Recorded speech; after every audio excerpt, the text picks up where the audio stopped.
Мост. Аповесть 5. Леснік лёгка адной рукой падняў мяшок, паважыў. Крутнуў галавой, як бы асуджаючы некага за тое, што скупа насыпаў. Нахіліўся на гроб бульбы паўкаша, вытрас у мяшок. Здавалася, што гэты сукаваты, каструбаваты чалавек, быццам некалі зламаны бурай, усё робіць нязграбна. Такое адчуванне было відаць ад нязграбнасці яго постаці. Калі ж Шапятовіч угледзеўся больш пільна, то ўбачыў, што доўгія рукі лесніка з вузлаватымі парэпанымі пальцамі вельмі ўчэпістыя, умелыя. З такіх рук нічога не выслізне, яны зробяць любую работу, не надта, праўда, прыгожа і чыста, але трывала надзейна.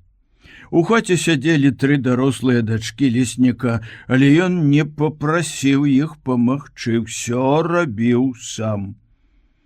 І з дзяўчат ніводная не паварушылася. 2 сядзелі на вузкім драўляным ложку, на якім не было ніякай пасцелі, акрамя старой салдацкай коўдры.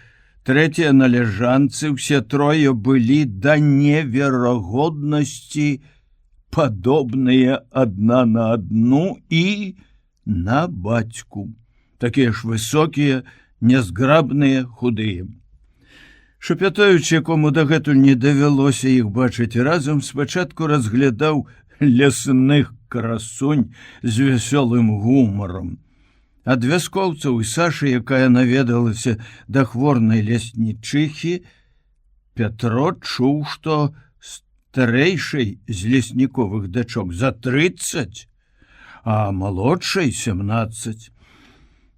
Аднак ён не адразу пазнаў, каторая з іх старэйшая, каторая малодшая, адзеты яны былі па-рознаму, але абуты все ў буркі, пашытыя з салдацкага шынеля, і ўсе без панчох.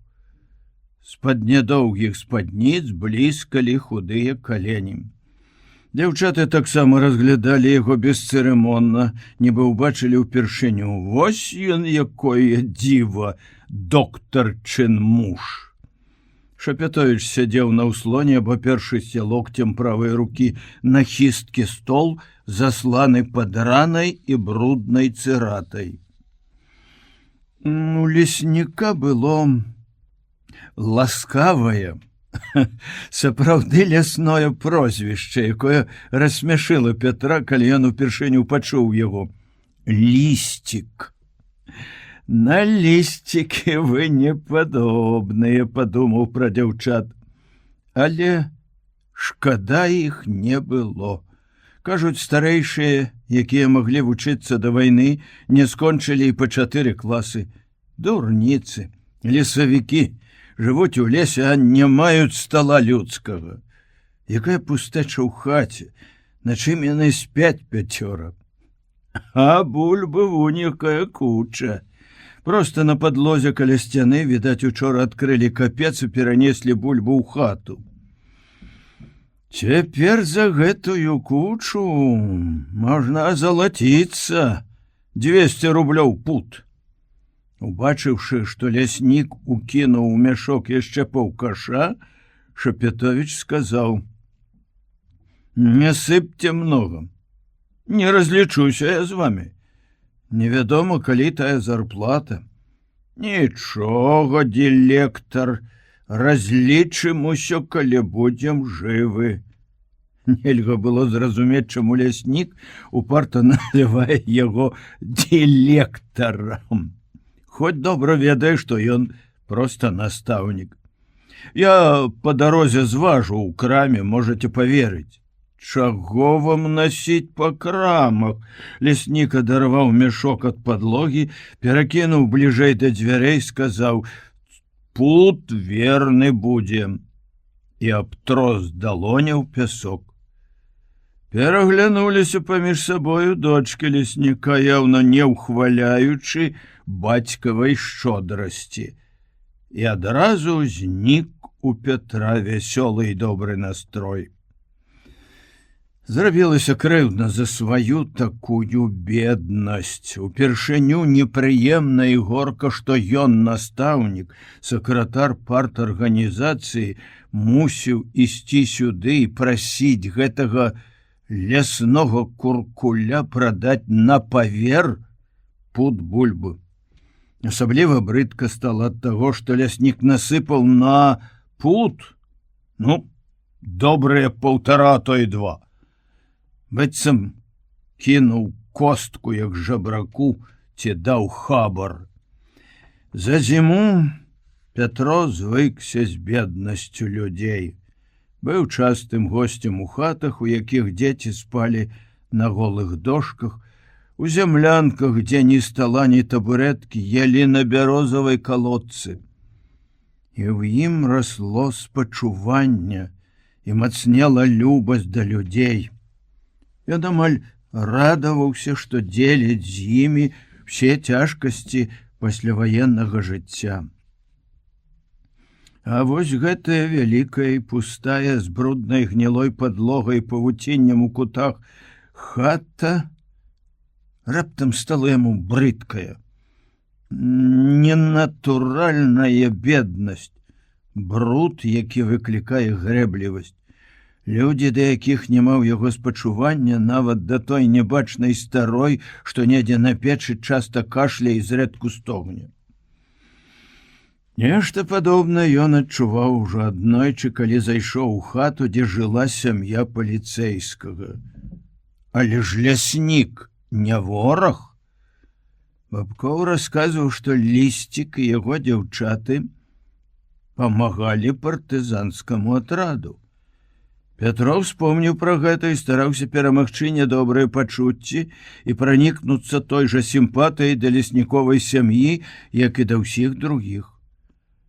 Аднак аставацца ў хаце лішнюю хвіліну не хацелася. Ён падняўся: «Дзякую, з першай жа палучкі прынясу грошы, не думайце». «А мы нічога не думаем, директор». Лісцік пераступіў з нагі на нагу ў сваіх растоптаных валёнках з глыбокімі галёшамі-бахіламі, што склеены з аўтамабільнай камеры, найвялікшым вынаходствам людзей, разутых вайной. Ён як бы загароджваў Петру дарогу да дзвярэй. Пачухаў патыліцу, ускудлачыўшы чорныя, без адзінай павуцінкі валасы пад аблезлай заечай шапкай. Петро насцярожыўся. Нечага хоча папрасіць. Ось пачынаецца, за кошт бульбы захочуць купіць тваё сумленне. Учора дровы бралі, сухой буды. Пляшку чамергесу далі. Огонь, зараза! Паспытаем? Разам жыць, разам рабіць, прапанаваў ляснік, як бы не смела, але ў гэтым разам жыць былі непрыемная фамільярнасць і грубая настойлівасць. Маўляў, не ламайся, даюць, пі. Дзіўным словам гэтым ад чамярыцы, ці што называлі ў наваколлі самагонку, якую гналі немаведама з чаго. Не са збажыны, не з бульбы, дорага, а з ягад крушыны, шыпшыны, рабіны, нават казалі з хрэну і нейкіх іншых дзікіх карэнняў. Піць Петру не хацелася, але хацелася есці. Адразу ўявілася добрая скіпка домашняга хлеба, што спечаны на дубовым лісце, і скрылёк, няхай хоць танюсенькі белага сала, якога ён не каштаваў ужо, можа, месяц. Аж галова закружылася ад хлебнага водару, найлепшага ў свеце. не стрымаўся і спазматычна каўтнуў салодкую сліну. Але ні хлеба, ні сала на стол не паклалі. «Дуня, — сказаў ляснік адной з дачок, — прынясі закусіць». «Чаго?» — нараспеў спытала дзяўчына. «Ну, капусты!» — буркнуў Лісцік і дастаў шафкі, прымацаванай у куце над лавай, дзе стаяць вёдры і цэбры, нейкую чорную, відаць, нямецкую пляшку, закаркаваную шматком газеты. «Няўжо і ў гэтай хаце няма хлеба?» — падумаў Пятрой і не паверыў. «Хітруе, куркуль стары, хоча і пачаставаць і беднасць паказаць». Самагонка была мутна-жоўтая, што вясновая вада на дарозе, па якой усю зіму ездзілі на конях, і кіслая, а капуста мяккая, як вата і прагорклая. Аднак чамергес разліўся па целе прыемнай гарачынёй і прынёс лёгкасць, дужасць, весялосць. Адразу зніклі думкі сур'ёзныя, сумныя. Лісцік напоўніў шклянкі другі раз. Гаварыў ён мала, а еў капусту апетытна, беручы яе з міскі чорнымі пальцамі. Дочкі Лесніковы всё з той жа цікавасцю разглядалі доктарчынага мужа. Калі адна з іх падавала капусту, другія зрушылі з месца і перамясціліся ў гэтай вялікай і пустой хаце. Нешапятовіч з хмельной весялосцю думаў, што ён не можа пазнаць, дзе якая з іх сядзела раней. Ён сказаў: «Чаму дзяўчаты рэдка бываюць у сяле? Сама жаніхі з арміі вяртаюцца. Адны чоботы на траіх». Напамінак пра жаніхоў ажывіў нявесту. Здалося Пятру, на міг яны нават папрыгажэлі. Але бацькава тлумачэнне збянтэжыла іх і абурыла. Яны пераглянуліся, твары іх перасмыкнуліся, сталі зноў аскетычна непрыгожыя, як у манашак. Шапетовіч зразумеў, асуджаюць бацьку за скупасць, ну і захацеў памагчы ім, маючы столькі бульбы. Ляснік нядобра бліснуў вачамі. На бульбу гэтую хапае прарэхаў. Сёння ў будачніка коня дагаварыў гарод прысеяць. 10 пудоў гад злупіў. А яшчэ кум, сарочыха. Водзе твой прарэх. Раптам, як з магілы, пачуўся слабы і глухі голас. Не вытрывала і азвалася з печы хворая леснічыха. «Не каркай!» Груба асек яе муж, але тут жа схамянуўся, выціснуў крывую ўсмешку, як бы просячы ў Шапятовіча прабачэння, і з мужыцкай мудрасцю растлумачыў: «Баба памірае, а ў галаве ўсё адно бабскае». Саша аднойчы выказала абурэнне. Жонка яшчэ жывая, а ён да другой бадзяецца, стары грыб. Пятро дзівіўся іншаму. Ляснік сапраўды стары грыб, а ўдава сарочыха гэтая прыгожая маладзіца гадоў пад 35. Ні адзін мужчына ў такіх жа, як яна, гадах кідае на яе вока. А яна выбрала лесніка. З далёкім прыцэлам, ці што? У бабы ў галаве бабскае. Чамергес патапіўся сумныя думкі. Ды ці былі яны? Не, так, дробныя непрыемнасці, незадавальненне, клопаты, а ўвогуле душа яго спявала гімн радасці. Каторы раз за год, што мінае з дня перамогі, радасць гэтая выбухала з такой сілай, што хацелася куляцца, як гарэзу хлапчуку, галёкаць, крычаць, вось як зараз. Пятро шпарка ішоў па лясной дарозе, на якой ляжаў яшчэ даволі трывалы лядок, слухаў вясновую гаману дрэў і птушак і, захлынаючыся ад шчасця, спяваў. Адны песні звенелі ў душы, другія крычаў на поўны голас. Свае песні, свае словы, жыву,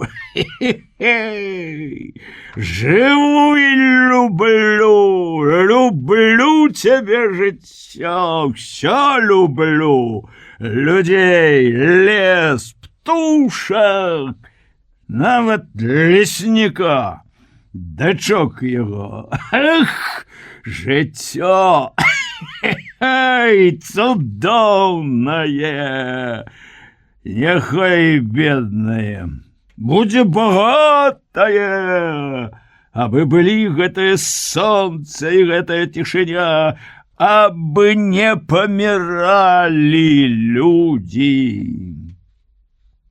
Каб хто збоку пачуў, падумаў бы, зусім п'яны чалавек. Лёгка перакінуў клонак з пляча на плячо, цяжар не адчуваў, мог бы падкінуць паўмешка бульбу, як мяч, мог бы пайсці з ім у прысядкі па сялійскай дарозе. Нават хацелася выкінуць такое каленца. Але трымаўся яшчэ недзе тормоз, як бы сапраўды хто не пабачыў. Ці мала бывае людзей у лесе. Людзі добрыя, але языкі ў іх вострыя, пякучыя, будуць расказваць, як партыйны сакратар адзін танцаваў у лесе, ды яшчэ з клункам. Уявіў такі анекдот і ажно зарагатаў. Ай, няхай бы расказалі. Людзей, якія нікога не забіваюць, якія дбаюць пра тое, як лепш накарміць сваіх дзяцей, нічога не прыніжае, ніякія іх слабасці. Нават ляснік здаваўся яму ў тыя хвіліны найдабрэйшым чалавекам. А дочкі яго амаль красунямі. А хіба дрэнныя людзі адвалілі колькі бульбы на павер. А ў свеце нічога няма смачнейшага за бульбу. Бачыў Пятро Еўропу, каштаваў розныя прысмакі, і ўсё ўжо забылася, не спакушае.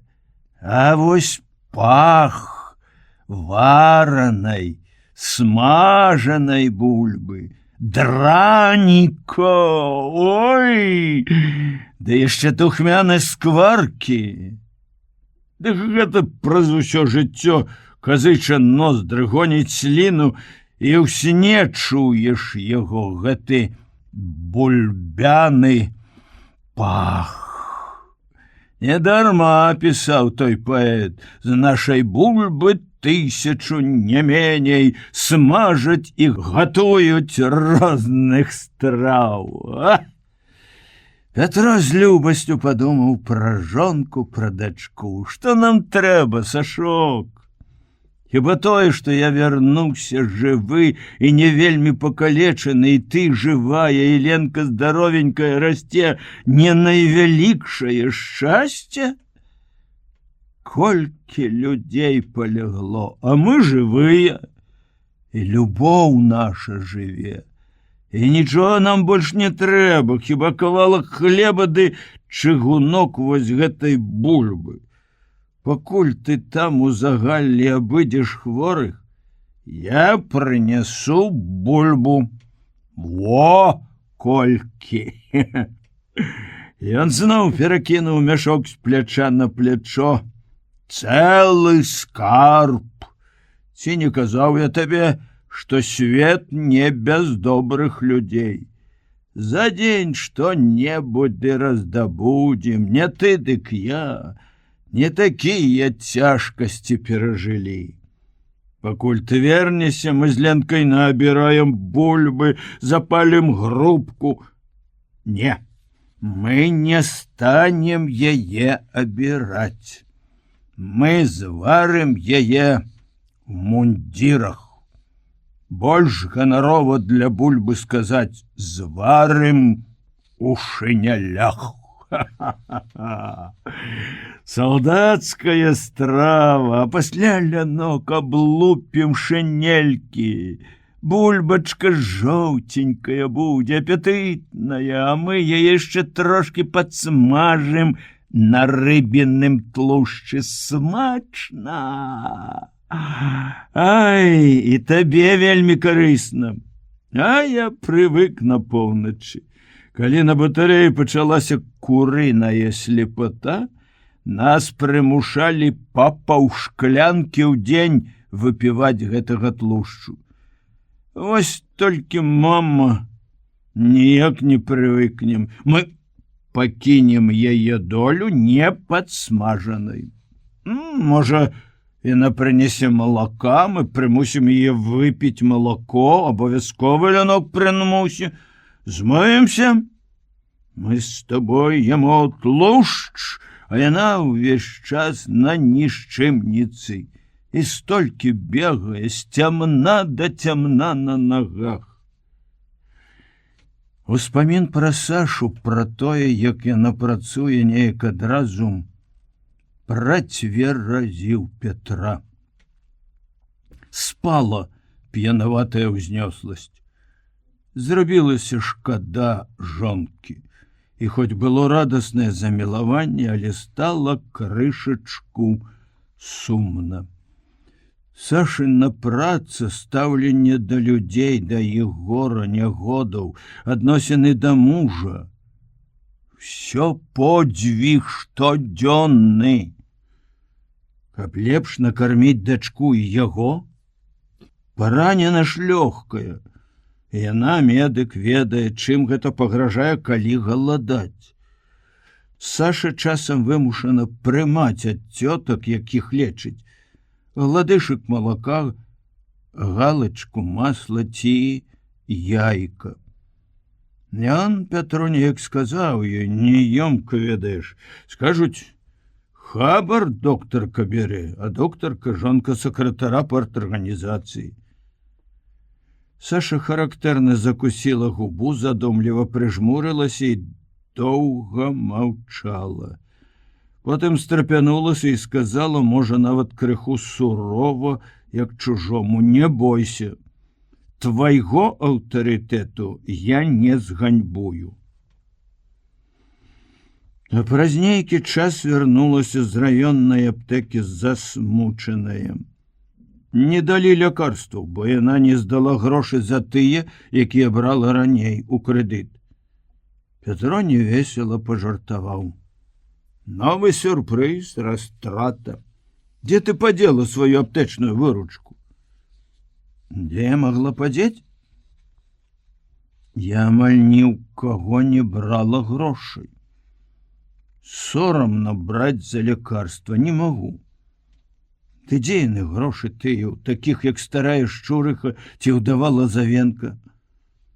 Выдадуць зарплату, зарплату не выдавалі 4 месяцы, все заплачу. Ну, не першы раз.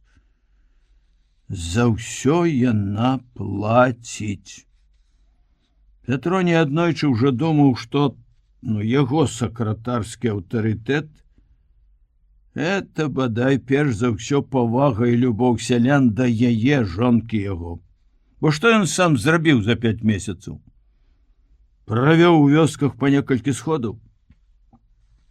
Трывожны І аднак вясёлы крык драздоў, што, відаць, вялі сабе гняздо ў густым арэшніку, перапыніў Пятровы думкі.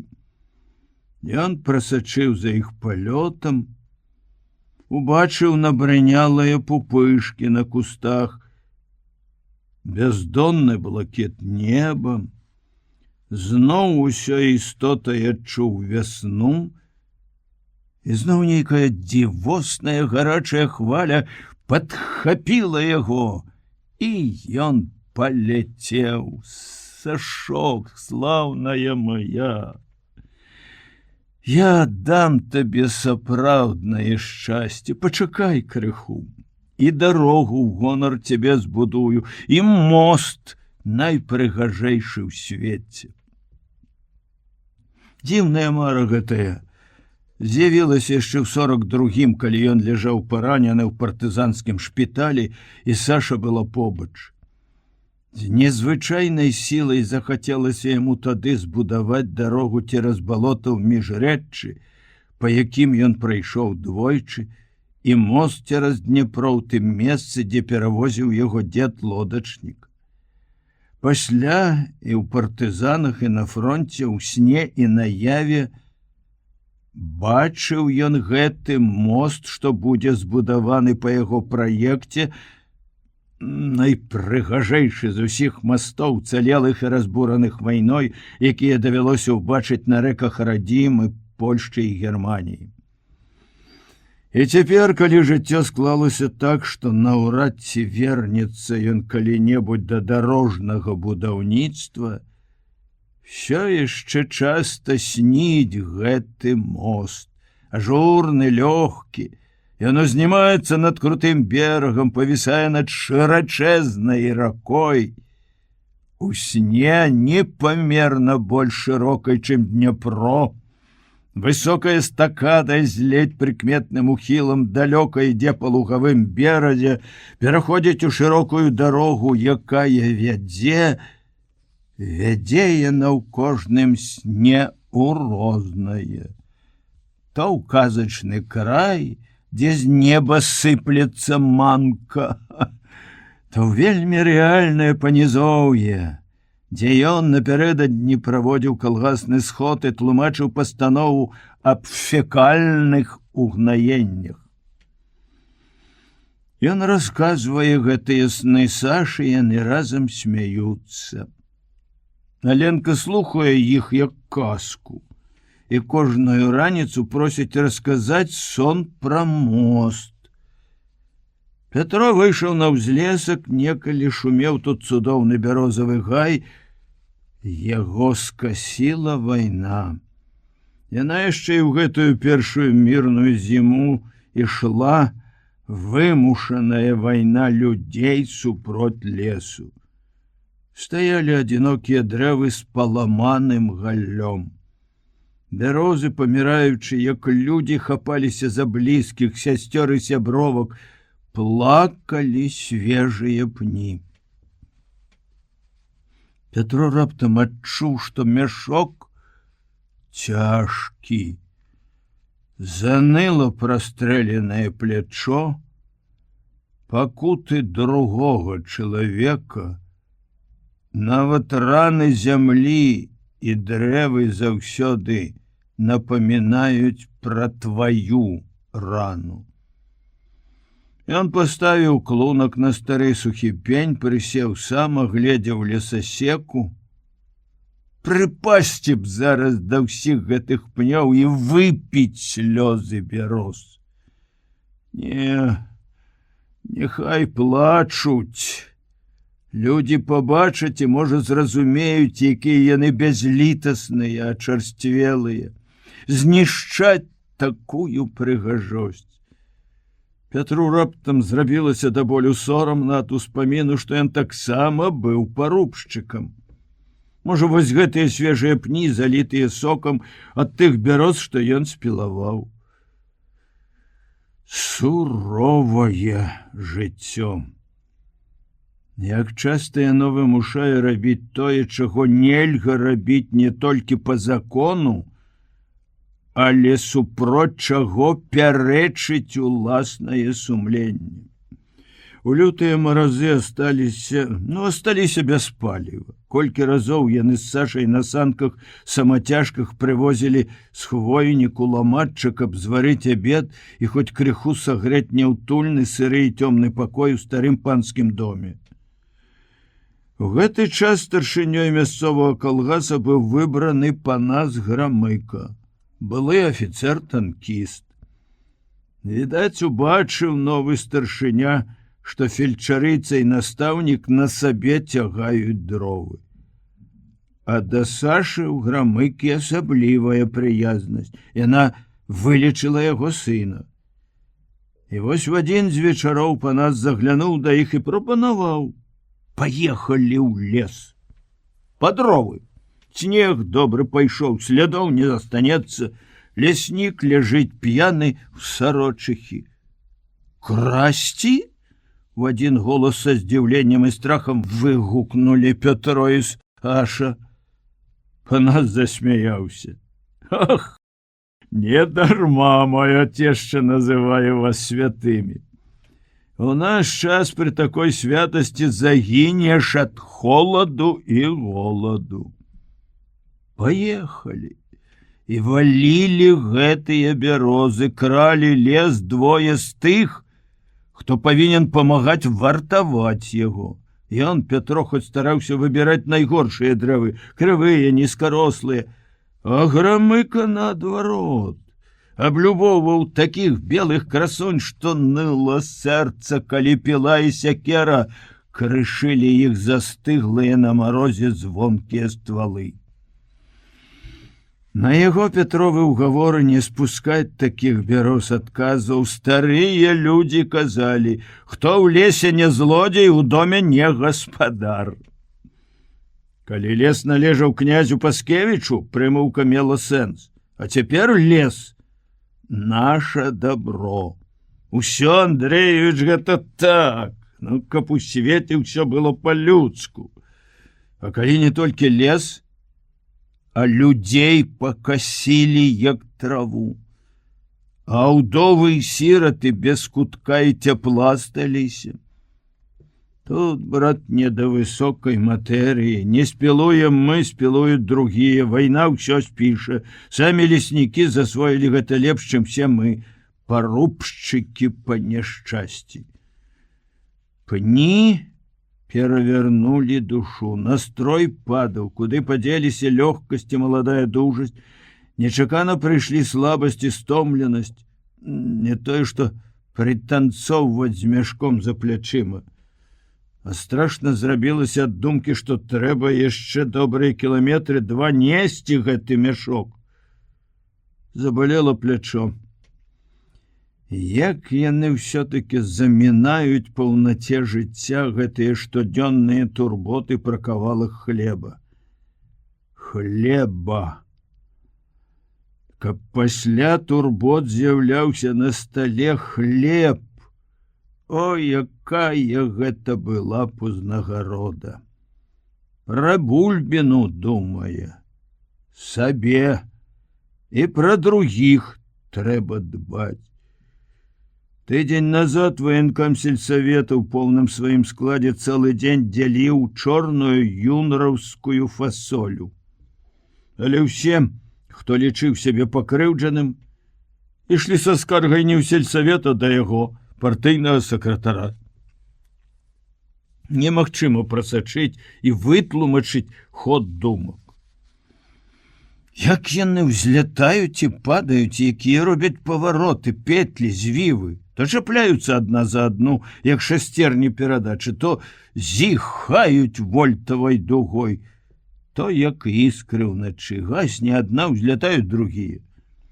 Ляснік, Бабкоў, Саша, Ленка, Грамыка, зноў Саша, зноў Саша. Вось ужо 7 год усюды і заўсёды, і тады, калі яна побач, і тады, калі вельмі далёка, у былых баях і цяперашняй рабоце думкі яго заўсёды вяртаюцца да Сашы. Саша, чаму мне здаецца, што ты часам як бы не верыш? сумневаешься, что я люблю тебе по-ранейшаму.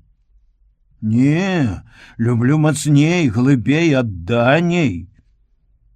Чаму ў цябе з'яўляецца гэтая дзіўная, незнаёмая, нейкая недобрая, скептычная усмешачка, калі кажу табе пра сваю любоў? Чаму ты здаешся мне часам не такой, якой была ў тую нашу першую, непаўторную вясну, не такой, якой была ў партызанах, калі выходжвала мяне ад ран, не такой, якой уяўляў я цябе ўвесь час. Няўжо вайна, пакуты людзей, твае пакуты і турботы зламалі, зруйнавалі той малады запал і тую дзіцячую непасрэднасць і шчырасць, якая так запаляла некалі ні аднаго мяне? Ты была як мара, як песня. Ты цяпер залішне зямная. Бясконцая праца, бясконцыя турботы. Сардэчна пагутарыць, па-чалавечы пацалавацца няма калі. А мы ж, па сутнасці, толькі пачынаем жыццё. Бо хіба ж мы жылі дагэтуль? Голоднае маленства, вучоба, потым ваявалі, вайна адабрала ў нас маладосць, але мы выйшлі пераможцамі, мы жывём. Дык няўжо ж нельга вярнуць яе, нашу маладосць? Давай вернем, Саша, ну давай вернем, аддамо старым усе празаічныя турботы, гэтую бульбу, попел, фекаліі, фасолю, все аддамо. Каму? Ты мусіш і чужую бяду взять сабе. Гэтак жа взяла на сябе клопаты пра многіх людзей. Саша, і ты яшчэ хочаш ад яе ранейшай юначай гарэзлівасці? Дзівак, летуценнік. У лесе былі цені, цвёрдая дарога, у полі кірзавыя боты глыбока угрузалі у размяклую, набрынялую снежнай вадой гліністую зямлю, на самай дарозе весела булькаў мутны ручай, несучы лісце і пену. Ісці трэба было ўзбоч, а поле тут пад лесам не задзірванела за вайну. Засявалася, відаць, добрая зямля, таму на яе не забывалі. Сонца, хоць і скацілася ўжо нізка, прыпякала яшчэ шчодра. Дзень на дзіва сапраўды вясновы. На небе ні хмаркі, і ніводная сухая былінка не варухнецца ад подыху ветру. Ашалелыя ад радасці заліваюцца жаваранкі. Але ўбачыць іх нялёгка. Балюча глядзець у сляпуча-блакітную бездань. Ды і не да хараства гэтага стала Петру. Падвячоркавае сонца, здавалася, свінцом налівала не толькі мяшок з бульбай, але і шынель, гімнасцёрку, нават шапку. Усё ацяжэла, набрыняла потам, ціснула, сціскала. Рана не ныла, яна востра балела. Кроў грукала ў скроні. Не данесу. Падумаў пра дзяцей сваіх вучняў, што гулялі на мосце, калі ён ішоў да лесніка, і безумоўна любуюцца разлівам дагэтуль, бо ад рэчкі ў такі час іх не адарваць. Можа здарыцца, што менавіта каля вучняў ён страціць апошнія сілы, скіне мяшок на гразкую грэблю і не здолее падняць. Праўда, дзеці вайны ведаюць, што такое паранены, і ў іх даўно ўжо другое, не дзіцячае разуменне чалавечых вартасцей. Але ўсё адно выяўляць перад імі, якую б там ні было слабасць, нельга. Петро яшчэ не вывучаў педагогікі, але з чаго складаецца аўтарытэт настаўніка, ведаў лепей за любога прафесара. Знарок, мабыць, насыпаў столькі стары чорт. Ужо без удзячнасці падумаў Пятро пра лесніка і праз хвіліну знайшоў выйсце проста і хітрае. Дайду да хвойніку, знайду патаемнае месца, высыплю пад старое галлё палавіну бульба, увечары прыйдзем з Сашай і забяром. Толькі б дайсці да хвойніку. Это зусім блізка. Пясчаны пагорак з парадзелым маладым параснікам, а перад ім ручай разліўся, як добрая рэчка. Пераходзячы яго, Пятро чэрпнуў кірзавымі халявамі ледзяной вады і тады ўжо ледзь дабраўся да сухой мясціны, да пнёў і свежага галля, кінуў мяшок і сам паваліўся на гэтае галлё. Сцягнуў боты, адкінуў мокрыя анучкі, выкруціць іх сілы не хапала. Ляжаў, прагна ўдыхаючы хваёвы водар, і бяздумна глядзеў у неба. Зноў на нейкі момант стала хораша. Зноў захацелася настроіць сябе на светлыя мары і хоць на колькі хвілін наведацца ў будучыню. Паспрабаваць будаваць свой мост. Прастудзішся, Андрэевіч!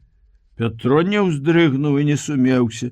Ён адразу пазнаў голас, можа, перад кім іншым і адчуў бы няёмкасць. З гэтым жа чалавекам учынак, за які толькі што караў сябе, крадзеж лесу зблізіў так, што пасля ўжо ніколі не баяўся паказаць і выказаць яму все іншыя свае слабасці. Пятро прыпадняўся. Панас Грамыка прысеў побач на галлё. Старшыня быў такім жа, як і ў Пятра, афіцэрскім шынялі з англійскага сукна, праўда, больш зашмальцаваным, танкіст, але боты ў яго не раўня Пятровым. Найлепшая натуральная скура і паляўнічая форма. Высокія і мяккія халявы, ажно адкласці іх прыйшлося. І пад нарад на халявах таксама з добрай карычневай скуры, хоць яшчэ адны боты шый. З Панаса жартавалі. Ці не з Герынга ён сцягнуў такі трафей? Старшыня не штодня абуваў гэтыя боты. Таму Пятро здзівіўся, што ён так бязлітасна заляпаў іх вясновай гразёй па самыя вушы. Ад лісціка кіўнуў на мяшок Грамыка, ачышчаючы бярозавым кіем гразь з ботаў. 2. Зноў-такі, бадай, нікому Пятро не прызнаўся б, што купіў толькі пут, але леснік невядома чаму насыпаў яўна больш. Панасу прызнаўся. Не, 1. Загрызуць старога дзеўкі, сквапныя і скупы, як старыя куркулькі. Ды і сам не ад душы ў яго такая шчодрасць. Не думай, або на злосць дочкам і старой, або... Ах, хоць чорт яго ведае, ён заўсёды загадкавы быў гэты наш лісцік. Ніколі не ведаеш, што думаеш. Няхай думае, што хоча, чорт з ім, а ў нас будзе чым падмацаваць баявы дух. Пятру хацелася звярнуць на жарт. Але Грамыка жарту не падхапіў, уздыхнуў цяжка, занадта сур'ёзна спытаў. Калі гэта мы, Андрэевіч, разбагацеем? Разбагацеем, не такое адужалі. Зайздрошчу я тваёй веры. Заплаціў за пут 200 рублёў і марыш пра камунізм. Такія хлопцы першыя кідаліся в атаку. Не заўсёды разумна, праўда, таму мала вас асталося. Шкада, нас, вас. Чаму ты дзеліш? Наколькі ты старэйшы? Сам гэтак жа з танкам кідаўся. Усіх мало асталося. Так Ну, але калі мы ўжо з такога пекла выйшлі, да яшчэ як выйшлі, Еўропу прайшлі, то панікаваць ад цяперашніх цяжкасцей это не тыгр, не пантэра і не фау-2. Фрау, не фау, канечне. Але на мяне часам такое находзіць. І пад фау такога не бывала. Вось як сёння аблазіў усё поле, агледзеў, бачыш, кіўнуў на боты. Як забуяла, як зарасло, а чым падняць, чым угнаіць? 17 дахадзягамі, што ў канюшні, да і тых карміць няма чым. Ёсць МТС? А што в МТС? Брыгада з 3 ХТЗ на 5 калгасаў? На гэтых жа ХТЗ яшчэ я да вайны араў. Яны і тады ўжо былі, больш стаялі, чым аралі.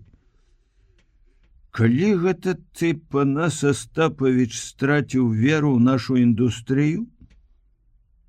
Колькі табе танкаў далі за які-небудзь 1 год? Забыўся? За ваенны год. Калі немцы перлі на ўсход і палавіна заводаў была на калёсах пад бомбамі. Мне 1-2 год будзе табе трактароў.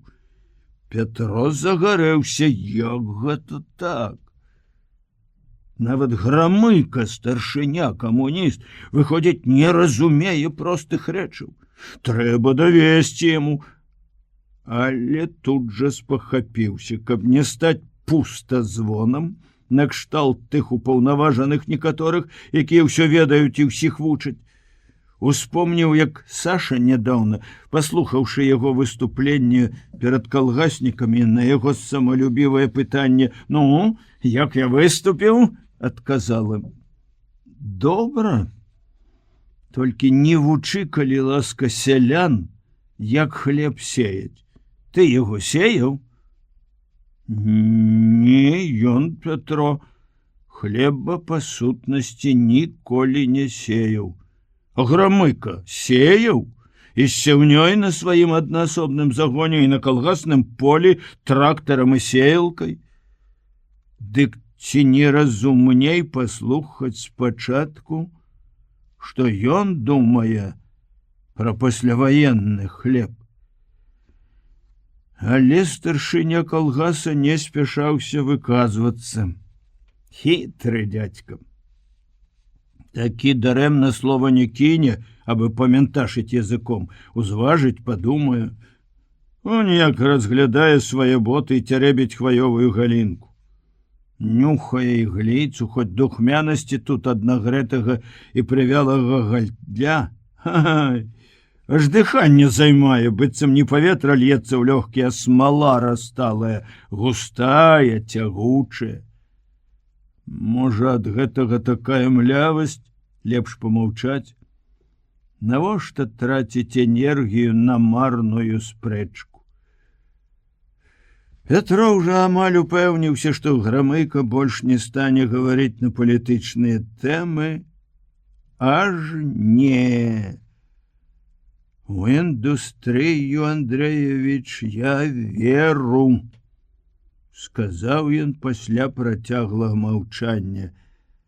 А вось што, гэтак кіруючы, мы з табой хутка накормім людзей хлебам? Вось у гэтым сумняваюся. Грэшны. Здаецца мне, не з таго мы пачынаем. Не тыя захады робім пасля такой вайны, такой разрухі. Тут, брат, трэба добра такі паварушыць мазгамі. Пятро мог раздзяліць любыя сумненні, але калі яны датычыліся таго, імем каго ў атакі паднімалі палкі і дывізіі, тут ён быў непахісны, а яму здалося, што Грамыка хоча выказаць нейкія сумненні ў мудрасці гэтага чалавека, і ён рашыча перапыніў старшыню. Такія думкі, Панас, выкінь з галавы. Што ж, па-твойму, араць зямлю больш складана, чым весці такую вайну? Грамыка зноў памаўчаў. Усё складана тое, што робіцца без глыбокага ведання. А я табе прызнаюся па сакрэту, пра што часам думаю. Не ведае бацька, што робіцца ў сяле. Як нас вайна падкасіла і як людзі жывуць. Каб знаў, то ўжо нешта прыдумаў бы. Ленін, калі бачыў усё пасля грамадзянскай, то адразу знайшоў, як выйсці з разрухі. Што знайшоў? Ты гісторыю лепш за мяне ведаеш. І прадналог, і нэп, што ж ты цяпер нэпа захацеў, а? Калгасы распусціць, ці што? Чорныя вочы старшыні нядобра бліснулі. Заўсёды ён гаварыў з Пятром тактоўна, з павагай, а тут не стрываў, сказаў ціха, але са злосцю. Ты, брат, задаеш пытанне, як у асобым аддзеле. Я арганізоўваў яго. Калгас камсамольцам быў. Мне кулакі пагражалі, а таварыша майго Васіля лапатку падстрэлілі. Я сядзеў у танку і думаў пра калгас, як мы паставім яго пасля вайны. За калгаснае жыццё мы, сяляне, ішлі, каб Гітлеру галаву скруціць, а ты мне распусціць. Ты думаеш, я такі дурны, што не разумею? Тых рашэнняў, што прыняў Ленін, не скапіруеш. Жыццё пайшло наперад, але штось і паўтарылася. Вайна, разруха, галеча. Ды калі ты мудры, ён тыцнуў пальцам у Пятра, то прыдумай такое ж ленінскае рашэнне ў новых умовах, у калгасных. Петру не спадабалася Грамыкава раздражнённасць, але ён адчуваў сілу яго пераканання і ведаў, што любыя такія доказы, якія прымушалі змаўкаць на калгасных сходах нават п'яных інвалідаў, тут будуць адразу разбіты ўшчэнтне. Тут можна гаварыць толькі так, інтымна, па-сяброўску. Не адразу і тады наладзілася. А хіба я патрабую, каб за год пацяклі малочныя рэкі? У тым-то і бяда, што ў выступленнях усе ад яго да любога ўпаўнаважанага абяцаюць заўтра ж гэтыя малочныя рэкі. А што рабіць? Як зрабіць, каб я ведаў, і людзі бачылі і верылі? Вось гэтага ніхто яшчэ толкам не сказаў. На фронте мне ставілі задачу взять пункт Н. Але я ведаў, што з 7 до 8 папрацуе артылерыя, потым папрацуе авіяцыя. Сусед справа на 10 минут раней атакуе пункт Б, каб адцягнуць увагу, а сусед злева падтрымае абходным манеўрам. За танкамі ідуць аўтаматчыкі, яны замацуюць мой поспех. Былі, канешне, няўдачы, але ўсё распрацоўвалася без ліпы, як кажуць. Не забываліся нават, як будзем адступаць на выпадак чаго, бо вораг ён таксама галаву меў і часта не дурную. А тут жа і ворага няма перад табой, хіба погода одна. Ды вось гэтае запусценне военное. Идем мы, не идем, а тыцкаемся, як сляпые, без компаса, без разведки. Ніхто разумной команды не можа дать. Ну, по нас загинаешь, покрутил головой Петру. Что это на тебя нашло сегодня? Их, Андреевич, мы с тобой одни тут. Громыко оглянулся на Сасонік. Петро насцярожыўся. Яму не хацелася, каб Панас, якога ён паважаў, веру ў яго цвярозы розум, сказаў нешта такое, чаго камуністу гаварыць не да твару. можа перапыніць, але ж і вельмі спакусліва выслухаць усе яго думкі. Загінаю, кажаш. А давай пасядзім і падумаем па-чалавечы над усімі камандамі. Ну, якую табе ўзяць для прыкладу? Ну, этую самую, што трубім пра яе кожны дзень. Ты падумай. Галоўныя пастановы па падрыхтоўцы да першай пасляваеннай сяўбы. Аб зборы попелу і нарыхтоўцы торфафекаліяў. Усё здаецца правільна. Без гною на гэтай зямлі нічого не вырасце, кожны ведае. Але хацеў бы я спытаць тых, хто пісаў гэтую пастанову, ці падлічылі яны, колькі можна угнаіць яе зямлю попелам ды фекаліям. Ды калі я сам буду выграбаць попел з усіх пячурак у зямлянках ды хатах вось гэтых, і кожнаму пастаўлю начны гаршчок, як у тых немцаў, то толькі колькі, ты думаеш, можна ўгнаіць? Не трэба быць вучоным, каб падлічыць. Даволі ведаць арыфметыку за 4 класы. 2, 3, максімум 5 гектараў. А іх 500 ляжыць вунь, задзірванелыя, закусцелыя. І так у кожным калгасе, а мы знайшлі ратунак ад усіх бед. Сабраць фекалій. Проводзіў нарады ў вобласці, ў раёне, сходы ў калгасах, а людзі слухаюць і смяюцца. Смяюцца, Андреевич. У нас на ўсё сяло 3 прыбіральні. У мяне ўжо колькі разоў заслухоўваюць і на сходзе, і на бюро. Як нарыхтоўваецца торфафекалій? Пракоп Грошык неяк кажа мне: дай, кажа, старшыня, 2 пуды хлеба, пайду вычушчу школьную сельсавецкую прыбіральню.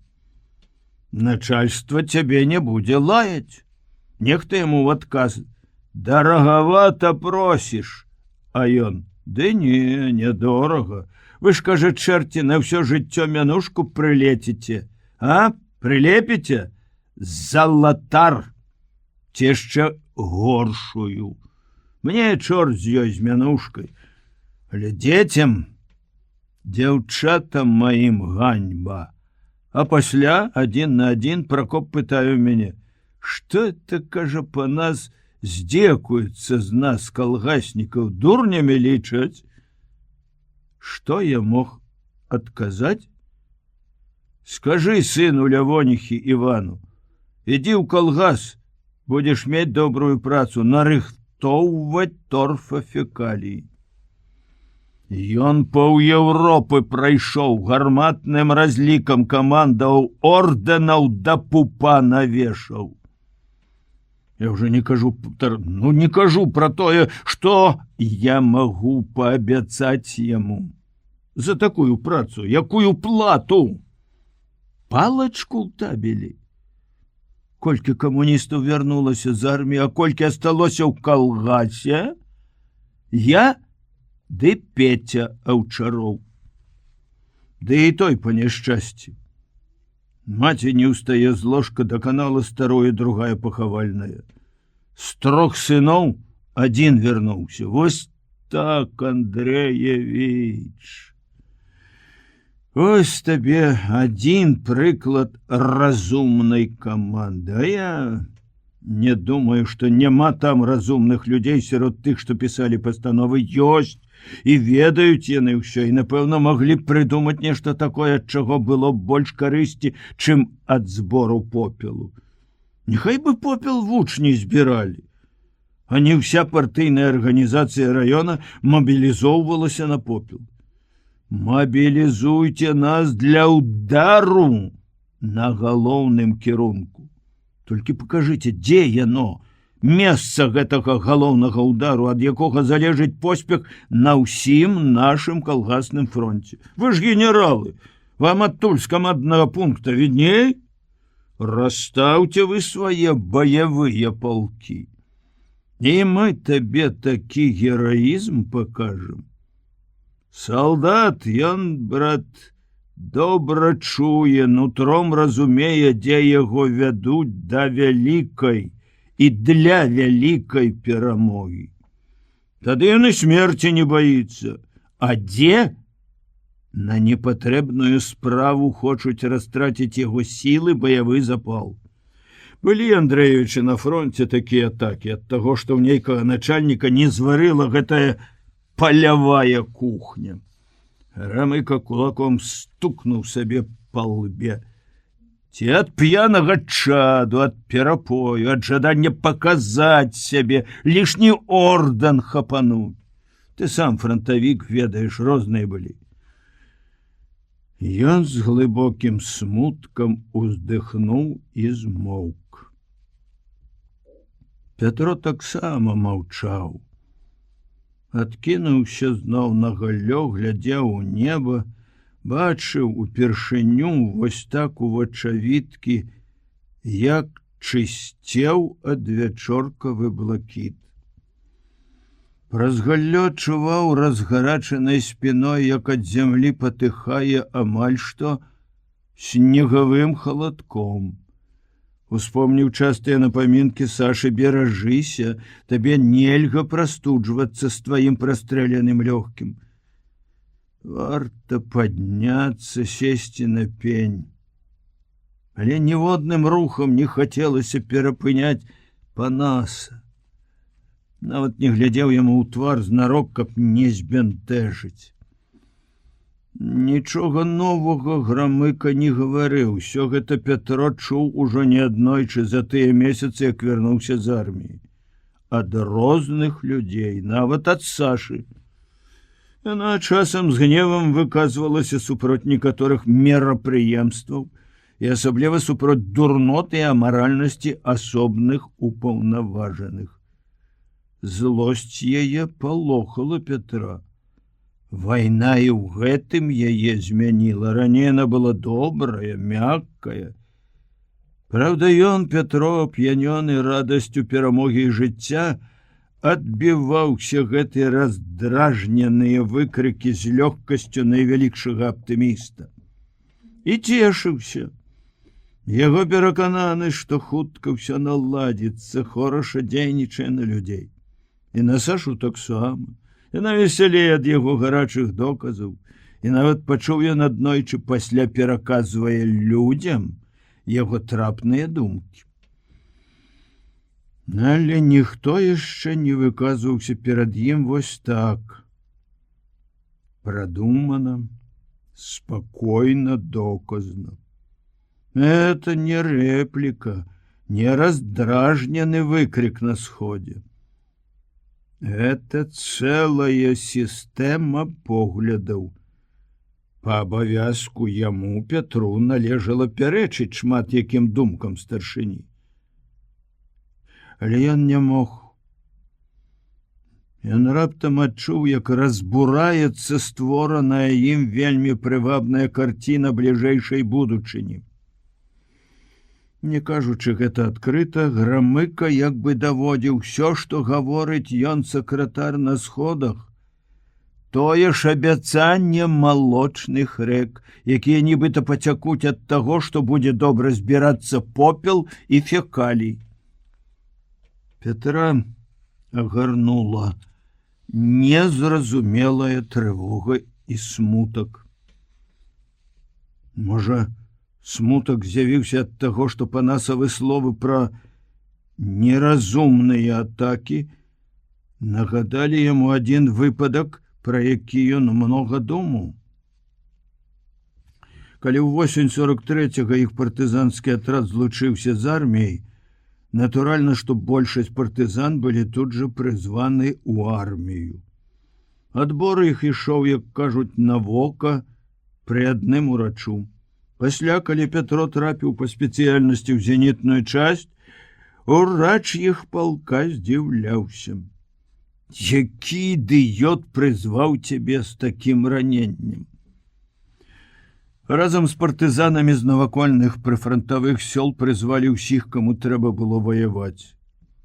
Акружэнцаў і тых, хто не пайшоў у армію ў 41-м, у гэтым раёне было нямнога. Большасць юнакі, што падраслі за ваенныя гады.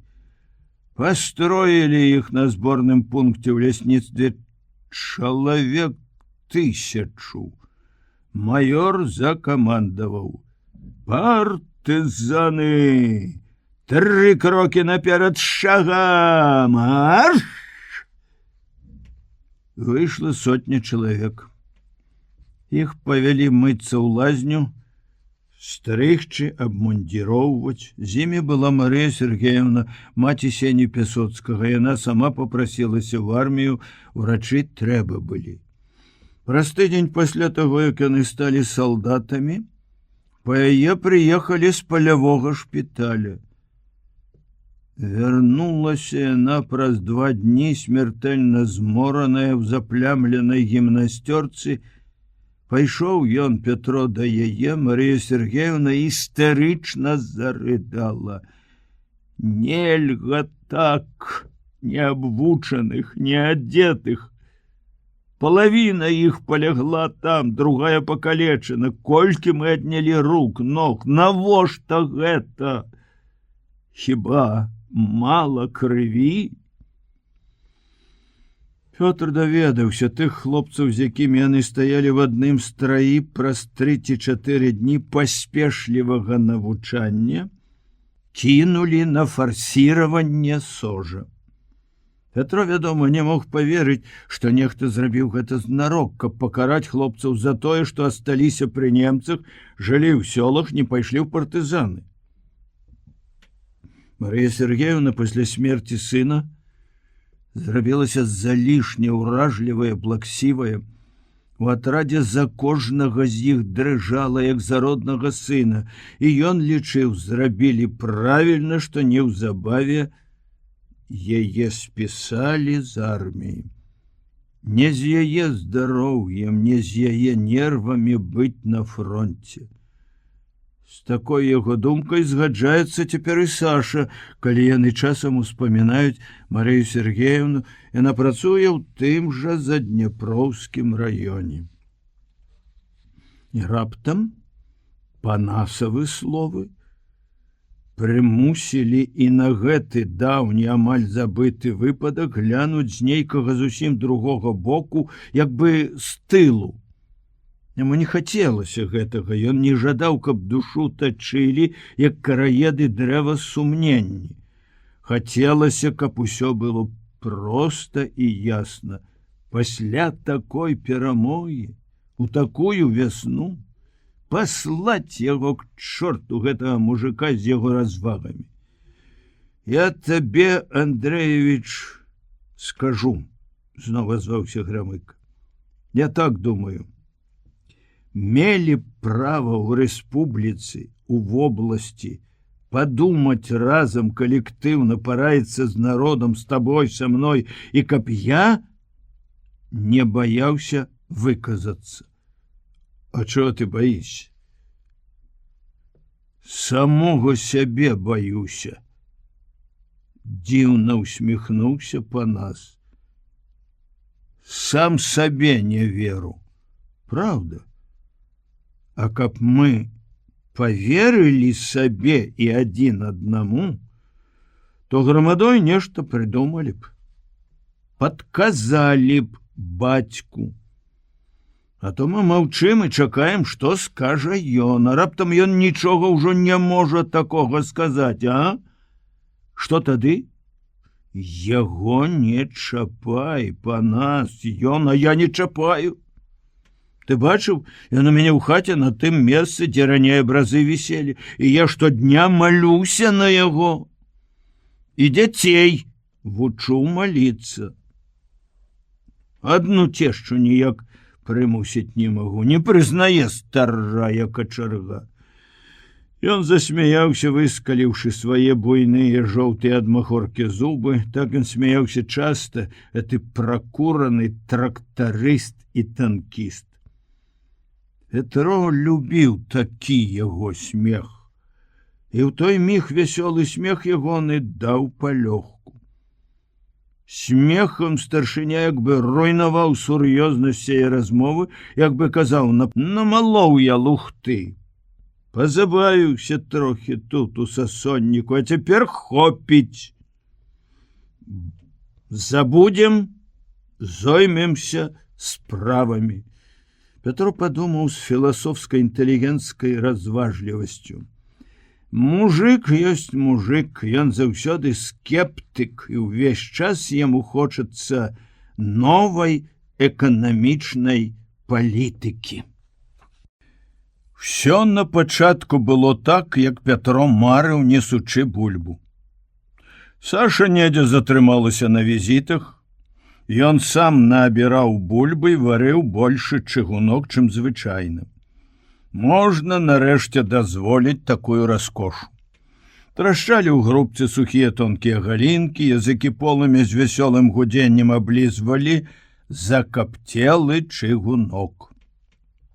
Вада яшчэ не кіпела, але на паверхні яе плавалі ўжо шматкі пены. Апякаючы руку, Пятро знімаў пену лыжкай. Пакуль яны ішлі з грамыкам, і той нёс мяшок, пакуль абіраў бульбу, сек галлё і распальваў у грубцы, ў душы яшчэ трымаўся нейкі нядобры асадак. Рэшткі той трывогі, што з'явілася падчас размовы, рэштка незадавальнення сваім маўчаннем. Не да твару гэта сакратару, а запалаў агеньчык і як бы выпаліў усё. Панёс дымам у комін, а закружыла ў чыгунку вада, і зусім стала весела. Безумоўна, шмат што робіцца не так, шмат што незразумела, але чаму ён так балюча павінен браць усё да сэрца? Хіба ўсе гэтыя праблемы толькі яго ці панасаў клопат? Думаю, увесь народ, і працуе ўвесь народ. І неправда, што ўсе чакаюць, што скажа адзін чалавек. Сам жа ён, грамыка, не чакае гэтага. Працуе ад цямна да цямна, каб лепш і больш насеяць і сабраць ураджай. Вяртаюцца салдаты, яшчэ 6 узростаў звальняецца. З якой прагнасцю яны накінуцца на працу? А будуць працаваць людзі, будзе плён працы, нешта зробяць, каб і ў сяле больш аставалася, ў калгасах. Галоўнае, што перамаглі, хоць і вялікай крывёй, а калі мір, то ўсё наладзіцца. Народ такая сіла, што ўсё дужае. З мяне будзе правільны гісторык. Я ўжо добра засваю, што рухаючая сіла гісторыі народ, жартам падумаў Пятро, кідаючы ў грубку ў полымя сухія палачкі. Седзячы на перакуленым табурэце, ён узяў дроў, не азірнуўшыся, разбурыў нейкую дачыну гульню. Ленка закрычала: «Тата, блатне!» Ён павярнуўся. Малая паспела збудаваць з кароткіх сукаватых палачак клеткі, розныя па форме. Калі ён вярнуўся з арміі, дачка доўга і упарта не хацела назваць яго татам. З незвычайнай дзіцячай хітрасцю абыходзілася без зваротку. Яму неяк не ўдавалася заваяваць яе сімпатыю. Гэта таксама засмучала Сашу. Аднойчы яна нават кінула з болем: «Які ты бацька?»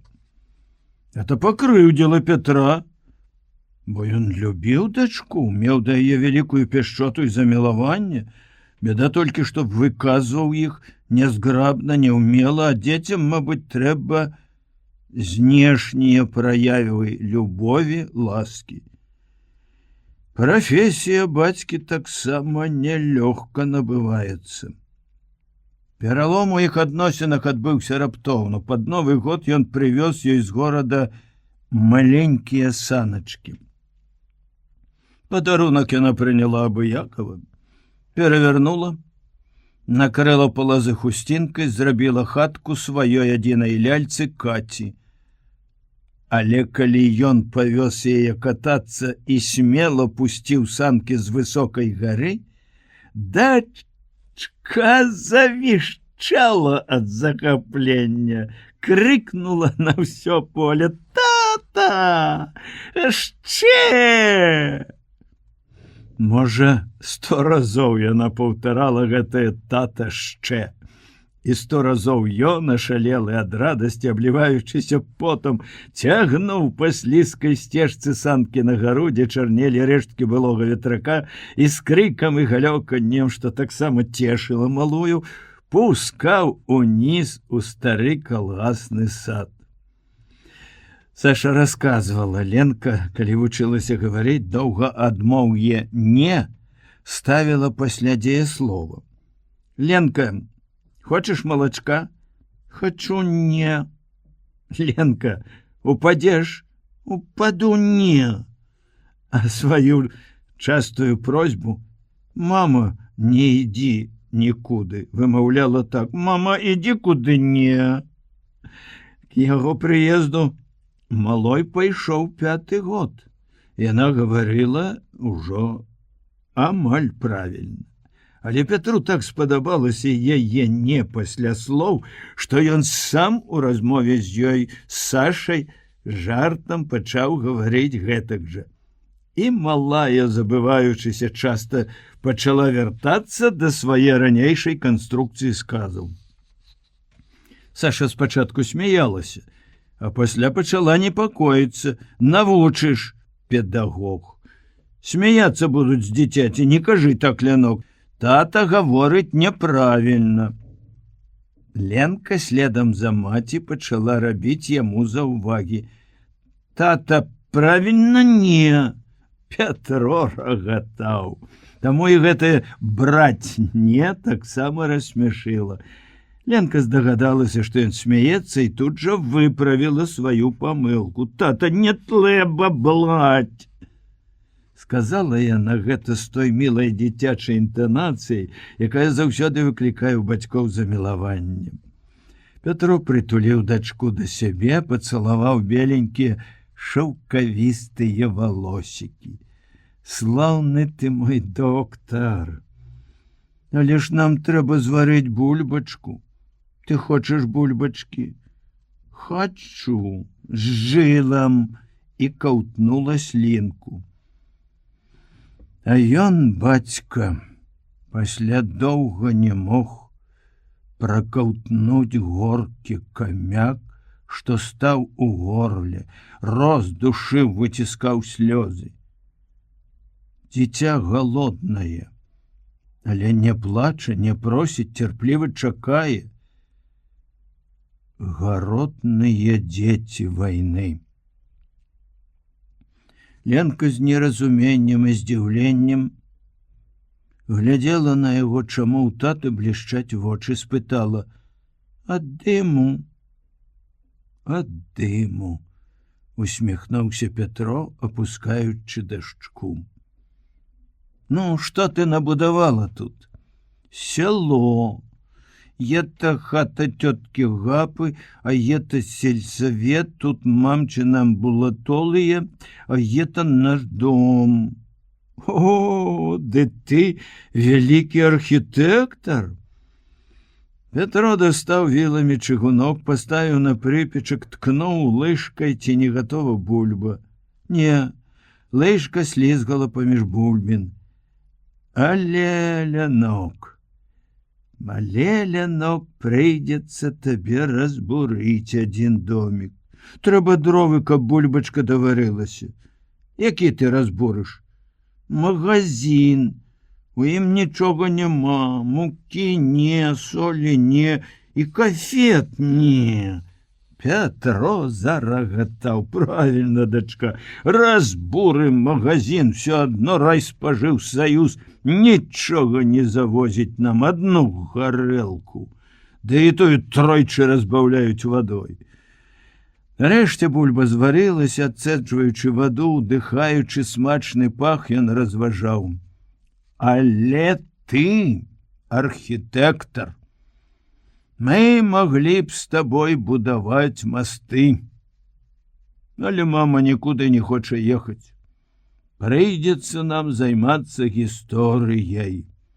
Ну, што ж, гісторыя таксама навука патрэбная, каб людзі не забываліся на мінулае.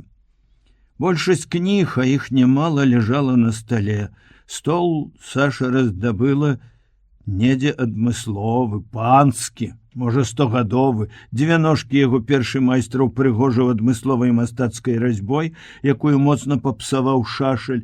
Трэцяя пазнейшай работы добра абгаблявана таксама нядрэнным майстрам, а чацвёртая звычайная бярозавая чурка яе прыладзіла сама Саша, абы стаяў гэты інвалід многіх войнаў. Стол быў гордасцю іх, багацейшы атрыбут мэбліроўкі і прадмет няспынных кпінаў і жартаў. Пятро адсунуў кніжкі, газетай заслаў квяцісты трафейны настольнік, каб не запэцкаць. Газеты ён шкадаваў не менш, чым настольнік, яны патрэбны былі яму ў працы. У Сашы не было такой павагі да газет, яна іх бязлітасна драла на свае парашкі. І ў іх часам за газеты былі сваркі. Каб знайсці самы нецікавы нумар, Пятро прагледзеў цэлы стос. У «Звездзе» на 2 палосы быў змешчаны праект і апісанне забудовы вёскі на 60 двароў. Нават на паперы вёска выглядала прыгожа і прываблівана. Яшчэ дні 3 назад ён адклаў гэты нумар, каб выкарыстаць у сваёй чарговай гутарцы ці дакладзе. Ён разважаў, надрукавалі такі праект, значыцца, не ва ўсіх раёнах такая разруха, што людзі ніяк не могуць выбрацца з зямлянак хаця б у якія-небудзь хацінкі, а ёсць мясціны, дзе могуць збудаваць вось такія вёскі, як у газеце, цагляныя, з чарапічнымі дахамі, з тыповымі гаспадарчымі пабудовамі.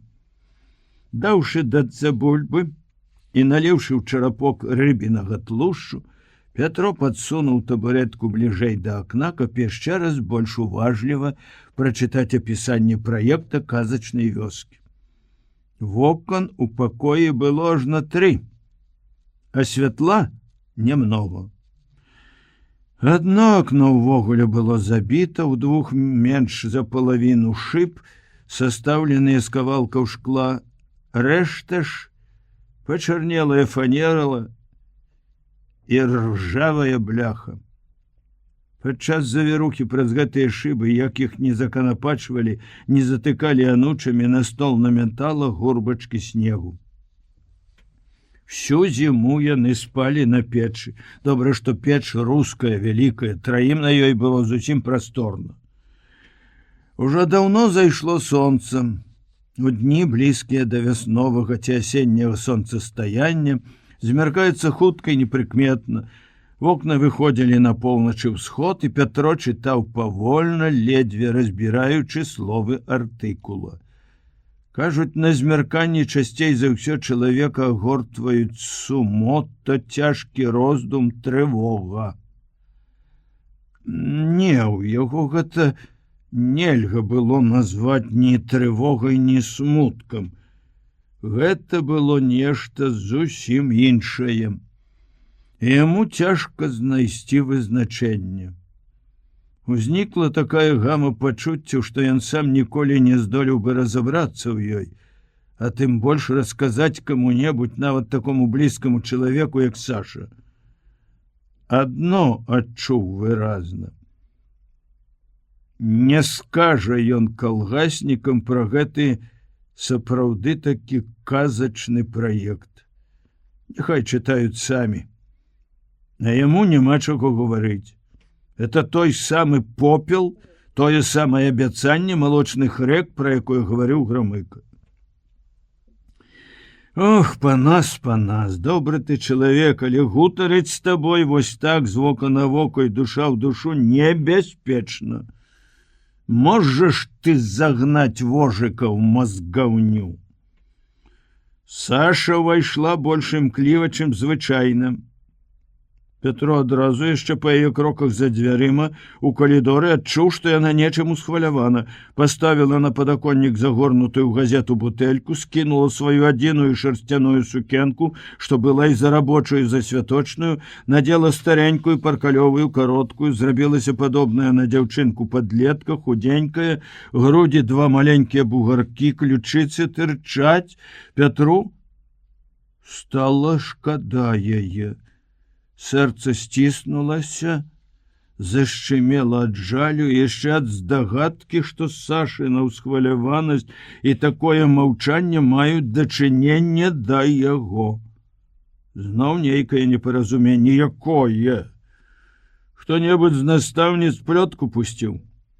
Ёсць такія ўдовы зайздросніцы, ім чужое шчасце, што бяльмо ў воку. А мы з Ленкай бульбу зварылі. Я пуды два прывалок. Ленка павячэрала ўжо.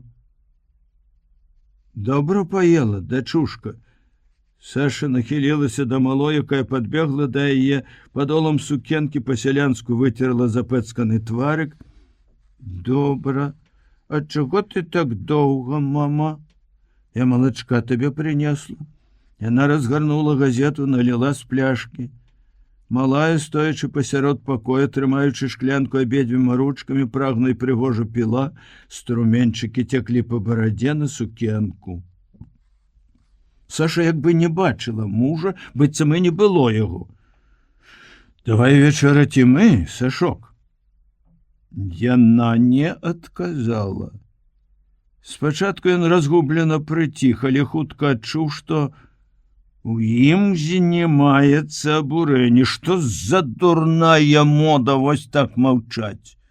Баліць табе, скажы, закрычы, я тут, я ёсць і разумею, бачу кожны рух тваёй душы. Можа, і Саша пачула буру, бо раптам падышла да яго і сказала амаль шэптам, але тым шэптам, што гучней за любы крык. Ну, дарагі мужанёк, не думала, ты ад маладосці ды дурноты нашкодзіў, як кот. Поверила, што і праўда гэта было раз. Аж вунь што ты. Яна задыхнулася. Ты і пасля знайшоў яе. Яна круто павярнулася, взяла з ложка платье, выхапіла з кішэні пакамечаны канверт. На! Твоей ППЖ, читай, радуйся. Яна мужа кидае. Ці не до тебе збіраецца прыехаць? Петро ўзяў канверт, нічога не разумеючы, не здагадваючыся нават, пра каго ідзе гаворка. І почерк яму нічога не сказаў. Але, дастаўшы лісток, не вытрымаў. Глянуў на подпіс Тоня. Адкуль яна ўзялася, як даведалася яго адрас? На канверце адрас яго бацькоў. Пісьмо сюды пераслалі яны, бацькі. Зваротны адрас, знаёмая лічба палявой пошты, зенітны полк, дзе ён пачынаў службу і вайну, толькі тады гэта быў асобны дывізіён, а цяпер полк. Нічога дзіўнага, там у палку адрас яго бацькоў мог захавацца ў справах, у ранцах ці ў памяці былых саслужыўцаў. Ён маланкава вачамі ў паўзмроку прабег кароткае пісьмо, нічога асаблівага, ніякага нават напаміну пра іх адносіны. Што ж магло абурыць Сашу? Гэта? Са Сцяпанам у нас нічога не будзе, кіну я яго, афармляю звальненне, паеду да мамы. Вось гэта. Цяпер я часта думаю, кажу яму, недарэмна ты даў яму па мордзе. І словы твае ўспамінаю, якія ты сказаў у шпіталі у Ландсбергу. Але толькі гэта. Некалі, яшчэ ў партызанскім шпіталі, ён расчулены. Чыста сардэчна прызнаўся пра сваю выпадковую сувязь з Тоняй. Саша слова яму не сказала параненаму, але ён бачыў, што ёй балюча было. Помніць, як раптам змяніўся выраз яе твару, вачэй, як прикусіла яна губу, і якая пасля стала, як бы раптам аддалілася ад яго. Зрабілася клапатлівай сястрой, міласэрнай сястрой, не больш. Не без уплыву Марыі Сергеевны яна пазней зноў наблізілася. А так магло здарыцца, што і зусім аддалілася б. У яго ўжо была, з'явілася боязь страціць яе. Калі ён зноў пайшоў на фронт, боязь гэтая вырасла ў страх. Саша падагравала гэты страх сваімі пісьмамі, як бы між іншым паведамляла адзін раз пра тое, што заязджаў да яе Владзімір Лялькевіч. Другі, што ў вёсцы, дзе яна цяпер працуе, размясцілася вайсковая часць і многа маладых афіцэраў. Трэці, што да гаспадыні, дзе яна на кватэры, прыехаў на пабыўку сын афіцэр. Толькі вярнуўшыся з арміі, Пятро даведаўся, што паведамленні гэтыя былі помстай яму. Можа, не вельмі разумнай, дасціпнай, але інакшых назваць нельга. Ніякая часць у Грыбаўцы ніколі не стаяла. На кватэры Саша жыла ў жонкі Панаса Грамыкі. Адно толькі праўда, пра Лялькевіча. Ён быў другім сакратаром райкама партыі і, безумоўна, мог праязджаць, але ў Пятра ўжо тады ў партызанах знікла ўсякая рэўнасць да яго. Страх, безумоўна, знік, калі ён вярнуўся. Саша, яго жонка назаўсёды, на ўсё жыццё, і нішто не здолее іх разлучыць. Але боязь, што яна зноў аддаліцца, як тады, перашкодзіла яму прызнацца, што ён меў сустрэчу з гэтай Тоняй яшчэ раз у Германіі.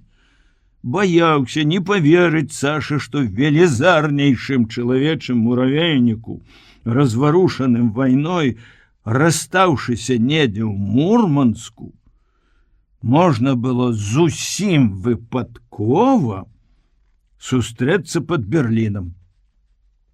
Праўда, на вайне былі яшчэ больш неверагодныя сустрэчы, чаго не было там. Аднак ці зразумела б гэта Саша? Ці не падумала б, што яны перапісваліся, шукалі гэтай сустрэчы, і адбылася яна зусім інакш, у інакшых абставінах? Магла б не выказаць свайго нявер'я, а ўпотай пакутаваць. Бывае ложь во спасение, а бывае праўда, пра якую лепш змаўчаць. Але ж няма, відаць, такой праўды. Недарэмна кажа старая мудрасць, няма такой тайны, якая не стала б яўнай. І гэта стасуецца да ўсяго, да палітыкі, дыпламатыі, вайны і да жыцця двух людзей. Лепшая сямейная дыпламатыя – гэта дыпламатыя поўнага ўзаемнага давер'я і бязмежнай шчырасці. Шкада, што многія з нас прыходзяць да гэтай высновы пазнавата. Пятро, разгублены ад нечаканасці, нясмела ступіў да жонкі. Сашок, я ўсё растлумачу. Выслухай толькі спакойна, навошта ускладняць і без таго нелёгкае жыццё наша. Не трэба мне ніякіх тлумачэнняў. Даволі з мяне тваіх казак. Выдумляць ты ўмееш. Пятро хацеў узяць яе за руку, яна рэзка адступіла і гневна крыкнула: «Не чапай, я ненавіджу тебе!» Ленка обняла ее колени, захныкала: «Мама, не свалыся, я боюся». Саша схапила дочку на руки, притиснула до грудей, быццам ей нешта пагражала. «Не бойся, моя маленькая, я не буду сварыцца». «Навошта мне сварыцца? Мы прожили с тобой 5 год и не сварылись. Ни с кем, только с немцами. И мы будем жить с тобой, и никто, и тата с нами, так, мамочка?» Саша быццам прикусила язык, больш ні слова. Ужо ў прыцемку памыла малой ручкі і ножкі і, не вячэраючы, уклалася з ёй на вузкім ложку, на якім, калі злезлі з печы, спалі яны ўдваіх. Дачка спала на ляжанцы. Пятро зразумеў, што цяпер тлумачыць няма карысці, і нічым не парушаў маўклівай вайны. Было да болю, да роспачы крыўдна. З якімі пачуццямі ён нёс гэтую бульбу, з якой пяшчотай гатаваў вечеру, і вось табе, калі ласка, нейкае недарэчнае, зусім непатрэбнае пісьмо труціла настрой, сапсавала вечар, які мог бы стаць шчаслівым. Для шчасця не так ужо много трэба: праца, любоў, дружба, ўзаемаразуменне і вера, не галоднае дзіця, ну і самім чыгунок вось гэтай бульбы. Няма нечага аднаго. Ланцуг разарваны. Пятро шкадаваў сябе, а яшчэ больш яе, Сашу. З 8 раніцы до 12 яна прымала в амбулаторыі. Потым да цемна візіты, колькі іх было, хворых нямала, інваліды, дзеці. Ён не адважыўся нават запаліць лямпу. Сядзеў на табурэтцы каля стала, сцямнела, сціхлі галасы дзяцей на вуліцы каля рэчкі, сціх вецер, усё сціхла. Акрамя яго думак. Калі людзі навучацца рабіць своеасаблівую фанаграму, ці, як яе назавуць, мысленне думак, іх вельмі здзівіць форма крывой. Яна будзе не толькі ламаная, з падзеннямі, узлётамі, яна будзе пакручастая, як казачны лабірынт, як зблытаны маток нітак, ці яшчэ нешта больш адмысловае. Яе будзе нялёгка расшыфраваць гэтую мысляграму. Думкі Пятра скакалі ад Сашы да Грамыкі з мінулага ў сённяшні дзень, ці нават заляталі ў заўтрашні, а то не да Бог ведае каго, часам да зусім выпадковых людзей. Якія прозвішчы цяпер? Рамашова ці Кідала? На канверце не піша, я не паспеў тады нават запытаць. Прыгадалася іх апошняя сустрэча. Не, 2 кароткія сустрэчы год назад. Але было гэта роўна год назад, у пачатку красавіка. Ой, ці не ў гэты ж самы дзень. Дывізію іх на плацдарме за Одарам змяніў танкавы корпус, тэрмінова перакінуты з усходняй Прусіі, дзе вайна была закончана. Маршал Жукаў сціскаў магутны браніраваны кулак для ўдару на Берлін. Дывізію, якая панесла на плацдарме немалыя страты, асабліва ад праклятых Фау-2, як бы адводзілі ў рэзерв на адпачынак у блізкі тыл за нейкія 40 кіламетраў ад фронту ў горад Ландсберг на варце. Але зенітны дывізіён не адпачываў. Ён заняў баявыя пазіцыі, каб сцерагчы адпачынак змушаных пехацінцаў. Камандны пункт дывізіёна размясціўся на самым беразе ракі, заняўшы будынак нейкага яхт-клуба і суседнюю кірху пад назіральны пункт.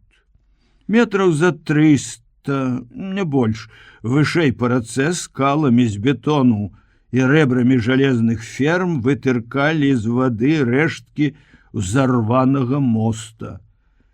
Ад гэтага шырокага, збудаванага на стагоддзі гарадскога моста астаўся адзін пралёт ад таго супрацьлеглага берага, да і той трымаўся на пакалечаным быку.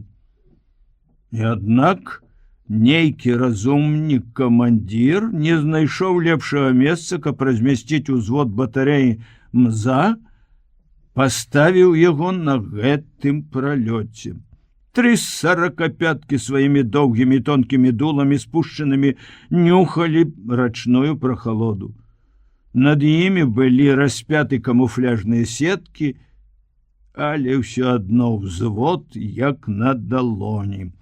Здалёк можна было пералічыць усю прыслугу, якая на 3/4 складалася з дзяўчат. На бераг, дзе размясціўся КП Пятровага дывізіёна, даляталі іх звонкія галасы, смех, а трохі ніжэй ад іх КП. Так, над ракой узвышаліся некранутыя фермы чыгуначнага моста.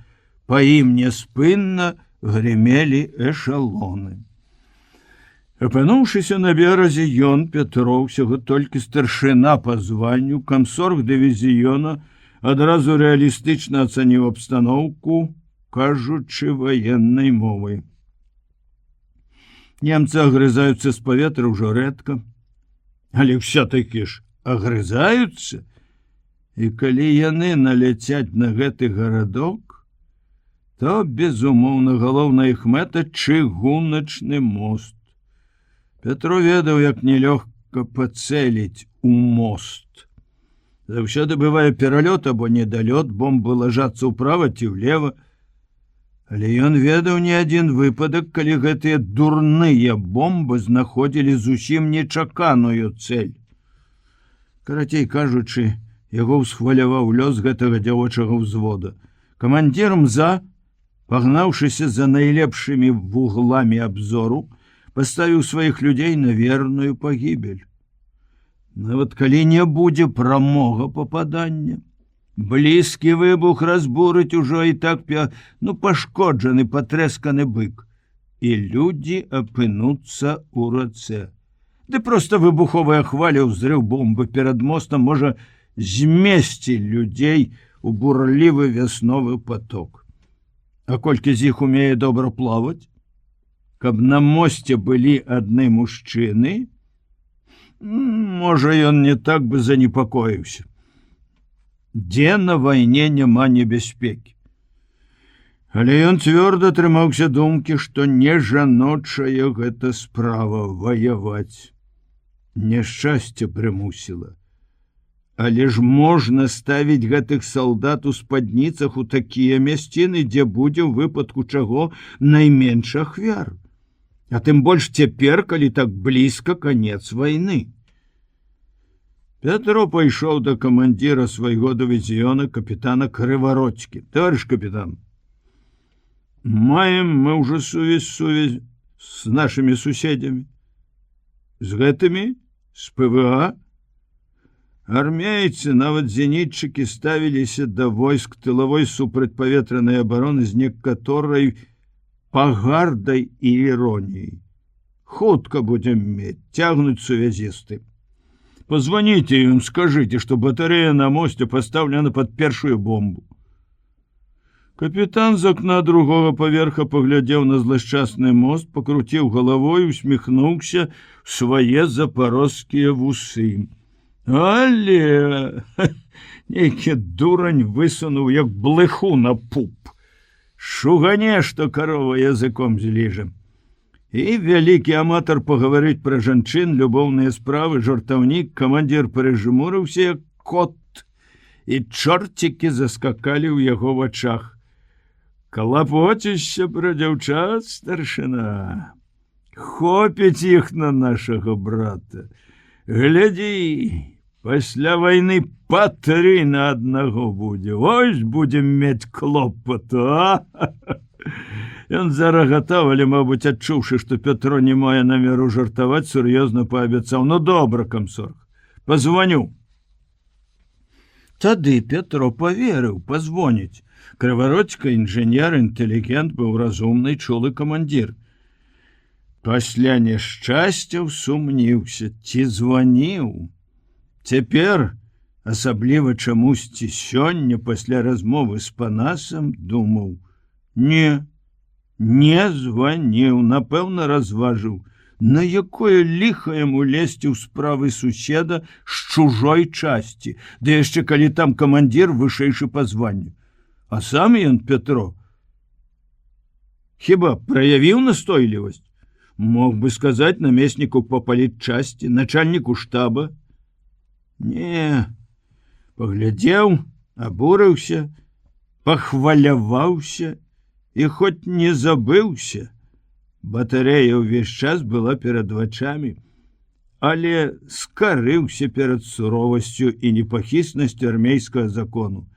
Ніжэйшы па чыну і званню не мае права ўмешвацца ў загады і распаражэнні старэйшага. Маўчы і выконвай. А калі гэты старэйшы дурань... Трагедыя адбылася дні праз 4. Ю-87 наляцелі адвечоркам. Вось такім жа ясным па-вясноваму прыгожым. Там у Германіі ўжо распускаліся дрэвы, зеляняла трава.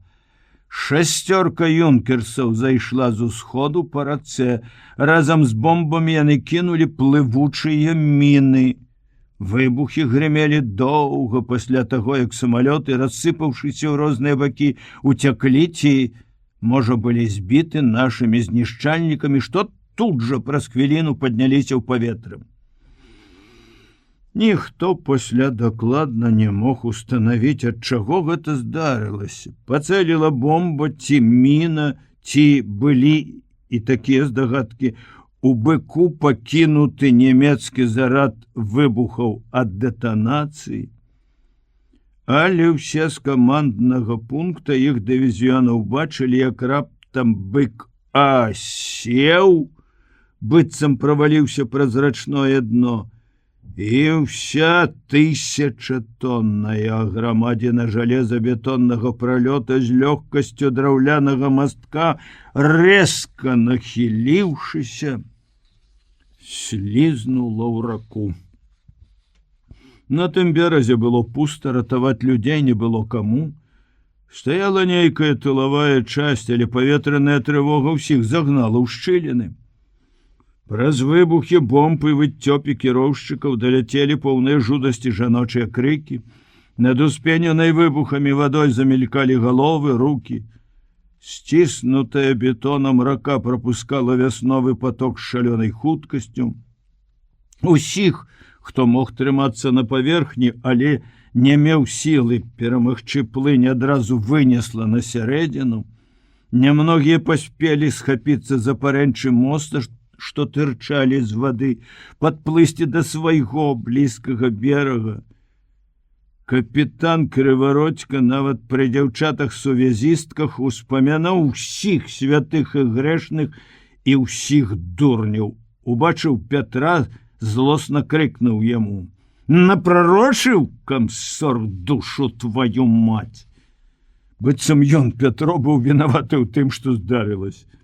І тут жа закамандаваў усім, хто быў на КП, салдатам і афіцэрам: «Хто ўмее плаваць, усе ў ваду, ратаваць людзей, бондар, у лодку, страхаваць і падбіраць, патоне свой галаву скручу.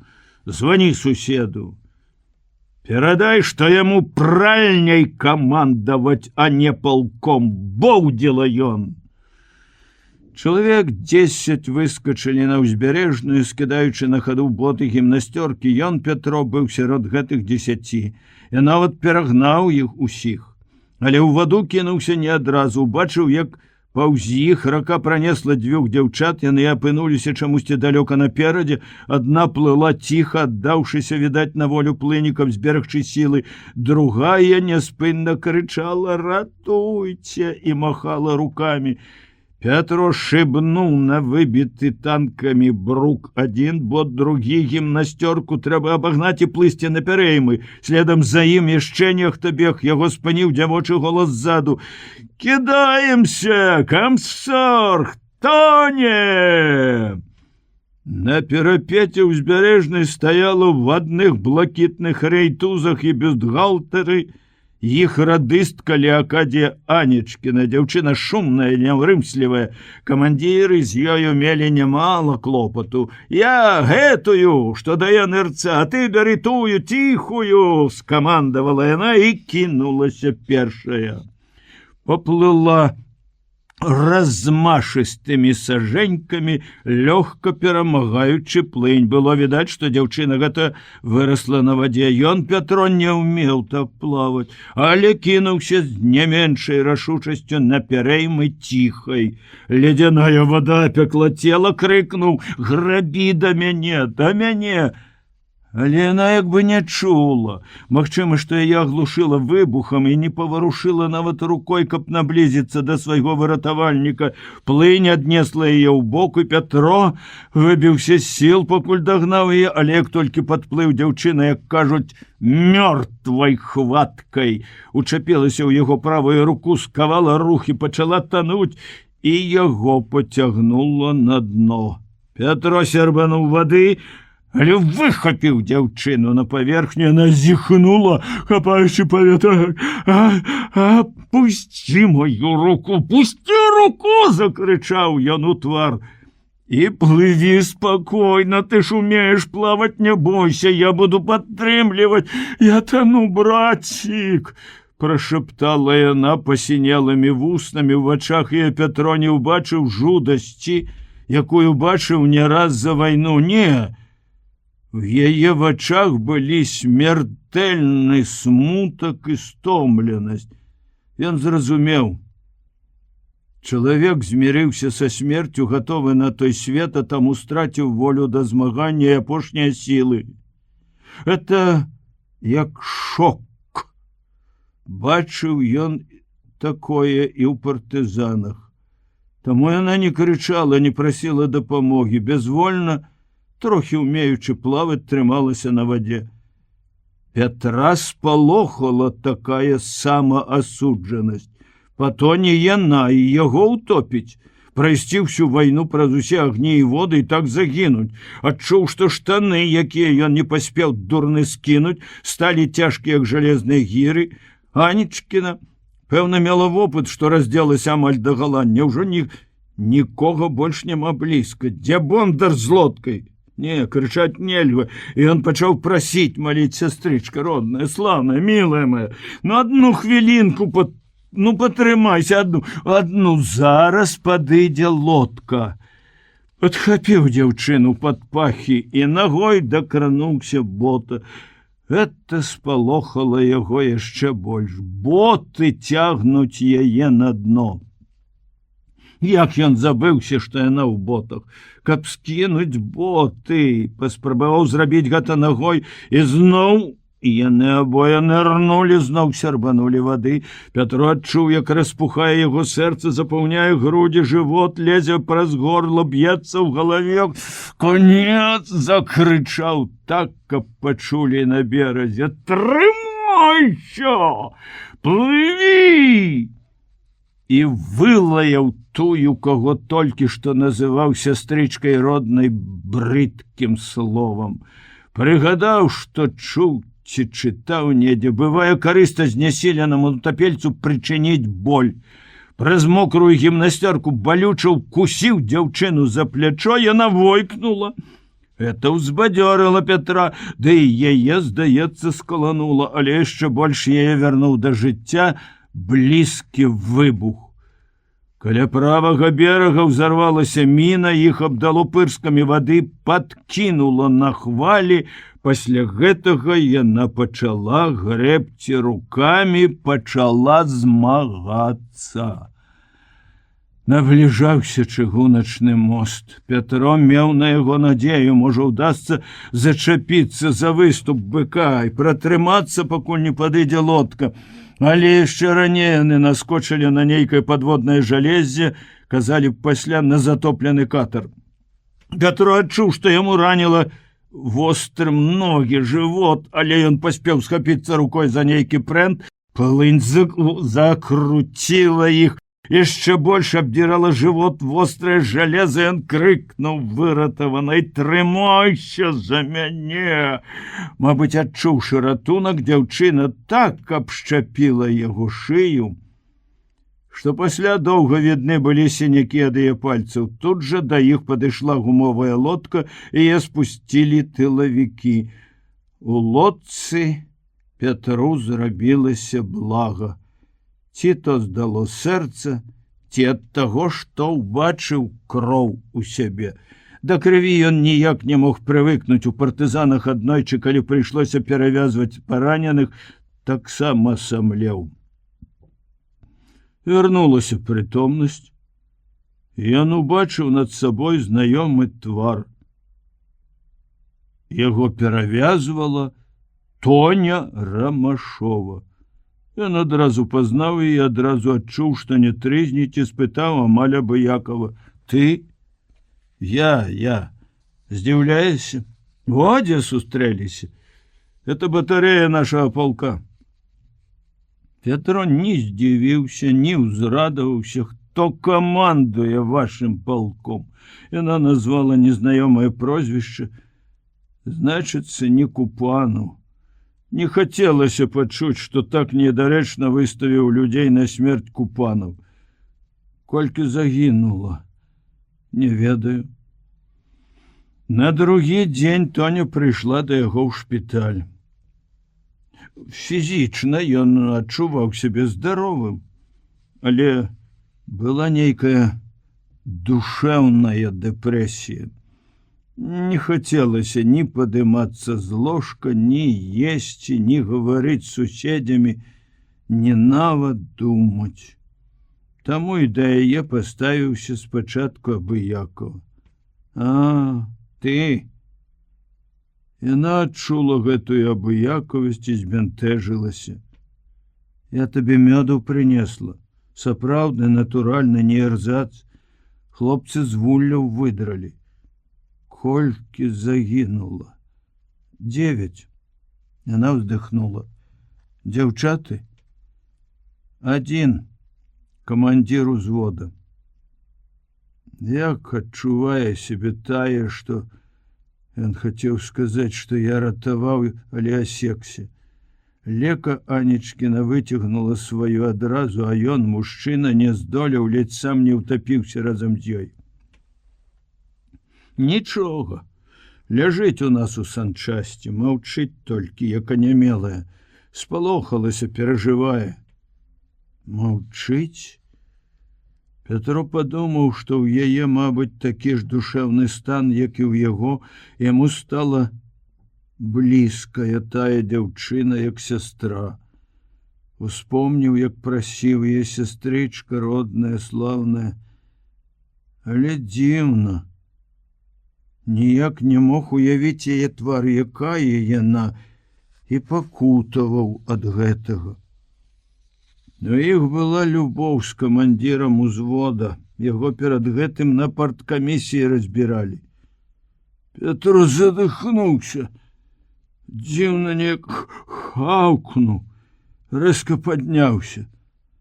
Абыякавасць дэпрэсію змыла хваляй абурэння. Захацелася ўдарыць Тоню за тое, што яна вось так холадна, спакойна, раўнадушна паведамляе пра гэта. У іх была любоў, але ён стрымаўся, зноў упаў на падушку, закрыў рукамі твар і раптам з надзвычайнай выразнасцю ўбачыў мокры твар дзяўчыны са смяртэльным смуткам у вачах. У іх была любоў, у іх магло быць жыццё і шчасце. Жыццё і шчасце, што яны пакахалі адно аднаго, у тым убачылі крамолу. А што паставілі іх на верную смерць, ніхто не ўбачыў. Это батарея майго мужа, твайго земляка і таварыша па вучобе Сцяпана Кідайлы. Што? Што яна кажа? Пятро адняў ад вачэй рукі. Тоня усміхалася, мабыць, задаволеная эфектам ад сваіх слоў. Сцяпан, твой муж? Яна ўздыхнула. Цяпер у яго зноў могуць быць непрыемнасці. Непрыемнасці? Прашаптаў Пятро і тут жа сарваўся, закрычаў на ўвесь шпіталь: да яго гада! Судзіць трэба! Расстраляць падлюгу! Сам ён, нябось, не стаў на гэты мост! Вынес бы туды свой КПМ! На яго крык павярнуліся ўсе параненыя, прыбегла сястра. Што ты шуміш? Абражаная за мужа, Тоня паднялася з табурэткі, сказала, крыва усміхаючыся: а ты стаў страшны. Раней мог толькі ўдарыць, а цяпер хочаш страляць. Бойся сам за сябе. Вот такія былі іх апошнія сустрэчы. Чаму ён не расказаў пра іх Сашы? Расказваў жа, як выратаваў дзяўчыну, нават трохі пахваляўся, во, маўляў, які я герой, а пра Тоню ні слова. Як цяпер прымусіць Сашу паверыць? Са злосцю падумаў пра Кідалу. Жыве, служыць, гад, і нічога з такім не здараецца. Загінуў Сеня праз яго, панізілі ў званні, але, відаць, ненадоўга. Такі выкруціцца, пакажа сябе. Часам і бомбу можа вынесці на плячах з пазіцыі. А ўсё адно астаецца падлюгам. Нават жонка яго зразумела нарэшце гэта.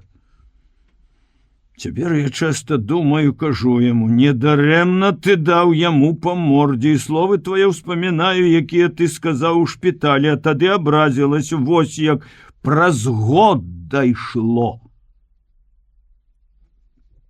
Не соладка табе, Антоніна Васильевна. Раз ты ўспомніла пра мяне, пісьмо напісала, пра сваю бяду захацела расказаць. Я разумею цябе і па-чалавечы спачуваю. Але чым я магу памагчы? А хто паможа мне? Навошта людзі так заблытваюць свае адносіны?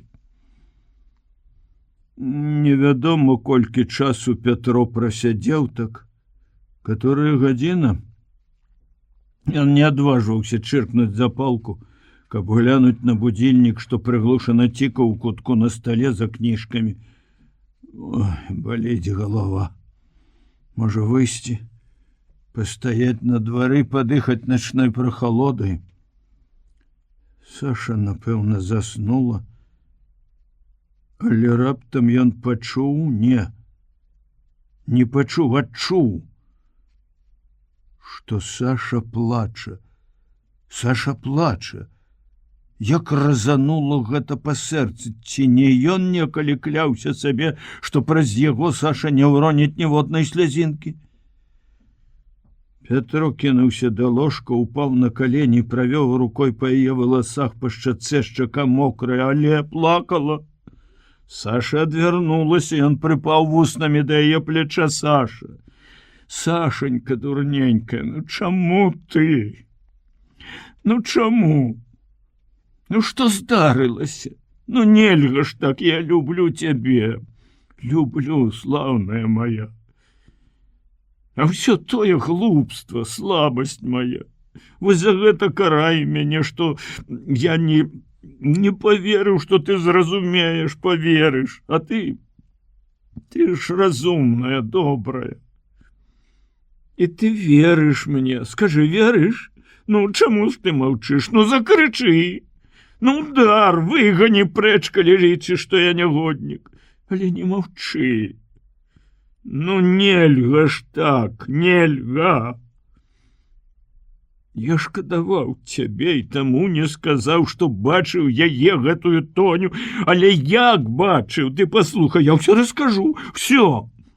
І так, стоячы на каленях, цалуючы жончы на плячо, шыю, задыхаючыся ад хвалявання, ён расказваў яшчэ раз эпізод са ўзводам мза, з уратаваннем дзяўчыны, але цяпер ужо ўсё да канца.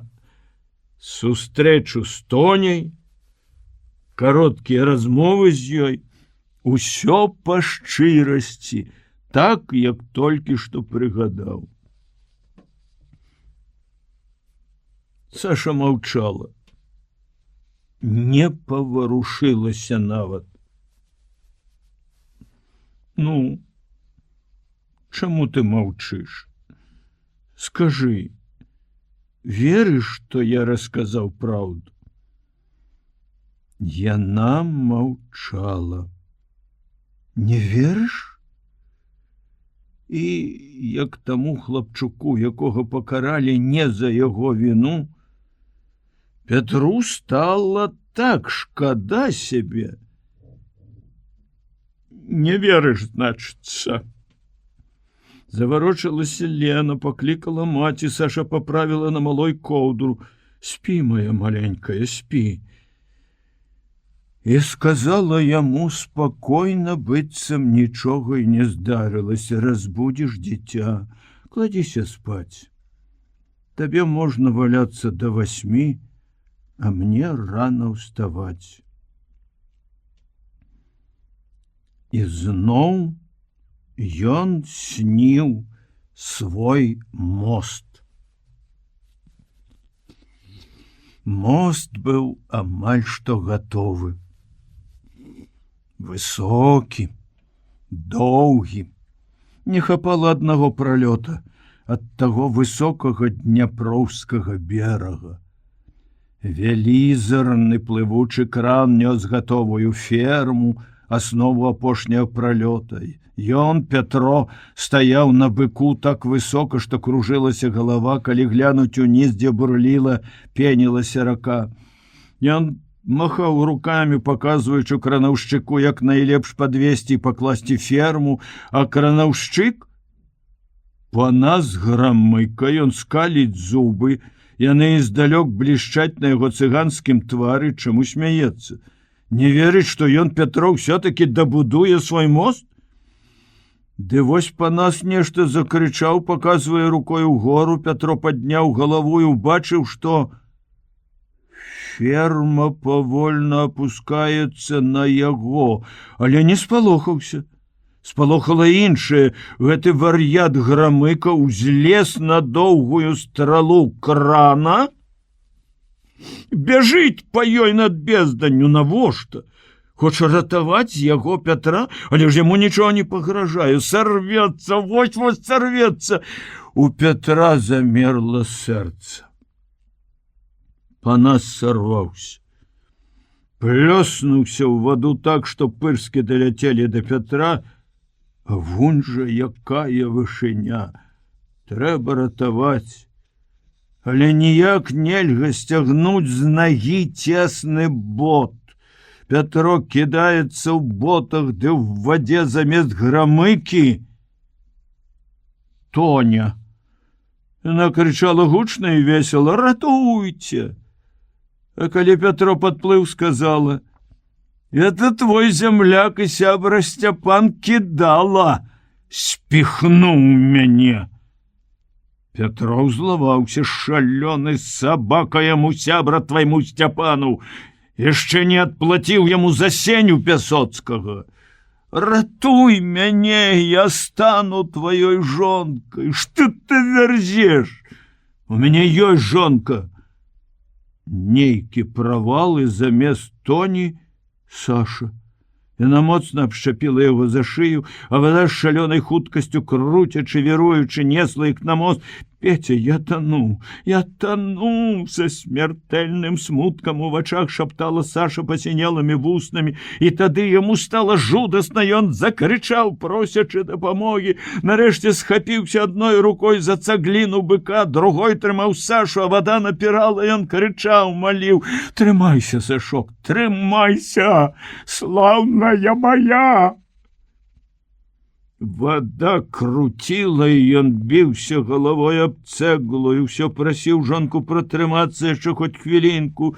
Петя, Петя, што з табой, прачніся!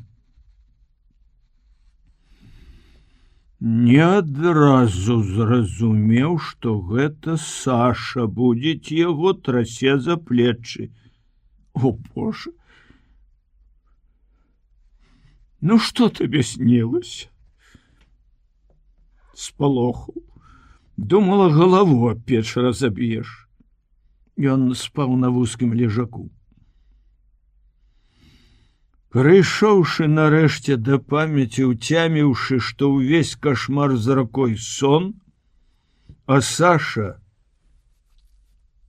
вось яна, жывая, ў белай сародцы, стаіць у ранішнім паўзмроку перад ім, Пятро імкліва абняў жонку, прыцягнуў да сябе, але яна, пацалаваўшы яго ў лоб, вызвалілася з абдымкаў. Спі яшчэ рана і не сні дурных сноў. Шапятовіч любіў 6 клас. У настаўнікаў гэта бывае. Сімпатыя да якога-небудзь аднаго класа. Большасць, праўда, ніколі не могуць як след растлумачыць, чаму яны любяць гэты клас, а не іншы. Пятро ж бадай што мог бы адказаць, завошта ён любіць 6класнікаў. За сур'ёзнасць. А хіба сур'ёзнасць такая ўжо прываблівая рыса ў дзяцей? Клас сапраўды быў сур'ёзны, больш сур'ёзны, чым нават старэйшыя 7класнікі.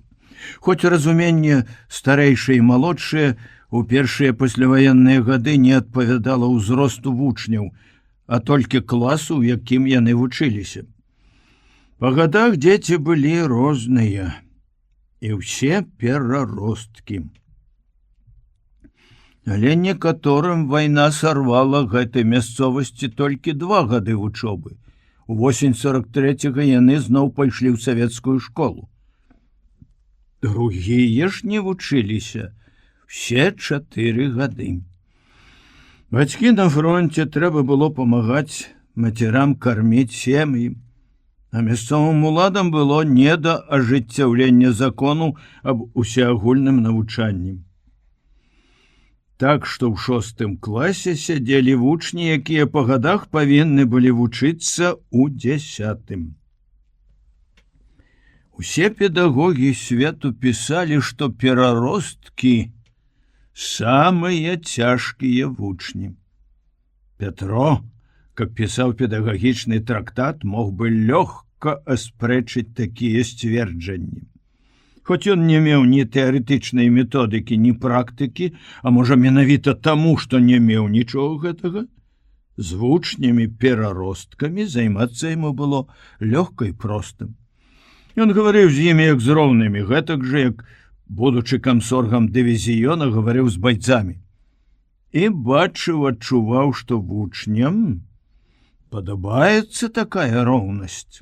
Не, сур'ёзнасць іх не была прываблівая, яна была цяжкая, бо нагадвала пра вайну, напамінала пра тое, што перажылі яны, дзеці вайны, і перажываюць дагэтуль.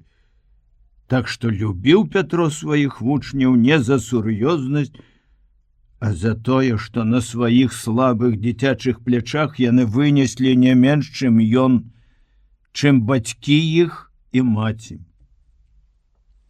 А хутчэй за ўсё, яго асаблівыя пачуцці да гэтага класа тлумачыліся тым, што неяк так падабралася, што добрая палавіна класа сіроты.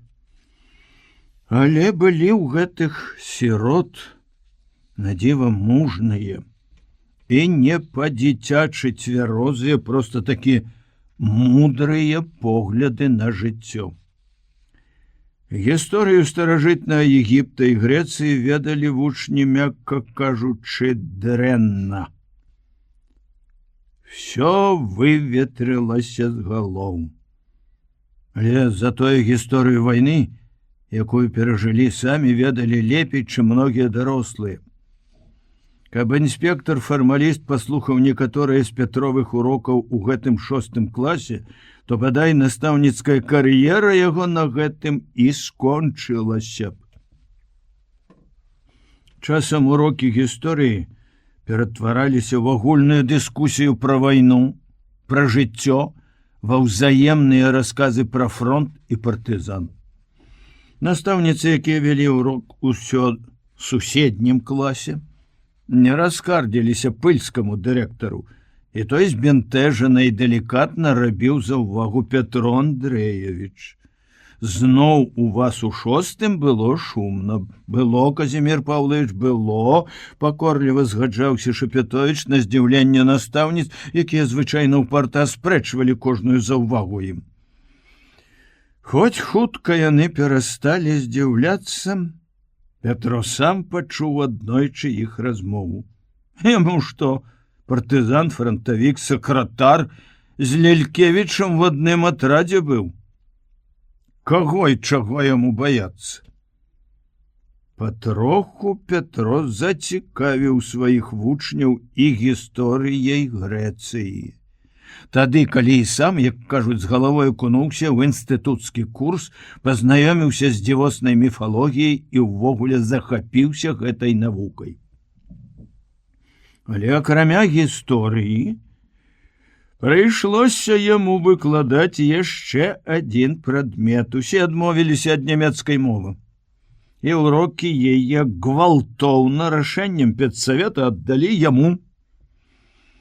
Пятро адразу разгадаў змову настаўніц. Маўляў, гісторыя што? Гісторыю любы зможа выкладаць, асабліва, калі ў цябе добра падвешаны язык. А вось паглядзім, як ты без педагагічнай адукацыі будзеш выкладаць мову, ды яшчэ замежную.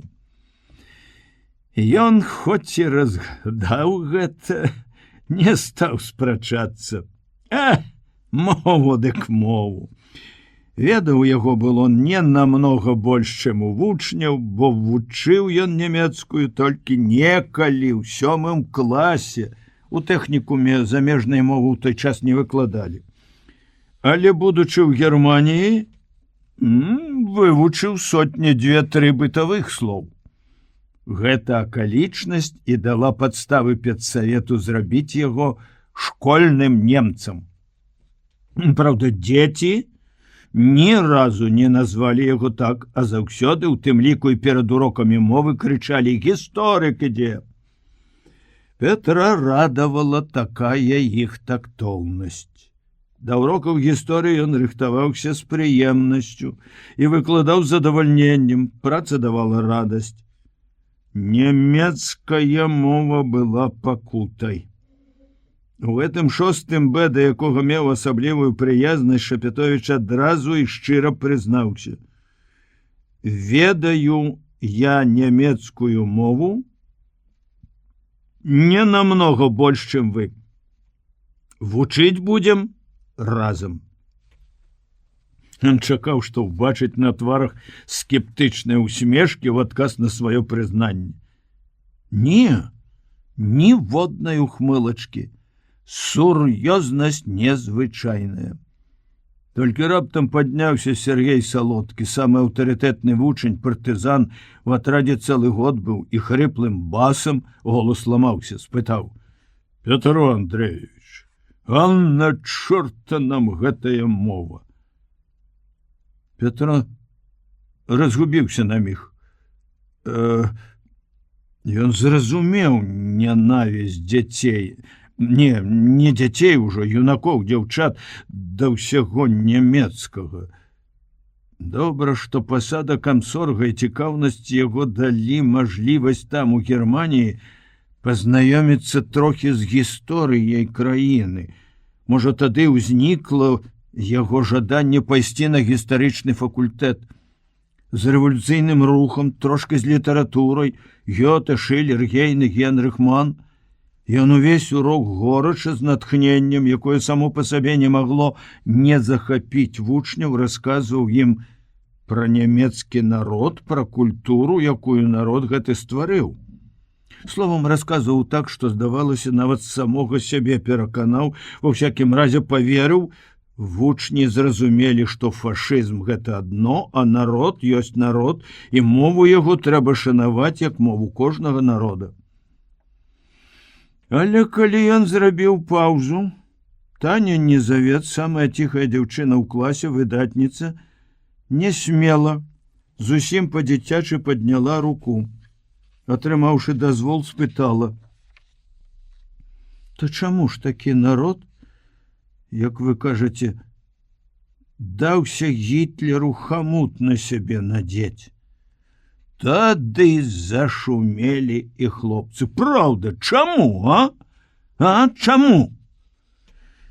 Не першы раз Пятро чуў гэтае пытанне. Яго задавалі байцы, калі ён гутарыў з імі. Ды і сам яшчэ там, у Мурманску, пачатку вайны ламаў галаву і пытаўся у Сені Пясоцкага, амаль гэтак жа, як Таня, чаму? Здаецца, толькі Сеня пераконваў. Ён не помніць ужо ўсіх тлумачэнняў і доказаў, але помніць, што і самы другія хлопцы урэшце здаваліся пад напорам сеневай логікі і эрудыцыі. Пазней розумам ён прымаў усе тлумачэнні, а вось сэрцам... От назад у Германії, калі следам за артыкулам Эренбурга з'явіўся артыкул Александрова, перад афіцэрамі іх дывізіі выступаў палкоўнік з Масквы з палітычнай акадэміі. Гаварыў з такім жа натхненнем і перакананасцю, як ён Пятро перад сваімі вучнямі. Але потым падняўся камандзір дывізіёна Кацюш, майор Яшанкаў, і, заікаючыся ад хвалявання, спытаў: «Аж выходзіць, таварыш палкоўнік?» «Выходзіць у тым, што сям'ю маю, маці старую жонку, дзяцей малых, Ваню і Лёшу, живымі спалілі, то выходзіць, вінаваты ў гэтым толькі Гітлер і яго акружэнне? А каб я сёння пайшоў, ды вось так іх дзяцей, каго б вінавацілі? Але я не пайду. Я чалавек!» Ужо выкрыкнуў майор асіплым ад каманд голасам. Палкоўнік разгубіўся амаль гэтак жа, як цяпер ён Пятро. Сказаў: «Не разумею вас, товарищ майор, гору ваша боль. Але именно тому, что мы человеки, як вы сказали, люди, гуманисты, мы ніколі не перанесем нашу ненависть на ўвесь нямецкі народ». З гэтым агульным тэзісам афіцеры згадзіліся. Нават Яшанкаў, напэўна, згадзіўся, бо змаўчаў. Але што афіцеры? А тут дзеці? Як ім усё гэта растлумачыць? Тут аднаго урока, адной гутаркі будзе мала. І аднаго года, відаць, будзе мала. Урока не ведалі ніхто, як змовіліся. Адны выходзілі да дошкі, крышылі крэйду, камячылі анучку, мыкалі, пыкалі з нейкіх 2 дзясяткаў слоў, якіх трэба вывучыць добра, калі спаміналі 2-3. І то, калі хто падказваў. Другія адмаўляліся з месца. Не мог знайсці кніжкі, Петро Андреевич. Падручнікаў сапраўды не хапала. На 10 чалавек адзін да ваеннага выдання. Матка корову послала пасвіць. Якая паша? Дзе тая яшчэ трава? Што ты мне галаву тлуміш? Выручае таварыша, увесь клас хором тлумачыць. Петро Андреевич, ужо ўсе ганяюць у лазнякі, галлёды кару ядуць. Карміць жа няма чым. За займішчам увесь асіннік з'елі. Пятру зрабілася няёмка. Хто гэта ён усумніўся, а? Якая паша? Быццам на небе жыве. Бы узлаваўся на свой любімы клас. Траха не сарваўся, не накрычаў. Ужо калацілася рука, калі ставіў у журнале неўласцівыя яго дробнаму почерку буйныя двойкі. Пасля размовы пра кароў палагодніў. Каб не мучыць больш ні вучняў, ні самога сябе, выклікаў да дошкі Таню Незавец. Таня любіміца ўсіх настаўнікаў. Не было яшчэ выпадку, каб яна не ведала урока, а нямецкі, Пятро гэта не раз праверыў, вывучала лепш, чым ён настаўнік. У яго вывучыць усе новыя словы не хапала часу. Яна ведала ўвесь слоўнік падручніка і ўсе граматычныя правілы. Дзяўчынка мела проста зайздросную памяць, а з выгляду сама непрыкметная, самая непрыкметная ў класе і гадамі самая малая. Бо прапусціла ўсяго 2 зімы. І так, худенькая, шчупленькая, на бледным завострым тварыку адны вялікія, заўсёды нібы здзіўленыя вочы. У пачатку працы ў Пятра пэўны час былі да яе адносіны дзіўна дваістыя. Неяк ён пагутарыў з вучнямі пра ўступленне ў камсамол. Спачатку ў класах, з усімі адразу, потым з лепшымі паасобку, гэтак жа, як рабіў у арміі, калі быў камсоргам. Дык вось, Таня гэтая. У час размовы раптам загарэлася, як мак, вочы апусціла, і здалося Пятру, траха не заплакала. Што з табой, Таня? Мяне не прымуць у камсамол, Пятро Андрэевич. Чаму? У мяне бацька вораг народа. Вораг народа?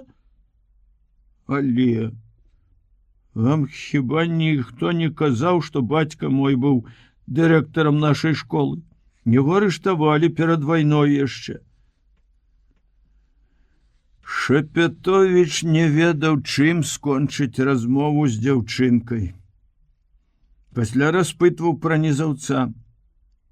І дзіўна яму рабілася і незразумела. Са студэнцкіх год яму ўбівалі ў галаву, што кожны вораг народа нямецкі шпіён пачвара.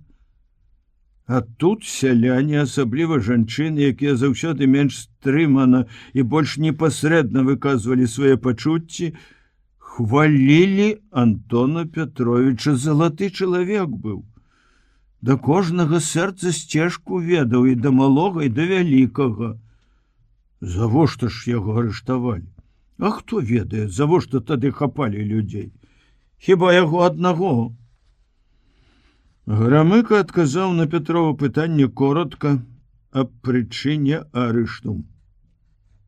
З пісьменнікам нейкім доўга перапісваўся. У госці таго запрашаў.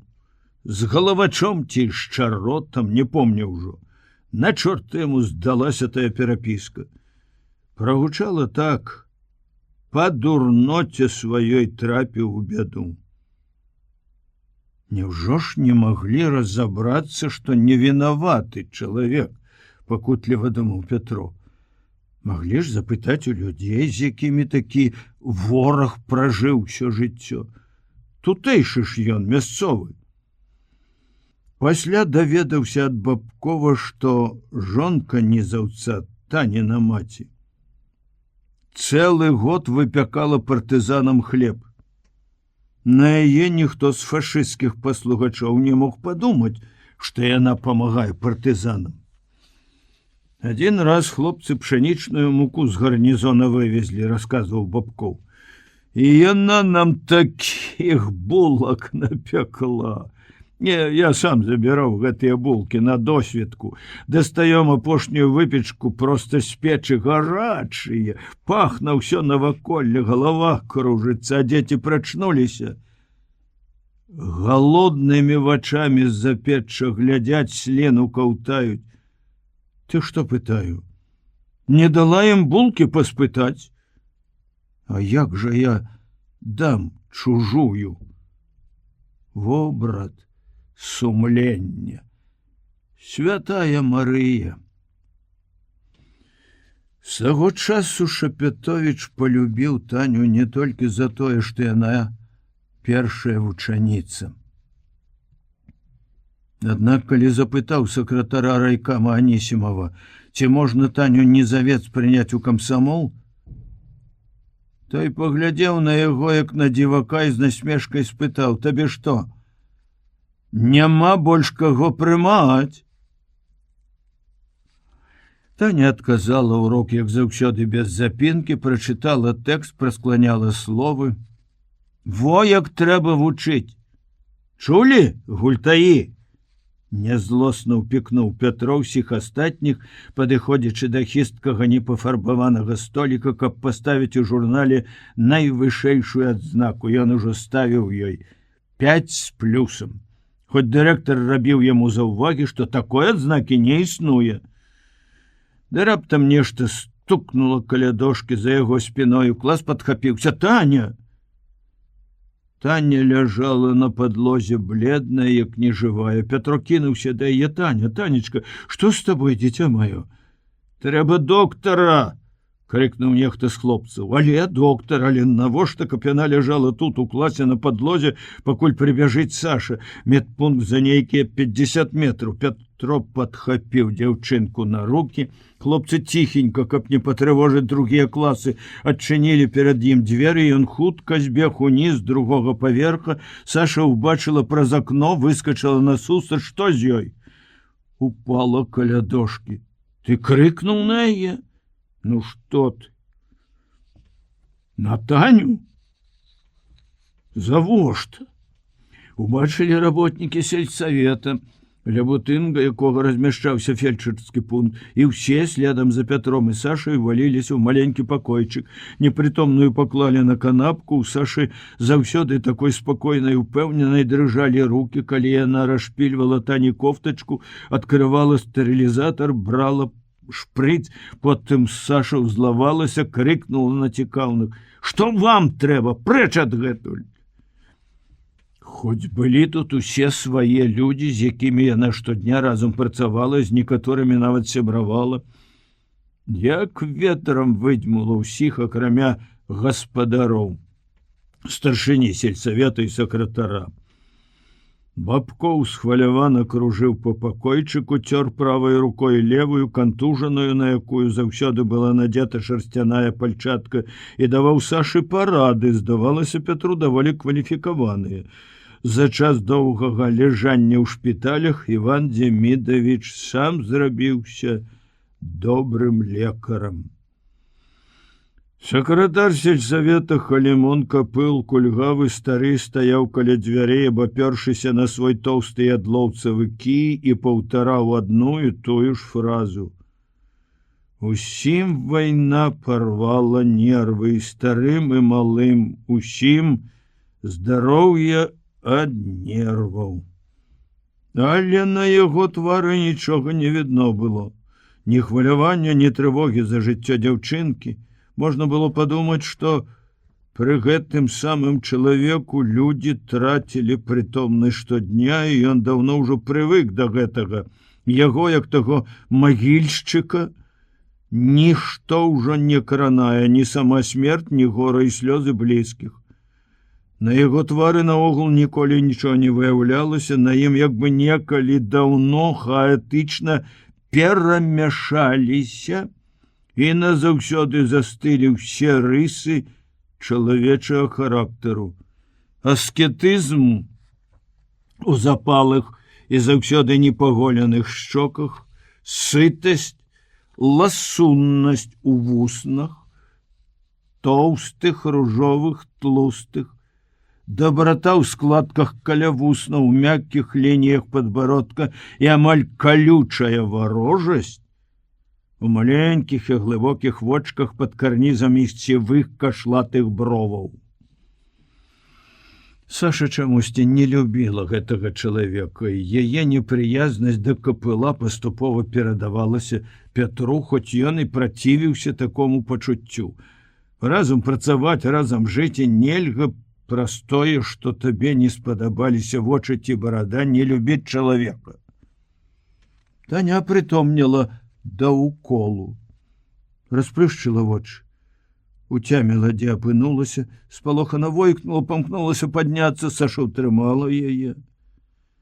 Сеўшы на канапку побач і ўзяўшы яе руку, каб палічыць пульс, ласкава спытала: «Ты ела сёння, Таня?»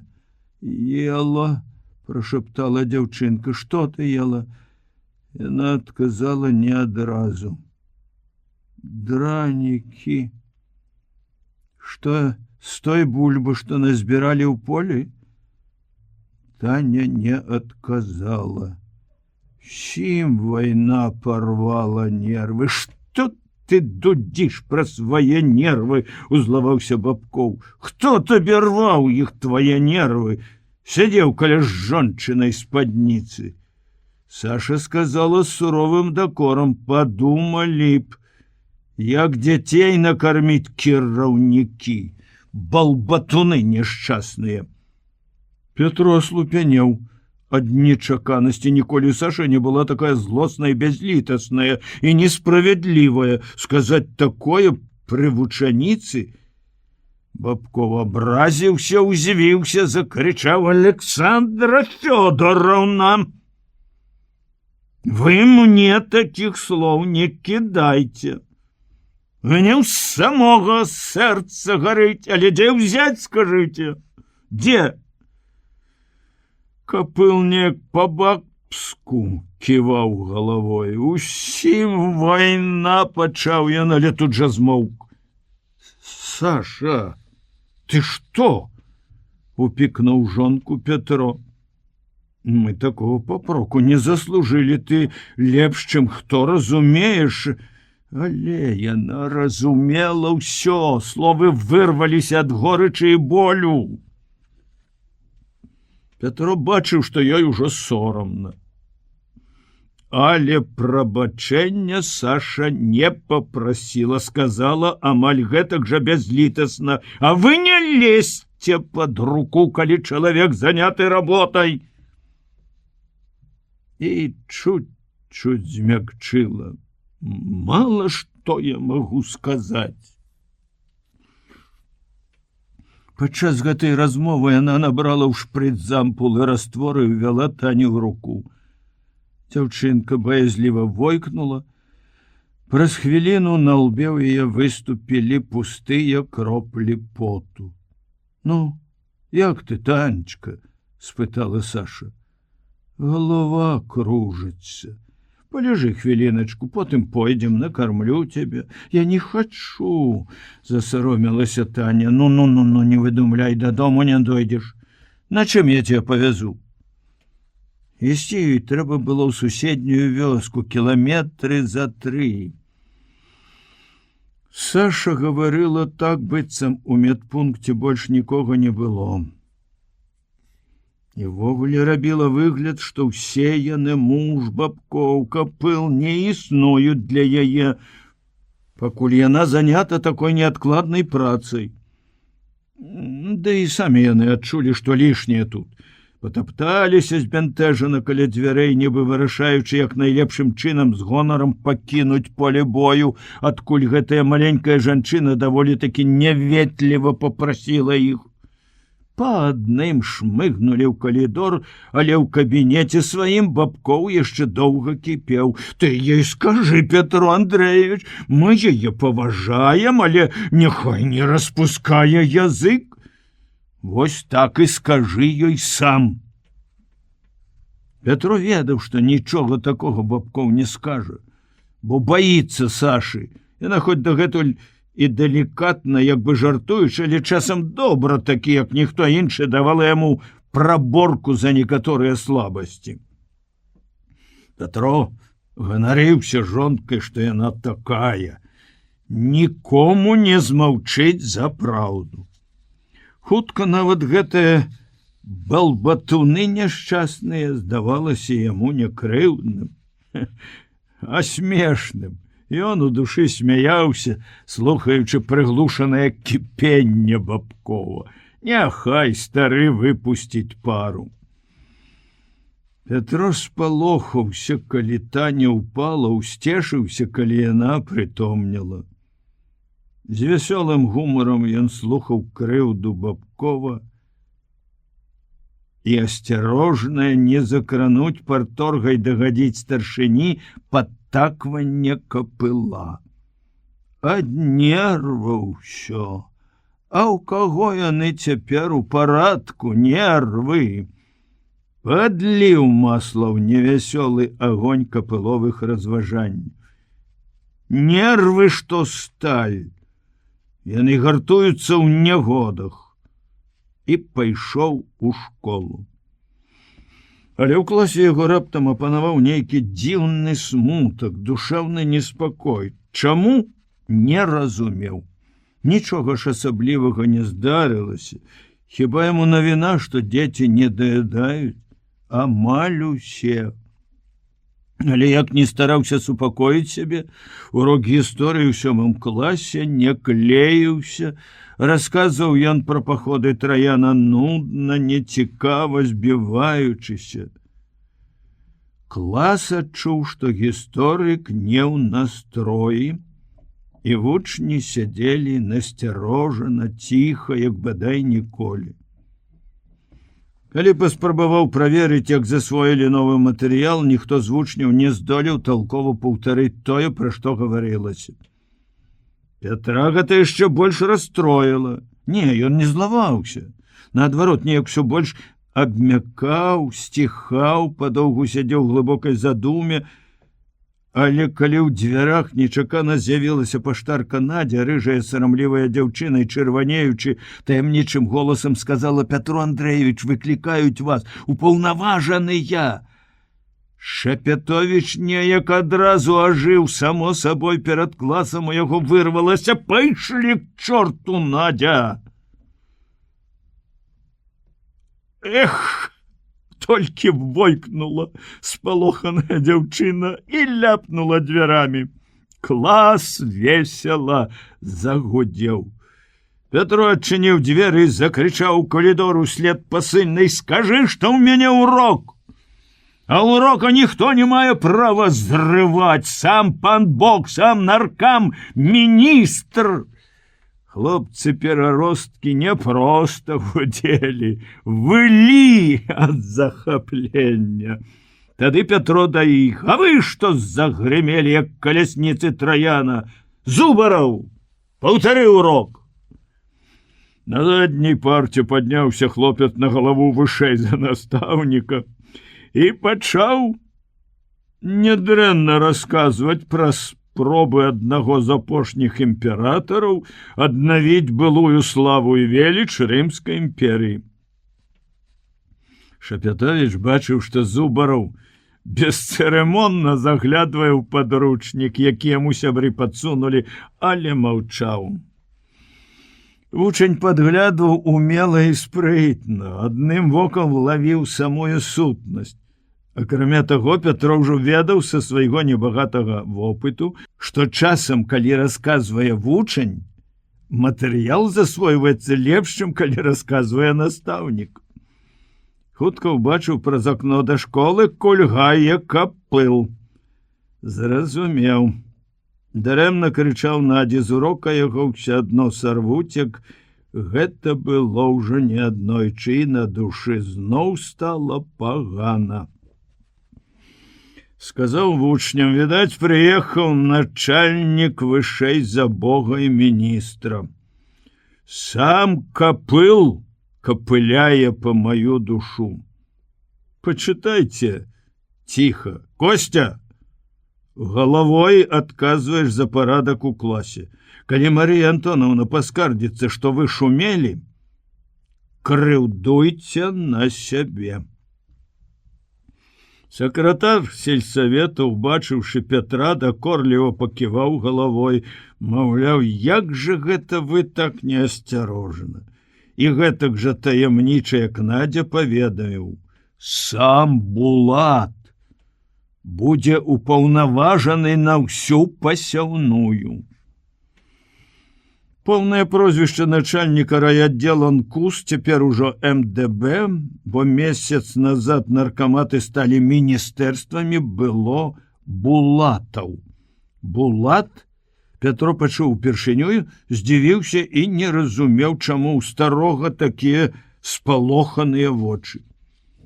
Бываюць жа ў іх сакратары райкама.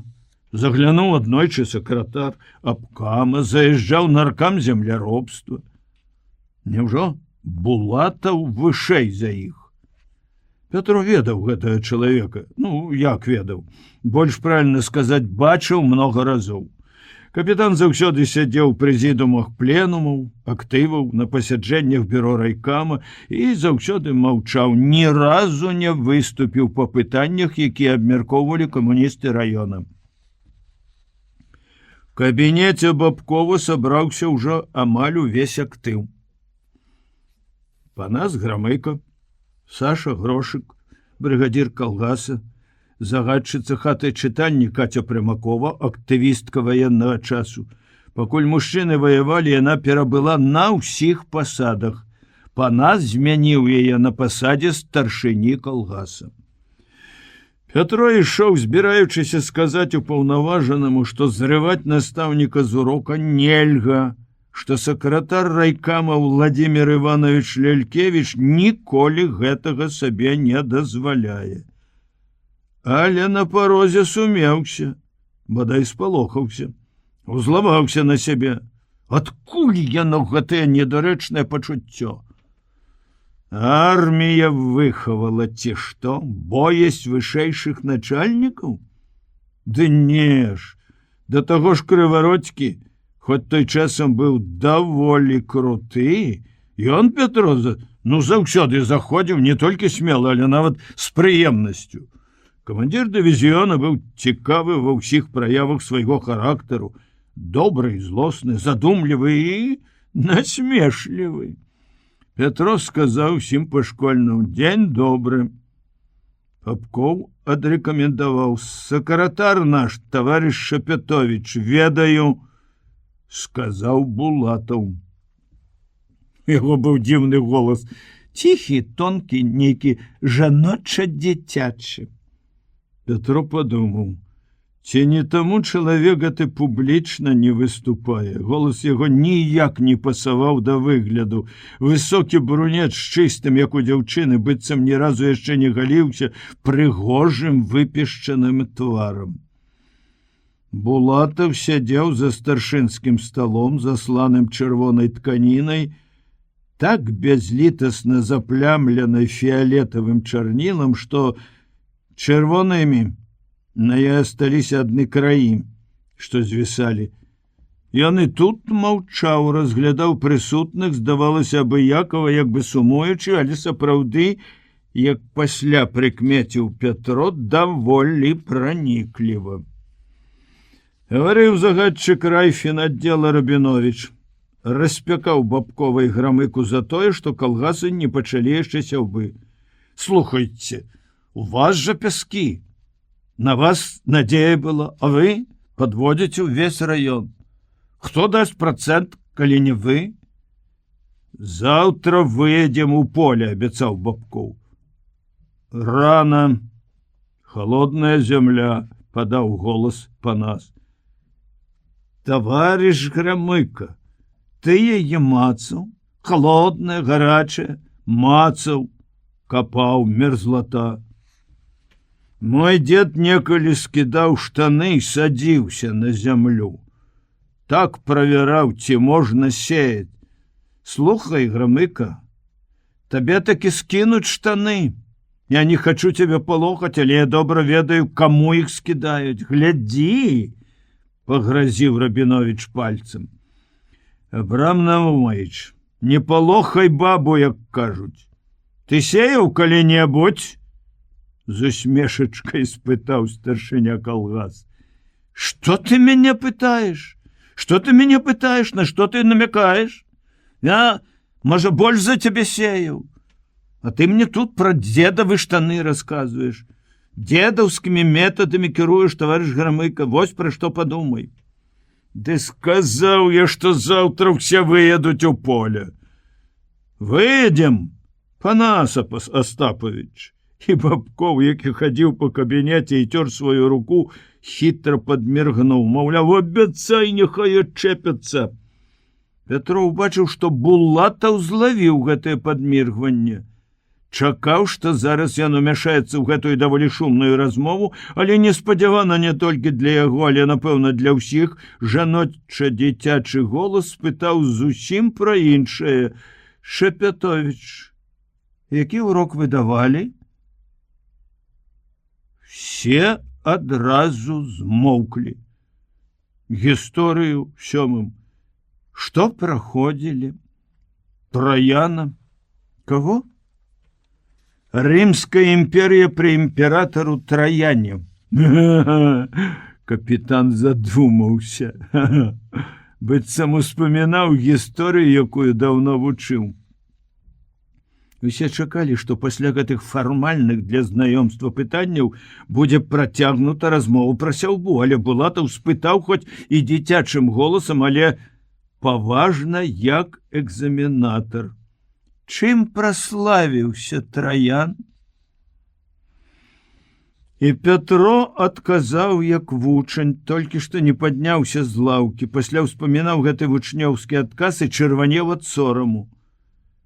Ён зрабіў па сутнасці апошнюю спробу аднавіць былую веліч імперыі. Рабіў паходы, заваёўваў землі. Агрэсар, значыцца, быў. Агрэсар. Было іх у гісторыі, гітлераў гэтых, уставіў Бабкоў. Траянскі конь яго? Спытаў Булатаў.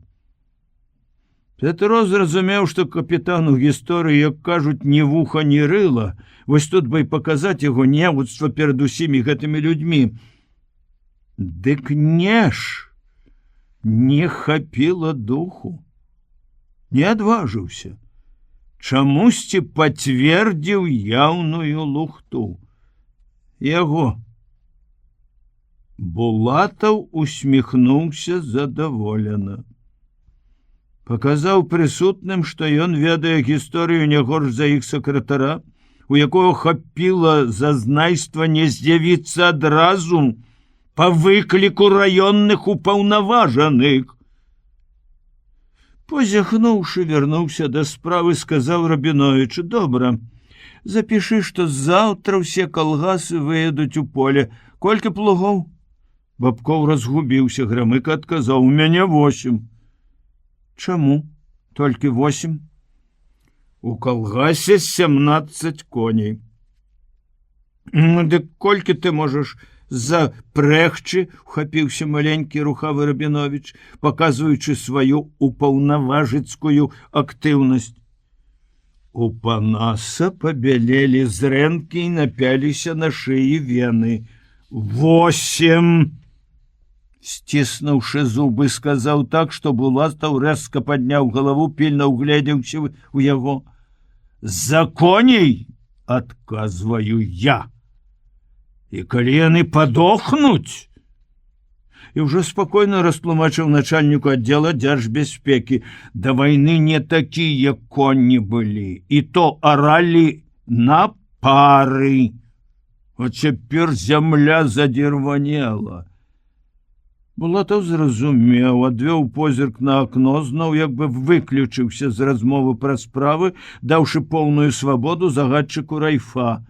Бабкоў на краі стала рабіў чырвоным алоўкам на газеце падлікі і рапартаваў: ударнік 8, Асвета 22, Варашылава 38, Чырвоныя пяскі 11. Рабіновіч занатоўваў гэтыя лічбы ў нейкую квінтанцыйную кніжку. Пятро ведаў, што не выедуць усе калгасы заўтра ў поле. А калі хто і выедзе, то столькі плугоў, колькі называе Іван Демідович, нідзе не будзе, не можа быць. У тым жа калгасе імя Варашылава, які лічыцца багацейшым у раёне, ўсяго 45 коней. Галоўнае, землі яго зарэчныя, заліўныя, лепшыя ў гэтай лясной зоне, яшчэ па сутнасці ўсе пад вадой, коней патопіш. З гэтага калгаса дзеці ў школу не ходзяць за паводкі. Толькі на човне туды можна дабрацца. Са столі Бабкоў бярэ лічбы. Нават плугоў столькі няма. У яго сакратара все запісана дакладна. Які тыдзень назад на партсходзе пра гэта гаварылі, і размова камуністаў была шчырая, без дыпламатыі. Людзі па-гаспадарску думалі, як наладзіць працу так, каб пасеяць больш і ў лепшыя тэрміны. На якое ж ліха Бабкову здалася цяпер гэтая ліпа? Падумаў бы хоць, што ўсе звесткі пра цяглавую сілу і сельгас-інвентар ёсць і ў райкаме, і ў райвыканкаме. Разумныя ўпаўнаважаныя маглі б мець іх у сябе. Падумаў бы, што такімі абяцаннямі ставіць пад удар усіх. Сябе, старшынь калгасу, парт-арганізацыю. Могуць жа праверыць, праз колькі дзён. Што тады скажуць пра іх партыйную сумленнасць? Петр ўжо раскрыў рот, каб запярэчыць Бабкову, але нешта стрымала яго. Ён паважаў гэтага старога дзівака і фантазёра і ведаў, што ў раёне і так яго часта клююць, а тут яшчэ ён выставіць яго падманшчыкам, клусам перад гэтым Булатам. Не будзе тады добрага суседства, яны жывуць в адным доме, сяброўства, дружнай працы. А яму хочацца з усімі працаваць дружна. Пэўна, ўнутраная барацьба відна была на Пятровым твары, бо Прымакова, гэтая не сказаць, што праніклівая жанчына, падсунулася да яго, штурхнула каленам, прашаптала: «Маўчыце, Андрэевіч». Грамыка, які сядзеў насупроць, таксама даволі выразна пацёр далоняй твар, зрабіў гэткія кругавыя рухі, маўляў, няхай стары круціць, пасля разбяромся. Петру зноў здалося, што чалавек з дзіцячым голасам, якім быццам бы сумаваў, убачыў зразумелыя жэсты Грамыкі і шэпт Каці. Зараз вось перапыніць Бабкова, зловіць яго на падмане. Цікава было б паслухаць, як ён крычыць, злуецца, Булатаў гэты. Перапыніў, сказаў спакойна, амаль абыякова. Сяўбой ясна, малако. Але малако, адразу падхапіў Рабіновіч, дастаючы са сваёй кірзавай сумкі другія квінтанцыйныя кніжкі. Таварышы дарагія, что вы себе думаете? Ой, вам же на бюро поздымают головы.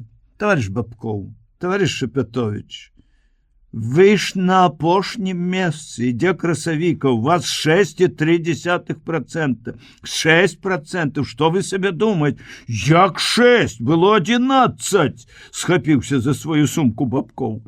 Які 11? Які 11? Вось учарашняя зводка маслапрома.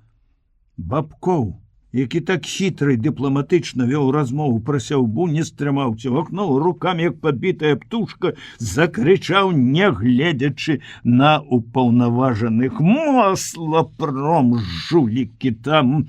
Прома, куды пром? Чорт яго ведае! Паўмесяца назад было 11, цяпер 6. Колькі вам год?» Бабков раптам спытаў Булатаў спакойна, як бы зусім недарэчна, а таму вельмі неспадзявана для ўсіх. Іван Демідович адразу скіс. 53, а што? Капітан не адказаў. Што? Шапятовіча пачала не злаваць, а неяк крыўдзіць. Амаль абражаць вся гэтая размова, многаслоўнасць Рабіновіча, булатаўская маўклівасць і нечаканыя яго пытанні, сэнс якіх немагчыма зразумець. Усе яны камуністы. Чаму ж не можа быць простага, спакойнага, разважлівага абмеркавання, як што зрабіць, разумных парад, дапамогі? Каму патрэбна такая накачка? Няўжо яны не ведаюць, як людзі жывуць? З каго ты патрабуеш гэтае малако? Колькі тых кароў, ды і тыя чуць выйшлі жывымі з зімы? Пятро падняўся, рашуча падышоў да стала, пастараўся сказаць як мага разважлівей, прасцей, хоць гэта не вельмі атрымалася. Хваляваўся. Таварышы, мы працуем для людзей, каб ім лягчэй, каб раны вайны загаіць. Карацей кажучы, мы мусім ведаць, як жывуць людзі. Якое цяпер малако? Галлём жа кормяць. За займішчам увесь асеннік з'елі. І запнуўся, убачыўшы, як пільна глядзіць на яго Булатаў. Здалося, што той зараз спытае: «А вы бачылі гэты асеннік?» Пра асеннік сказалі вучні, а ён, Пятро, нават не помніў, які там асеннік за займішчам, вялікі, малы. Якое агіднае адчуванне, быццам ён баіцца гэтага капітана. Чаго яму баяцца? Аднак ніхто яшчэ так не гіпнатызаваў, як гэты знаёмы і незнаёмы чалавек з прыгожым тварам і дзіцячым голасам. «У вас прыёмнік ёсць, Шапятовіч?» Пытанне яшчэ больш неспадзяванае, чым Бабкову. Пятро нават не адразу зразумеў, што? «Радыёпрыёмнік». «Не». «Вы не привезли себе с Германии радиоприемника?» «Не». «А что привезли?» Что ему отказать? Гармату привез, черт возьми. Немку привез. Что тебе еще трэба? Але отказала Катя Примакова. «Книги!» И засмеялась. «Книги? Але... Хто вёз, анучки, Андреевич, книги?» «Якія книги?» «Наши, советские», — отказал Петро. «Где вы их там узяли?» «Нет, его просто так не отчепишься. Книга рэч сур'ёзная, и придется сур'ёзно рассказывать правду. У маёнтку нейкага высокого фашиста мы знайшли гору книг. 3 пакоі былі завалены. Бібліятэка аднаго нашага інстытута. Якога? Вінніцкага педагагічнага. Я выбраў сабе пару десяткаў падручнікаў, ведаў, што ў нас цяжка з кнігамі. Спалена ўсё, хацелася хутчэй вучыцца». «Словом, вы присвоили книги института». Петро вспыхнул. «Вы были в Германии, товарищ капитан?» Булатов не отказаў. «Каб былі, то бачылі б, што не да кніг там было, калі вайна ішла. Кнігі гэтыя разбіраў, хто хацеў. Бібліятэкі часцей. Салдаты, дзяўчаты нашы, што ў няволі былі. Можа, ўсе разабралі, а можа, рэшта і цяпер там ляжыць. Калі на тое пайшло, дык я свае магу адаслаць у інстытут. Я чужога ніколі не прысвойваў». «Дык што будзе з малаком?» Гэтак жа нечакана пераключыў Булатаў размову. «Вырасце трава, пойдзе малако», — адказаў Грамыка. «Значыцца, рабочы клас, які аднаўляе гарады, заводы, павінен сядзець і чакаць, пакуль у вас вырасце трава», — закрычаў загадчык Райфа. «А з чаго ты яго цяпер надоіш?» — спытаў Панас, павольна затоптваючы нагою недакурак, і раптам мацюкнуўся. «Гаворыш ты, Абрам, і ў роце ў цябе суха! Хародишь храновину! Ты ж 15 год живешь сярод нас, больш. Я тебе помню еще в политотделе МТС. Тады ты разумеў калгасніка, а стаў фінансістам. Вы чулі? Ему уже не падабаюцца савецкія фінансісты, ему все не падабаецца. Катя, смешлівая ад прыроды, заціснула канцом хусткі рот, каб не пырснуць. Не думай, што калі ў цябе 3 калодкі ордэнаў, дык табе ўсё дазволена. Нічога мне не дазволена. З мяне ўсе многа патрабуюць і мала даюць. Жонка і тая з-за вайну выйшла з-пад улады, бунтуе. У цябе пабунтуеш? Катя нарэшце знайшла зручны момант, каб гучна і адкрыта засмяяцца. Вось язык у цябе, Грамыка, ой, язык! Я табе скажу, што табе такі усякуць яго. Ужо лагодна ківаў галавой Рабіновіч. Хрэн з ім, што мне языка шкада, я жыцця не шкадаваў. Булатаў зноў пільна паглядзеў на былога камандзіра танка, быццам жадаючы пераканацца сур'ёзна, ён усё гэта кажа ці жартуе, мабыць, не разгадаў, бо пазяхнуў. Паглядзеў на наручны гадзіннік, спытаў: «Колькі ім за красавік трэба здаць, Рабіновіч?» Фінансіст заглянуў свае пакамечаныя паперы. 6000 літраў. Выканаем! Раптам гэтак жа нечакана, як з выездам у поле, запэўніў Бабкоў. Грамыка даволі красамоўна кіўнуў Пятру, маўляў, з глузду з'ехаў стары. Але сам нізка нахіліўся і пачаў скручваць новую цыгарку. Лепш прамаўчаць. Бабкоў зноў распісваў на газеце, в якой вёсцы колькі кароў і колькі адтуль можна атрымаць малака.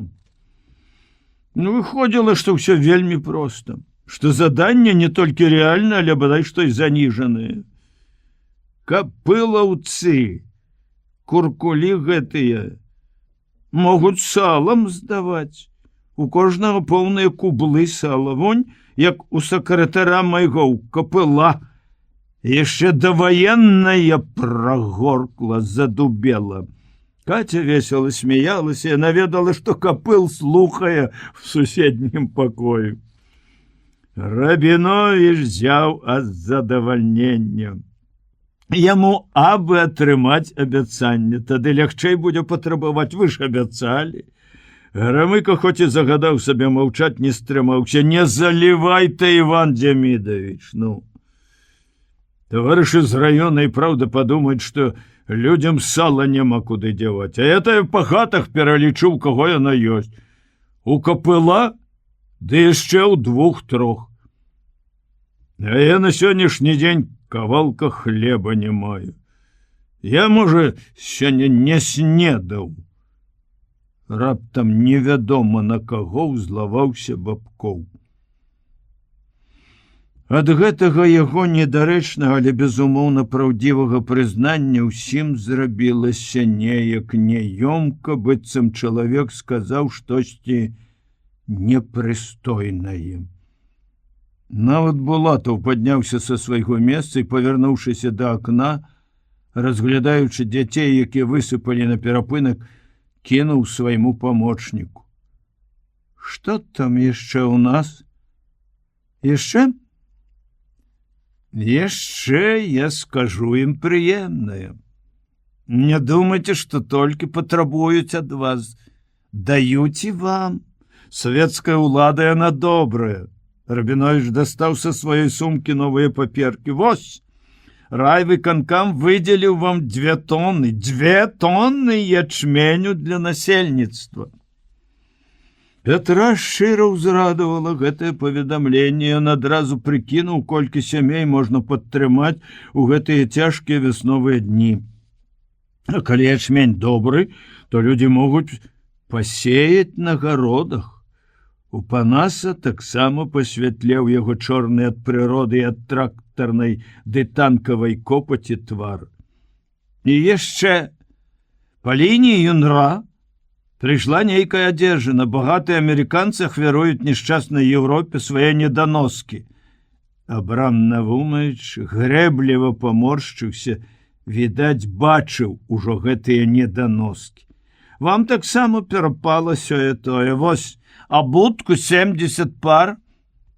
Рабіновіч пачаў чытаць спіс, і ўсе зацікаўлена наблізіліся да стала, каб самім заглянуць у гэты спіс. Што ж, не грэх прыняць і такую дапамогу. Пакуль яны там багацелі на вайне, мы ваявалі, гінулі, хавалі блізкіх, галадалі, даношвалі тое, што набірала наша не вельмі багатая яшчэ лёгкая прамысловасць за кароткі мірны час, выйшлі з вайны разутыя і раздетыя. І раптам, калі ўсе былі заняты пералікам кофтачак і штаноў, ужо зусім нечаканая грамыка: «Здайце пісталет!» Панас адскочыў ад стола, твар яго адразу збялеў. Булатаў, здавалася, глядзеў у акно, быццам і не ён гэта сказаў, а нейкі небачны прывід. «Які пісталет?» «Які вы прывезлі з арміі нямецкі». «Няма ў мяне ніякага пісталета. А мы маем даныя, што пісталет у вас ёсць». «Нічану, ну а чорта ён мне! Жонкай ваяваць ці што? Ці дзяцей забаўляць?» Булатаў крута павярнуўся. «Няма? Таварыш Булатаў, я ж не дзіцёнак, я дарослы чалавек. Добра, поверым, што няма ў вас пісталета», і зноў адвярнуўся да акна. Сельсавета Пятро і Панас пайшлі разам і, не змаўляючыся, пайшлі да рэчкі.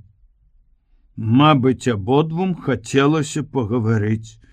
Паабапал, як вокам акінуць, прасторы залітых вадой лугоў. Спыніліся на грэблі каля моста. Дзень быў халодны, ветраны, пясчаны насып сярдзіта лізалі хвалі. «А пісталет у мяне ёсць». З не меншай нечаканасцю, чым былі словы капітана, прызнаўся Панас. «Толькі не нямецкі, амерыканскі. А запытай, на якое ён ліха мне? Усе мы, як дзеці, любім цацкі. Вось і я прывёз цацку на памяць. А каму яна патрэбна, такая памяць? Хочу забыць хутчэй пра яе вайну. Будь яна проклята. А пісталет хаваю. Ну, хіба не дурань? Чаму ж ты не прызнаўся? Гэтаму? Ты бачыў яго метад? Каб ён па-чалавечы, чаму не прызнацца? А так падумаў. Прымусіць пісаць тлумачэнне. Дзе ўзяў? Чаму адразу не здаў? А што я напішу?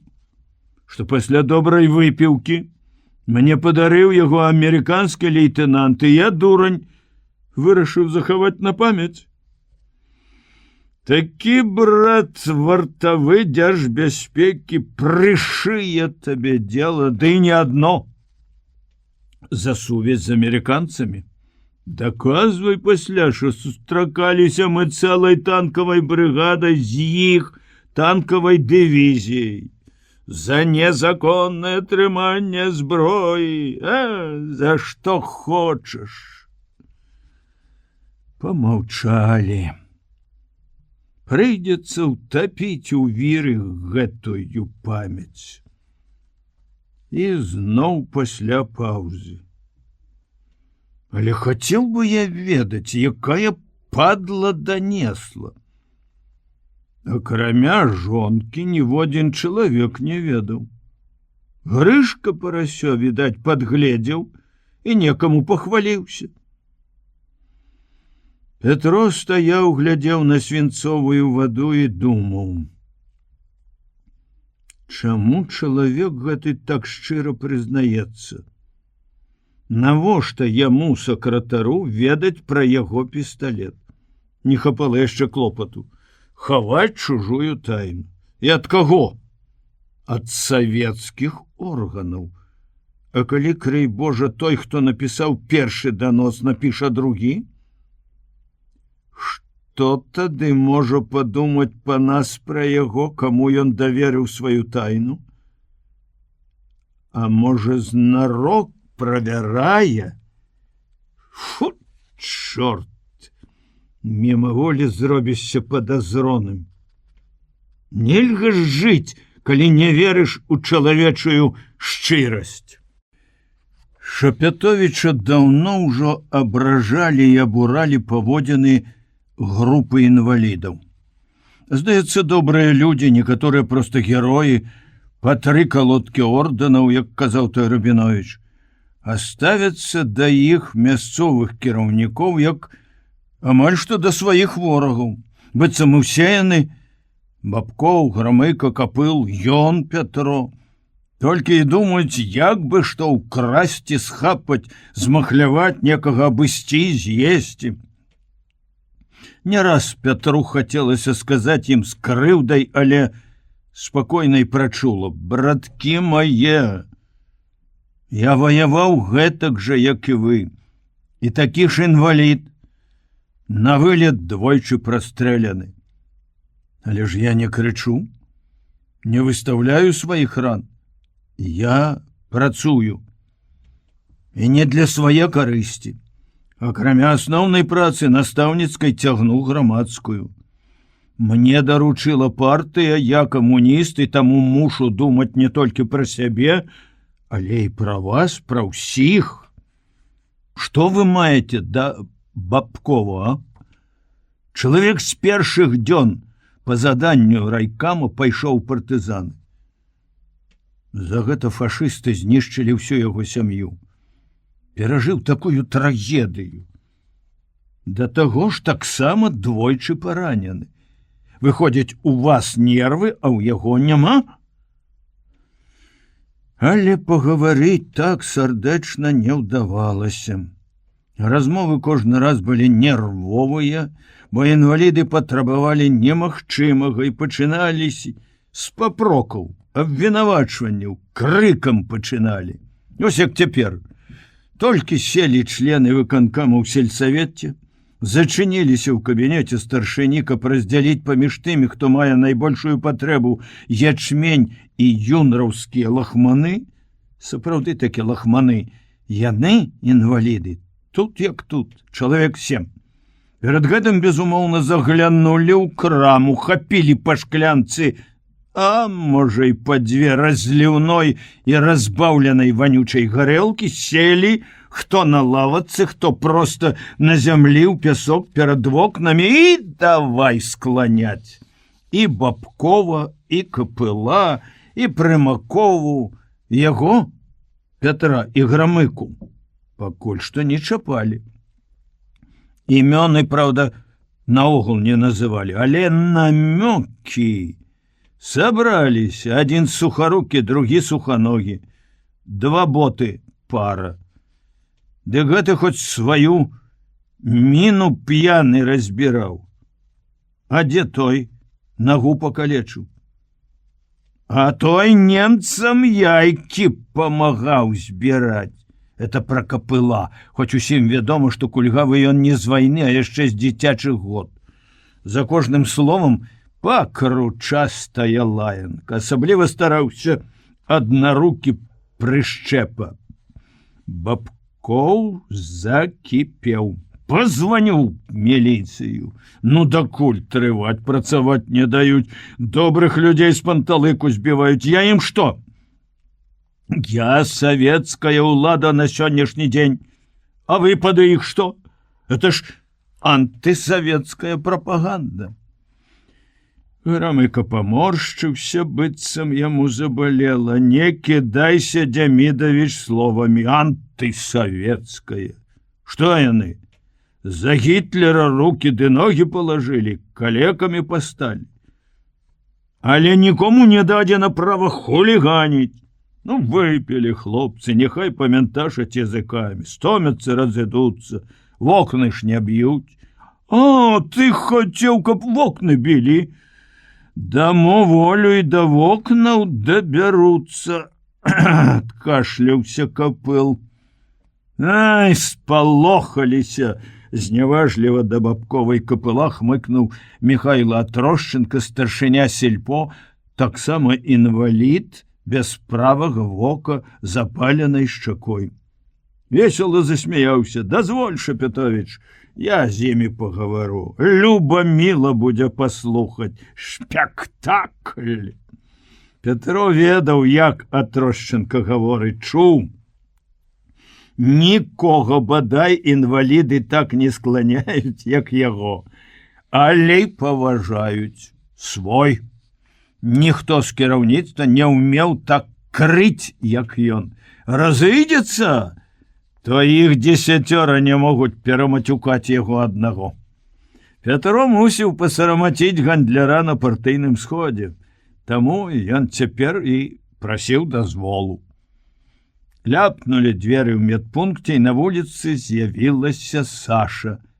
Петро пазіраў в окно. Інваліды, пэўна, забыліся, што доктарка можа быць тут. Убачылі, трохі сумеліся. Саша імкліва саскочыла з ганка, стала перад імі, белы халат быў накінуты на плечы, вецер развіваў яго, і гэта надавала маленькай жанчыне ваяўнічы выгляд. Стаяла, як Наполеон перад войскам. Петро ажно залюбаваўся жонкай. Ну і красунчыкі! Працягнула яна, дакорліва ківаючы галавой, а словы? Словы сцены пачырванелі. Не хацела ватай вушы затыкаць. Прабачце, Александра Фёдоровна, опусціў галаву. Вася Незавет, самы малады і самы няшчасны, без абедзвюх ног. Ён сядзеў на пясчанай сцежцы, прывязаны да сваёй прымітыўнай каляскі, дошкі на маленькіх колах. Школа побач вунь, дакарала Саша, ўжо звяртаючыся да старэйшых, да прышчэпы, да асадчага. Дзеці вашы пасаромеліся б. Але дзеці, згадзіўся прышчэпа і па-камандзірску загадаў: «Всё, браткі, языкі на замок, хто распусціць, месца ў нашай кампаніі не будзе». А за што гэта вы, голубочкі, напіліся? Дома бульбіны няма. Петру нават страшна зрабілася. Пашле зараз каторы. Што табе да таго, маладзіца? Не. Пераглянуліся, маўчаць. Зноў чый-небудзь гадзіннік залажылі. Прызнайцеся, ну? Я гэтую шынкарку злаўлю. Адкрыла лавачку. Карчма, а не сельпо. І старога спаднічніка аблытала. Яшчэ член партыі, гэта Саша пра Атрощенку.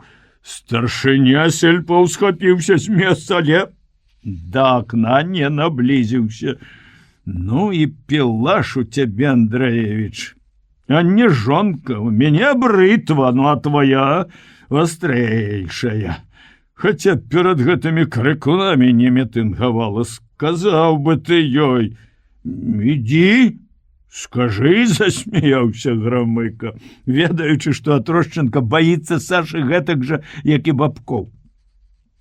Яна не можа дараваць, што ён, бацька 4 дзяцей, 2 дачкі, невесты, круціць любоў са сваёй крамшчыцай, удавой Гашай, і заўсёды рэжа праўду ў вочы. Каму, а вам, Вася, нельга шпіць ні кроплі. Вам гэта горш за любую атруту. Вася закрычаў: «А на чорта яно мне, жыццё такое!» Ну і дурань, ласкава, не крыўдна, неяк зусім па-мацярынску пікнула Саша. Адзін ты такі. Ці мы з Надзей вінаваты, што цябе Гітлер скалечыў? Александра Фёдоровна! Крыкнуў Вася, стукнуўшы сабе ў грудзі дошчачкамі, якімі абапіраўся аб зямлю, каб ехаць на сваёй калясцы. А навошта ты мучыш і яе і сябе? Сохла дзяўчына. Кожны дзень слёзы лье. Завошта ты яе караеш? За тое, што 5 год чакала і кахае цяпер. Шкадуе яна мяне, а не кахае. Опусціў галаву Вася і тут жа схамянуўся, мабыць, засаромеўшыся сваёй слабасці, зноў крыкнуў: а мне жаласці не трэба нічыёй. А якая ж гэта любоў без жаласці? Все мы вас шкадуем. Жаніся, Вася. Апошнія штаны прадамо, а вяселле згуляем, весела сказаў Іван Асадчы, які вось ужо 2 гады закаваны ў стальны карсет, бо пашкоджаны пазваночнік. Між іншым, толькі ён адзін не п'е, бо ведае, што яму гэта смерць, але ў кампаніі заўсёды і сваю долю на выпіўку укладае. Бабкоў сцвярджае, што гэта ён верхаводзіць у групе і падбівае інвалідаў каламуціць ваду. Хоць звычайна шуміць больш за ўсіх Рыгор Прышчэпа. Вы, Іван Алексеевич, не жартавалі, а сур'ёзна пагаварылі б з таварышам сваім. Гэта яго жыццё, яго лёс і яе. Надзін. А правда, Вася, чаму ты ламаешся? Надзя, а ты ведаеш, якая баба, як моя Галя. Такая на руках будзе насіць всё жыццё. Раптам горача і сур'ёзна пачаў угаворваць Васю Прышчэпа. Яго падтрымалі другія, а Саша, як добры дырыжор перад гэтым хорам. А Трошченко пакруціў галавой. Вот умее яна з імі пагаварыць. Хто, Шура? Будь спакойны. Яна яшчэ і з табой пагаворыць. Зноў засмяяўся Грамыка і тут жа запатрабаваў: давай, Халімон, гані далей, няма калі сядзець тут. Сеять трэба. Капыл пачаў чытаць прозвішчы з гаспадарчай кнігі, тлумачыў, якая сям'я як жыве. Ён ведаў усе 800 двароў ва ўсіх вёсках і пасёлках. Вырашалі, каму памагчы. Ну, часам спрачаліся. Пятро прыкмеціў, што Капыл пра ўсіх усё ведае. Все грахі ўспамінае. Хто ў калгас не хацеў ступаць, каго да вайны яшчэ суддзілі за кражу артельных гуркоў, а вось пра графі фашысцкай акупацыі забывае. Тады нагадвае Катя Прымакова. У яе да ўсіх, хто служыў немцам, лютая нянавісць, як у Сашы. Можа, праз гэта шмат у чым такія розныя, яны не сказаць, што сябруюць, але жывуць і працуюць дружна. Саша нават падкормлівае, чым можа. 1,5-гадовых блізнят Каці, дзяцей гарачай любові Каці да афіцэраў той часці, якая вызваляла іх сяло, і некаторы час стаяла тут на адпачынку. Збіралі сілы, каб фарсіраваць Сож і Дняпро. Галасы за акном замінаюць, але пакуль там угаворваюць Васю жаніцца, пакуль Саша горача даказвае, што такое жаночае каханне, якога дурні мужчыны амаль ніколі не разумеюць, працаваць можна, хоць і не вельмі засяроджаным. Але за акном зноў пачынаюць пра тое, што не можа не адарваць іх, членаў выканкама, ад спіса, ад ячменю і кофтачак. Саша, Ведаеце, што я вам раю, людцы добрыя. Ідзіце вы да хаты, не перашкаджайце. Хутчэй кісялю наварыце. Прышчэпа. А хто там дзеліць? Вы, Шура, ў камісіі? Саша. А як жа?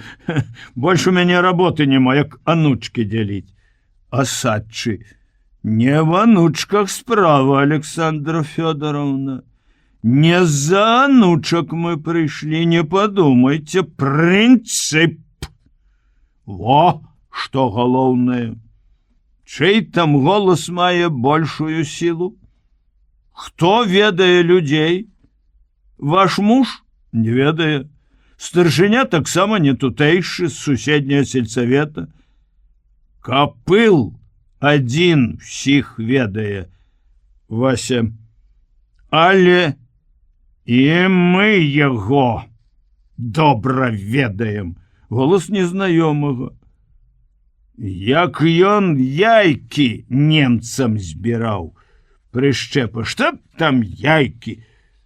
Партызана выдаў. Павесілі хлопца. Асадчы, Рыгор. Што не доказана, пра тое плявузгаць няма чаго. Ці мала іх бабскіх плётак. Прышчэпа, добрыя плёткі. Саша, ён жа ў партызанах быў. Вася, пасля трэба ж было замаліць грахі. Прышчэпа, такі ўсюды прышыецца. І да фашыстаў, і да камуністаў. Петро назіраў за капылом. Той унурыўся, трохі не ўтнуўшыся шызым носам у грозбух і не паднімаў вачэй, бубніў прозвішча як Панамар. Безумоўна, ён чуў дыялог за акном. Недарэмна яго звычайна малінавыя вусны пасінелі, не, нават набылі нейкі цёмна-фіялетавы колер, а скроні і шчокі сталі жоўтыя. Петро думаў, калі ўсё гэта неправда, дык чаму ж ты, стары хрыч, маўчыш? Это ж не толькі твой аўтарытэт, але і аўтарытэт сельсавета савецкай улады. Выйдзе ды хоць добра вылай гэтых п'яных балбатуноў. Абраўся Бабкоў. Не, я ўсё-таки позвоню ў міліцыю. Петро ўзлаваўся. І што ты скажаш? На жыццё твоё замахваюцца. Ідзі пагавары з імі спачатку, ты ж улада. Што з такімі гарлапанамі гаварыць? Не хочаш? Ну дык я пагавару. І Петро рушыў да выхаду, адкінуў кручок, шырока расчыніў дзве палавіны дзвярэй і выйшаў на ганак. Заходзьце, таварышы! Запрасіў ён інвалідаў. Навошта вам пад вокнамі мітынгаваць? Яны разгубіліся ад такой нечаканасці. Заходзьце, заходзьце, не саромцеся. Памажыце нізаўцу падняцца на ганак. А я сам, партор. І Вася першы падкаціў на сваёй калясцы да ганка. Саша хораша кіўнула мужу галавой, яўна ўхваляючы яго запрашэннем. І, закінуўшы халат, каб не сарваў ветер, пайшла ў вёску. Відаць, на візіт да хворага бож чамаданчыкам. Ячмень паступіў у сельпо, а юнраўская дапамога ляжала тут жа ў кабінеце. У адным кутку абутак, у другім адзенне. Прывезлі ў мяшках, але мяшкі мелі каштоўнасць. Яны былі на ўліку ў нейкай арганізацыі, іх забралі назад. Калі інваліды гуртам уваліліся ў кабінет, спалохаўшы Капыла, здзівіўшы Бабкова і Прымакову, Петро сказаў ім: ну вось, хлопцы, все добро перад вами, калі ласка, няхай кожны выбера па пары чаравікаў, які хоча, хто сабе, хто жонцы, хто дзецям. Інваліды недаверліва пераглянуліся.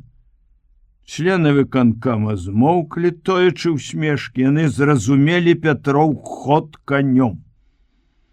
Вася пад'ехаў да кучы абутку першы, адразу ўзяў у рукі жаночы чаравік, пачаў шукаць другі, але пары не было. Пар не было ўвогуле. З усяе кучы хіба можна было выбраць 2-3 пары чаравікаў аднолькавых па форме, па колеру, па памеру, всё іншае непарнае. Як на смех, на здзек. Яны, члены выканкама, гэта выявілі яшчэ з раніцы, калі прывезлі дапамогу. Званілі ў раён, адтуль адказалі ўсё такое. Як жа людзям выдаваць непарны абутак? А як хочаце. Было смешна і сумна, крыўдна і абразліва. Адразу стала зразумела, што збіралася гэтая дапамога без павагі да тых, каму яна прызначалася. Сытыя, галодных не разумелі. Амерыканцам, якія на вайне набілі кішэні, было мала клопату да тых, каго вайна разула і раздзела.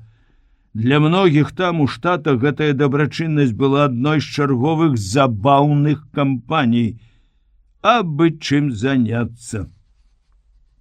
А калі працоўныя людзі давалі, што маглі, і ад шчырага сэрца, то ўсё гэта збіралася як утыль, без сартавання, упакоўкі, грузілася навалам проста ў трумы, а таму так перамяшалася. Акрамя таго, пазней ужо ў сусветнай прэсе пачуліся галасы пра гэтую дабрадзейную арганізацыю, што яна пасылала тым, хто пачаў вайну і павінен быў несці адказнасць, і якую дапамогу атрымлівалі ад яе тыя, хто ратаваў Еўропу, а можа і ўсё чалавецтва ад фашысцкай навалы. Дык што ж гэта яны, паразіты, думаюць, што мы тут усе без ног засталіся? Злосна шыбнуў адзін чаравік Вася Незавец, калі Пятро растлумачыў, што другога такога бадай не знайсці. Не старой маці, безумоўна, хацеў Вася ўзяць чаравікі на высокіх абцасах. Пра Надзю думаў, пра яе разутыя ногі. Следам за нізаўцом усе шыбанулі паднятыя чаравікі назад у кучы і грэбліва выцерлі рукі аб зашмальцаваныя ў некаторых, пэўна, адзіныя нязменныя штаны гімнасцёркі, яшчэ тыя, што некалі выдалі ім на фронце старшыны. Якімі сакавітымі словамі памянулі хлопцы заморскіх дабрадзеяў. Шкада, што гэтыя словы нельга друкаваць. Адаслаць ім такой мацеры ўсе гэтыя лахманы назад. Такую прапанову і не менш злосны Шапятовіч выказаў яшчэ раніцы, як толькі ўбачыў гэтую дапамогу. Але разважылі разам. Каму адсылаць? Хто вінаваты? У раёне? Але ж ніхто не мог выкрасці па адным чаравіку з пары.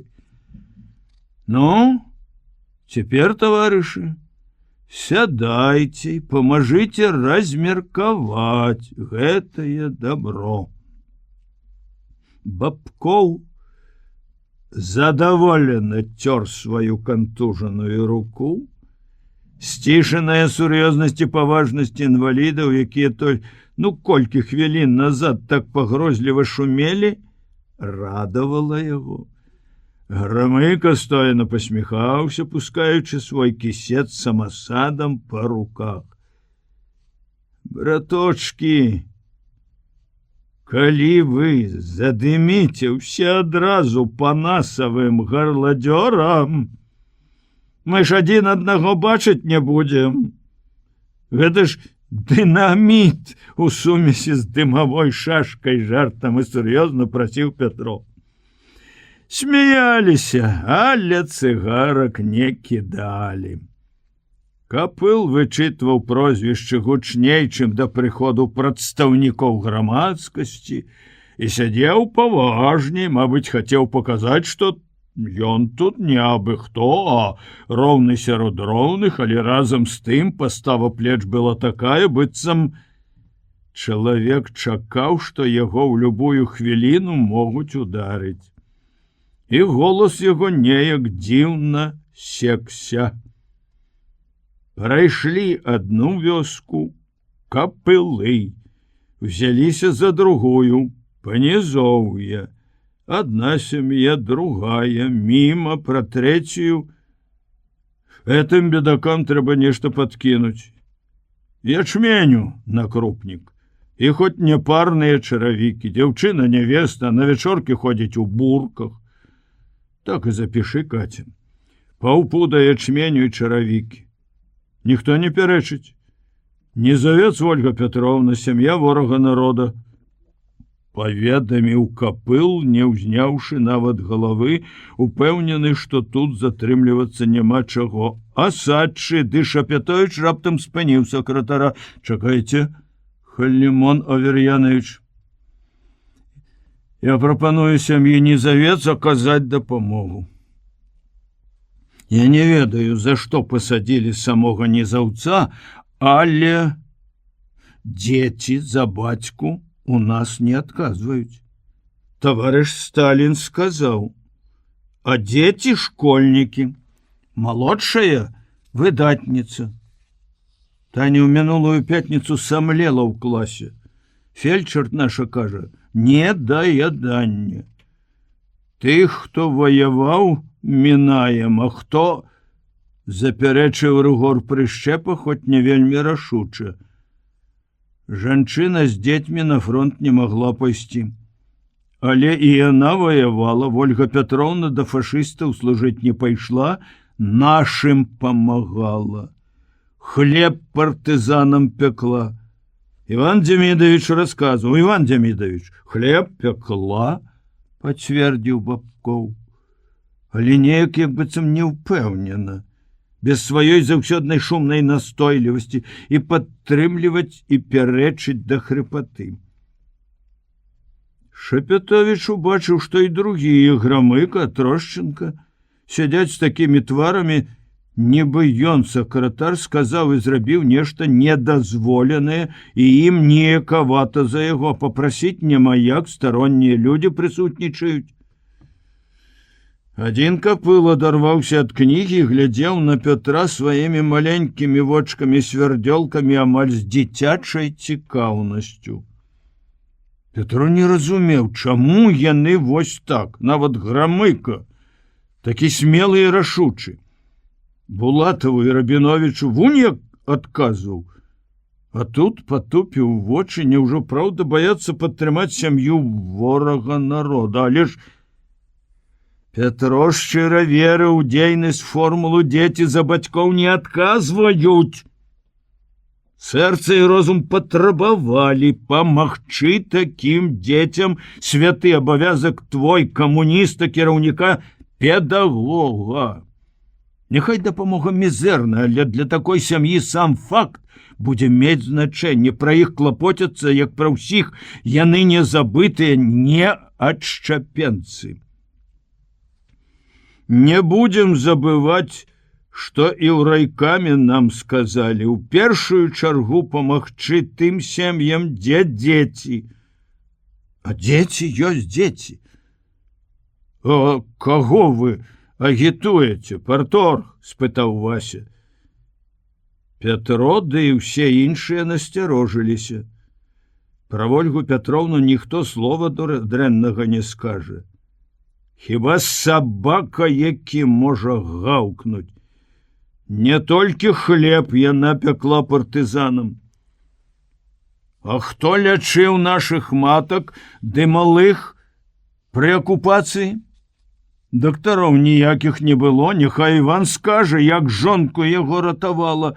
Што там казаць, Ольга чалавек правільны, і дзеці па ёй пайшлі. Бабкоў хутка падняўся, стукнуў костачкамі пальцаў па стале. Ставлю на галасаванне. Сказаў афіцыйна, як на Вялікім сходзе. Дагэтуль не галасавалі, калі нават узнікалі спрэчкі разыходжанні, дамаўляліся так, большасць выказалася за. Каця заносіла ў спіс. Шапятовіч зразумеў, фармальнасць з'явілася ад прысутнасці інвалідаў. Стары, хітры, асцярожны, не жадае, каб многа гаварылі пра такую сям'ю, бо гаворкі пойдуць па сёлах, лепш вырашыць без лішніх слоў. Што ж, гэта правільна. Пятро першы падняў руку, і ўсе адразу паднялі, але тут жа пусцілі так хутка, што здалося, толькі махнулі рукамі. А нам можна? Спытаў Іван Асадч. Галасуйце, дазволіў Бабкоў. Ну дык мы за, так, хлопцы, звярнуўся да сваіх Асадчы. За! Пішы, чаго там разводзіць антимоніі. Галасуе дзвюма, падняў абедзве рукі Вася і для апраўдання невесела пажартаваў. Мне можна, я без ног. Аднагалосна. Сур'ёзна і зноў-такі залішне афіцыйна заключыў старшыня сельсавета. І гэта была як бы кропка. Ці можа, як вяршыня перавалу, усім захацелася раптам перакурыць, перавесці дыханне, загаманілі, пачалі скручваць цыгаркі, гаварылі зусім пра другое, хто пра што, але все чамусьці стараліся прыгадаць вясёлае. Калі перакур скончыўся, Асадчы сказаў: «Мяркую так, хлопцы, нам тут рабіць няма чаго. Начальства само разбярэцца, яно газеты чытае». О, успомніў Рыгор прышчэпа, звярнуўся да Пятра. «Што мы ў цябе, парторг, хацелі спытаць?» І дастаў з кішэні газету, складзеную шмат столак, як для цыгарак. «Расталкуй ты нам, грэшным, вось гэтую заметку». Інфармацыя, некалькі радкоў, змешчаная недзе на апошняй старонцы, вылезла на першую старонку газетнай кніжкі. Гэта было паведамленне аб тым, што СССР на працягу красавіка, мая і чэрвеня паставіць Францыі 400 000 тонн пшаніцы і 100 000 тонн ячменю. Пятро прачытаў гэта яшчэ ўчора, таксама быў задумаўся, бо адчуў, што гэта тая інфармацыя, якой у газетах адводзяць вельмі мала месца, але якая займае дужа многа месца ў галовах людзей. Ведаў, на першым жа сходзе, пры першай жа гутарцы калгаснікі спытаюць пра гэта. Ён рыхтаваўся да адказу, аднак усё адно пытанне захапіла, можна сказаць, знянацку. Ён чакаў, што размова ўзнікне, калі яны будуць дзяліць свае 2 тонны ячменю. Тады ён дазнаўся пра думкі другіх і праверыў бы свой адказ, але з актыву ніхто не ўспомніў, не чыталі ці забыліся, а вось інваліды не забыліся. Чакаюць, што ён адкажа, змоўклі. Што мы? Такія багатыя? Сваіх накармілі ў волю. Не. Ніхто не кажа, што мы багатыя. Пасля такой вайны, такой разрухі, нелёгкая вясна і ў нас, по кілаграму делім, але таму, што ведае, што такое голад, таму і дзелімся апошнім кавалкам. Нішто сабе кавалак, хмыкнуў Вася Незавец. Пятро пачаў даводзіць, все мы былі на фронте, хто ў партызанах. Каму з нас не прыходзілася дзяліцца з таварышам апошнім сухаром? Францыя наш саюзнік. Вся была под фашысцкай акупацыяй. Народ галадуе. Але ў нейкі міг ён адчуў, што словы не маюць трывалага грунту. яго ўласнай унутранай перакананасці. Яны, словы, хоць і простыя, але нейкія лёгкія. А таму яўна не западаюць у сэрцы людзей, а павісаюць у паветры і плаваюць, як вось гэты тытунёвы дым. Бывае, што шум і смех слухачоў не бянтэжаць і не збіваюць прамоўцу. Это здараецца тады, калі прамоўца сам цвёрда перакананы ў тым, у чым хоча пераканаць другіх. А бывае, што можа збіць, збянтэжыць вось такая паважная сур'ёзнасць з ледь прыкметнымі ухмылачкамі. Маўляў, давай, гарадзім і разумеем, табе інакш нельга. Такія схаваныя ухмылкі ўбачыў Пятро на тварах у інвалідаў і занерваваўся. Амаль крыкнуў: «А галодным мы заўсёды паможам, мы гуманісты. У Францыі галадаюць?» Як бы са здзіўленнем спытаў Прышчэпа. «Дзе вы, парторг, чыталі, што голад там?» «Мы таксама газеты чытаем, да і самі свет бачылі. Андрэй вось паказаў я на аднаго са сваіх сяброў.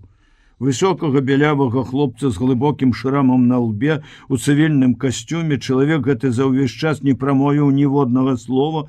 Пятро ўпершыню яго ўбачыў, ніколі раней з гэтай кампаніі ён нідзе не з'яўляўся, паўгода, можа, як вярнуўся адтуль з Францыі, партызаніў разам з французамі. Ён вам раскажа, як яны там галадаюць. Раскажы, Андрэй!»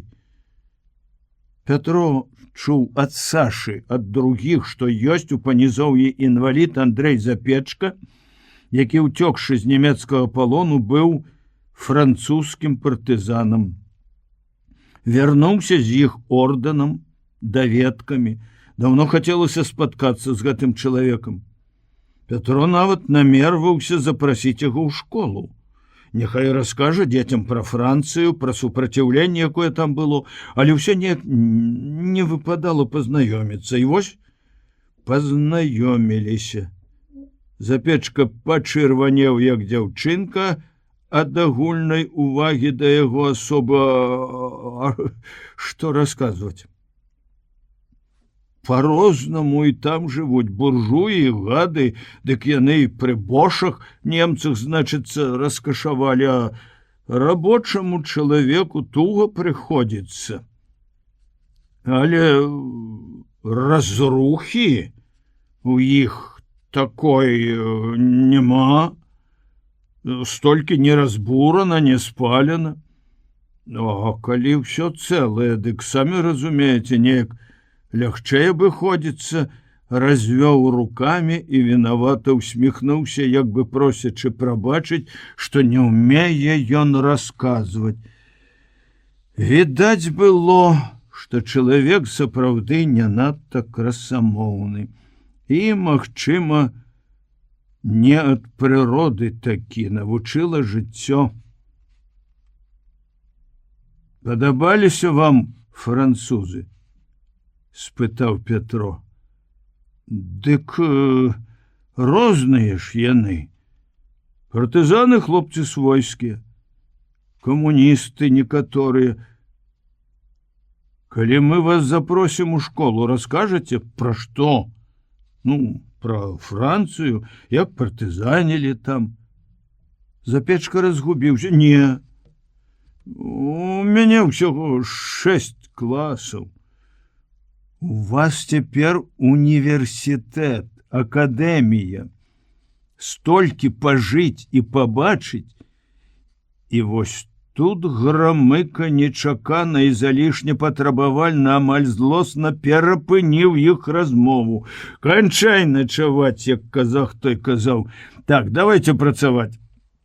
Няма калі пераліваць з пустога ў парожняе, сеять трэба. Займаемся, чорт ведае чым. Але, браткі, пайшлі, не будзем замінаць.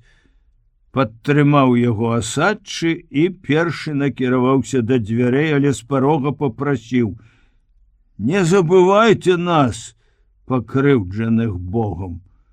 Не забудзем, запэўніў Бабкоў.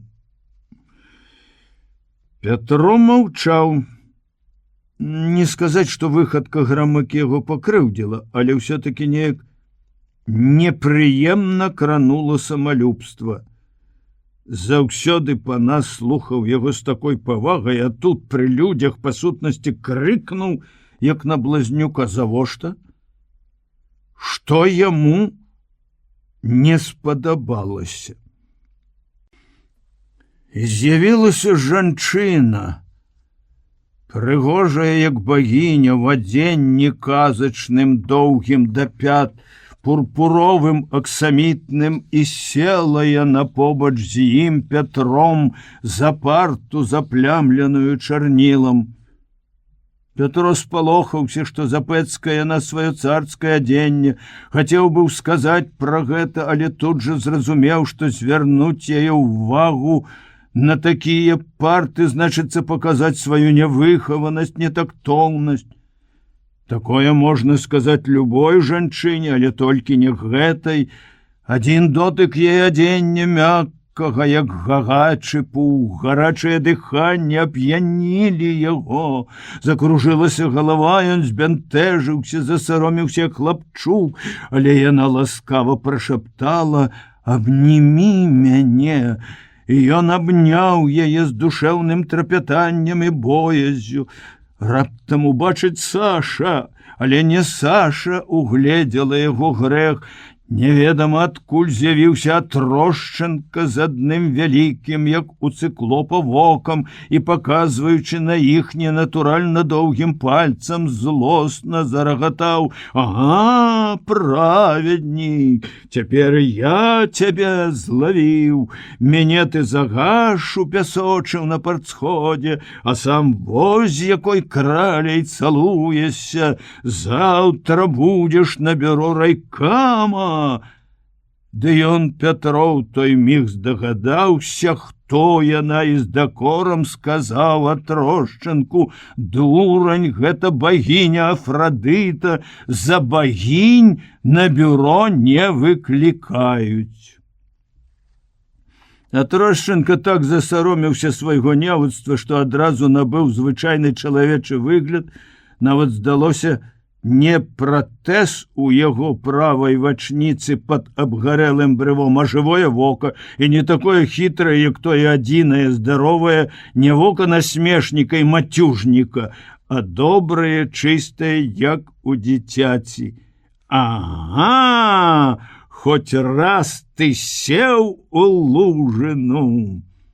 З радасцю падумаў Пятро, назіраючы, з якой павагай задам адступае ад багіні старшыня сельпо, але, аглянуўшыся, Пятро ўбачыў водалю па змрочнай вялізнай зале пад мармуровымі калонамі панаса Грамыку. Перш за ўсё падумаў пра калоны, які ордэр, іанічны, карынфскі.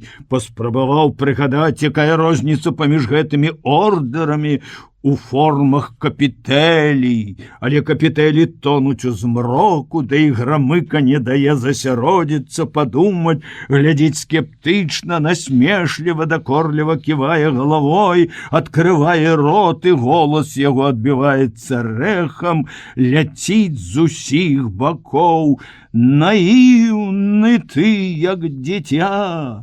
Ніякая гэта не Афрадыта, гэта Ехідна, і яна цябе падвядзе пад манастыр, памянеш маё слова. Бабы, брат, яны ўсе такія хітрыя, як чэрці». Багіня засмяялася смехам Марыі Антонаўны, іх настаўніцы, самай языкатай, і пацалавала яго ў шчаку, ды незвычайнымі жаночымі вуснамі, гарачымі і духмянымі, а нейкімі драўлянымі, цвёрдымі, аж балюча зрабілася.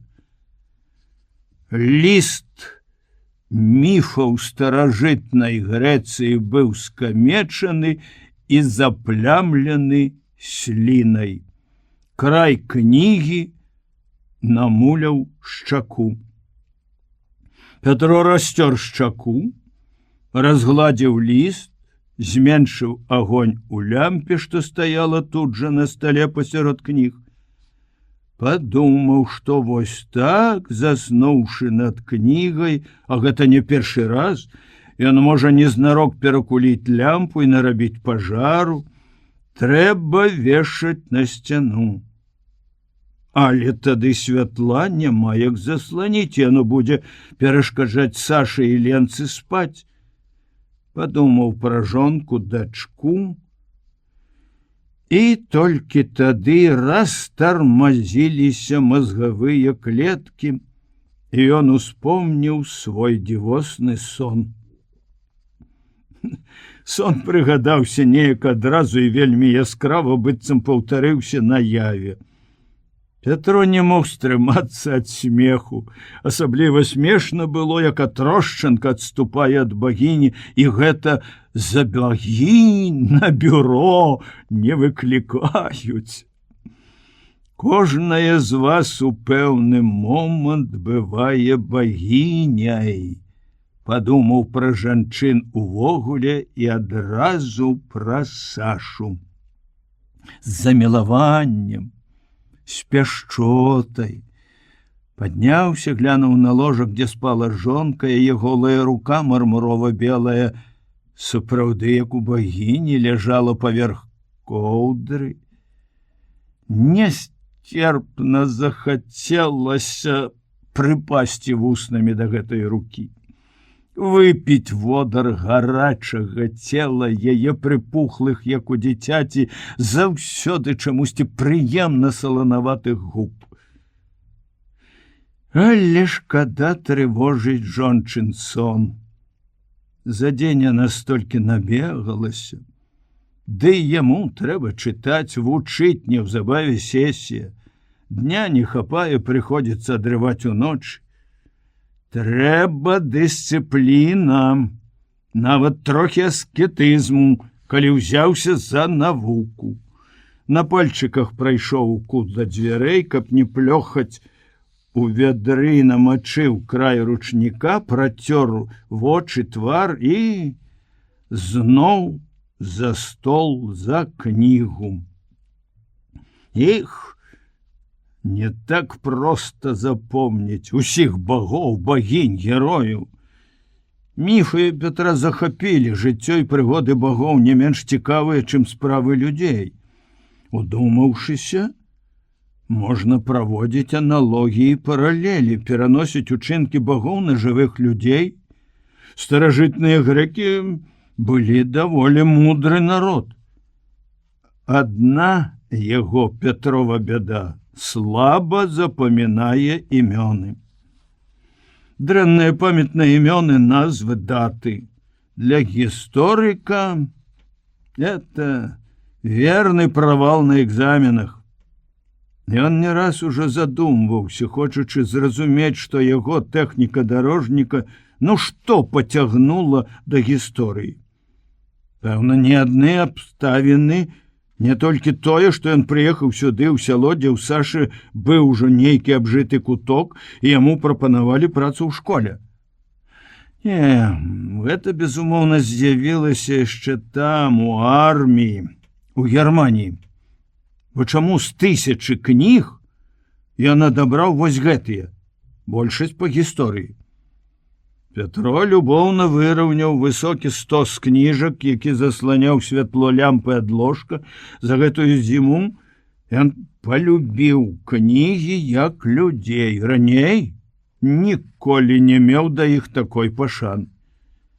Вартавы парадку Булатаў недвухсэнсова даў зразумець, што кнігі варта адаслаць у інстытуту, штамп якога стаіць на іх. Але кніг да болю шкада. Это яго адзінае багацце, адзіныя трафеі. Прыгадвалася, як вёз іх, з якімі прыгодамі. Дамайвалізаваўся ён з Познанем. Там пасля перамогі расквартавалася іх дывізія. Адсылалі звольненых па чарзе, бо адразу немагчыма было атрымаць столькі вагонаў. З іх зенітнага дывізіёна дэмабілізавалася чалавек 100. Правялі развітальны мітынг, сказалі добрыя словы наказаў і абяцанняў, а вагонаў няма. Дзень, 2, 3 зволеныя, выйшаўшы з-пад улады камандзіраў, даставалі ў палякаў спірт, самагонку, напіваліся, дрэнна ўплывалі на тых, каму належала служыць далей. Капітан Крывародзька да хрыпаты сварыўся з інтэндантамі, патрабуючы вагонаў. Вагонаў не было. Дэмабілізаваныя безумоўна і самі рваліся хутчэй выехаць. Каму не хацелася дадому, да блізкіх, родных. Большасць па 4-5 гадоў не бачыліся. І вось нехта з прабіўных усюдоісных хлопцаў прынёс навіну. Адзін чыгуначнік, дыспетчар нейкі, згоден падаць вагоны за паўтонны пшаніцы. Хлопцы ведалі, за што дамаўляцца, іншай платы не было. А пшаніцу першае пасляваеннае лета салдаты ўбіралі ў маёнтках фашысцкіх магнатаў, і хітрыя запаслівыя інтэнданты не без згоды камандзіраў часцей нейкую невялікую частку збожжа пакінулі ў сваіх складах. На всякі выпадак. Вайна ўсяму навучыла. Быў такі тайны ад рэвізораў недатыкальны запас і ў іхнім дывізіёне. Крывародзька вылаяў самымі адмысловымі словамі адразу на 4 мовах: рускай, украінскай, польскай і нямецкай спекулянтаў, якія хочуць нажыцца на пасляваенных цяжкасцях, але ўрэшце згадзіўся, абы хутчэй вызваліцца ад тых, хто 4 дні ўжо бадзяецца па казармах і развальвае дысцыпліну. Чыгуначніку завезлі 8 мяшкоў пшаніцы, і ён сумленна выканаў умову. У пэўны час на таварнай станцыі на далёкія глухія пуці былі пададзены 4 вагоны. Крывародзька яшчэ раз перад вагонамі сказаў кароткую, але такую, што расчуліў да слёз прамову, не ў прыклад свайму намесніку па палітчасці, які гаварыў доўга, холадна і сумна. Назначыў старшыну зашкарука старэйшым каманды, яго, Пятра, парторгам, пацалаваўся з імі і бывайце здаровы. Але няпланавых вагонаў ніхто не хацеў чапляць да саставу. Увечары абураныя хлопцы, для смеласці хапіўшы сырцу, пайшлі шукаць паляка, які прадаў вагоны. Нідзе, вядома, не знайшлі, але па-салдацку пагаварылі з дзяжурным. Той ветліва паабяцаў: «Bardzo proszę, panowie żołnierzy, równo przez godzinę pojedziecie do Brześcia». І дакладна выканаў сваё абяцанне. Неўзабаве да вагонаў падышоў манеўровы паравоз, заляскалі буферы, дэмабілізаваныя закрычалі «Ура!». А яшчэ праз гадзіну рытмічна застукалі колы на стыках рэек. «Едзем!». Стомленыя турботамі і хваляваннямі, усе моцна заснулі на сваіх салдацкіх мяшках. Прачнуўся Пятро раніцай, састаў стаіць. Выскачыў з вагона, прачытаў назву станцыі, дастаў з планшеткі чыгуначную карту Польшчы, якую спецыяльна раздабыў у Познані, пачаў шукаць станцыю, каб даведацца, колькі праехалі за ноч, парадаваць хлопцаў. Доўга шукаў на ўсход ад Познані, на галоўнай магістралі, цераз Варшаву, на абходных лініях. Няма такой станцыі. А станцыя між тым немалая. Мяркуючы па збудаваннях вузлавая, выпадкова зірнуў уніз на поўдзень і пахаладзеў, кінуўся да вагона. Трывога, браткі, што ты гарланіш? Не накрычаўся за 5 гадоў. Дай паспаць. Не ў той бок едзем. Уміг падхапіліся. Як не ў той, што ты верзеш? Нас вязуць некуды ў Сілезію, глядзіце. Высыпалі з усіх 4 цяплушак, рушылі да начальніка станцыі. Адчапілі, вядома, адразу, а вось прычапіцца. 2 сутак стаялі. Прамых составаў тут праходзіла нямнога, больш з рэпарацыйным абсталяваннем. З начальнікамі такіх эшалонаў дамовіцца было немагчыма, а савецкага ваеннага каменданта, які мог бы загадаць ім, на станцыі не было. Ледзьве на 3-е суткі прычапіліся да эталона з рэпатрыянтамі. Эшалону гэтаму не давалі зялёнай вуліцы. Ён больш стаяў, чым ішоў. Але стаяў не на вялікіх станцыях, дзе былі прадпункты савецкай арміі, і можна было атрымаць па атэстату сухары і кансервы, а на нейкіх глухіх паўстанках. А калі часам спыняўся каля вялікага горада, то заганялі яго ў такія далёкія тупікі, што, не ведаючы працягласці стаянкі, часам стаялі гадзіну, другі раз суткі. Рэдка хто адважваўся шукаць харчэўню. Нікому не хацелася адстаць ад сваіх вагонаў. У тыя дні, калі, здавалася, перамяшчаліся цэлыя народы, адны на ўсход, другія на захад, на поўдзень, Германія, што склала сваю злачынную зброю і скатаваная гэтай зброяй Польшча, былі як бы у цэнтры велізарнага руху мільёнаў людзей. Пачалі старажытны гандаль з палякамі, мену.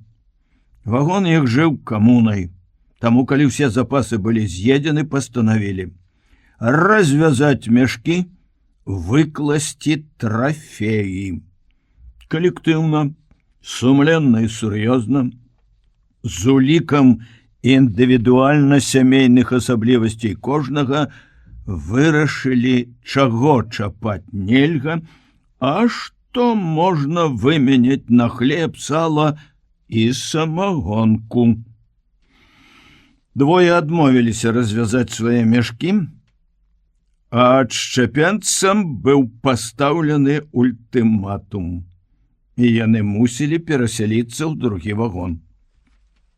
Дайшла чарга і да яго Пятровых 2 вялікіх чамаданаў. Кнігі? Здзівіліся ўсе члены аўтарытэтнай камісіі па абагульненню трафейных лішкаў. Кнігі?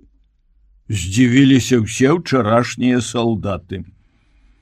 Спачатку адны глядзелі на яго як на дзівака, другія як на хітруна. А ці не схавана там у цябе пад кнігамі нешта такое, за што можна напаіць і накарміць увесь эшалон? Магчыма, што першапачатковым імпульсам быў гэты недавер. Стары недавер да інтэлігента, які нібыта заўсёды можа перахітрыць простага чалавека. Кнігі пачалі разбіраць па адной, па 2, калі ж пераканаліся, што ў чамаданах больш нічога такога няма, акрамя звычайных салдацкіх набыткаў, разглядалі кнігі з такой пашанай і цікавасцю, быццам кожны ўпершыню ў жыцці трымаў у руках гэты цуд чалавечага розуму. Потым усе разам, трохі вінавата, як бы просячы прабачэння, памагалі Пятру скласці кнігі назад у чамаданы, а пасля праз усю дарогу Везлі іх да Брэста, дзе яны разлучыліся. Яшчэ 3 дні пасля таго да яго ставіліся з нейкай асаблівай павагай, ад якой яму неёмка рабілася. Нават самагонкі ў шклянку пералівалі, падкладвалі большы кавалак сала, якое выменьвалі на рэквізаваныя рэчы. Калі ён аднекваўся, казалі з салдацкай прастатой і грубаватасцю: «Еш, парторг, не саромейся. За кнігі свае сядзеш, падцягнеш жывот. Там дома, брат, не густа, лічы, зусім пуста». Жывот сапраўды прыходзіцца падцягваць, але звычайна Пятро рэдка думае пра ежу, калі пра яе не нагадваюць. За кнігамі асабліва забываюцца нягоды жыцця. Але вось прыгадаліся польскі пахучы хлеб і сала, хоць колькі яго там было, і ўжо не да міфаў. Багі, чорт на іх, ласуны былі, абжоры, бясконца балявалі, жлукцілі свой нектар і закусвалі амброзіяй і всялякімі казачнымі пладамі. А яму, гаротнаму настаўніку, каб цяпер акрайчык хлеба ды скрылёк сала, аж слінка пацякла. Напіцца вады ці што? Не, ад вады пачынае непрыемна журчаць у жываце. Лепш выйсці паслухаць салаўёў. У старым парку, у кустах чаромкі, учора раптам азваўся салавей. Ці не рана? Хоць чаму рана? Вясна ў разгары, цёпла. Учора, пасля цяжкага партыйнага сходу, на якім прысутнічалі Булатаў і Рабіновіч, і на якім камуністы, як ніколі, быццам змовіўшыся, маўчалі, не хацелі выступаць, а гэта нервавала Пятра, першы салавей вярнуў яму спакой і добры настрой. Ён паклікаў Сашу, яна не спала яшчэ. І яны хораша пагулялі, паслухалі салаўіныя песні. Саша маўчала, задумлівая, ціхая. Але ніколі яшчэ за гэтае суровае, галоднае і халоднае паўгоддзе ён, Пятро, не адчуваў такой яе цеплыні, такой блізкасці. Каб можна было паўтарыць учарашняе. Пятро падняўся, наблізіўся да ложка і доўга ўглядаўся ў сонны жончын твар. Не, будзіць цяпер недарэчна. Першая гадзіна ночы. Асцярожна выйшаў сам. Салавей маўчаў. Дзіўна, што з ім стала. Здаецца, учора яны, Пятро і Саша, гулялі да такога ж часу, калі не пазней. А можа, яму проста было так хораша ад той незвычайнай Сашынай блізкасці, што ён забыўся на ўсё. І цяпер не помніць, ці спяваў салавей увесь час. Можа, спеў у сэрцы яго звінеў. Санітарка Даша даказвала раніцай, што гэта не салавей. Салаўі так рана не пяюць. Это нейкія падсалоўкі. Няхай сабе падсалоўка, але слухаць яго было прыемна, радасна. Слухаеш, і неяк паўняй адчуваеш цішыню міру, спакою, трываласці і радасці жыцця. Як бы там ні было, але гэта найвялікшае шчасце. Не думаць, што заўтра цябе могуць забіць. Ніхто цябе больш не заб'е. Ты ўпэўнены, што будзеш жыць заўтра і паслязаўтра, праз год і праз 20. Таму можаш слухаць салаўёў, вывучаць міфы Грэцыі, піць асалоду жончын губ, няньчыць дзяцей. Ноч як летняя, цёплая, зорная. Туман над рэчкай нізкім, пры самай вадзе. З белай пены выраслі, падняліся і вырысоўваюцца на фоне неба, дзе пры самым гарызонце, як далёкі ліхтар, гарыць планета, нейкія проста міфічныя дрэвы. Это прыдарожныя вербы, якія зазелянелі раней за ўсё. Удзень яны звычайныя, а ў такую ноч усё незвычайнае. Сапраўды, все навокал набыло нейкі міфічны выгляд. Вось начытаўся. Правей ад вербаў за рэчкай на ўзгорку сасоннік здаецца цёмнымі фантастычна вострымі скаламі.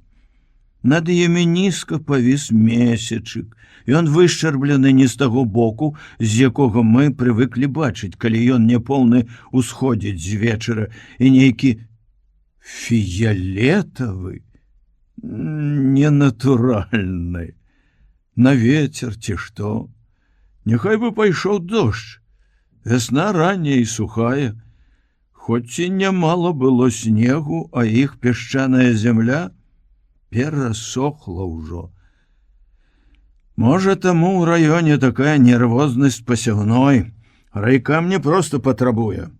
Пагражае. Учора на партсходзе Рабіновіч запэўніў, што ўсе пакладуць партыйныя білеты. А Булатаў спытаў нечакана: «Хто ў вас вядзе антысавецкую прапаганду?» 12 камуністаў паглядзелі адзін на аднаго, паціснулі плячамі.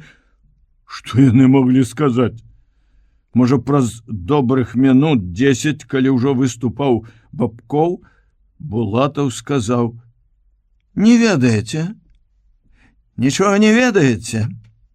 Французскі шпіён Запечка вёў вас пад носам антысавецкую прапаганду. Учора мы яго арыштавалі, а некаторыя члены партыі хацелі нават паклікаць яго выхоўваць дзяцей». У Шапетовіча кроў ударыла ў галаву, і па спіне папоўз агідна ліпучы пот. Выходзіць, што Булатаў ведае пра кожную размову, нават выпадковую. Это страшэнна ўразіла. Адкуль начальнік райаддзела МДБ ведае пра ўсё? Проста ашаломлены гэтай незвычайнай всюдыіснай дасведчанасцю Булатова, Пятроў пачатку нават не задумаўся над лёсам Андрэя Запечкі. Нават эгоістычна забыўся на ўсю гэтую гісторыю, пакуль гуляў з Сашай. Ці мала чаго нагаварылі на сходзе, да і ўвогуле было так хораша, што ні пра якія справы ні гаварыць, ні думаць не хацелася. Раніцою ён прачнуўся ад нейкага кашмарна-трывожнага сну, з якога нічога не запомнілася, але чамусьці наяве прыгадаўся менавіта Запечка, і боль за яго працяў сэрца. Пятро бачыўся і гутарыў з ім усяго 2 разы, тады ў сельсавеце, і пасля зайшоў да яго дадому ў зямлянку. Збянтэжаныя жанчыны, старая Андрэева маці і жонка яго, не ведалі, дзе пасадзіць настаўніка. Толькі сам француз, сяло ўжо дало яму гэтую нязлосную мянушку, паводзіў сябе так, быццам пражыў землянцы ўсё жыццё. Але радасці сваёй, што да яго наведаўся парторг, не хаваў. Быў прыветлівы, гаваркі, многа расказаў цікавага, і жанчыны радаваліся. А што яны падумаюць цяпер? Чаго Пятро прыходзіў? І чаму распытваў пра Францыю? Пятро пахаладзеў ад гэтай думкі. Гучаў в ушах даверлівы голас інваліда. Успомніліся слёзы маці яго, калі сын расказваў пра лагер ваеннапалонных, дзе людзі паміралі як мухі, пра шахты, пра добрых французаў, якія памаглі яму ўцячы са шпіталя, куды ён трапіў пасля абвалу ў шахце, пра другое раненне ў макі, пра складаную аперацыю, якую зрабіў французскі ўрач, рызыкуючы жыццём. Доктар гэты больш за месяц хаваў савецкага салдата ў сябе на кватэры. Такія людзі, такі гераізм, а раптам шпіёнства. Не, гэта неверагодна. Ніякай логікі няма. Чалавек прыйшоў цераз фашысцкае пекла, прайшоў поўнасцю і не зрабіўся здраднікам. Двойчы ўцякаў з лагераў, ірваўся да змагання, двойчы цяжка паранены. Навошта ж? У імя чаго яму пасля ўсяго гэтага рабіцца шпіёнам? Ды нарэшце французам, саюзнікам па вайне, на якое ліха ім такі шпіён-інвалід, калгаснік з 6 класамі адукацыі? Не, тут нешта не так, нейкая прыкрая недарэчнасць, памылка. Думкі пра запечку не пакідалі Шапятовіча ўвесь дзень. Вучні бачылі, як ён глыбока задумваўся на уроках. За абедам сказаў жонцы: Сашу гэта ашаламіла не менш, чым яго. Арыштавалі запечку? Андрэя? Завошта? Кажуць, вёў варожую прапаганду. Якую? Дзе? Неправда гэта, неправда, я лячыла яго, я чула, што ён расказваў. Дай Бог вашаму Булатаву быць такім патрыётам. І ўзлавалася, накінулася з папрокамі. І ніхто з вас, канешне, слова не сказаў за чалавека. Героі! Толькі на словах любіце паўтараць, што ўсім кіруе партыя. Чым вы кіруеце? За чалавека не можаце заступіцца. Хутка гэты гад Булатаў саміх вас пачне садзіць, і вы будзеце маўчаць. Папрок быў жорсткі, крыўдны. Ён, Пятро, таксама ўспыліў. Ты Булатава так не абзывай. Яго паставілі на самы адказны ўчастак вартаваць дзяржаўную бяспеку. Яму відней, без прычыны ў нас не арыштоўваюць. Ёсць закон. Закон ёсць. Ды багіня гэтая, пра якую ты чытаў, як яе, спіць, відаць. Шпіёна знайшлі. Сам чуць жывы вярнуўся, жонка эпілепсію нажыла, уцякаючы ад немцаў. Расхваляваная Саша, не даеўшы бульбы, імкліва паднялася, накінула на плечы сваю старенькую шарсцяную кофтачку, загадала: прыбярэш са стола, памыеш талеркі, і выйшла. Апошні час яна часта так рабіла, выходзіла, калі адчувала, што яны могуць пасварыцца. Можа, гэта і разумна, бо пасля сваркі вельмі ж нядобра на душы. Аднак все адно гэтыя імкліва нечаканыя жончыны выхады, аднойчы нават у гасцях яна вось так пакінула яго. Гэтыя жончыны выхады крыўдзілі Пятра, абражалі. Здавалося, што Саша выяўляе гэтак сваю знявагу да яго. Лепш няхай бы ўжо сварылася. Але тут сварыцца ім не было з-за чаго. Наконт гэтага нешчаснага запечкі ён цалкам згодзін з Сашай. Ды і наконт Булатава згодзін. Гад! Нельга так гаварыць з людзьмі, як гаворыць ён, быццам все яны падсудныя. У душы згодзін. А выказаць сваю згоду нават жонцы не адважыўся. Пачаў абараняць. Чаму? Навошта? Не, тут нешта не так. Вельмі ж ужо гэта непраўдападобна. Шпіён! Тайны бяспекі тайнамі, а я, сакратар, павінен ведаць, за якую канкрэтную віну арыштавалі чалавека, думаў Пятро, блукаючы па начным садзе. Трэба пагутарыць у райкаме з сакратарамі, з Анісімавым, з Лялькевічам. Закон ёсць, прыгадаў ён Сашыны словы, а багіня Феміда спіць. Феміда? Але ён зрадаваўся, што так лёгка ўспомніў багіню, якая вартуе закон. Ось цяпер яна не забудзецца ніколі, ні да экзаменаў, ні пасля экзаменаў. Але не экзамены галоўнае. А што галоўнае? Каб Феміда не спала? Што галоўнае ў маім жыцці? У тваім, Саша, у нашым.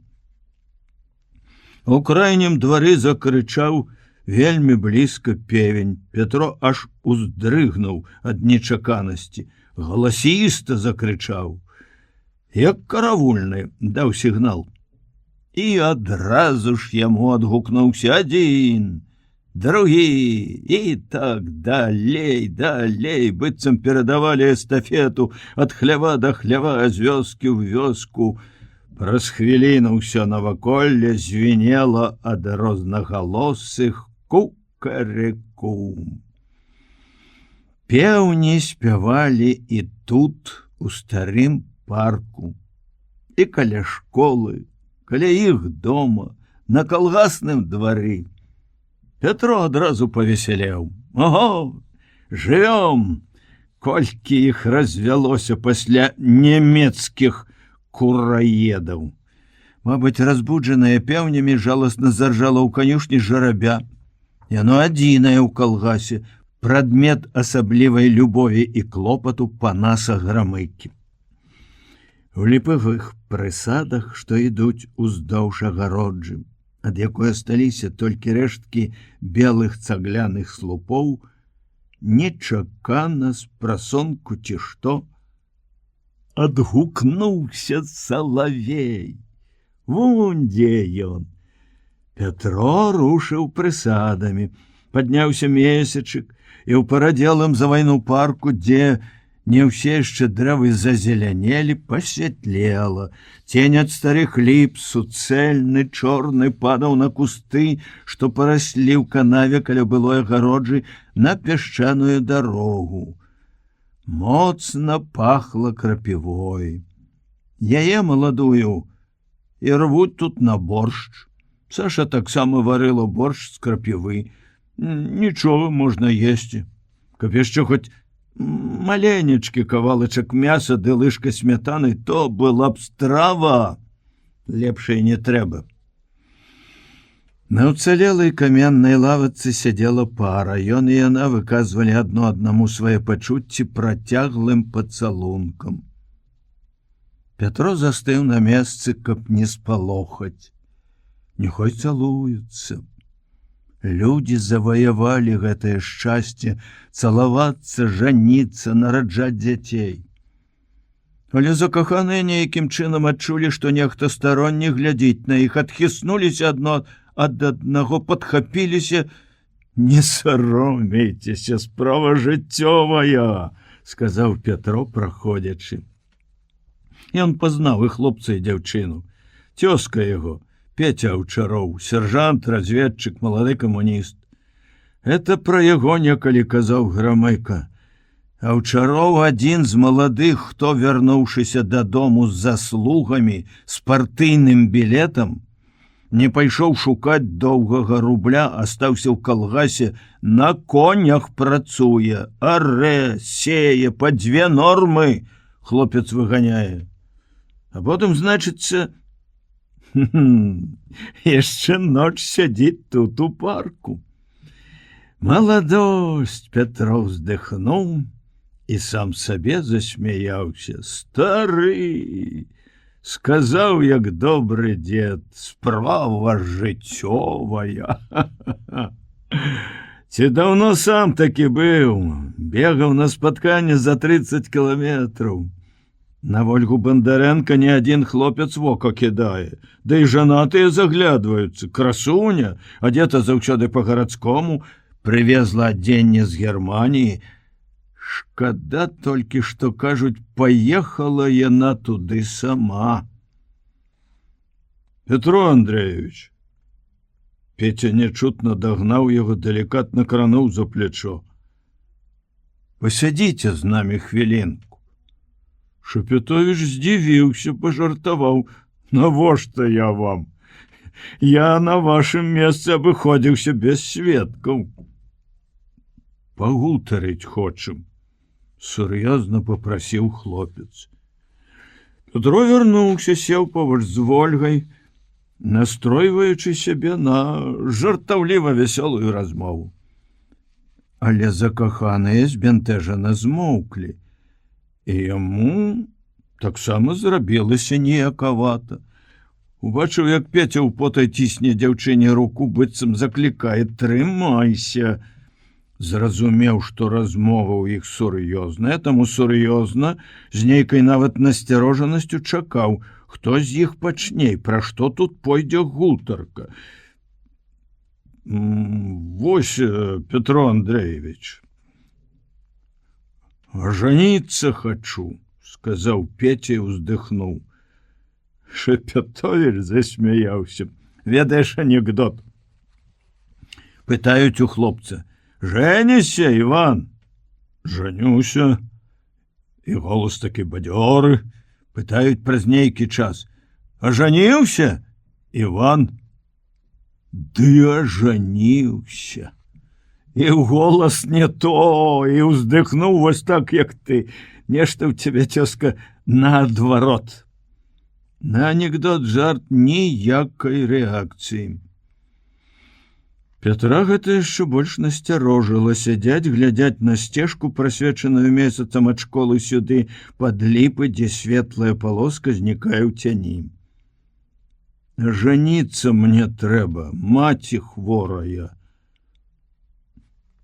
«Безумоўна, жаніцца табе трэба», ужо зусім сур'ёзна пацвердзіў Шапетович.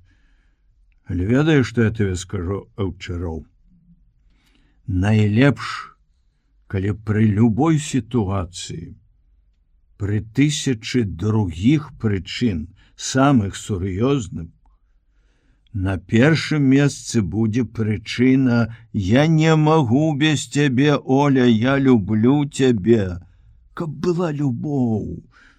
Любоў ёсць, нечакана, проста, без дзявочай сарамлівасці запэўніла Вольга. Але ўсё адно не трэба яму жаніцца на мне, не трэба, запляміць ён сябе.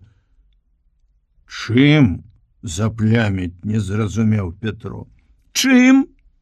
Вольга рэзка павярнулася, як бы хацела ў змроку заглянуць у вочы. Сказала раздражнёна, амаль са злосцю: «Вы ж першы на сваім сходзе скажаце, дзе, Аўчароў, твая партыйная пільнасць? На кім жэніся? Сама ў Германію паехала. І невядома яшчэ, як паводзіла сябе». Петро ўціснуў плечы галаву, сцяўся, быццам дзяўчына не словы кідала. Каменні. Чамусьці зноў прыгадаўся Андрэй Запечка. Яго арышт папрок Сашы. І ніхто з вас, канечне, слова не сказаў за чалавека. Оля, ну што ты, Петро Андреевич гэтага не скажа. Ён не скажа.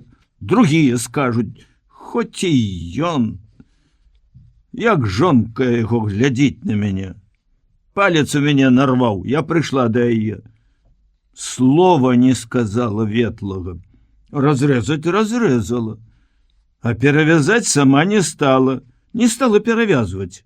Акушэрцы спіхнула. Маўляў, такая да такой. Дык тая хоць свая, фронтавая. А я... немецкая. Оля, ну что ты плявузгаешь? Ты сам прапанаваў усё па шчырасці расказаць. Вось я і кажу. Мне ўжо ўсё адно. Не думайце, што я крыўдую на вашу жонку. Яна чужая, яна не ведае, чаму я паехала ў Германію, а свае ж ведаюць, а ўсё адно. Цётка моя родная, Гаша, жонка старшыні. Я нешта такое сказала пра вашу жонку, дык яна мне: Шуры ты не чапай, Шура наша ж сумленне. Я ж не дурная, разумею, чаго яна не дагаварыла. Шура наша жаночае сумленне, а ты наш сорам, ганьба. Вось што хацела яна сказаць. Дарэмна вы, Вольга, робіцеся такая недаверлівая. Асабіста мне ніхто слова дрэннага не сказаў пра вас. Праўда, ніхто і не растлумачыў, чаму вы паехалі ў гэтую чортаву Нямецчыну. Яна за сяброўку сваю паехала, за Галю Чалую. Не ведаеце? Ну што за млыном жыве з маці і дзіцем? У яе жаніх быў партызан, заходзіў да іх, і яна ўжо дзіця ад яго чакала. А тут яе ў Германію. Можа, данёс хто. Што рабіць? Не скажаш, не пойдзеш на камісію. Бо пачнуць дапытваць, ад каго, хто бацька. Дазнаюцца, што партызан пятля. Калі пачаў расказваць за яе Петя, Вольга раптам закрыла твар хусцінкай, усхліпнула. Хлопец пяшчотна дакрануўся да яе пляча. Не трэба, Оля. Яна шмарганула носам, выцерла вочы хусткай. Прабачце, Петро Андреевич. І пачала расказваць сама. Яна, Галя, адной мне сказала. Мы з малых год сябравалі, ў школу разам хадзілі. Ну, што яна такая. Праплакалі мы з ёй усю ноч вон там, за рэчкай у Сасонніку. Яго чакалі, Сцяпана яе, а ён не прыйшоў, ранілі яго перад гэтым. На другі дзень пайшла я да старасты. Вызваліце, кажу, Галю, у яе сэрца слабое. Я за яе паеду. Пузыр, стараста, хоць гад быў, а пашкадаваў мяне. Ведаеш, пытае, на што ідзеш? Ведаю. А як маці з малымі? А вы ж казалі, што хто сам паедзе, добра зарабляць будзе. Хітрая ты, кажа, хочаш і дурную гэту выручыць, і зарабіць добра. Але згадзіўся замяніць. Яму абы душа. У яго нарад быў на 6 душ, а што я добраахвотніца, ды гэта яму на руку. Во, маўляў, як ён папрацаваў у сваім сяле. Нам, хто па сваёй волі ехаў, прывілеі былі. Усіх у цялятніках везлі, а нас у пасажырскім вагоне. І там спыталі, хто куды хоча. Я ў сяло папрасілася, горада баялася. У маёнтак да генерала трапіла, кароў даглядала. Хлусіць не буду. Не білі, не катавалі і кармілі добра. Але часам такое находзіла на мяне, такая сумота. Павесіцца хацелася у кароўніку. Здавалася, паляцела б дадому, пехатой пайшла б. А вось прыляцела, і тут радасці мне няма. Вінаватая. Дзяўчына не ўсхліпнула. Ёй як бы заняло дыханне, яна захлынулася, закашлялася. Не трэба, Оля. Зноў тымі словамі суцешыў яе Петя. Словы наіўныя. Але казаў іх учарашні салдат з такой пяшчотай, што нават Шапятовіча гэта кранула. На дзяўчыну яны, пэўна, дзейнічалі магічна. Яна тут жа горда падняла галаву. Чаму гэта няма радасці? Надаўшы голасу бацькоўскую суровасць, спытаў Пятро. А тое, што вы пакахалі адно аднаго. Хіба не радасць? По-мойму, гэта найвялікшая радасць, якая дадзена чалавеку ў жыцці. Калі ёсць любоў і вера, перашкод не бывае. Ты верыш ёй, Аўчароў? Як самому сабе, Пятро Андреевич. Ну вось. Што вам трэба яшчэ? Выкіньце з галавы, што яго ці вас хтось у нечым папракае. У чым? Глупства. У мільёнаў людзей такі ж лёс. Выходзьце замуж. Хочаце, я за свата буду, а? Ну, за шафера. За каго хочаце? Вы, можа, самі перажылі багата, што такі добры. Разважыла дзяўчына. Я перажыў, што ўсе перажылі вайну. Дабрэйшы я наўперад ці стаў ад яе. А вось я чытаў аднаго паэта. За 5 гэтых гадоў мы ўсе пастарэлі на 20.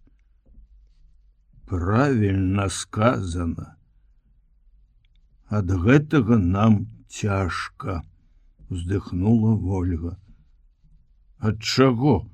Не зразумеў яе каханы.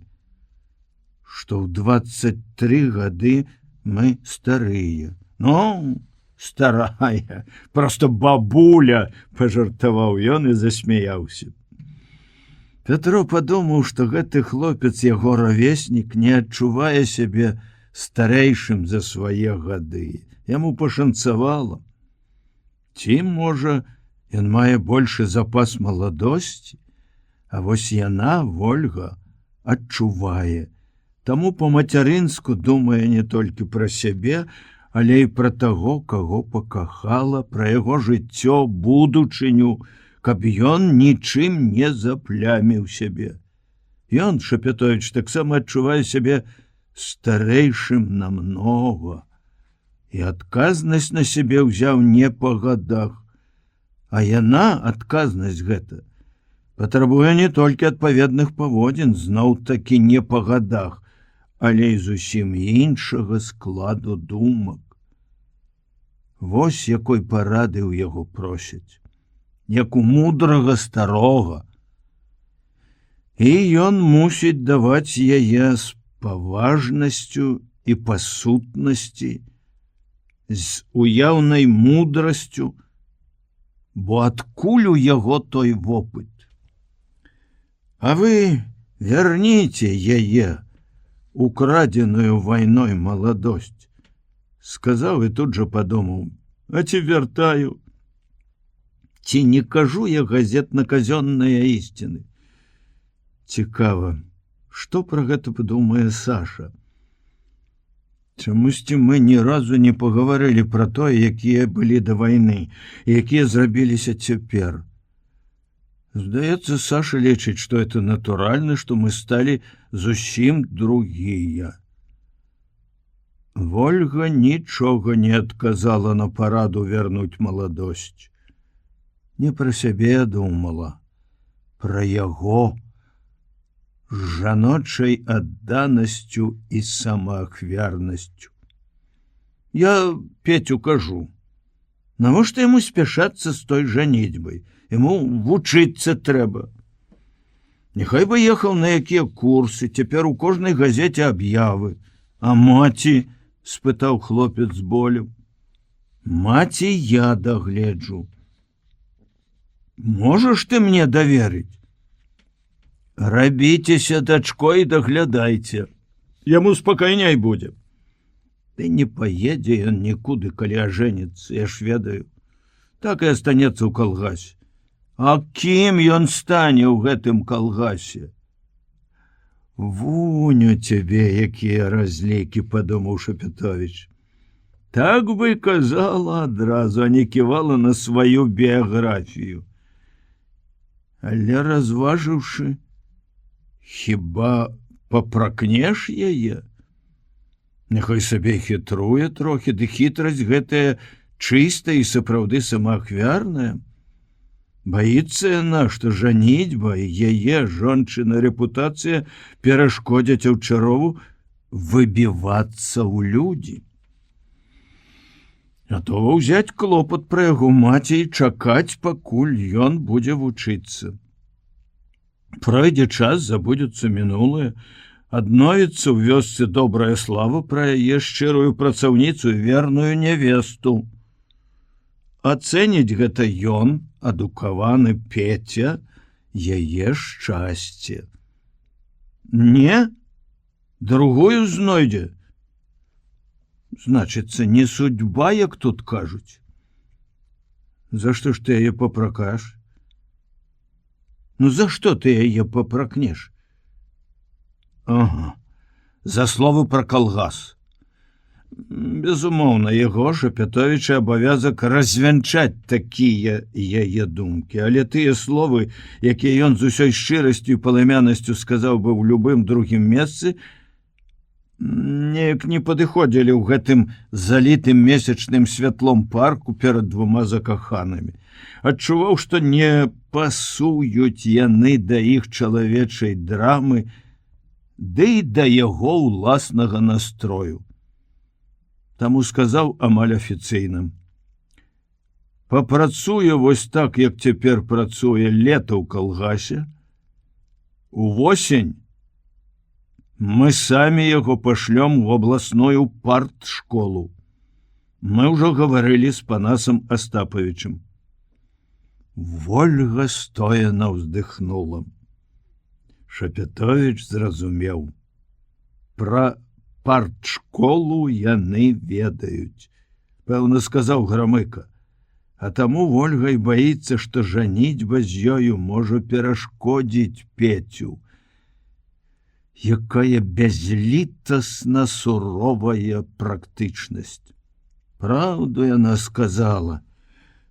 Таму нам цяжка, што ў свае 23-25 гадоў мы думаем пра жыццё, як старыя.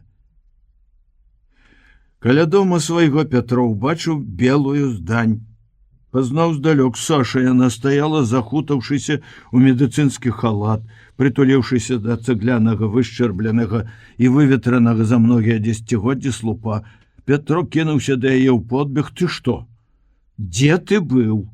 Ён абняў жонку, прыпаў да яе вуснаў, яны былі халодныя, стаяла доўга. Я гуляў. Я прачнулася ад кашмарнага сну. Лямпа гарыць, а цябе няма. Хаця б лямпу патушыў, пажар зробіш. Што сніла, не помню. А сэрца і цяпер б'ецца, во, як паглядзі. Пятро паклаў руку на яе грудзі, паслухаць сэрца. Саша імкліва. У нейкім гарачым парыве абхапіла яго за шыю, пацалавала і ўся задрыжала. Не то ад холаду, не то ад нецярплівага чакання ласкі. Абняўшы, Пятро павёў яе ў пакой, яна адразу нырнула пад коўдру, ён таксама раздзеўся в адзін міг, дмухнуў лямпавае шкло. Ногі яе былі прыемна халодныя, а вусны адразу зрабіліся гарачыя, ён прагна піў іх знаёмую. І разам з тым пры кожнай блізкасці непаўторную гарачыню і духмянасць. Я люблю цябе, ты слаўная. Я люблю цябе, хоць ты не такі слаўны, як я хацела. Навошта гэтая хоць? Я люблю цябе без усялякіх агаворак, і я хачу любіць цябе без агаворак, калі ты ўцякаеш пасярод ночы. Саша засмяялася, пальцы яе пяшчотна гладзілі яго плечы. Я заснуў над сваімі міфамі. Ці не багіня табе прыснілася? Петро засмяяўся. Ты адгадала, сасніў, што мяне абнімае сама Афрадыта. Багіня была такая прыгожая, як ты. А Трошченко пагразіў, што заявіць у райкам. І ведаеш, што я адказаў? Смех. За багінь на бюро не выклікаюць. У вас і-за звычайных баб не вельмі выклікаюць. Пальцы яе застылі, анямелі. Ці не ў парку яна цябе чакала, твая багіня? Ой, ну ты злюка. Хутка да сноў пачнеш раўнаваць. Завошта я люблю цябе такую, а?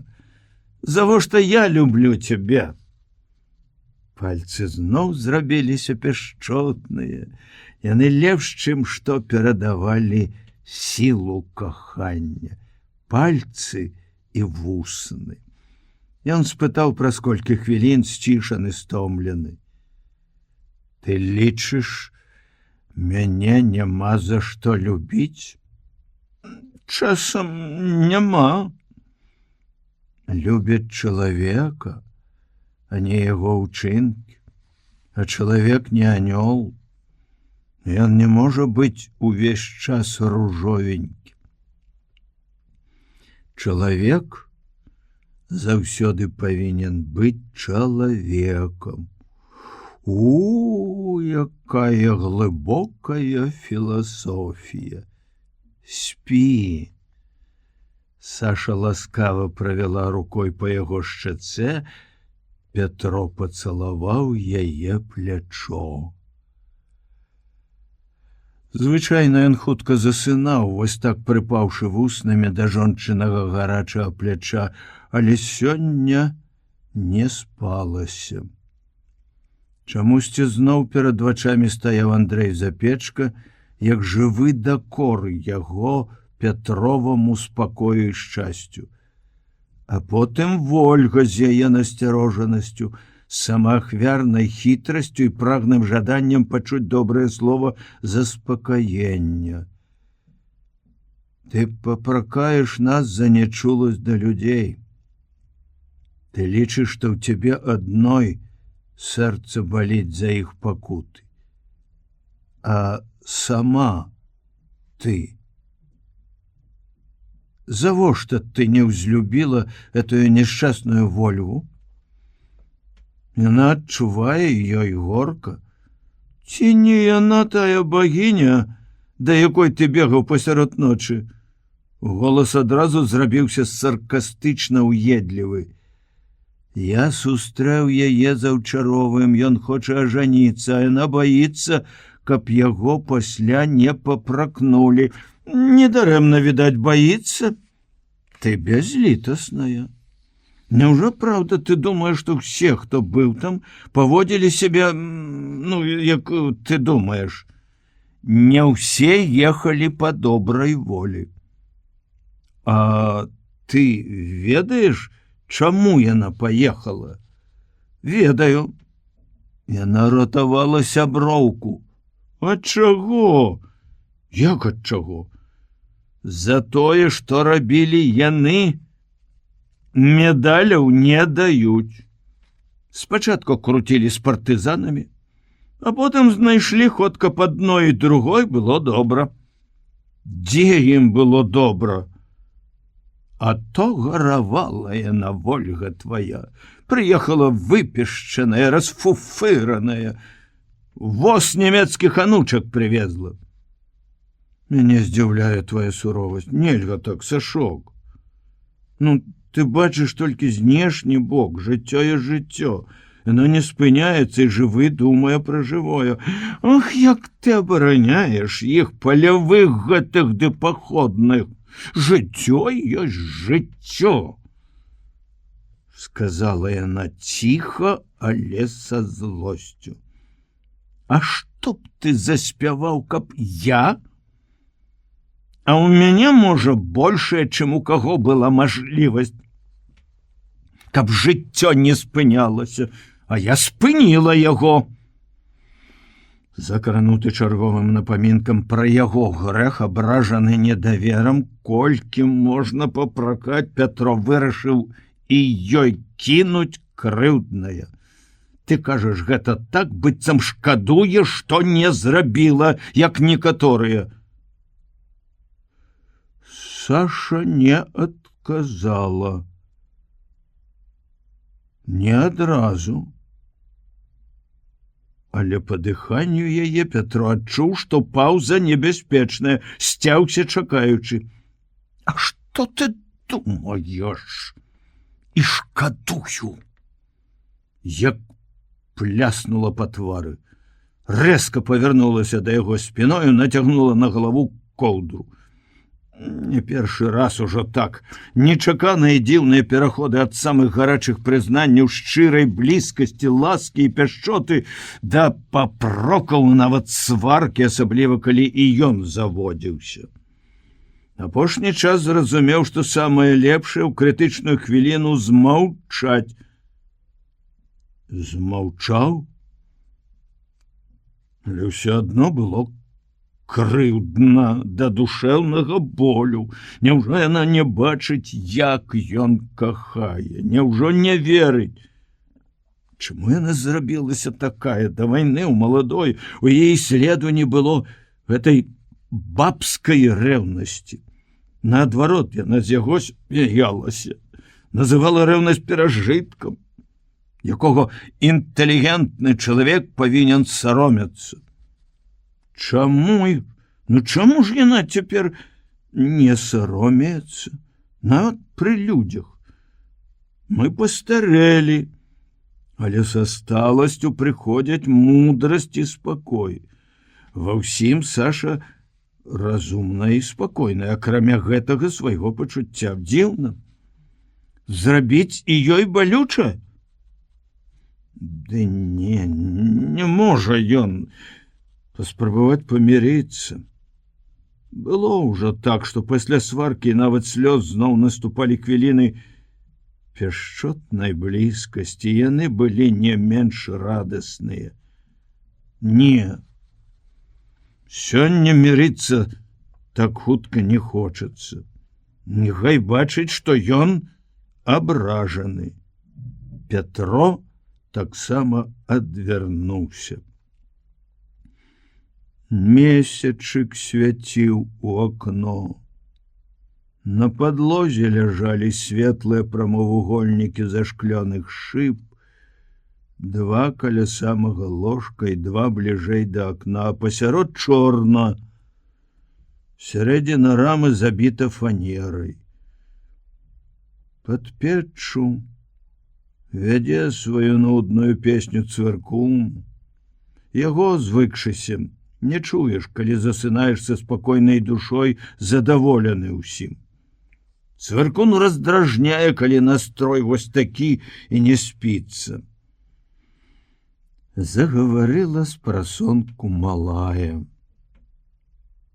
Дзіця напомніла пра сябе.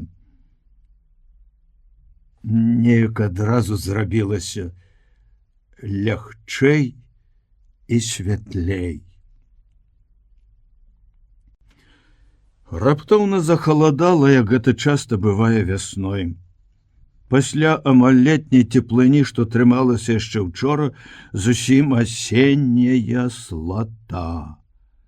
Дождж, які ішоў перагонамі, на працягу дня колькі разоў пераходзіў у зарады снегу.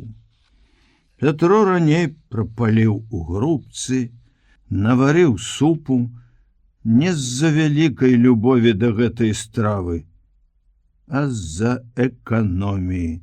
5 дробных бульбін, жменя перлоўкі, цыбуліна і маленечкі на дзюбе ножа кавалачак масла, якое Саша купіла ленцы, а суп слінка цячэ ад паху аднаго. Чакаў Сашу, дзе находзіць у такую непагадзь. Ой, хворыя, вялікія эгоісты, думаюць толькі пра сябе. А фельчарыца здаецца ім няспыннай нястомнай машынай, яе можна выклікаць у любы час дня і ночы, адрываць ад хатніх спраў, ад дзіцяці, ад мужа. Пятро ўжо неяк пратэставаў, патрабаваў, каб Саша прывучыла людзей да парадку. Ты ж не хуткая дапамога. Яна павесіла на дзвярах медпункта аб'яву. Гадзіны амбулаторнага прыёму, гадзіны наведвання хворых дома. Але ад гэтага ёй не зрабілася лягчэй. Не можа яна не пайсці да хворага, асабліва калі выклікаюць да дзіцяці. А дзяцей хварэе многа, бадай больш, чым зімой. Аслабленыя, босыя, раздзетыя, яны лёгка прастуджваюцца на падманна цёплым вясновым ветры. У панізоўі ўспыхнула дыфтэрыя. Саша 3 сутак не з'яўлялася дадому, працавала з эпідэмгрупай. І цяпер яшчэ дрыжыць за Ленку. Всё, у чым наведваецца да хворых, скідае ў медпункце. Нягледзячы на рэдкі суп і такое надвор'е, настрою Пятра цудоўны. Не трэба нікуды ісці, ні на якія сходы. А наперадзе яшчэ добрых гадзін 5 ціхага вечара, калі можна будзе спакойна пачытаць, пагутарыць з Сашай, пацешыцца з забавак і бясконцых чаму малой. Асабліва радасна ад думкі, што можна будзе заняцца гісторыяй. Сам ён дзіву даецца, што ў яго абудзілася такая любоў да гэтай навукі. Чытае гісторыю старажытнай Грэцыі як добры раман. А часу таго, калі можна ўзяцца за кнігу, чакае з не меншай нецярплівасцю, як некалі спаткання з Сашай. Проста смешна. Саша не на жарт пачынае раўнаваць яго да міфічных багоў і герояў. Ва всякім разе сон, дзе яго абдымала Афрадыта, за 3 дні прыгадала некалькі разоў, кожны раз са смехам, але часам з даволі ўедлівым. Не ў гімнасцёрцы была твоя Афрадыта? Пятро, як звычайна, пазнаў жонку па хадзе, па стуку яе збітых абцасаў па цэментавай падлозе калідора. І Ленка пазнала, кінулася да дзвярэй. Мама! Саша пачула яе, сказала з-за дзвярэй: Ленок, маленькая моя, адыдзі ад дзвярэй, я холодная і мокрая. Петя, возьми дзіця. Пятро пасадзіў малую на цёплую ляжанку. Не хачу, маме хачу. Нацалуешся яшчэ з мамай, шчасце такое. Ты бог. Дзён колькі назад у дачкі раптам з'явілася такая дзіўная лаянка, безумоўна, ад маміных кпінаў з ягоных багоў. Пасмяяліся яны ад душы. Пятро хацеў, каб малая зразумела, што гэта жарт, казаў, а мама багіня. Ленка ўпарта не згаджалася, злавалася. Не, ты бог, а мама моя мама. Саша стаяла ў парозе, асцярожна скідала з галавы мокрую цыратку, якой накрывалася ад дажджу, і смяялася з датчыной лаянкі. Ну што, Аполлон, згатаваў амброзію? О, каб ты, вялікая Гера, мудрэйшая з багінь, ты бог! — закричала абураная Ленка. Мама докталка! Здагадалася прынесці кроплю нектару. Жыццё было б лепшае, чым на Алімпе. Ну, цябе ёсць шанец каўтнуць гэтага нектару. Яна падышла бліжэй, падбіраючы пад касынку мокрыя пасмы і, гледзячы ва ўпор добрымі ласкавымі вачамі, сказала: Петя, там у сельсавеце мосціцца на начлег Владимир Иванович Лелькевич. Неёмко ведаеш, каб наш партызанскі таварыш спаў на сталах. Ідзі, запрасі. І вось тут упершыню з тае жнівеньскай раніцы 42-го года ён варухнуўся. Это страшны кашлаты звер, рэўнасць. Цяжка варухнуўся, драпнуў вострымі бруднымі кіпцюрамі за самае сэрца. Саша заадно была малайчына. Пасля любой сваркі ніколі доўга не дзьмулася. Ну, як некаторыя жонкі, па 2 тыдні не размаўляюць. У яе злосці і крыўды хапала самае большае на паўсутак. Такая яе рыса прывучыла Пятра таксама хутка забываць усе яе крыўдныя словы. Забыўся ён ужо і на тое, што яна сказала ўначы 3 дні назад. Гэта яе. А што ты думаеш? І шкадую.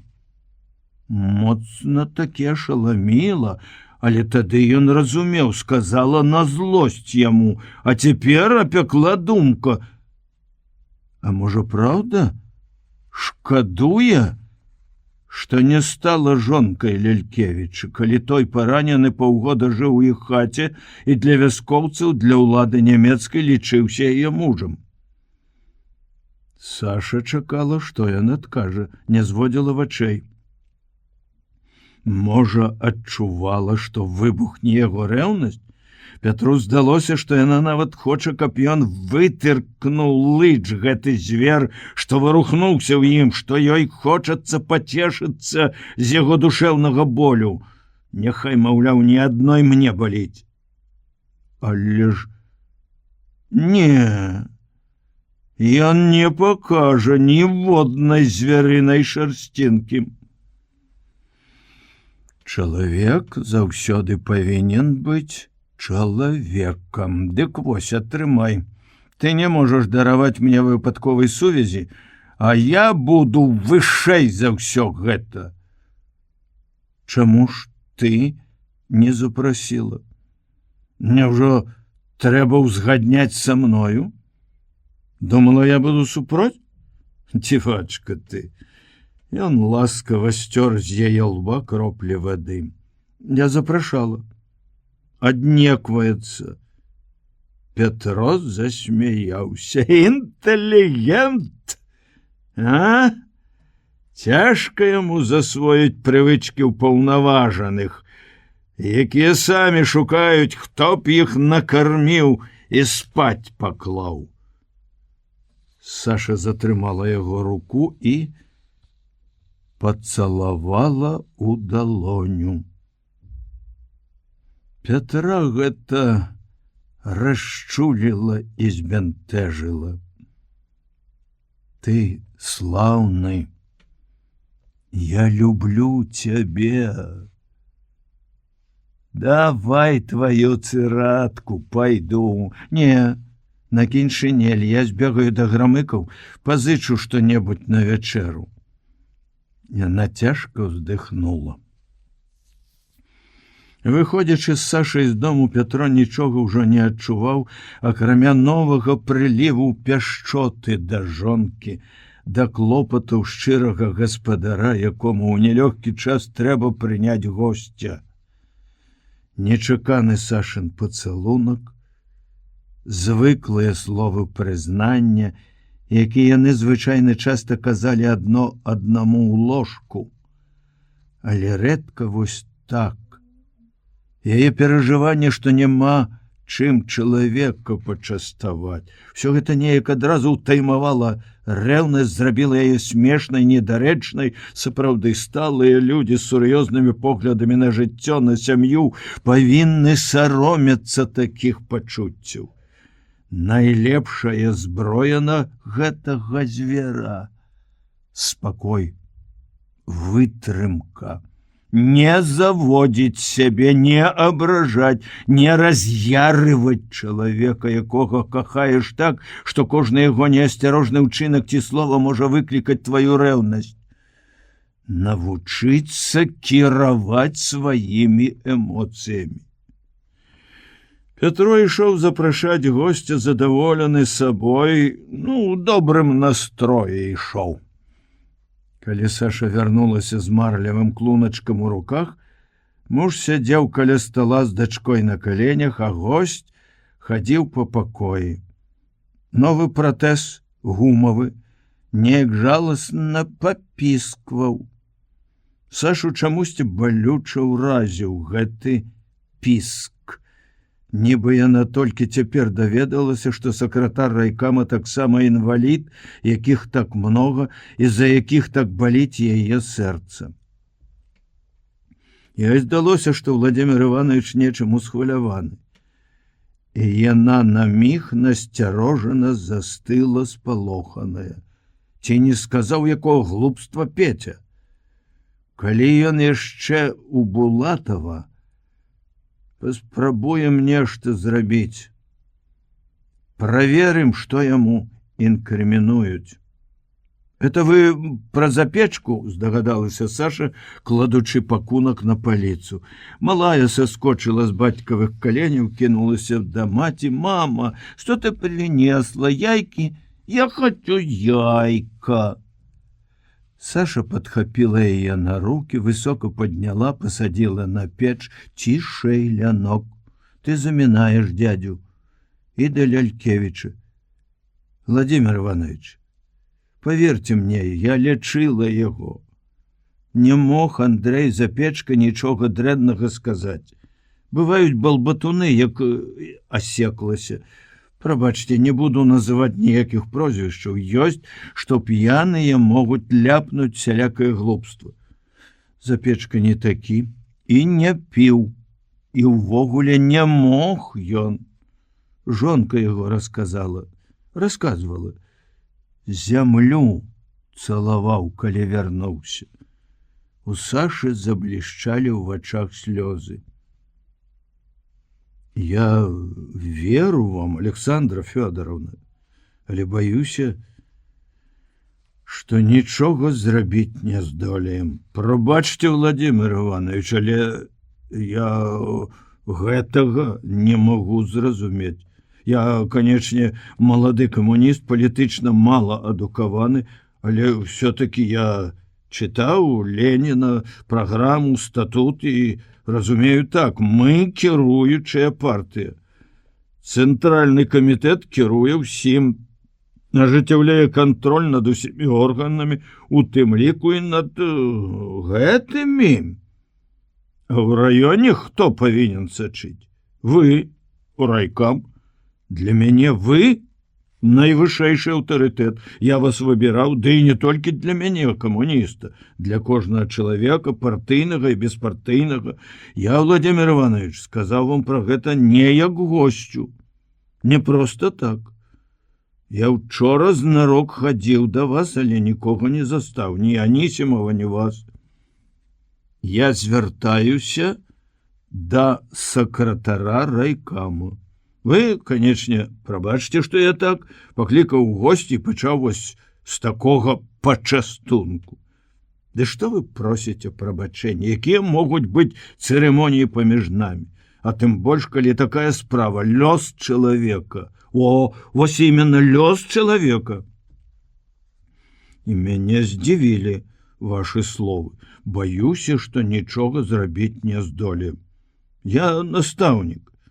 У мяне ў школе работы па горло, вучоба, і вы, райкам, патрабуеце з мяне з парт-арганізацыі за ўсё. За сяўбу, за лесавывазку, за фінансы, за малако, за шэрсць, за што хочаш. Дык паслухайце ж і нас часам. А то гэты Булатов ваш сядзіць на сходзе як сыч і толькі задае такія пытанні, проста паміж намі, правакацыйныя нейкія. А ён жа член бюро райкама. Не падумайце, што я скарджуся. Але мог ён спытаць у нас пра гэтага нешчаснага запечку. А калі ўжо злавіў яго на месцы злачынства, як кажуць, дык, думаю, таксама па-чалавечы можна растлумачыць.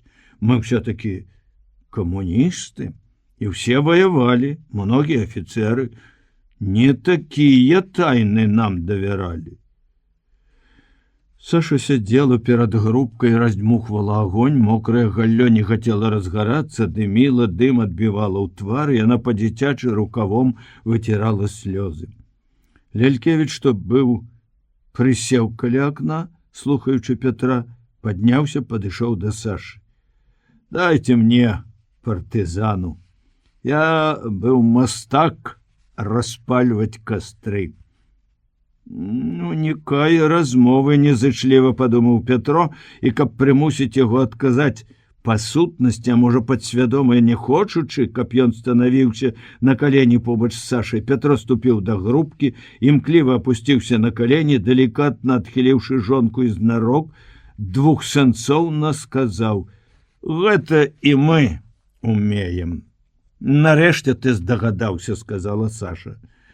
Дзьму на поўныя лёгкія, са злосцю, якая чамусьці раптам закіпела ў душы. І у перадыхах чуў, як за спіною папісквае пратэз, скрыпяць маснічыны.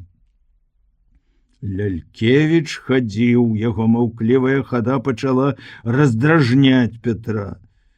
Гарачыя вуглі разгарэліся, і адразу весела затрашчалі тонкія хваёвыя галінкі, шуганула полымя. Пятро падкінуў буйнейшых дроў, падняўся і апынуўся твар у твар з госцем. Уразіў дзіўны смутак у Лялькевічавых вачах. «У гэтым няшчасце», — сказаў ён з болем. «У чым?» — не зразумеў Пятро. «Што Булатаў выходзіць з-пад партыйнага кантролю». «Вы, быццам, скардзіцеся мне?» — іранічна хмыкнуў Пятро. «Можа, мне устанавіць над ім кантроль?» «Да не, Шапятовіч. Все гэта больш складана, чым вам здаецца. Не ў адны, безумоўна, Булатаве соль». Саша, якая на падаконніку наразала з невялічкага ў паўфунта кавалка сала тоненькія скрылёчкі, перапыніла сваю працу, з трывогай у вачах услухалася ў словы Лялькевіча. Пятру не спадабалася і скарга сакратара, і яшчэ больш гэтая Сашына трывога за яго, безумоўна. Прыкідваецца з сіратой, каб не браць на сябе адказнасці. Зняважліва перасмыкнуў плячамі. «Ні чэрта не разумею». «А думаеш, я разумею?» — з ледзь прыкметнай раздражнёнасцю спытаў Лялькевіч. «Думаеш, калі я сакратар райкама, дык мне адкрыты ўсе таямніцы? Мне трэба, як бачыш, на падарожных раён аб'ехаць». Няўжо больш спакойна. «Я сам не разумею. Няўжо там, кіўнуў угору, на столь, не бачаць гэтай небяспекі? Няўжо Сталін з яго празарлівасцю не разумее? Петя, прыбяры кнігі са стола, нарэж хлеба». Пятро здзівіўся. У Сашы нічога яшчэ не гатова, са сталом і хлебам можна не спяшацца. Пэўна, яна не хоча, каб яны працягвалі гэтую сваю размову. Чаму? Якраз апошнія Лялькевічавы словы развеялі яго Пятрову недаверлівасць. Не, гэта не скарга чалавека, які баіцца ці не хоча браць на сябе лішняе клопату. Гэта сур'ёзны і балючы роздум. Хіба мала сам ён думаў над усім гэтым? Чаму ж не верыць, што думаюць і другія? І, можа, яшчэ больш пакутліва, бо сапраўды той жа Лялькевіч ведае, безумоўна, значна больш. Пагутарыць з ім па шчырасці, з узаемнай сяброўскай даверлівасцю. Хіба не цікава? Саша ў пачатку сама выяўляла гэтую цікавасць, але, здаецца, не толькі яна лічыць, што тэма, як кажуць, вычарпана, але і ён, Лялькевіч, падышоў да стала, пачаў разглядаць кнігі. У грубцы заскверчала сала, калі патэльня была пастаўлена на ляжанку, і Саша ўбіла туды яйкі, то пайшоў такі пах, што ў Пятра закружылася галава. Чого добрага яшчэ страціш прытомнасць, як тая Таня, сумным гумарам падумаў ён. Але ўбачыў, як употай каўтнуў сліну госць і павесялеў. Ды ты, выходзіць, такі ж галодны, як і я. Як і я грэшны. І ўжо борстка нецярпліва стосамі пачаў звальваць кнігі са стала на ложак. Лялькевіч, паглядзеўшы адну другую кніжкі, спытаў сябройскай інтымнасцю: «Грызеш гісторыю?» Раптам адкрыў, што гэта цікавая навука. Саша, трымаючы на чапеле патэльню ў грубцы, засмяялася. Ён трызніць багамі, асабліва багінямі. Штоноч сніць Афрадыту. Ну, выдумаеш. Відаць, цікавасць да гісторыі прыходзіць з гадамі. У школе, в інстытуце я не любіў гісторыі. Матэматыка ды фізіка займалі ўвесь час. А вось цяпер хочацца пачытаць і пра багоў, і пра герояў. Шкада няма калі. Всё мару. Возьму адпачынак, уцяку куды-небудзь у лес. У мяне ж столькі знаёмых леснікоў з партызанства. Захаплю чамадан кніжак і запоем з раніцы да вечара. Сню, як чытаю з такой асалодай. Лялькевіч уздыхнуў, сумна усміхнуўся. Звычайна яна загараецца з вечара, такая фантазія. А раніцаю прачнуўся, цвярозасць поўная. Разумею, нікуды я не схаваюся. Будзе адпачынак, пашлюць мяне на курорт лячыцца.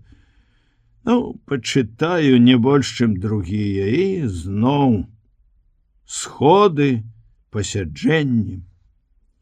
Саша выставіла на засланы свежымі газетамі стол пузатую пляшачку, такую поўную і празрыстую, што Пятру здалося, яна пустая.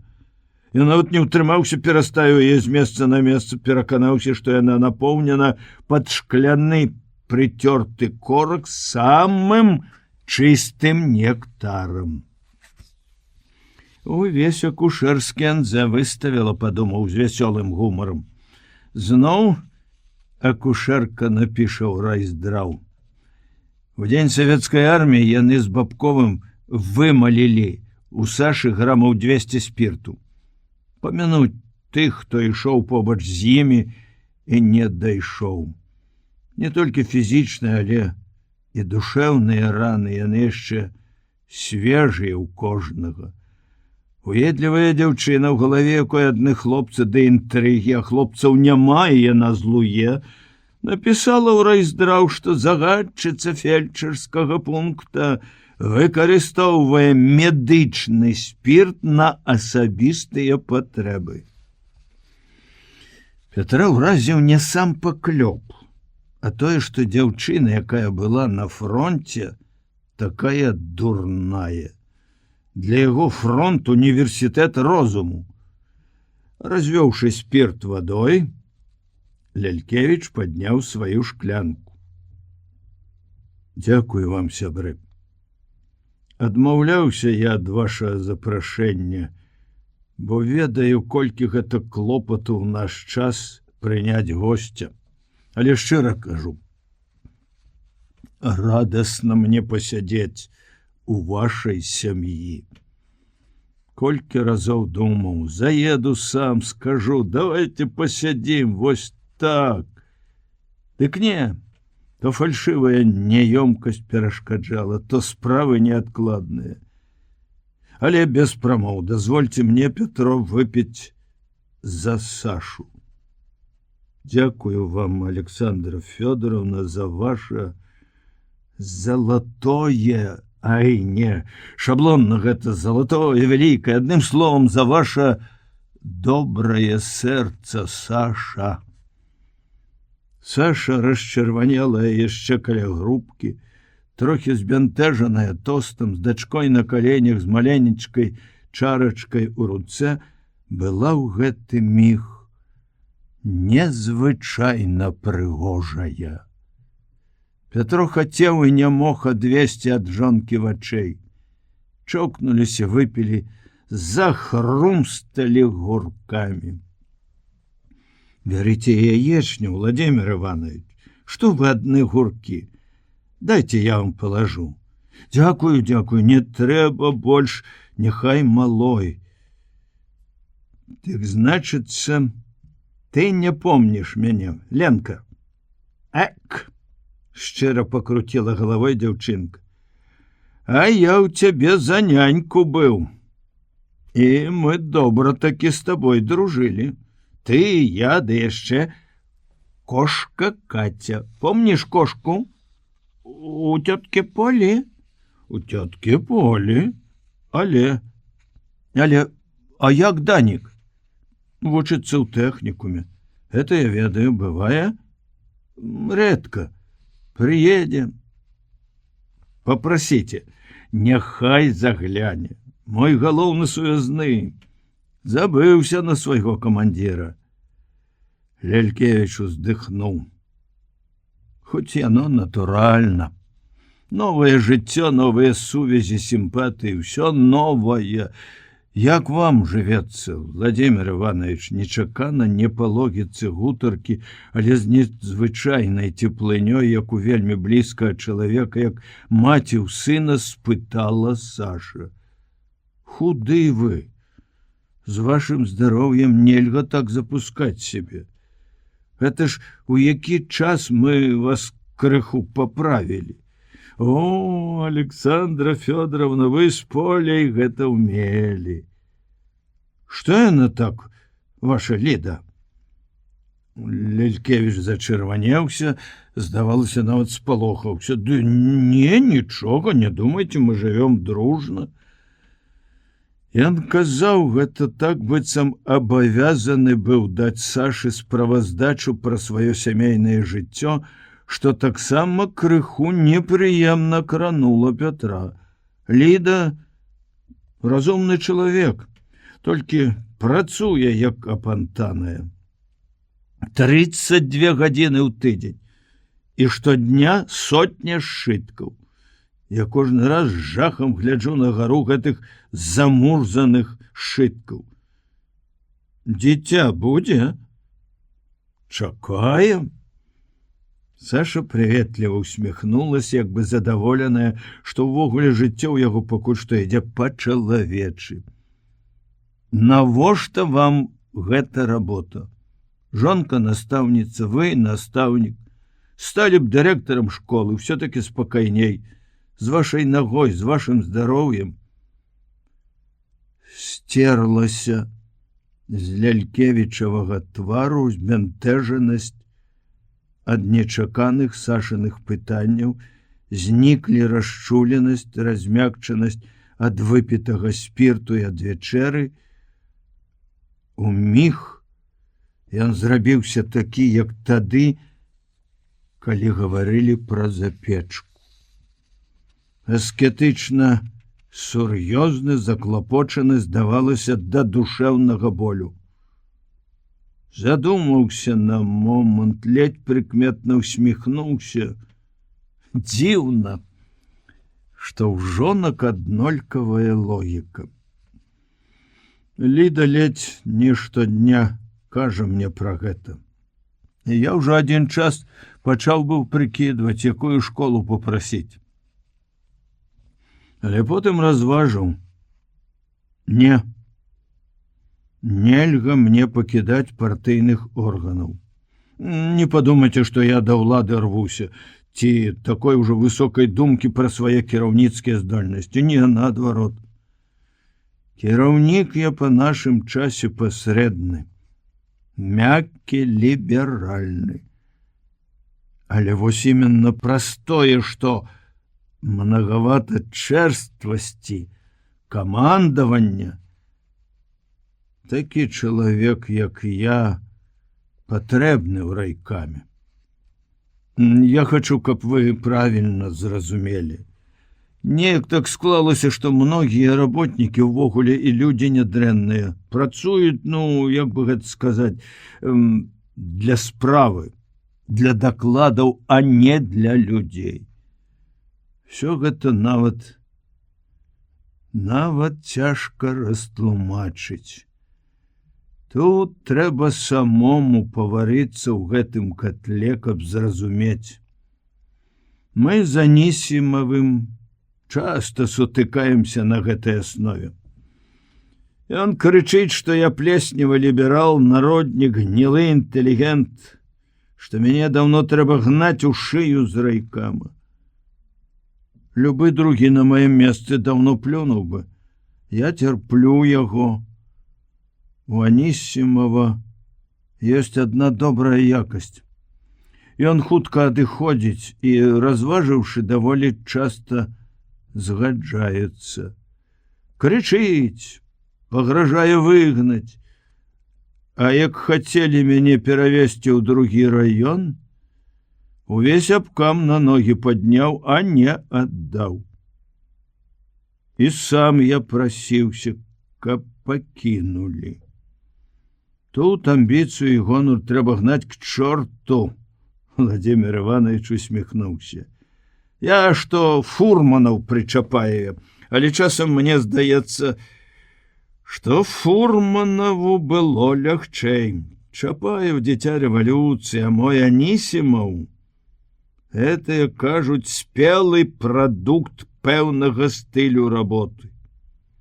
А стыль гэты, як вам сказаць, все мы павінны працаваць па-сталінску. Я разумею. Не ва ўсіх выходзіць, вядома. Я не пра тое. Зразумейце мяне, я пра тое, як Ленін ставіўся да людзей. Чытаю, як Ленін рабіў, і балюча мне, што Анісімаў, Булатаў, Ляшчук, ды і сам я не ўмеем мы вось так, як ён. Іліч, не ўмеем. А трэба нам вучыцца, Петро. Ой, як трэба. Гаварыў Лялькевіч ціха, павольна. Калі не глядзець на яго, то магло б здацца нехаця. Але на твары адбіваліся тая ўнутраная напружанасць і хваляванне, якія прымушаюць слухаць чалавека з асаблівай увагай. Так слухалі яго Петро і Саша. Нават маленькая Ленка сцішылася і глядзела на дзядзьку, як заварожаная. Даверлівасць і шчырасць, з якімі сакратар райкама выказваў думкі, якія не кожнаму можна сказаць, радавалі Петра. Але ў той жа час чамусьці рабілася крыху балюча і непрыемна, як некалі ад выказвання панаса Грамыкі. Нягледзячы на ўсе нястачы, бюрократызм, грубасць, Петру хацелася пасля такой вайны і такой перамогі бачыць толькі добрае, прыгожае, высокае і чыстае. Часам яму здавалася, каб людзі знарок не вышуквалі благое, не выцягвалі яго на свет Божы, то навокал было больш светлага і ўсім лягчэй жылося б. Ці не таму ён так захапіўся старажытнасцю і міфамі. Прыгожая у казках. Ведаў, што гэта талстоўская філасофія. Не праціўся злу, будзе добро. Часта смяяўся сам са сваіх ружовых акуляраў, бо жыццё штодня разбівала іх і прымушала весці змаганне супроць зла. І ён любіў гэтую барацьбу, свой удзел у ёй. Адчуўшы ў Лялькевічу такога ж летуценніка і барацьбіта, Пятро захацеў, каб яны па-сапраўднаму пасябравалі. Бо нішто так не збліжае людзей, як еднасць думак, поглядаў, імкненняў. Ён адказаў Лялькевічу такой жа шчырасцю. Расказаў шмат з таго, што хвалявала яго асабіста, і людзей, з якімі ён штодня сустракаецца ў школе, ў калгасах. Ад споведзі такой зрабілася хораша на душы. І рэшту вечара Пятро прыгадваў розныя вясёлыя армейскія выпадкі, здзіўляючы Сашу сваёй дасціпнасцю. Петро Андреевич, расскажите міф. Надя паштарка, дзяўчына рыжая, непрыгожая, але надзіва романтычная, чуллівая. Неяк, седзячы ў сельсавеце без справы, Пятро расказваў ёй і Каці міф пра нарцыса і быў уражаны, як слухала Надя, як дзіця казку. Дайшоў ён да смерці нарцыса. У яе вачах заблішчалі слёзы. З таго дня Надя часта прасіла расказаць міф. Пятру падабалася яе дзіцячае захапленне. Расказваць такім слухачам асалода. Галоўнае, расказваеш другім і надзвычай трывала запамінаеш сам на ўсё жыццё. Любы экзамен пасля не страшны.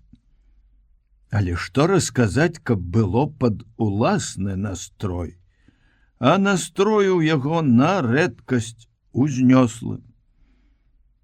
Ці не расказаць што-небудзь пра гарэзу эрота? Каця па гэтай часці адукавана больш, чым трэба. Яе любой быллю не збянтэжыш, не тое, што казкай. А Надя? Гэтая рыжая, мабыць, таксама, што ноч сніць хлопцу. Пятро падумаў, што ёй, непрыгожай, цяжка будзе знайсці сваё шчасце, і пашкадаваў дзяўчыну. І невядома чаму успомніўся паэтычны міф пра Дафну. Аполлон, бог паэзіі, музыкі, быў хлопец вясёлы, жыццярадасны, да прыкладу, як я. Вы часам бываеце, як хмара, не згадзілася Надя. Будзеш крытыкаваць, не буду расказваць. Не. Але, як і кожнага смяротнага, аднойчы і Бога напаткала гора. І вінаваты ў гэтым яго калега, юны бог кахання Эрот, сын Афрадыты, якую вы бачыце ў сне, засмяялася Катя. Пятро адпарыраваў: той самы Эрот, малы шалапут, які даволі часта наведвае Кацю. Загадчыца хаты чытальні зразумела намёк, зачырванелася. Дык вось, аднойчы Аполлон убачыў Эрота. Малы нацягваў свой залаты лук. Аполлон засмяўся і сказаў яму: дзіцятка горкая, навошта ты цягаеш такую зброю? Не пад сілу гэта табе. Ці не ўздумаў ты спаборнічаць са мной? Ці не хочаш ты захапіць маю славу? Чакай, я табе пакажу, падумаў Эрот, чые стрэлы больш меткія. і робяць глыбейшыя раны. замахаў бажок сваімі залатымі крыльцамі, узляцеў на Парнас, на гару, дзе жылі ўсе праслаўленыя багі і героі. Узяў ён там 2 стралы, адну, што запальвае каханне, гэтую стралу ён пусціў у сэрца Апалону. Другой стралой, якая забівае, знішчае ўсялякае каханне, ён прастрэліў сэрца німфы Дафны, дачкі рачнога бога Пінея. Закахаўся Апалон, як кажуць, па самыя вушы у Дафну. Красун такі, што любая самлела б, убачыўшы яго. А Дафна, хоць і звычайная дзяўчына была, убачыла яго і наўцёкі, як тая казуля ад ваўка. Апалон за ёю: чакай, цудоўная німфа, просіць і моліць ён, куды ты ляціш, як галубка ад арла, ты ж параніла сабе ногі, спыніся, я кахаю цябе, паглядзі, хто я, не пастух які-небудзь, не лапцюжнік, а сам Бог, сын Дзеўса. Але што ёй да таго, калі ў сэрцы ні кропелькі кахання? Это правда. Хоць ты Бог, хоць ты прынца, калі кахання няма, уздыхнула Надя. Ой, Надзечка, гэта ты не ведаеш. Перад такім мужчынам, як гэты Апалон, не ўстоіш, падзялілася сваім багатым вопытам Катя. З дзвярэй высунулася пляшывая галава Халімона Капыла. Стары ухмыльнуўся шчарбатым ротам. Казачкі расказваем. А вы, дядька Халімон, не падслухоўвайце, вам нельга слухаць пра любоў. Жонку разлюбіце, засмяялася Надя. Пятру стала неякавата, што яго падслухоўвалі. Знікла жаданне расказваць, ды ад Надзі не адчапіцца. Ну і што далей, Петро Андреевич, дагнаў і Апалон. Дагнаў. Эх, і ўсё, расчаравана зіхнула дзяўчына. Не ўсё. Адчуўшы, што Апалон вось-вось схопіць яе, спалоханая Дафна пачала прасіць свайго бацьку, бога Пінея: татачка родны, памажы мне, адгані ад мяне гэтага нахабніка, я баюся яго, о, зямля, праглыні лепш мяне. Сказала яна так, і тут жа застыла на месцы і ператварылася ў лаўр. Дрэва такое, з якога лаўровы ліст. Доўга Апалон засмучаны стаяў перад зялёным лаўром. А што зробіш? Нічога. Апалон здолеў зрабіць адно. Ён сказаў: будь жа вечна зялёны, лаўр, і няхай вянок з тваіх лісцяў упрыгожвае маю галаву, маю кефару і калчан. Ось і ўсё. Вось што нарабіў свавольнік Эрод, лепшы сябра нашай Каці. Ай, невялікі ён сябра мой. Сур'ёзна і нават як бы засмучана адказала Катя. Ён сябра тых, хто мае шчасце ў любові, як вы. А ў мяне якое яно шчасце, адно няшчасце. З-за сцяны, дзе быў медпункт, пачуўся насмешлівы Сашын голас: Апалон Андреевич, баюся я, как хто-небудзь не прастрэліў твоё сэрца. Тое, што яго расказ пачула жонка, Пятра ніяк не збянтэжыла. Наадварот, яшчэ больш развесяліла. Ён крыкнуў у адказ: «Багіня моя, яно даўно прастрэляна табою!» Дзяўчаты засмяяліся, ляпнулі дзверы медпункта, і на парозе першага сельсавецкага пакоя з'явіўся панас Грамыка. Весела бліснуў цыганскімі вачамі, сказаў Пятру: «Даволі табе забаўляць дзяўчат, ім і так весело. Пайшлі на поле, пагутарым з людзьмі. Калі выйшлі ў сад, Панас сказаў: «Асцярожней ты расказвай падобныя казкі, асабліва Каці. Шура перавязвала мне палец, і я бачыў, што ёй не вельмі прыемна. Яна жартавала, але я адчуваў, што гэта за жарты. Бабы, брат, яны ўсе на адзін аршын, раўнівыя, глупства. Што можна падумаць, калі чалавек гаворыць на поўны голас так, што за сцяной чуе жонка за другой капыл?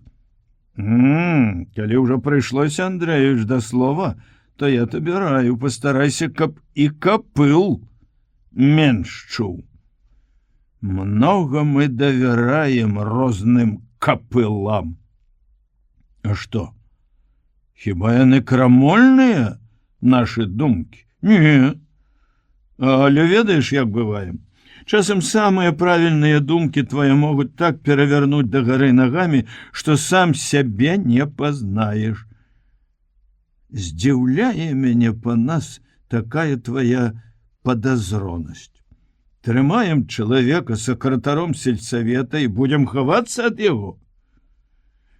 Я, Андрэевіч, на 16 гадоў пражыў на свеце белым больш, чым ты.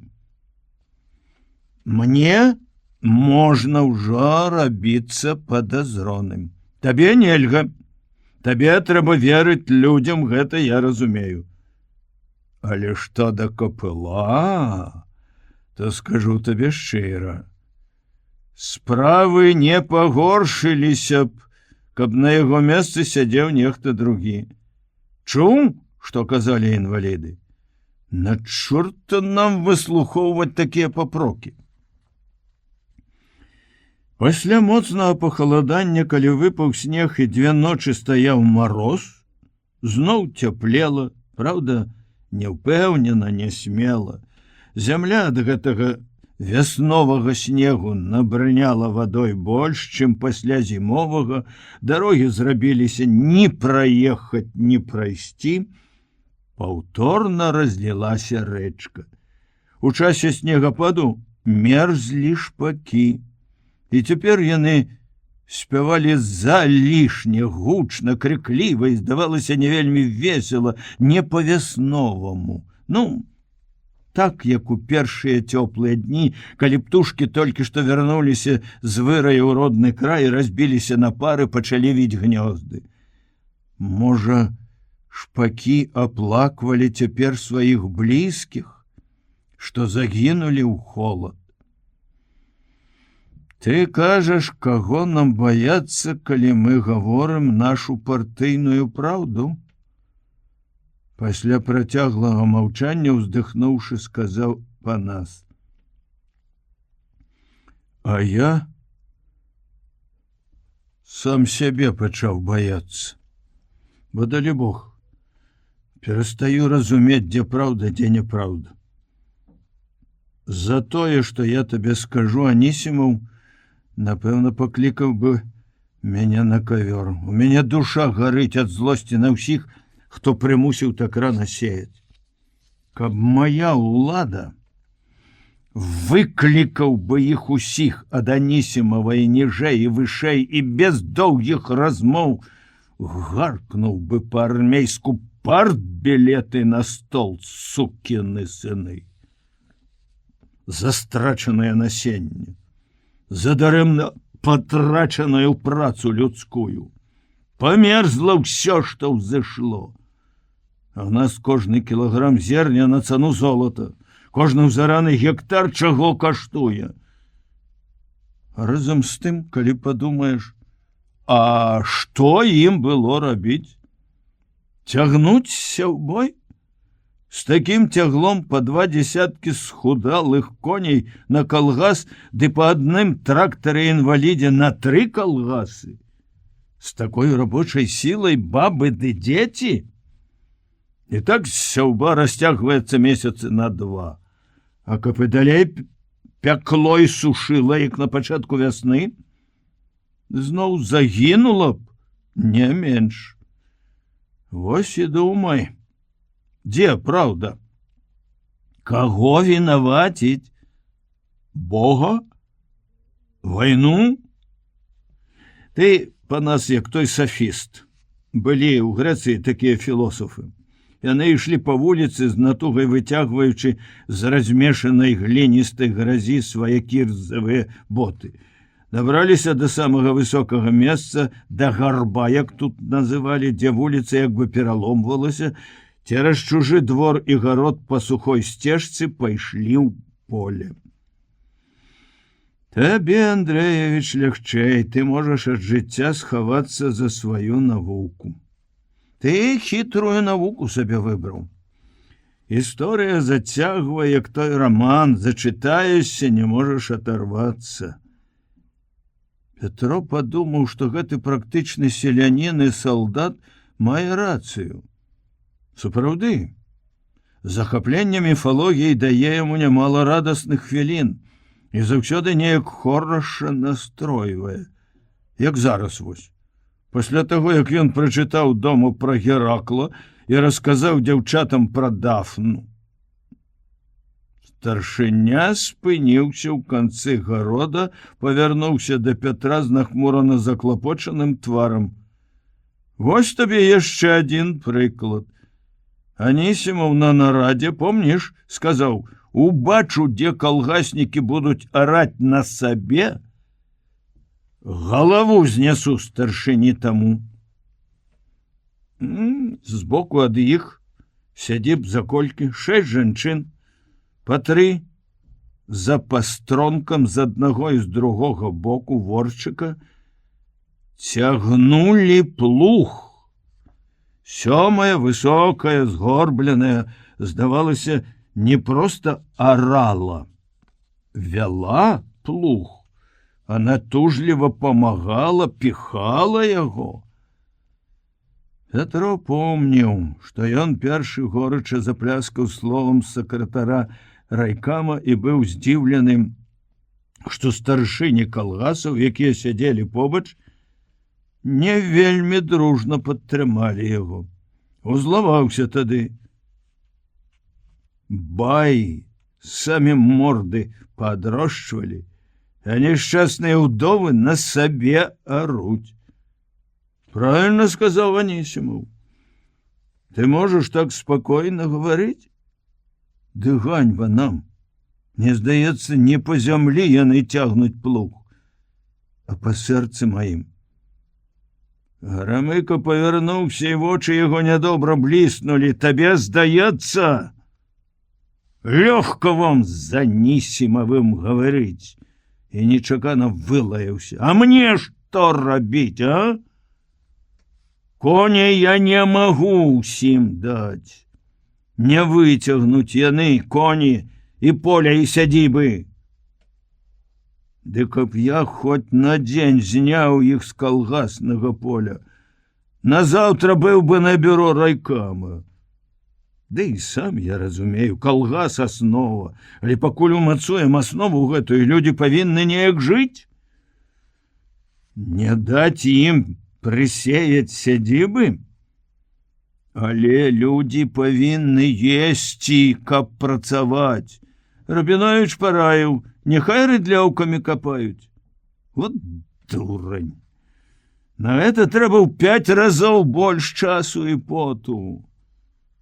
Можаш мяне цягнуць на сход у райкам, але я дазволіў па чарзе не выходзіць на работу. І вось так уходиться со сваімі гародамі. Пасеять бульбу, дам коней. Петро маўчаў. Што скажаш? Не першы раз гэты хітрун прыціскае да сцяны так, што не ведаеш, у які бок крутнуцца, каб выкруціцца неяк. Пабіць яго больш пераканаўчымі довадамі. Па дарозе, што аддзяляе гароды ад поля, Петро павярнуў направа да аратых. Не пойдем туды, сказаў старшыня, не будем расстаўляць баб. Баішся? Спытаў Пятро, на міг адчуўшы сваю перавагу, смелую рашучасць падысці да жанчын, пагутарыць, можа нават памагчы. Я баюся, панас засмяяўся. Ах, браткі інтэлігенты, сялянскія дзеці, а мужика не разумеюць. Жанчыны, убачыўшы, што да іх ідуць, спыніліся, выціралі твары хусткамі, адна закрычала: «Гай, мужчыны, хадзіце сюды, хоць дух ваш пачуем, як пот ваш пахне». Яе лісцік, відаць, нічым не пахне, прабурчаў Грамыка.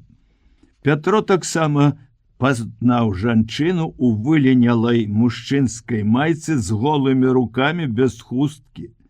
Это яна крычала, удава Ліза, па вулічнаму сарочыха, палюбоўніца старога лесніка. Пэўна, нехта са старэйшых жанчын хацеў таймаваць маладзіцу, бо Ліза гучна адказала: «А хіба настаўнік не мужчына? Яшчэ лепш, чыстенькі, свеженькі. Ні адной жа доктарцы нюхаць яго. А чортава баба!» — хмыкнуў панас. «Зараз ты пачуеш ад яе. Трэба напісаць Сталіну, каб прыняў закон удовам выдаваць мужчын па картачках». «Ты без картачкі знайшла», — сказала жанчына, што стаяла за плугам. «Хіба я мужчыну знайшла? Лісцік!» Ліза голасна зарагатала. «Лісцік, ды той сухі!» Наблізіўшыся, Пятро паважна павітаўся, жанчыны адказалі ветліва, усе акрамя Лізы. Яна, здаецца, не адказала. Грубым жэстам падцягнула спадніцу, падол якой быў падаткнуты, яшчэ больш агаліла ногі, заляпаныя зямлёй па калені, мармурова-белыя, надзіва прыгожыя вышэй каленяў. І грудзі яе поўныя, гэткія ж белыя, здавалося, вось-вось ад глыбокага дыхання пераваляцца цераз нізкі выраз майкі. Пятро сур'ёзна спалохаўся, што гэта можа здарыцца. Так бессаромна яна выставіла іх свае грудзі. Другія жанчыны скіравалі ўсю ўвагу на старшыню, бо ў кожнай свой клопат. А яна, Ліза, не зводзіла вачэй з Шапятовічам. Пятро не ведаў, куды дзявацца ад гэтых вачэй. Глядзець на яе голыя ногі, на грудзі яму было сорамна перад жанчынамі, скажуць: «Ой, парторг вытарашчыў бельмен на голую бабу». Чого добрага, яшчэ Сашы перададуць. Але нейкая дзіўная, проста магічная сіла цягнула глядзець на яе. У душы змяшаліся павага, захапленне, крыўда, боль, захапленне сілай, прыгажосцю, боль, што ёй жанчыне, якая магла б у красе спаборнічаць з тымі багінямі, прыходзіцца рабіць абразлівую для чалавека працу, замяняць каня. У гэты міг ён чамусьці дараваў Лізе нават сувязь з лесніком. Бо колькі ў яе тая радасці ў жыцці. Але чаму яна так глядзіць? Быццам хоча ўдарыць ці ўкусіць.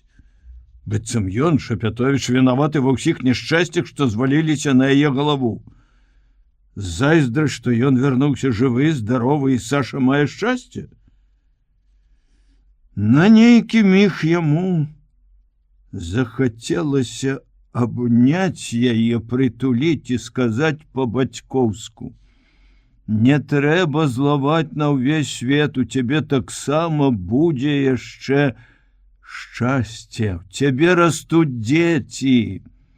Панаска, родненькі, трэба ж мне бульбачку ад сястры прывезці. Это ж 12 вёрст, Завтра я еду ў раён, сам забяру твою бульбу. Старшенька, калі ж тая моя чарга на коня? Я ж усім абвясціў. А каб жа мне старой хутчэй. У мяне ж планік на самай гары. Цётка Куліна, 1 мая пасеем табе бульбу, не гаруй. А ці нельга, панаска, да Вялікадня? А то ж гэты май на радуніцу якраз, а мне трэба ў лес схадзіць да сына на магілку. Старшыня, а мне давай коня на Вялікдзень. Гэтыя ж багамолкі рабіць не будуць, а мне ўсё адно. Гучна патрабавала Ліза. Грэх табе будзе, Ліза, паківала галавой Куліна, высокая кастлявая старая, што стаяла за плугам. Грэх. А яму не грэх, Богу вашаму. Яна пагразіла кулаком небу. Не грэх, што забраў столькі мужчын. Навошта яны яму? Зямлю араць, сена касіць, дзяцей рабіць? Жахніся, маладзіца, што ты плешчаш? Вот дурная, звар'яцела баба. Жанчыны накінуліся на яе. Ліза неяк адразу абмякла, здалася. Грэх. Ну, даволі вам плакаць перад старшынёй. Ён адзін вас усіх не прыгалубіць, не надзейцеся. Запрагаемся, кабылкі, ў плуг самі. Ліза раптам зноў павярнулася да Шапятовіча, сказала саркастычна, як бы грэбліва скрывіўшы свае поўныя засмяглыя вусны.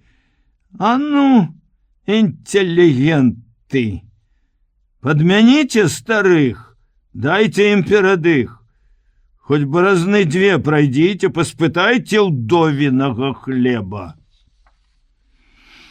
Нельга было адмовіць на такое запрашэнне. Ды Пятро зусім і не думаў адмаўляцца, навошта. Я нават узрадаваўся, што сустрэчу і размову з гэтымі жанчынамі можна вось так завяршыць, хоць трошкі памагчы ім, а не проста ветліва развітацца і пайсці далей, не выцершы нават кроплі поту з лба, у той час, калі яны абліваюцца ім. У Пятра адразу зніклі скаванасць, разгубленасць. Перш ён стаяў, тарашчыў вочы на Лізіны ногі, слухаў размову жанчын са старшынёй і не мог ім сказаць ніводнага разумнага слова. А што скажаш? Гутарку пра міжнароднае становішча павядзеш, ці што?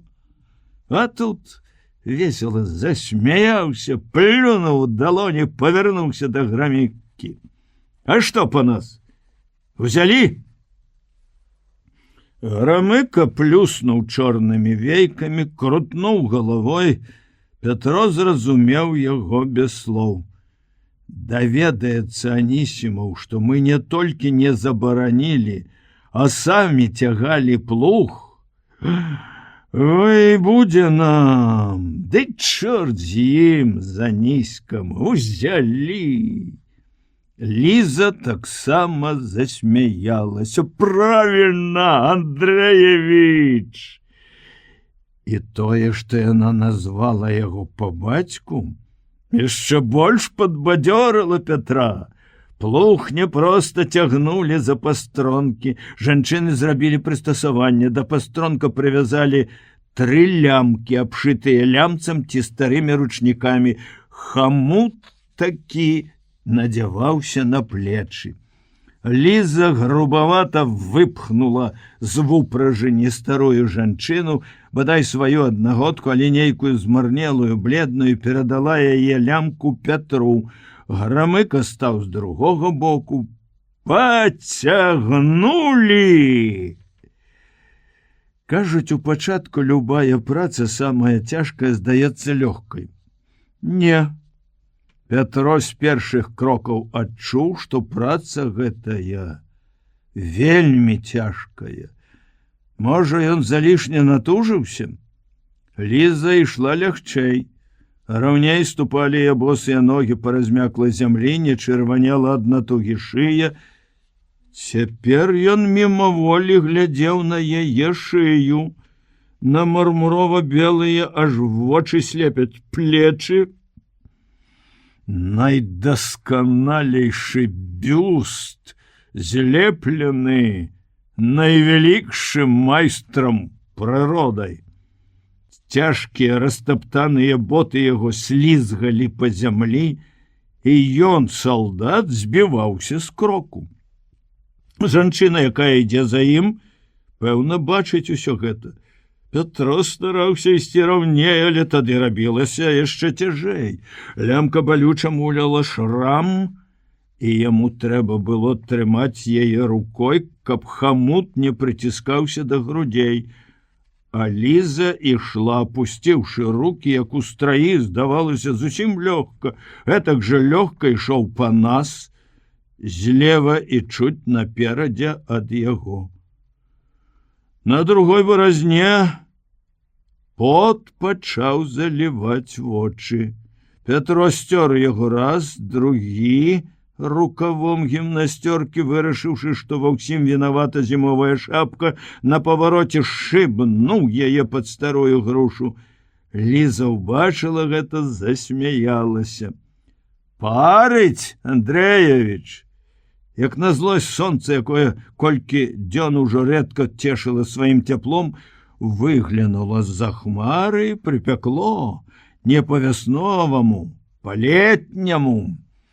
Хутка Пятру здалося, што з яго суконнай гімнасцёркі вось-вось пацячэ, такая яна зрабілася мокрая, цяжкая, і вочы залівала потам яшчэ горш.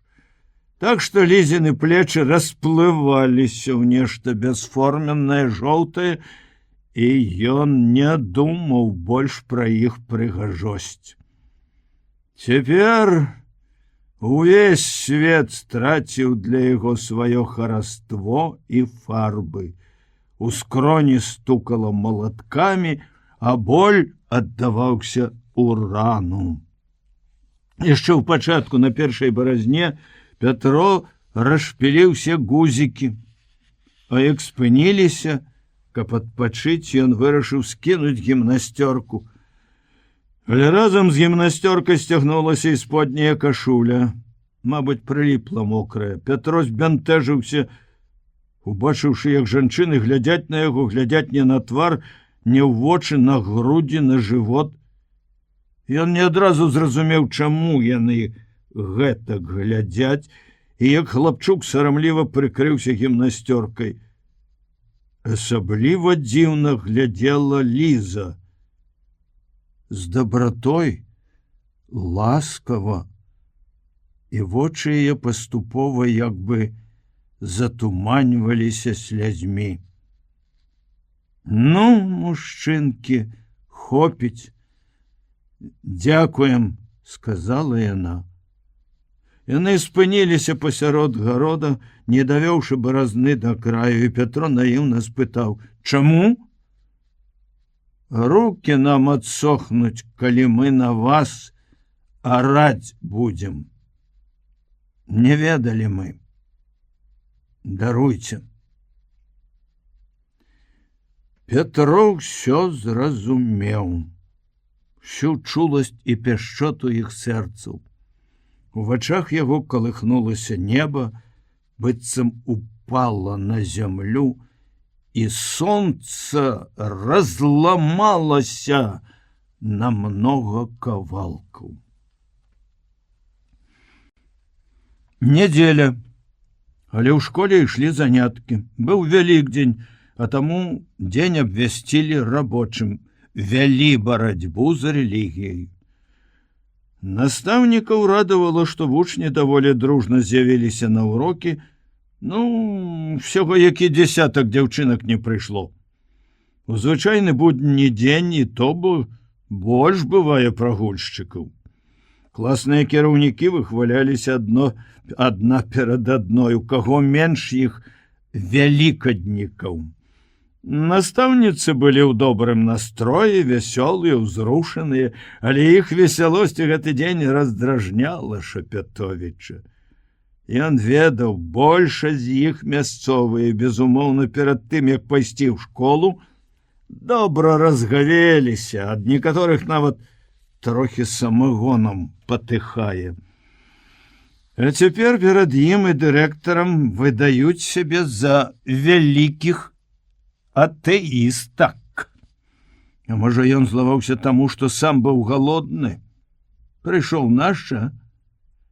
Напярэдадні садзілі бульбу. Пасадзілі ўсё да апошняй бульбіны, а іншыя запасы, што былі ў хаце, з'елі хлопец Араты і санітарка, якія памагалі ў працы. Саша шчодра пачаставала іх. Жонка сказала раніцаю са смехам: «Нічого, Петя, людзі добрыя, накормяць». Аптымістка, але думка, што нехта дасць ім, сям'і сакратара парторганізацыі, велікодныя яйкі і нейкі кавалак сала, можа, нават свянцонага знарок, такая думка абражала да душэўнай пакуты і моцна сапсавала Пятру настрой. У настаўніцкай ён быў панура маўклівы, у класах няўважлівы, залішне добры, не пытаў, не ставіў адзнак, не распрацоўваў новага матэрыялу, даваў заданне: чытайце самі. Бачыў, вучні насцярожаны такой дабратой. Робяць выгляд, што чытаюць, а на самай справе кожны з іх думае пра нешта сваё. Пра што? Немагчыма здагадацца, гэтак жа, як не толькі з іх дзяцей, але ніхто з самых праніклівых дарослых псіхолагаў ніколі не здагадаўся, пра што думае ён, настаўнік, стоячы каля акна і гледзячы ў зарэчную далеч, дзе на ўзгорку сінее хвойнік. Паспрабуй, здагадайся, што ў гэты час ён думае пра помсту Медеі.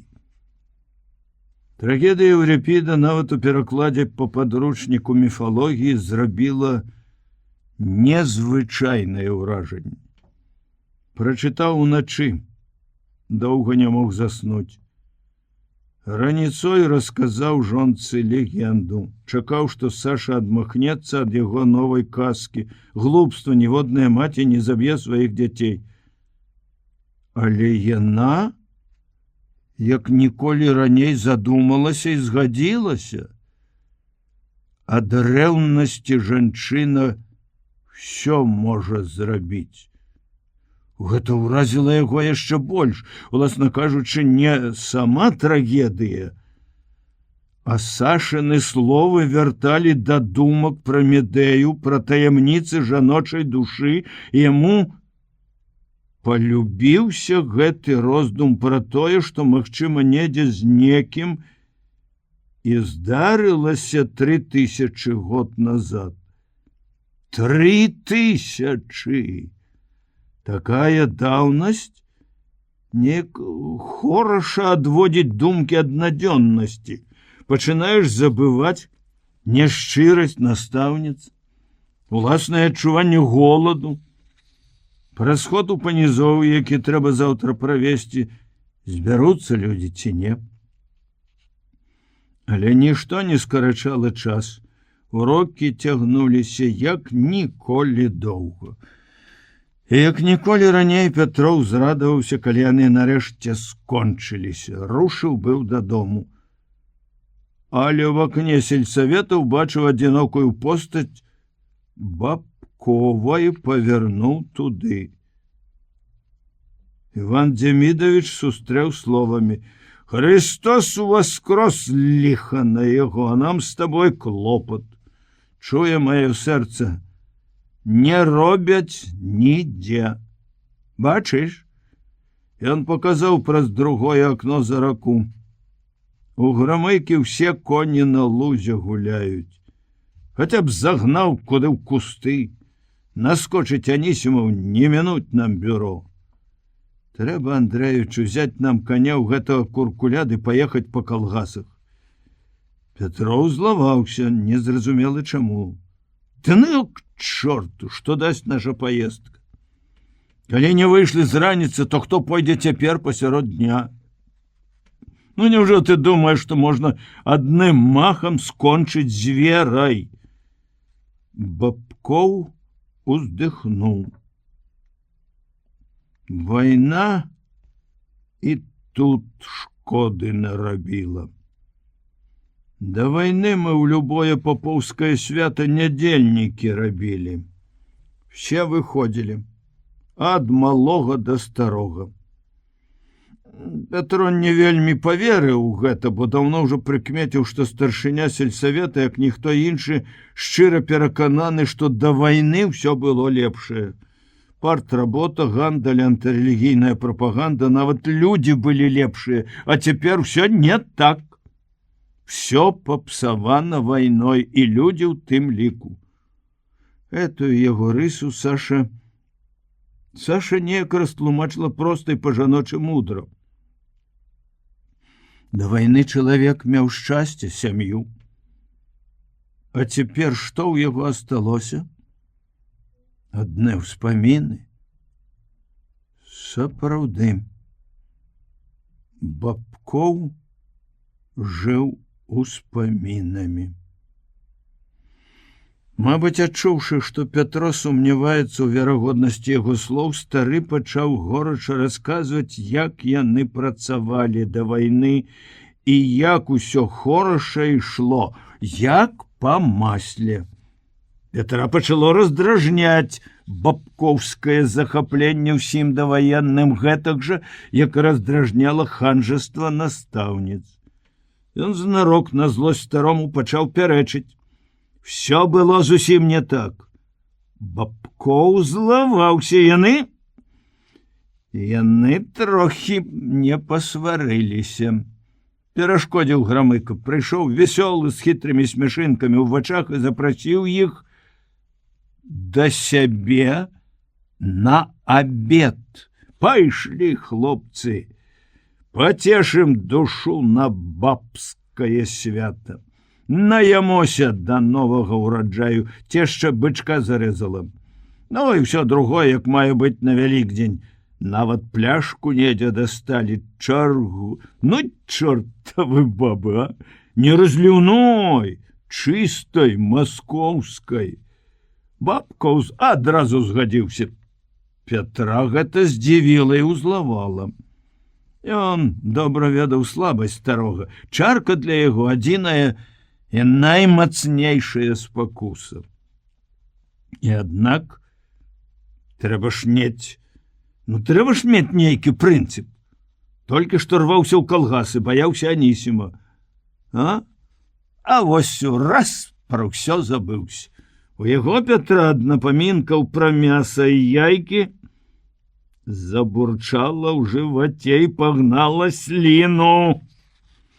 Але ўсё-такі нельга забывацца, што ты не проста настаўнік, а партыйны кіраўнік, выхавацелі дзяцей, дарослых. Што яны падумаюць? Падвядзеш ты па нас, пад манастыры нас і сябе. Раззвоняць, камуністы Вялікдзень спраўлялі. Крый Божа дойдзе да Анісімова, ён з нас спусціць стружку. Казаў, а на душы было пагана, бо адчуваў, што словы яго не цвёрдыя. Урэшце ён не вытрывае перад такой спакусай гэтак паабедаць. Таму выходзіць, што ўшчучвае ён няшчыра. Ці то, каб паказаць сябе перад таварышамі па рабоце лепшым за іх, ці то, каб застрахавацца на ўсякі выпадак. Хіба гэта не такое ж ханжества, як у тых настаўніц? Хіба не лепш згадзіцца адразу, як Бабкоў? Все адно, недзе ж трэба есці, не галадаць жа ў знак пратэсту супроць Вялікадня. Ніхто не будзе званіць, Андреевич, не бойся, не думай, што людзі не разумеюць. Да ім самім Бог для прыліку. Ну хіба такія, як цешча моя, шчыра вераць? А так. Чуў, што Лізавета казала?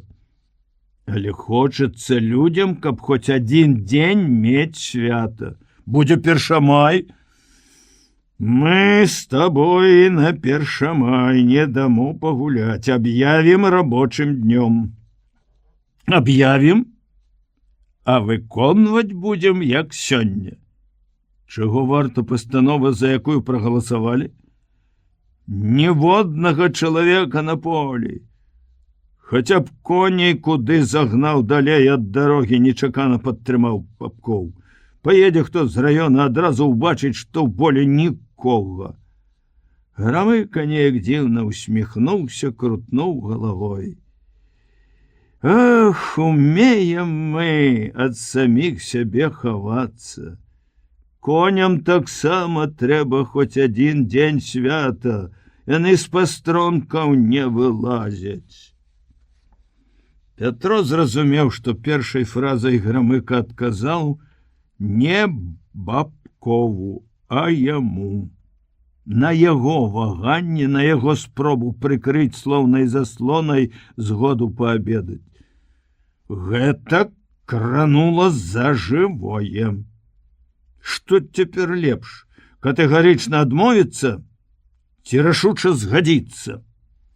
Тое, што хітрун гэты бачыць, як кажуць, наскрозь і глыбей, чытае нават тыя думкі, якія сапраўды часам сам ад сябе хаваеш, ці ва ўсякім разе не адразу даеш ім права ўплываць на рашэнне, прымусіла адкінуць прэч сялякую дыпламатыю і агаворкі.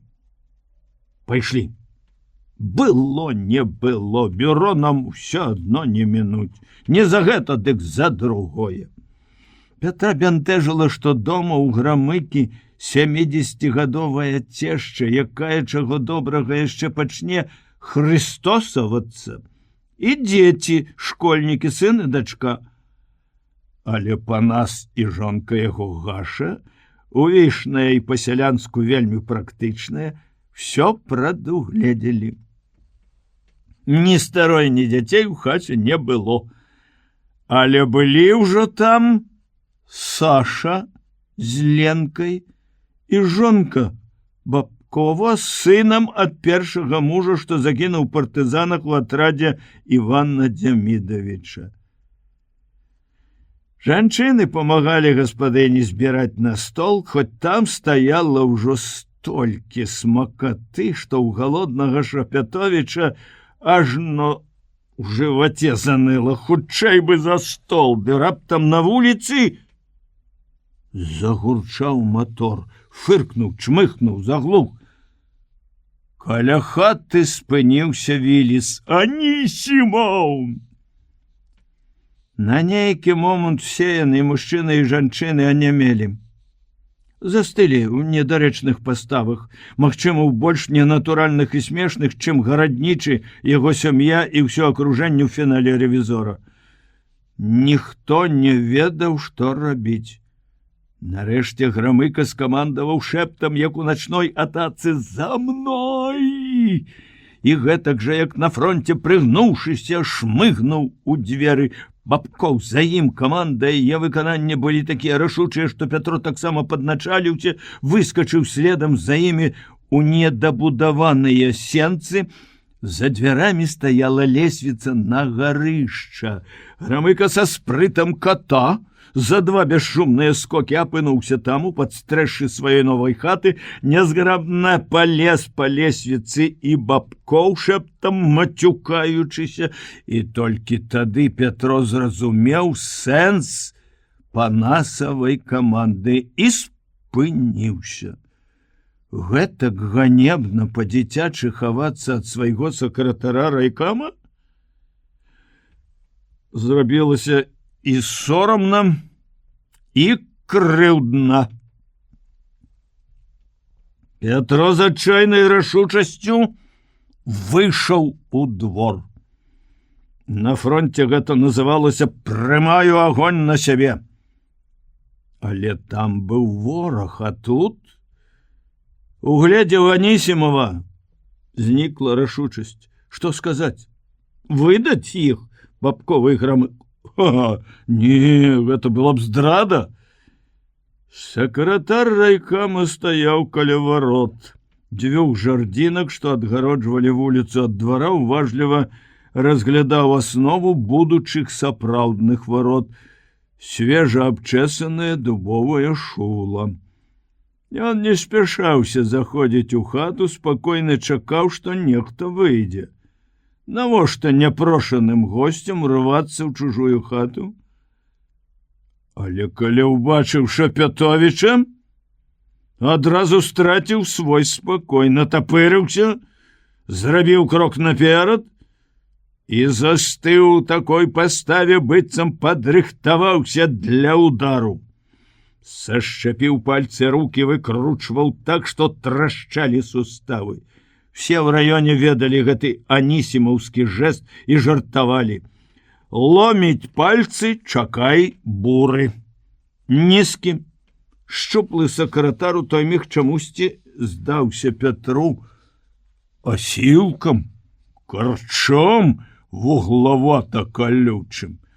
Калючы быў праніклівы погляд яго кругленькіх шэрых вачэй, а коротка падстрыжаныя пад бок сіваватыя валасы, звычайна лагодны вожык, нейкі хлапчукоўскі, такі, што часам у добрым настроі хацелася яго пагладзіць, цяпер здаваліся калючымі, як іголкі дзікабраза. Вчарашні салдат, якога доўга прывучалі да пакорлівасці і бездакорнага падначалення, Пятро увогуле баяўся начальства, ва ўсякім разе губляўся перад ім.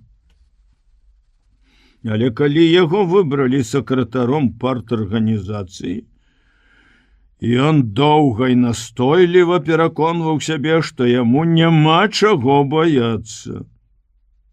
Тым больш баяцца Анісімова, старэйшага таварыша, партыйнага кіраўніка, які б той не быў круты характарам. Яго злавала, што другія гэтак баяцца Анісімова і нават не хаваюць сваёй боязі. Але перад такім натапыраным Анісімовым і ён збаяўся. Сакратар крыва усміхнуўся і спытаў з едкім сарказмам: «Што, Шапятовіч, качаем яйкі?» Варта было і яму адказаць жартам, але да гэтага ён дадумаўся пасля, што жарт мог бы хоць трохі улагодзіць сакратара, змякчыць, а ён пачаў выкручвацца на поўным сур'ёзе. «Не, я толькі з урокаў шукаю грамыку». «Дзе ж ты яго знайшоў?» Анісімаў ступіў бліжэй, тварам у твар, вочы яго злосныя і насмешлівыя, здавалася, прасвечвалі наскрозь і ўсё бачылі, ўсё чыталі, а таму Пятру стала страшна глядзець у іх, у гэтыя вочы. «Не знайшоў, няма, дома яго няма. Можа, памагчы знайсці, а? Я маю вопыт у шуканні старшынь». Пятро пахаладзеў. Не ад боязі, што сакратар знойдзе грамыку і бабкова. Не, на гарышчы ён не палезе, а калі зойдзе ў хату, убачыць жонак іх, Сашу і Соню, яго, Пятрова, мона стане відавочная, ды яшчэ накрыты стол. Ці дадумаліся жанчыны хоць прыбраць са стола? Все адно, калі нават і прыбралі, дура не той зразумее, што старшыні схаваліся і што збіраліся яны тут з жонкамі і дзецьмі не дзеля абмеркавання, як падняць людзей на работу і не дзеля палітвучобы. Як гэта агідна, хлусіць, але хто то не хапаецца за саломінку, толькі б не быць выкрытым тут жа, таму адна хлусня цягне другую. Жонка кажа, у поле пайшоў. У поле? Ды няўжо? Дзіўна! І пацёр далоняй аб далоню так, што яны заскрыпелі, як здубелая скура. Колькі ж у яго людзей у полі, плугоў, колькі ўсяго людзей працуе ў калгасах, дзе што робяць? Таварыш сакратар парторганізацыі. У мяне былі ўрокі, я хацеў узяць коня і праехаць паглядзець. Все-таки хацеў. Ты глядзі, які ініцыятар. Гарыць чалавек, а? А на што вы хацелі паглядзець? На пустое поле? Анісімаў адступіў на 2 крокі назад ад Дашула, у вачах пагаслі іскры сарказму, але затое разгарэўся гнеў. Лоб і вусны пабялелі, а шыя налілася крывёй. Вы каму? Шапятовіч, тлуміце галаву. Сакратару райкама? Вы добра ведаеце, што ні ў адным калгасе няма ў полі ніводнага плуга, ніводнага чалавека. Вы забыліся на рашэнне райкама? Я напомню вам яго. Ён дастаў з кішэні гімнастёркі гадзіннік, Цыбуліну без ланцужка глянуў на яго. К 6 на бюро! Усе старшыні калгасаў! Вы, Бабкоў! Пятро не паспеў нічога адказаць, як Анісімаў апынуўся ў машыне і аблезлы, аблеплены гразёй Вілі сарваўся з месца. Цяпер было не да абеду. Да 6 аставаліся нейкія 4 гадзіны, а трэба аб'ехаць 5 калгасаў за 3-4 і нават за 6 кіламетраў, а потым дабрацца яшчэ да райцэнтра. Здаецца, ніколі яшчэ ён, Шапятовіч, не адчуваў сябе так пагана. Быццам сам сабе напляваў у душу. Сам сябе прынізіў, абразіў вымушанай хлуснёй, вучнёўскім спалохам. А хто вінаваты? Яны, гэтыя старыя зайцы. Упершыню ён павысіў голас на іх. Старшыні вінавата маўчалі, бо ведалі, што самае цяжкае выпала на яго, прыняць агонь на сябе, але не змаўчала Саша. Чого ты разышоўся? Спалохаўся? Сам ты горш за зайца. Паглядзі на сябе ў люстэрка, ажно збялеў. Ці выслужыцца так хочаш? Жончыны словы распалілі яшчэ больш. Я ў твае акушэрскія справы не лезу! Не ўмешвайся і ты ў мае. Больша палітычна ад чалавека, як ты, я не ведаю. Дзіўлюся, як ты ў партызанах апынулася. Ах, які палітык, які змагар! Петра надзвычай уразіла, што Саша прыжмурылася гэтак жа, як Анісімаў. І такія ж саркастычна гнеўныя іскрынкі скакалі ў яе вачах. Выходзіць, адзін ты свядомы, а мы, сляпыя кацяняты, бездумна ідём за табой свядомым. І не вытрывала, сарвалася, крыкнула. Ты сваіх баб мацаў, калі другія ішлі на смерць, герой спаднічны. Такой абразы ён ад яе яшчэ не чуў, каб пры людзях. Пятро захлынуўся крыўдай. Хіба ён не ішоў на смерць? Хіба не ён двойчы прастрэлены? Немаведама, што яны маглі б нагаварыць адно аднаму, каб не Гаша. Жанчына неяк хітра і умела патушыла агонь, развяла іх. Грышка, Грамыкаў сын, з сябрамі прыгнаў з поплаву лепшых коней. Аднаго асядлалі, сядло было хоць старое, падранае, але сапраўднае, кавалерійскае.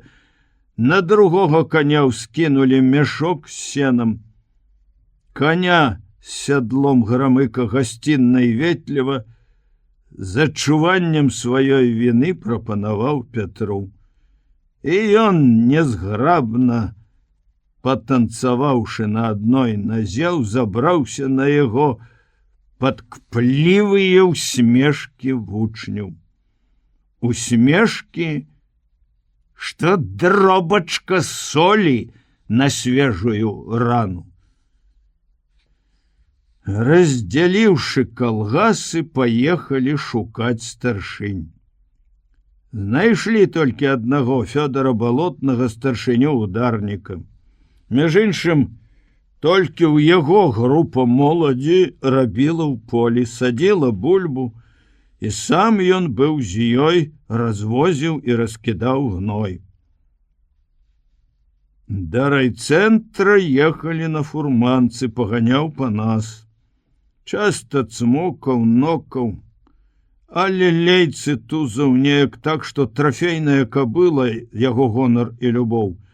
Пасля такога тузання не рвалася ўперад, а наадварот запавольвала бег, пераходзіла на развалістую хаду, задаволена фыркала. Гэтая чарговая панасава хітрость злавала Пятра, але яшчэ больш раздражняла і адначасна неяк дзіўна раздвойвала пачуцці. Разбівала настрой пэўны парадак думак, той, як Грамыка расказваў Балотнаму пра сваю хованку. Расказваў весела, знарок выстаўляючы сябе ў недарэчна смешным выглядзе. Нібыта ён на лесвіцы зачапіўся за цвік, а Іван Дзямідавіч піхнуў яго ў мяккае месца галавой і вылаяўся так, што не толькі, відаць, пачуў Анісімаў, але пачулі на другім канцы вёскі. І я, брат, як той снарад з мартіры, узляцеў на гарышча трохі, троху не разбіў лбом комін. Балотны рагатаў, гэты стары, пад 60 год, беспартыйны, не баяўся ні Анісімова, ні бюро. Увогуле ён, відаць, нікога не баяўся. Упаўнаважаных звычайна спакойна выслухоўваў, а рабіў па-свойму. Калгас яго быў, калі не лепшы, то ва ўсякім разе не горшы за іншыя. Але крытыкавалі Балотнага на кожным пленуме, на кожнай нарадзе. Неяк так павялося, што амаль кожны раённы работнік лічыў сваім абавязкам не толькі пакрыкаваць. Неяк так павялося, што амаль кожны раённы работнік лічыў сваім абавязкам не толькі пакрытыкаваць старшыню ударніка, але і высмяяць. Балотны моўчкі слухаў, употай курачы з рукава, курыў бясконца. Пасля выступаў, прызнаваў крытыку, прыніжаў сябе, стары ён, дурны, малапісьменны, і прасіўся, каб вызвалілі. Анісімаў тут жа разносіў яго за дэмабілізацыйны настрой. Аднак, калі неяк на бюро нехта прапанаваў задаволіць просьбу Балотнага, сакратар райкама асек разумніка. Ты пойдзеш на яго месца. Пятро паважаў Балотнага гэтак жа, як і Грамыку, і заўсёды ў душы пратэставаў, калі кожны смаркач, які па гадах не толькі ў сыны, ва ўнукі яму падыходзіць, пачынаў кпіць са старога, здавалася, бездапаможнага, затлумленага. Ажно не! Выходзіць, не такі ён простенькі, гэты Федька балотны, як кліча яго Бабкоў. Бач, разрагатаўся, як маладзён які. Дык вы так і не разгавеліся, а? Мы з Іваном Дзямідавічым пасля з горады са страху пропусцілі па чарцы і па яйку аблупілі. Нават у біткі згулялі. Я разбіў яго, ай, старое. Эй, халера на вас, заліваўся балотны. А вось Пятро Андреевич нашчым. Дык яно ж па справядлівасці сакратару не положено, а мы несвядомыя. Як вы пасля бюро будете ржаць, я пагляджу, кінуў Бабкоў. А што мне бюро, Іван Дзямідавіч? Бульбу ў мяне садзяць, у біткі не гуляюць. Ай, стары балабол! Что стары, то стары, это ты правду сказаў. Але і ты за дзеўкамі ўжо даўно не бегаеш, а? Правда? Тебе жонка маладая. Бабкоў адказ вылаяўся. Ён нерваваўся, баяўся, што на бюро запішуць, а ў яго ўжо і так ёсць дзве вымовы. Пятра мало хвалявала, што могуць запісаць. Няхай запісваюць, што хочуць. Хоць завошта? За хлусню твою ганебную, за безвольнасць. Мог жа не спакушацца, не ісці. Трэба до конца быць прынцыповым і цвёрдым, як належыць сапраўднаму бальшавіку. Ты ж пайшоў за адсталымі настроямі. Цябе павёў страўнік, а не галава, не розум. Вось і расплачвайся. Але думкі такія паступова адыходзілі некуды на задні план, зрэдку толькі ўсплывалі, а блізка ў сэрцы, ў галаве няспынна кіпела, хвалявала, пякло, засмучвала іншае. Сварка з Сашай. Што здарылася? Нават добра не мог прыгадаць, што ён такое крыўднае сказаў, каб Саша гэтак абурылася? Што яна апалітычная? Але ж хіба можна за такое, здаецца, бяскрыўднае слово так абражаць, крычаць пры людзях пра яго даўні грэх? Абраза гэтая асабліва балючая, бо вельмі ж нечаканая, кантрасная. Вельмі хораша ім было апошні тыдзень, так хораша, што ён, Пятро, адчуваў сябе на сёмым небе. Абое яны як бы аднавіліся пасля аднаго вечара, адной размовы, і каханне іх разгарэлася з новай сілай. Як звычайна, ён позна заседзеўся за гісторыяй. Саша лягла рана, здавалася, што яна даўно спіць. Ды раптам гарачыя рукі абвялі яго шыю. Пятро нават не пачуў, калі жонка злезла з ложка, падышла да яго, і ён пацалаваў яе руку. Ты не спала? Не. Што табе не спіцца сёння? Я думала, пра што? Пра нас. Я хочу табе нешта сказаць. Прыемнае ці непрыемнае? Не ведаю, як каму. Не муч загадкамі. Аднак яна доўга маўчала, як бы не адважваючыся сказаць адразу, і у Пятра нядобра сціснулася сэрца. Няўжо зноў што-небудзь такое? У нас будзе дзіця. Нічого асаблівага, дзіця не першае, жылі яны так, што гэтага трэба было чакаць. Неаднойчы гаварылі, што адно дзіця не сям'я, але ўсё адно нечаканае Сашына паведамленне неяк дзіўна ашаламіла яго, устрывожыла і ўзрадавала. Сэрца як сарвалася з месца. Слухаючы бурны водгук свайго сэрца, Пятро не адразу знайшоў, што адказаць. Ты не рады? Ён зразумеў, што паводзіць сябе недарэчна, падхапіўся, прытуліў жонку да сябе, пацалаваў. Што ты? Я вельмі рады. Яна адвяла рукамі яго галаву, пільна паглядзела ў вочы. Толькі не мані. Я хачу ведаць. Сашок, міла, як ты можаш? Зноў ты думаеш пра мяне, Бог ведае што.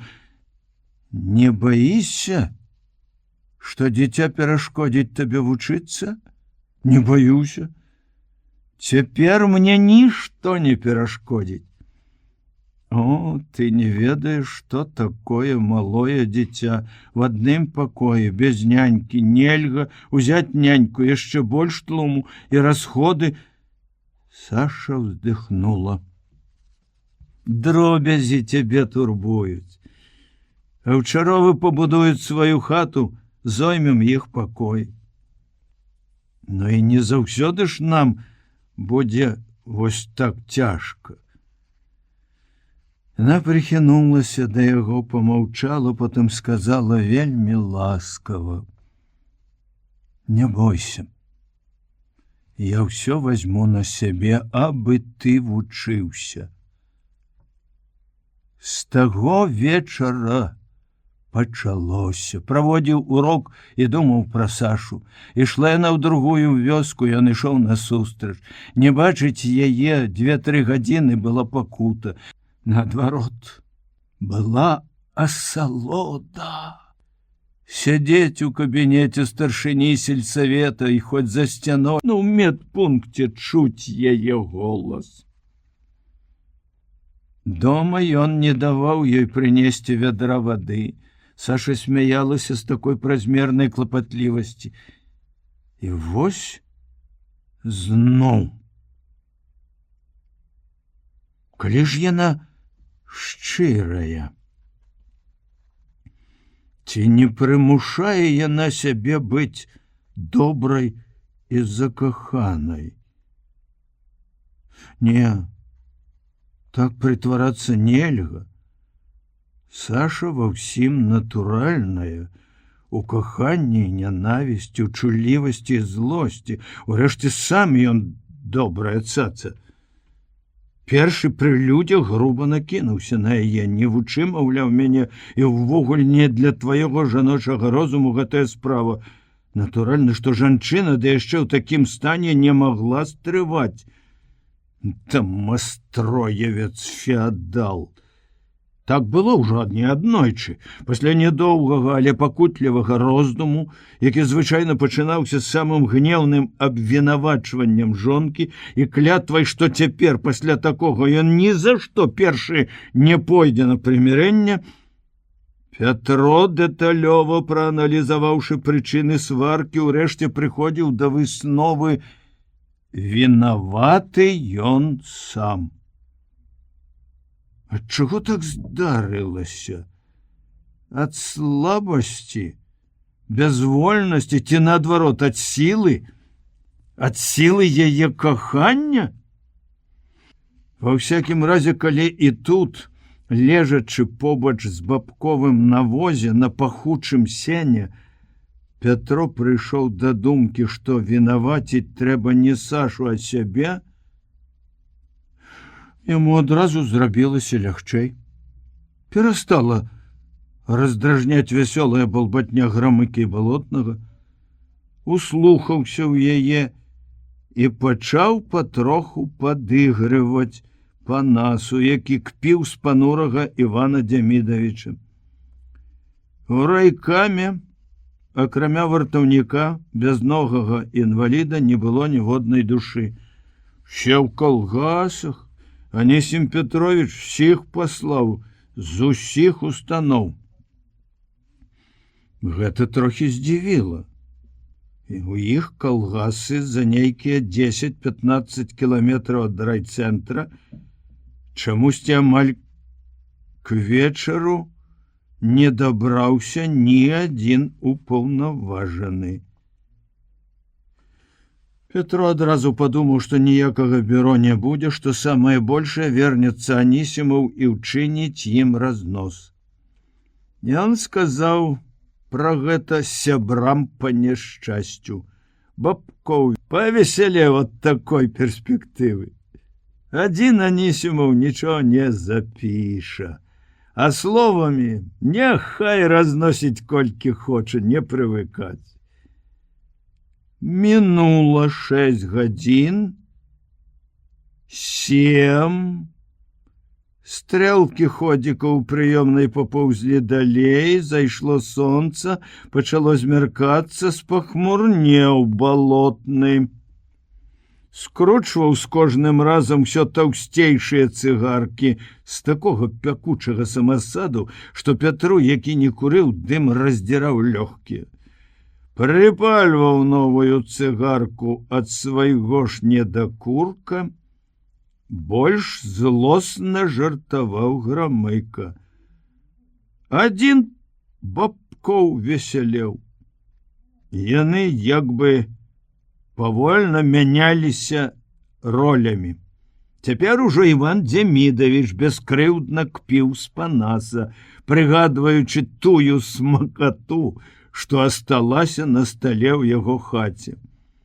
Бабы нашы ласуюцца недзе, чортавы балаболкі. Ты думаеш, адны?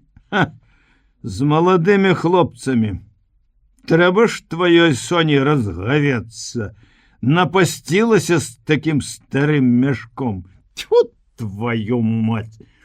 Ты пажартаваць па-чалавечы не можаш, узлаваўся Бабкоў. Не любіў, калі напаміналі пра розніцу ў гадах яго і жонкі. Значыцца, пацэліў слабое месца, калі злуеш, паспрабаваў падхапіць жарт балотны. Але далей не пайшло. Не той настрой. Петра проста абражала такая неўвага сакратара райкама да іх, і ён, галодны, змораны, расстроены ўсімі нягодамі дня, перажываў надзвычай балюча. Іх жа магло прыехаць ажно 8 чалавек, палавіна партыйнай арганізацыі. Што ж гэта за метад выхавання людзей? Прапанаваў паехаць назад дадому. Але падтрымаў яго адзін Грамыка. Бабкоў і балотны на здзіўленне яму запярэчылі: пачакаем. Анісім любіць праводзіць бюро сярод ночы. Бабкоў яўна выпрабоўваў лёс. Пранясе ці не пранясе навальніцу над яго сівой галавой. На ліха яму, каб кінулі пасля яшчэ адзін камень, уцёк ад бюро. Шапятовіч зноў пачаў званіць на кватэру Анісіму, старшыні райвыканкама Лешчуку, Лялькевічу 3 раз. І на гэты раз Лялькевіч адказаў, толькі што вярнуўся з паездкі па раёне. Заікаючыся ад хвалявання, так узвінціў сябе абурэннем, Шапятовіч пачаў тлумачыць сакратару, чаму яны 3 гадзіны сядзяць у райкаме. Чакай, Петр Андреевич. Чакай, зараз сам прыйду. З'явіўся мінут праз 5. Петров бачыў яго, худога, у запыленых розных чаравіках, на здаровай назе навейшы, на пратэзе стары, і чамусьці прыгадаў, як галодна ён каўтнуў сліну, калі Саша смажыла яечню. Таму, відаць, і пачаў з горкага прызнання. Але я быў галодны і не хаваюся, ішоў да панаса паабедаць. Дык што, распяць мяне трэба на крыжы за гэта, як Ісуса? А мне напляваць, што цешча яго верыць у Бога, абы не шкадуючы дала сала і яйкі. Лелькевіч не адразу зразумеў, што да чаго. Ведаючы Анісімова, ён здагадваўся, завошта той выклікаў іх сюды. Але Шапятовіч яўна пачаў не з таго.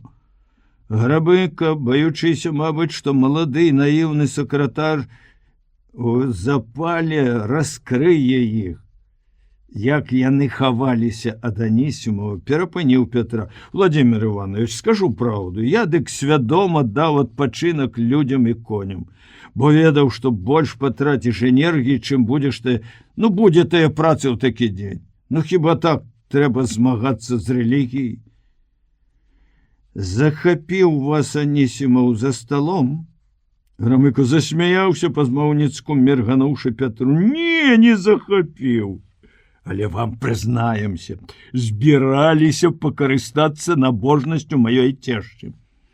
Лелькевіч таксама засмяяўся. От чэрці!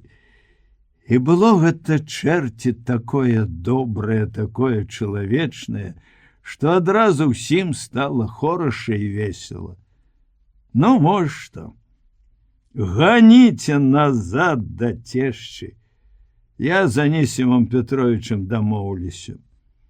Але пастарайцеся, каб заўтра людзі былі ў полі. Хацеў запрасіць вас на чай, але перадумаў. Прыедзе Анісімаў, загляне і прыгадае вам Вялікдзень, сапсуе настрой. Ды ў цешчы, пэўна, ёсць штось больш істотнае за чай, а? У адказ яны ўсе чацвёра зарагаталі.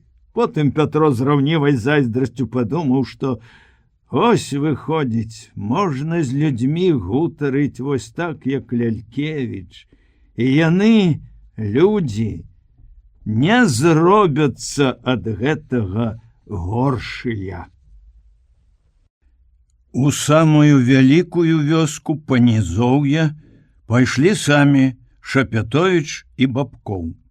Вёска цяжкая, бедная, але ёсць такія элементы, як называў іх Іван Демидович, на якія можна націснуць і подцягнуць подпіску, даць працэнты, а галоўнае взять наяўнымі, на што райкам і райвыканкам звярталі асаблівую увагу.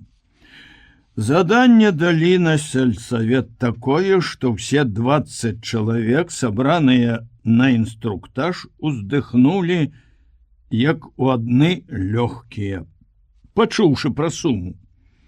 Але толькі ў полі Бабкоў даў волю абурэнню і смачна праскланяў раённае начальство за такую бездумную контрольную лічбу.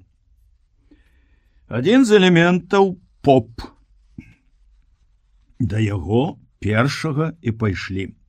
Зайшлі з тылу ад рэчкі праз гарод. Іван Демидович ведаў усе сцяжыны і захапілі святога айца знянацку. У тую хвіліну, калі ён высвятляў свае, відаць, даволі складаныя адносіны з пападдзёй. З хаты, моцна струхлелай, недагледжанай, адразу відаць, што ў жыльцоў не свая яна, чужая, вылятала прыглушаная, але даволі гучная, каб пачуць у двары лаянка. Ды такая! Пайшла ты со сваёй сястрой. І мужчынскі бас так далёка паслаў абедзвюх жанчын, што Шапятовіч войкнуў ад нечаканасці. А пацалуй ты нам! Бабкоў схапіўся за жывот, скорчыўся ад смеху. Во, гэта даюць святыя людзі. Цяпер я з іх выцягну пару кругленькіх. Мабыць, іх угледзелі, бо лаянка сціхла.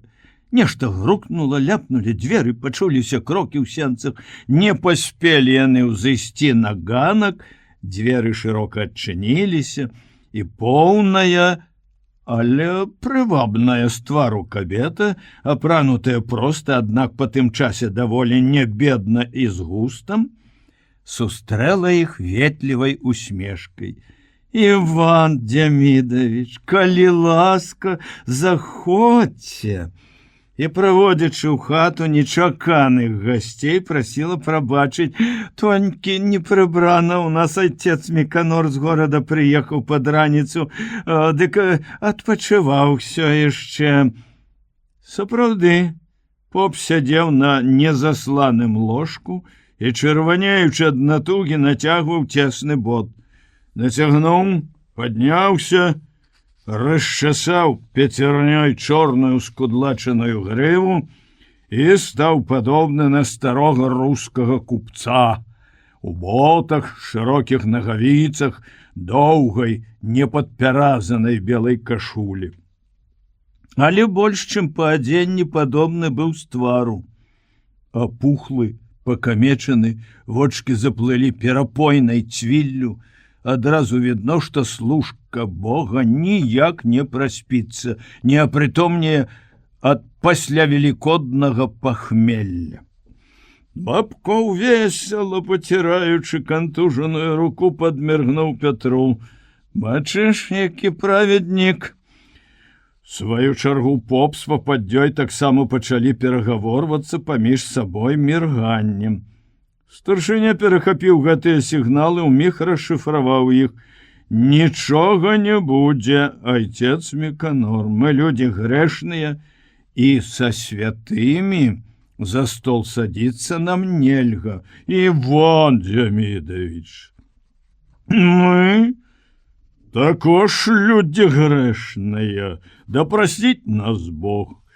І поп размашыста перахрысціўся на кут, завешаны абразамі, перад якімі гарэлі дзве лампадкі. «А, можа, возьмем помаленькой, а? Весялей справа пойдем». Петру чамусьці нясцерпна захацелася зарагатаць. Разумеючы, што гэта непрыстойна, ён натужліва стрымліваўся. А тут яшчэ гэты чорт Бабкоў. Колькі Пятро працуе з ім разам, а не ведаў, што стары такі гумарыст. «У нас і так весела ідзе, дзякуючы вашым малітвам. А малітвы вашы, між іншым, далёка чуваць». Побліснуў на жонку позіркам маланкай, каб позірк мог папяліць, тот попаддзі, напэўна, застаўся б адзін успамін. Яна запунсавелася, адступіла за шырмачку, якая адгароджвала тое месца хаты, што адводзілася пад кухню. Каб не пырснуць смехам, Пятро адвярнуўся і пачаў разглядаць абразы і ручнікі на іх з прыгожай вышыўкай. А Бабкоў тым часам вёў наступленне на папа. «Агітаваць вас не трэба, айцец Міканор. Чалавек вы свядомы, газеты чытаеце, радыё слухаеце». Іван Демідович кіўнуў на нямецкі прыёмнік, што стаяў на стале пад абразамі. «Няма батарэй, а не мела маё радыё. Попросіце Атрощанку, каб прывёз». «Гэта мы зробім». Бабкоў дастаў з кірзавай сумкі падпісны ліст, разгарнуў яго на стале, пасля выцягнуў бутэлечку з чарнілам, ручку. І так, айцец Міканор, на богаўгодную справу, на аднаўленне ўсяго, што разбурылі праклятыя фашысты, пазычым дзяржаве. Старшыня сельсавета памакнуў пяро і нацэліўся пісаць. Поп пачухаў патыліцу па шкропу барадзе, з-за шырмай зіркалі прыгожыя вочы пападдзі, зноў пасылалі нейкія сігналы, але расшыфраваць іх Пятро не мог, а Бабкоў таропіўся ў чыстую паперу і цярпліва чакаў, магчыма, з своеасаблівай прымхлівасцю, як пачнецца з лёгкай рукі ці не. «Конечно, на такое дело яно трэба. не шкадуючы, конечно, і таму я так думаю. Петро убачыў, што пападдзя показала з-за шырмы левую руку з усімі 5 растапыранымі пальцамі і 2 пальцы на правай. Нашей прославленной у подвигах ратных державе и правительству, Богом ухваленному. Это ён сказаў урачыста, працягла, трохі нараспевы, мабыць, зразумеўшы сігнал пападдзі, закончыў скарагаворачкай: рублікаў 700, Иван Демидович. Святы ойча! Узлаваны, што пачынаецца нялёгка, Бабкоў кінуў на стол вучнёўскую ручку, пасадзіў на белай скатерці кляксу. Гэта ён дарэмна, падумаў Пятро. Так мы з вами по-добраму не договоримся. У акупацыю вы былі большы патрыёт. Калі партызаны збіралі на танкавую калону, колькі адвалілі? 11 000, Иван Демидович, паведаміў отец Миканор. О, гэта было по-нашаму. Не той збор цяпер, Иван Демидович. Не прибядняйцеся. Дурняў яшчэ хапаю. Нехорошо так аб веруючых, заківаў галавой поп. Петро падумаў, што і сапраўды Бабкоў перасольвае, што грубасцямі сваімі ён не дасягне мэты. Наадварот, можа нашкодзіць, і паспрабаваў змякчыць. Пачуцці веруючых мы паважаем, але веруючыя не павінны стаяць у баку ад таго, чым жывуць усе савецкія людзі. Поп, як бы адчуўшы, што сакратар па маладосці сваёй менш настойлівы і больш далікатны, падатлівы, уміг пераключыўся ўвагу на яго. Мы, царкоўнаслужителі, паства наша, не аддзяляем сябе ад народа, усяго абвясціў ён, і адразу ж пра другое. Чуў я, малады чалавек, што вы сур'ёзна гісторыю народаў і правіцеляў вывучаеце, пахвальна. Спадзяюся, што з гісторыі культуры вы узналі, якую ролю іграла рэлігія ў прагрэсе чалавецтва. Ого! Адукаваны поп, з гумарам падумаў Пятро і адказаў: не заўсёды. Інквізіцыя, калі паліла на кастрах, праваслаўная царква ніколі не мела такога ізуверскага органа. Мабыць, і пападдзя чула нейкую слабінку, бо выйшла з-за шырмы з прыветлівай усмешкай, зайшла з другога боку. Нам прыемна пазнаёміцца з вами бліжэй. Жонку вашу, Александру Фёдоровну, мы добра ведаем. Ах, якая жанчына, золата! Такую жонку на руках трэба насіць. Пятру чамусьці прыгадалася сутычка з Сашай у Грамыкі. Тады ён вырашыў па дарозе ў раён, што сам вінаваты. Вярнуўшыся з райкаму у добрым настроі пасля размовы з Лялькевічам, першы пайшоў на прымірэнне, цяпер упершыню было непрыемна чуць пахвалу жонцы. Усе яе хваляць, нават папы. І ўспомніў свой папрок, які кінуў ёй тады у апалітычнасці. Не хацелася, каб Саша для ўсіх была аднолькава добрая. А тут яшчэ Бабкоў, чорт стары, звычайна сам мяккацелы, сёння рашучы і уедлівы. Дык што, Пятро Андреевич, будзем весці дыспут пра рэлігію ці рабіць падпіску? У панізоўі 180 двароў.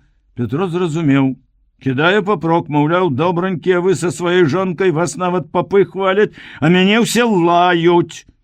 Ты вучоныя размовы заводзіш, а мне трэба хоць пару тысяч вырваць. І Петро ашчацініўся, пачаў дзейнічаць з бабкоўскай рашучасцю. Ну вось што, грамадзяне Прывалавы, Сапраўды няма нам чаго антимоніі разводзіць. Мы працуем по плане, у нас план не як у вас, колькі Бог на душу покладе. І по нашым плане, карацей кажучы, 5000. Что вы, спалохана замахаў руками отец Міканор. Божачка, ты у нас такіх грошай ніколі не было, заянчыла попаддзя. Здзівіўся нават Бабкоў. Ішлі сюды, дамаўляліся, з папа не менш за 2, таму пачаць з 3. Але пра 5 не было і размовы. Не думайце, што нам невядомы вашы доходы. Дрэнныя мы былі б кіраўнікі, каб не ведалі. А мы нічога не хаваем, усё падлічвае царкоўны савет і любы прыхаджанін. Отец Міканор, не расказвайце нам казкі. Весела гукнуў Бабкоў. 4. Палавіна наяўнымі. І зрабіў выгляд, што заносіць лічбу ў падпісны ліст. Поп кінуўся да стала, каб спыніць старшыню, бо што запісана пяром, пападдзя не паспела даць сігналы, і ён, добры з пахмелля, захоплены знянацку, трохі спалоханы, што пачуўлі ад яго служкі Бога, такія непрыгожыя слоў выгукнуў сам 3. А Бабкову толькі гэта і трэба. Ён тут жа моцна націскаючы пяро, каб лічбы выйшлі тоўстыя, тлустыя, каб кожнаму кідалася ў вочы. Вось з якой сумы пачаўся ліст. Запісаў 3 папоўскія 1000, але сказаў, цяжка ўздыхнуўшы: ах, ну што з вамі зробіш? Але наяўнымі. Отец Міканор, не могу цяпер усё, не могу. Поверьте, половину хіба. Праніклівая, хітрушчая попаддзя зразумела, што яны задаволены. Бабкоў і Шепетович, бо паглядзела на свайго благавернага з нянавісцю. І гневна пачырванеўшы, знікла за шырмай, ляпнула дзвярамі. Куды падзеліся яе ветлівая гасціннасць, прывабныя ўсмешкі. Але чорт з ёю, з попаддзёй, выйшлі яны на вуліцу пераможцамі. Ішлі, прыгадвалі, як апрацоўвалі папа, смяяліся. Ды раптам Іван Дзямідавіч нібы язык адкусіў, на паўслове сціх, паперхнуўся смехам, і маршчыністы, смешна добры, калі вясёлы твар зрабіўся як з граніту, шэры, халодны. Нервова заплюскала Вейка. Хадзем-кась вось сюды. Паказаў ён на вялікую на 3 акны пад гонтавым дахам хату.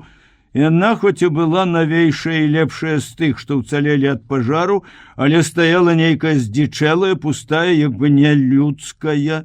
Суседнія хаты з абодвух бакоў адсунуліся ад яе, на шырокіх пляцах паміж імі і ёй ніхто не будаваўся. І яшчэ адно. Стаяла хата голая. Ні двара, ні хлява, ні адрыны навокал. Нічога, што аздабляе сядзібу, надае ўтульную жытласць. Пётр ведаў, хата належыць сям'і паліцая Антоненкі. З панізоўя было некалькі паліцаяў, з другіх вёсак ніводнага. Можа, праз гэта Бабкоў не любіў панізоўе. Пятро неаднойчы чуў ад яго: паліцэйскае кубло, зладзюгі. 2 паліцаяў забілі партызаны, 3 судзілі, а гэты Антоненко уцёк. Але, відаць, не за тое, што ён недзе жывы, не пакараны, людзі мелі да яго такую нянавісць. Да сем'яў другіх адносіліся па-рознаму. Але ніводная не была ў такой ізаляцыі, як Антоненкова. Ніводнай так не цураліся, як ад заразных якіх. Адхіналіся, адгароджваліся. Дзеці і тыя не гулялі з дзецьмі паліцая. У школу за адну парту з сынам яго адмаўляліся сесці. Саша аднойчы расказвала: сёння в Антоненкавых была. Суседзі сказалі, хлопец з горлам ляжыць, баялася, каб не дыфтэрыя часам. Не, ангіна. Дала стрэптацыт. Разумею, што дзіця не вінаватае, не адказвае за бацьку, а ўсё адно. Пабыла ў хаце, увесь дзень хаджу з такім адчуваннем, быццам датыкнулася да нечага брыдкага. Чаму ў яго столькі было лютасці да людзей? Ніхто ж яго не крыўдзіў, не раскулачваў нічога. Яшчэ большым знадворку ўразіла хата ўсярэдзіне, вялікая і пустая, як стадола. Нават ложка не было. Стол грубы, з негабляваных дошак на козлах, ды ўслон доўгі, стары, адглянцаваны да бляску, пустая паліца на задняй сцяне, пад ёю маленькая, счарнелая ад вільгаці лаўка, на ёй драўлянае вядро і ўсё. Хата не атынкована, між пачарнелых патрэсканых бярвенняў вытыркаў мох, і гэта яшчэ больш надавала здзічэласці, першабытнасці. Аб наяўнасці жыцця і людзей бадай сведчыла адна печ, свежа пабеленая, відаць, перад Вялікаднем. Напэўна, каля яе і на ёй на гэтай печы ішло ўсё жыццё, бо і цяпер, хоць на дварэ шумела вясна, квітнеў май, двое хлапчукоў год па 10 і 7 ляжалі на печы і, як звяркі, цікаўныя, спалоханыя, пільна сачылі за кожным рухам Бабкова і Шапятовіча, а ніжэй на ляжанцы, абкруціўшы галаву нейкай бруднай анучай, сядзела, як здзічэлая сава, старая, сівая, з чырвонымі запалёнымі вачамі ў лахманах. Вайшоўшы ў хату, Бабков не павітаўся, як звычайна, Петро таксама змаўчаў, і ім ніхто не сказаў ні слова. Толькі маладзейшая гаспадыня, паліцаева жонка, кабета высокая, буйная, але худая, адны маслы тырчалі, змахнула з услона фартухом пыл, як бы запрашаючы сесці. Ды яны не селі, стаялі. І яна стаяла каля печы, скрыжаваўшы на грудях рукі. Чакала, што скажуць. «Падпішыцеся на пазыку». Не сказаў, не попрасіў, а загадаў Бабкоў. «Трэба адбудоўваць тое, што спаліў ваш бандзюга». Сава насцярожана ўстрапянулася, ўзняла галаву, вусны паліцаіхі скрывіліся ў дзіўнай ухмылцы. «А вы яго знайдзіце і падпішыце». Бабкова аж перасмыкнула ўсяго ад такой нахабнасці. Ён тузануўся адразу ўсім целам, махнуў рукамі, закрычаў: «Зловім і падпішам прыгавор! Толькі нагамі дрыгне ў петлі, тут жа на вуліцы павесім сабаку перад усім народам». На печы заплакаў малы: «Мамка, я баюся». Петра скалануў гэты плач. Шкада стала дзяцей, падумаў, што ім, прадстаўнікам улады, нельга так гаварыць пры дзецях. Амаль загадаў Бабкову: «Іван Демідович, прытрымайце нервы». І той схамянуўся, сказаў хлапчуку: «Не бойся, дзетка, ніхто цябе не кране, мы не такія. Это твой бацька дзяцей страляў». «Не страляў ён дзяцей, не страляў!» Раптам прастуджаным, ахрыплым голасам гукнула старая. Быў яе крык такі неспадзяваны, што Шапятовіч аж уздрыгнуў. «Страляў!» Зноў сарваўся стары партызан. Увесь атрад іх быў у тую ноч. Дзяцей Рыгора Сівалова ён ваш застрэліў. Все на суде подтвердили. Не, не, не, не. Страшно адмаўляла маці забойцы. Магчыма, яна доўга пераконвала сябе ў гэты.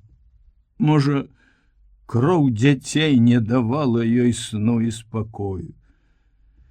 Старая гэтая, у якой, відаць, памуцілася ў галаве, і наогул вся сцэна зрабілі на Шапетовіча вельмі цяжкае ўражанне. Ад размовы пра забойства дзяцей на хвіліну нават зрабілася як бы млосна, закружылася ў галаве. Іван Демядович, пайшлі. Ды не, яны падпішуцца. Заявіў Бабкоў і сеў на ўслон, пачаў расшпільваць сваю палявую сумку. У іх годаў золата закопана. Ён усе яўрэйскія дамы аграбіў, калі няшчасных на смерць пагналі. І дом гэты з мястэчка перацягнуў. Канфіскаваць даўно трэба, колькі разоў казаў пракурору. Людзі ў зямлянках жывуць.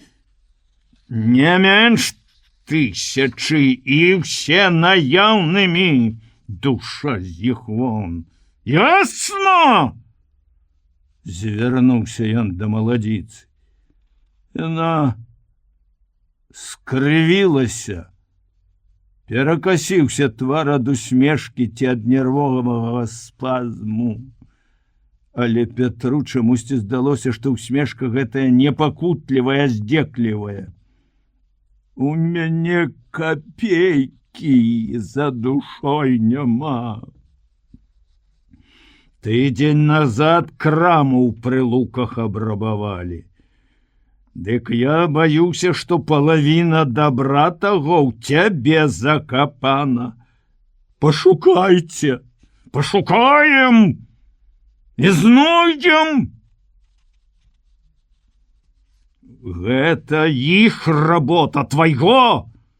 Ён далёка не пайшоў, тут шыбеннік валацуга блукае, да блукаецца вяровачка, даўно плача па ім. Мамка, цыц! Дык злавіце яго. Зловім. Не страляў ён дзяцей, не. Не, суд разберется. Ну, так я чакаю, чуешь? Бабков погрозливо стукнул кулаком по столе. Иван Демидович. Звычайно деликатно и ветливо з ім Петром Бабков знал, грубо отмахнулся. Не мешайся, сакратар. Твое дитя живое. Старая раптам спаўзла з ляжанкі, пашкрэбала да дзвярэй, кульгаючы, цягнучы за босай з вузлаватымі пасінелымі пальцамі правай ногой, левую, абкручаную бруднымі анучамі. Яны са здзіўленнем і неразуменнем паглядзелі ёй у спіну. Што з ёю? Жывот схапіла ці што, ці пратэстуе так? У качарэжніку захапіла качаргу. Навошта? Невестка потиснула плечами, растлумачила. Не ў сваём вуме яна. А мне ж трэба даглядаць, карміць. А з чаго? Я, можа, сама 100 разоў пракляла яго, хоць ён і бацька маіх дзяцей. Калі хадзіла пры немцах паняй, тады не кляла. Калі я хадзіла паняй? Ён ездзіў самагонку, глушыў, з дзеўкамі гуляў, а я на зямлі душылася, як ачумелая. Багацце капіла, а? Разбагацела. Яна усміхнулася ўжо зусім інакш, не крывячыся так з горкай насмешкай свайго лёсу. На крыві людзей багацела. Я не ведала. У сваім сяле ён нікога не чапаў, не ведала. Цяпер вы ўсе не ведаеце. Бабкоў як бы трохі супакоіўся і, мабыць, зразумеўшы, што наяўнымі тут не возьмеш, напісаў у лісце 1000 рублёў, сказаў: «Распішыся!» Яна паківала галавой. «Не буду я распісвацца». «Чаму это ты не будзеш распісвацца?» Зноў злаваўся старшыня. «Не буду. Чым я выплачу? Каб мне потым і гэта прыляпілі. Падпісалася, а плаціць не хоча? Круціся, як змяя!» І тут увайшла старая. У невесткі адразу вырвалася спалоханая, узлаваная: «Мама!»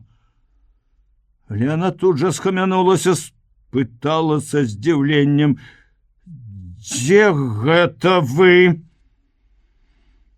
Старая несла ў руцэ пачак 30. Яна паклала іх на стол, коротко сказала: «Во!» Грошы былі новенькія, не пакамечаныя, але ажно цвілыя ад доўгага ляжання ў сырым месцы. Всё гэта было так нечакана, што нават Бабкоў разгубіўся і доўга ўтрапёна глядзеў на чырвоныя паперкі з партрэтам Ілліча у авале. Мабыць, як і Пятро, ён не ведаў, што рабіць: палічыць іх, узяць не лічыўшы, ці наогул не браць. Не цяжка здагадацца, адкуль яны, гэтыя грошы. Але якія думкі пранесліся, магчыма, сапраўды праз хворы мозг маці здрадніка, забойцы? Аднавяскоўцы ведалі, яна несла віну за злачынствы сына, бо ўсё жыццё была сквапная, неразумна ашчадная, прывучала дзяцей красці ў суседзяў яблыкі, гуркі, бульбу. І вось вынік. Сын ад дробных краж дайшоў да забойства дзяцей. Што ёй хацелася цяпер, аддаючы грошы? Можа, здалося, што гэтак яна улагодзіць Івана Дзямідавіча, яго гнеў і нянавісць?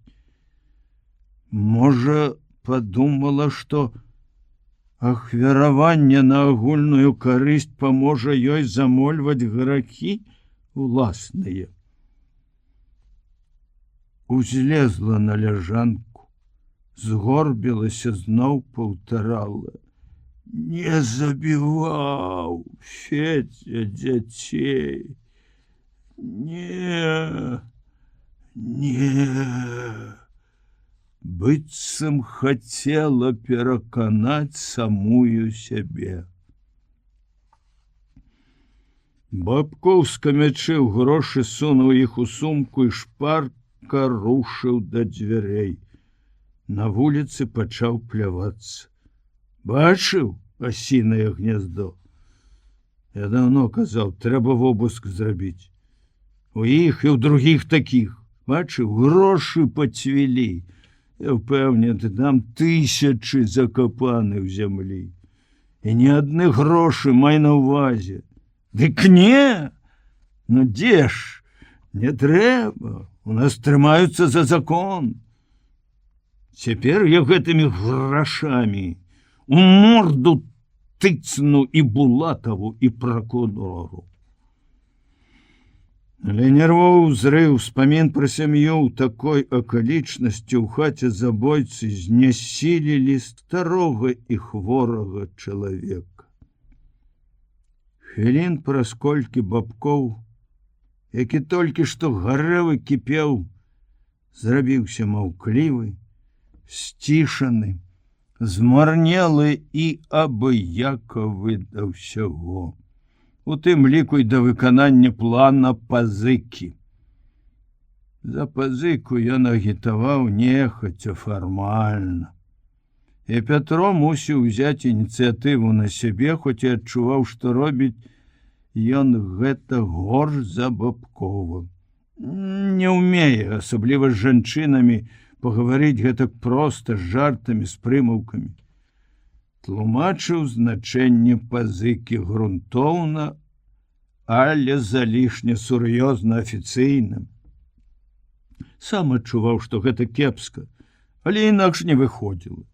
Ну што скажаш чалавеку, калі ў адказ на прапанову пазычыць дзяржаве, ён тут жа просіць пазычыць яму, каб дабудаваць хату, вывесці дзяцей з земляной нары на святло. А просьбамі такімі засыпалі лесу, пазыкі, хлеба, апраткі для дзяцей. І гэта яшчэ больш прыгнятала, знясільвала Бабкова, збівала з панталыку Шапятовіча, зводзіла на нішто яго прапаганду. Аднак падпісваліся. Трэба, значыцца, трэба. Людзі разумелі гэта. Ім некаторыя як бы шкадавалі іх, прадстаўнікоў улады. Справа іншая, што наяўнымі амаль ніхто не ўносіў. Удава адна, Марына Старосціна, Шапятовіча я добра ведаў, бо яна была дэпутатам савета, і разы два з'яўлялася на сесію, адразу весела спытала: «А наколькі трэба?» «Колькі можаце? Я магу, колькі хочаце. 200, 500, 1000. Дзе ты возьмеш 1000 гэтыя?» — спытаў Бабкоў. «Іван Дем'едович», — пляснула жанчына ў далонь. «Ды няўжо ж вы думаеце, што я заўсёды такая бедная буду? Я разбагацець хачу». Пятро пахваліў яе, калі выйшлі, каб усе такія былі. Бабков усміхнуўся яму як блазнюку. «А карысць якая?» Стары Пракоп Незавец, які так адмаўляўся, свае 50 рублёў сам прынясе, бо ведае, падпісаўся, плаці. «А ў гэтай балаболкі што ты возьмеш?» Ды ў яе ніколі капейкі за душой не было. І невядома, калі будзе. Пятро зразумеў, што праца іх такая пакутлівая напалавіну марная. А каб мець хоць які вынік, то калі не яму, дык Бабкову, актыву прыйдзецца не раз яшчэ рабіць вось такі падворны абход і размаўляць, магчыма, не так далікатна, а больш катэгарычна. Падпісаўся, плаці. На змярганні гадзіны праз 4 абходу Пятро адчуў сябе такім спустошаным, змарнелым, што пачаў з жахам думаць, што трэба яшчэ заходзіць да некага ў хату, а яшчэ горш лезці ў зямлянку, бачыць галодныя позіркі дзяцей, выслухоўваць скаргі жанчын, а пасля ўсяго гэтага ўпрошваць падпісацца на пазыку. Адчуваў ён сябе, мабыць, горш, чым Бабкоў. Той неяк пачаў патроху зараджацца, а Пятро больш не вытрываў. «Хопіць, Іван Дем'едович, не магу». Стары зразумеў: «Ды хопіць. Але зойдзем вось да апошняга, да прышчэпы, крыкун, чортаў сын. Але жыве нішто, пчол мае, на яго, як калі які ветер падзьмуе». Зайшлі. Рыгор прышчэпа сустрэў іх даволі непрыветліва, ў дрэнным настроі быў чалавек. Мала што магло здарыцца перад іх прыходам. Пасварыўся з жонкай, з суседам, а можа і больш сур'ёзная прычына была, балела рука, тая, якую санітар закапаў недзе ў польскай зямлі каля Віслы, і якой так не хапала яму цяпер у гэтую першую мірную вясну, калі трэба араць і сеяць. У саміх іх, у Шапятовіча і Бабкова, настрой быў не лепшы, а таму самае разумнае для іх было трымацца добрай, мудрай парады. Не чапай, не лезь у душу, пакінь чалавека ў спакоі, калі яму свет белы не мілы. Дык не ж, і яны завяліся, як бяздумныя машыны. Прышчэпа адразу адсек з першых слоў: капейкі не дам. Іх здзівіла і абурыла. Чаму такая катэгарычнасць? Табе ж памагаюць. Бабкоў проста так і сказаў, атрымалася груба, нібы пагроза. Як ты да нас, так і мы да цябе. Не падпішашся на пазыку, не спадзявайся на дапамогу. Гэта яшчэ больш узлавала інваліда. Па вашай помашчы даўно б ногі працягнуў. Пятро паспрабаваў змякчыць, падвесці спакваля дыпламатычным: мы вас не прымушаем. Добрая воля кожнага, але скажу шчыра, Григор Макарович, здзіўляе нас. Вы, салдат, герой, жыцця не шкадавалі за радзіму, кроў пралілі. Раптам, як адсталы які-небудзь элемент, у той час, калі ўвесь народ, успомніце, што сказаў перад выбаршчыкамі правадыр наш. Можа, не варта было нагадваць яму пра кроў, якую ён праліў. А лепш за ўсё трэба было ветліва развітацца і пайсці, раз чалавек у такім узбуджаным стане, такі нервовы, прышчэпаў, зарваўся і страціў кантроль над сваімі словамі. Пайшлі вы са сваім правадыром. Шапятовіч і Баўкоў на міг аслупянелі. Не былі яны дагматыкі, жылі з народам і чулі шмат што, незадавальненне, скаргі, але такое, каб хтось замахнуўся на яго. Не, ніхто ніколі. Цыц! Сукін сын, ты на каго так, недабіты ты фашыст? На каго? Закрычаў Бабкоў, і Пятро не паспеў угледзець, як яны шчапіліся за грудкі. Два інваліды, партызан і франтавік. Гэта я фашыст? Ды я за такія словы, кім я недабіты? Табе памяць адняло. Хто мяне біў? І прышчэпа добра такі тузануў старшыню сельсавета куксай. Пятро кінуўся разводзіць іх.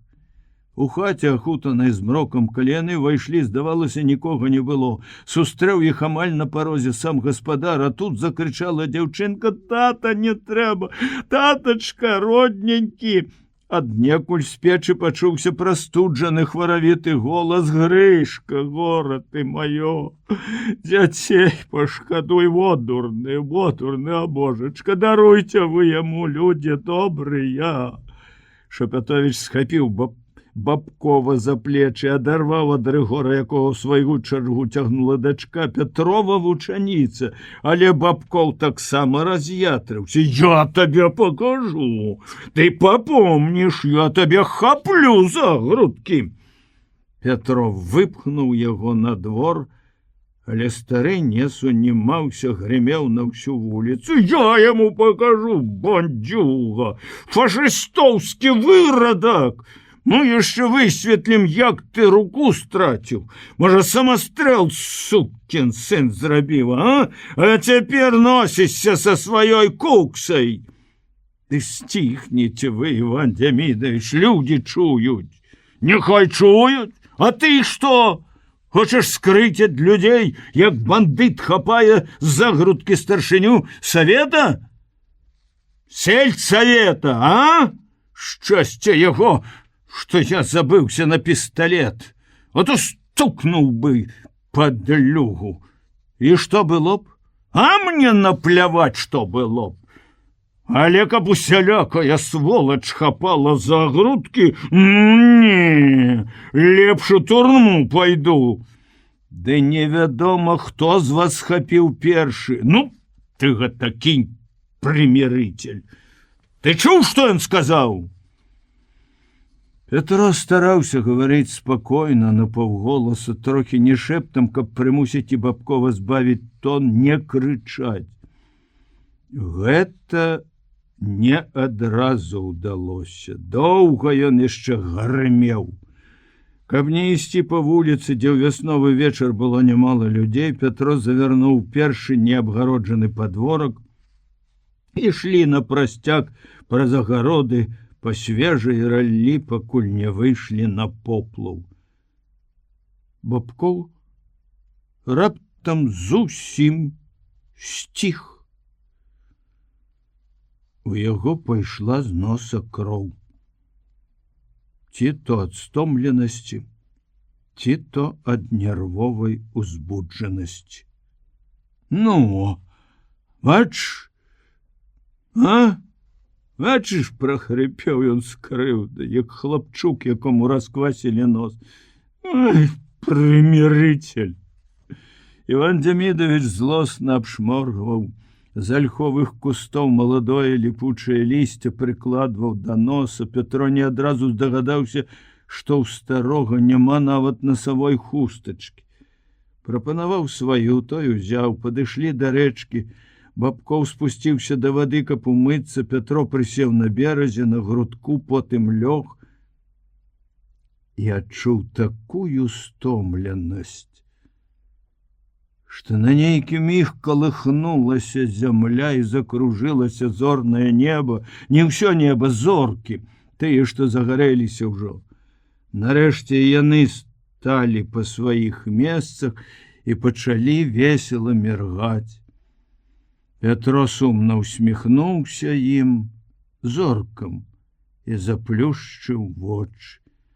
Плёскала вада, крумкалі недзе жабань, не вельмі яшчэ зладжана і назойліва, як бы пасля зімовай спячкі спрабавалі галасы. І яшчэ далей драў дранку дзяркач. Але все гэтыя звыклыя гукі зямлі і ночы не парушалі вялікай цішы сусвету.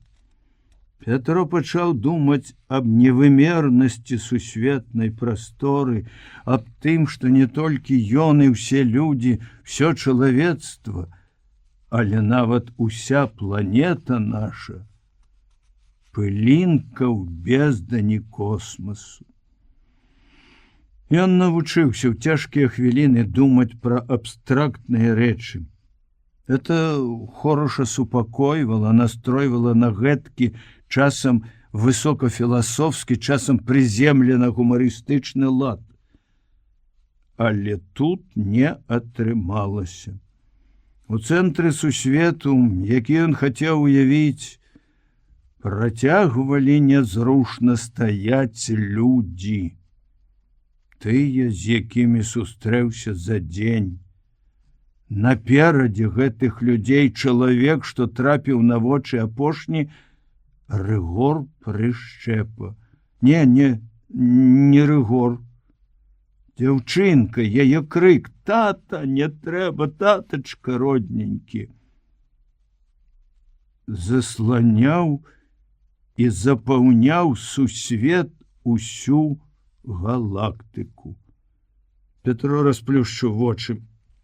На небе можна было ўжо разгледзець цьмяны шлейф млечнага шляху, зорны мост, і ён прыгадаў свой мост, падумаў: што мяне трымае тут? Што прывабіла? Гісторыя? Але каб вывучыць яе, зусім не трэба хадзіць з Бабковым, збіраць падаткі, падпісваць на пазыку. Цяпер будуецца столькі мастоў. Я даўно мог быць на адной з гэтых будоўляў. Няхай ён не мой, але ўсё адно мост, незорны, неўяўны, сапраўдны, па якім пойдуць людзі на другі бераг. А што я тут збудую? Бабкоў сеў побач, заціснуўшы мокрай хустачкай нос. Можа, ад таго, што нос заціснута, дыхаў цяжка, выдыхаў паветра астматычна, са свістам. Не павярнуўшы галавы і зноў заплюшчыўшы вочы, Пятро спытаў: «Што ты думаеш рабіць? З ім? З контрай гэтай? Заўтра ж пазваню Булатову, ён з ім пагаворыць». Пятро помаўчаў. Зноў убачыў і яго, інваліда, і дачку, вучаніцу 5 класа, угледзеўся ў іх больш пільна. Колькі ў яго яшчэ дзяцей? Запытаць заўтра ў Галі. І на што хварэе маці?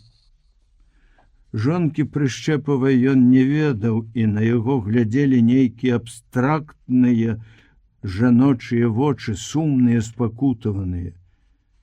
Ад позірку гэтых вачэй зрабілася страшна. Ён рыўком падняўся, голасна сказаў: «Не ўратавалі за печку, пасадзім Прышчэпу, асірацім яшчэ адну сям'ю, мала іх сірат». Дзіўна. Бабкоў не адказаў. І цяжка дыхаць перастаў, як бы замёр. Доўга маўчаў. Іван Демідович стары хрыпла вылаяўся: «Пайшоў ты! Думаеш, у мяне сэрца няма? Яно як вугаль, але жывое яшчэ, не камень. О, б'ецца і баліць за ўсё і за сірат». І нечакана, без усялякага лагічнага пераходу прапанаваў: «Хадзем нап'ёмся». Дзе? У капыла. У гэтага гада вёдры самагонкі. Пятро піў і не п'янеў, ва ўсякім разе не весялеў, як звычайна, а наадварот рабіўся ўсё больш пануры, злосны. Ён, як і многія другія, недалюбліваў сакратара сельсавета.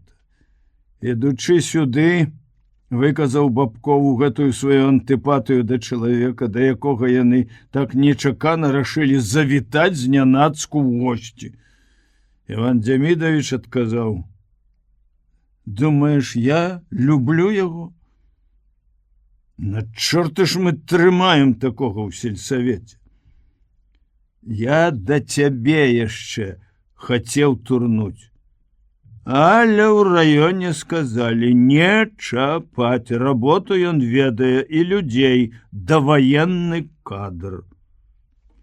Пакуль не садзіліся за стол, Пятро проста іранічна пасміхаўся з ліслівай і яўна фальшывай халімонавай радасці з прычыны такіх дарагіх гасцей, з яго мітуслівых завіханняў па хаце, сыканняў на жонку, на дачку, хутчэй на стол, а выпілі па першай, па другой, не па чарцы, па шклянцы, і не самагонкі, а разбаўленага спірту. І вось найшла на яго гэтая панурасць. Раздражняла всё. Назойлівыя запрашэнні гаспадара пакаштаваць сальца, мятку, які ён, Пятро, даўно не бачыў. Сальца не бачыў, кілбасы, ёйкі, тварог, пахучы чысты хлеб у гэтую галодную вясну, калі большасць людзей не маюць бульбіны. А тут фікусы з двух бакоў стала, што выраслі да столі як лес. Сядзелі як у джунглях.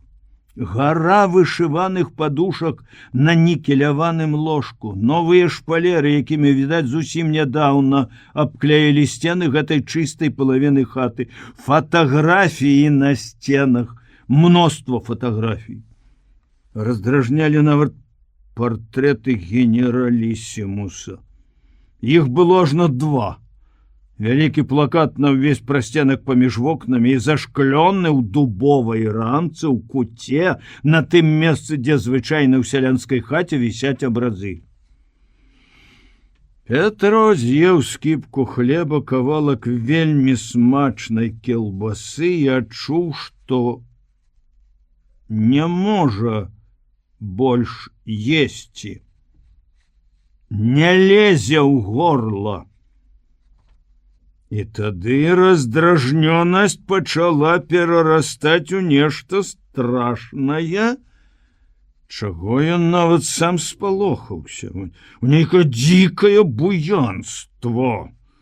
Захацелася раптам перакуліць стол, паламаць фікусы, нават больш таго, сарваць гэты партрэт, што вісіць замест абразоў. Усялякае на яго находзіла. Але такога яшчэ не было. Халімон Капыл, як бы адчуваў яго настрой, улашчваў, неспынна запрашаў есці, піць. Петро Андреевич, што гэта вы грэбуеце нашым сялянскім пачастункам?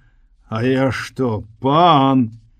Ну, вы антилегентны чалавек, а дачка ваша, і то правда, выросла наша сялянская антилегенцыя, дзякуючы роднай нашай уладзе. Маруся, паўхаджвай за сваім таварышам па рабоце. Маруся, Марыя Халімонаўна, настаўніца іх школы, хімію і батаніку вядзе. Пераспелая дзеўка. Гады на 2 старэйшая за Петра, працавітая і строгая, вучнее баяцца. На уроках яе найлепшая дысцыпліна, строгая і ва ўсіх іншых адносінах. Самыя заядлыя плеткаркі не маглі сказаць, як пра другіх, што яна круціла з партызанамі в акупацыю ці з нашымі афіцэрамі, калі фронт блізка стаяў. І цяпер нікога ў яе няма. Дэмабілізаваныя сержанты страляюць за настаўніцамі, нават не за маладымі, за ўдовамі. Да яе ж чамусьці ніхто не заляцаецца. Непрыгожая? Не сказаць. Ну, правда, вельмі ж падобная на свайго бацьку. Можа, таму для тых, хто ведае кульгавага, нехлямяжага, заўжды непаголенага Капыла, знікае, траціцца жаноцкасць яго дачкі. Бывае такое. Іх нечаканае позняе з'яўленне Марыі Халімоновны сустрэла іранічнай ухмылкай. Петро зразумеў, падумала пра яго. Ці не кожны дзень ты, наш ідэйны сакратар, вось гэтак завяршаеш сваю грамадскую работу.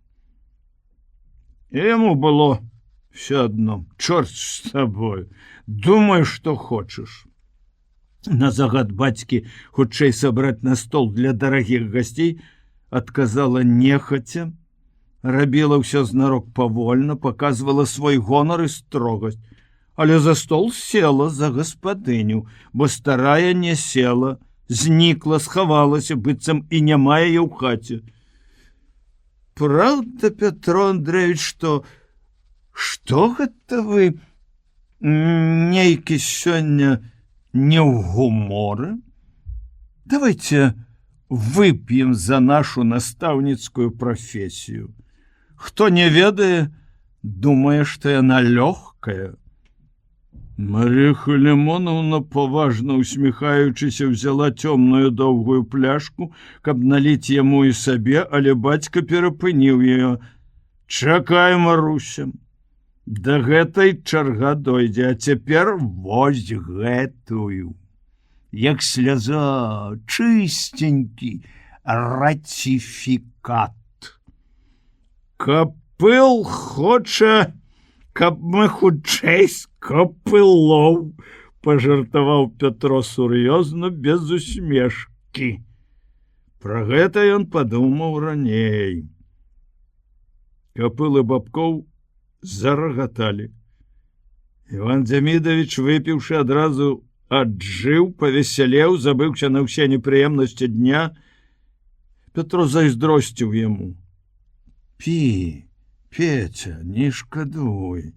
У Халімона гэтай атруты хопіць, забыўся, пра што дамаўляліся. Пра што?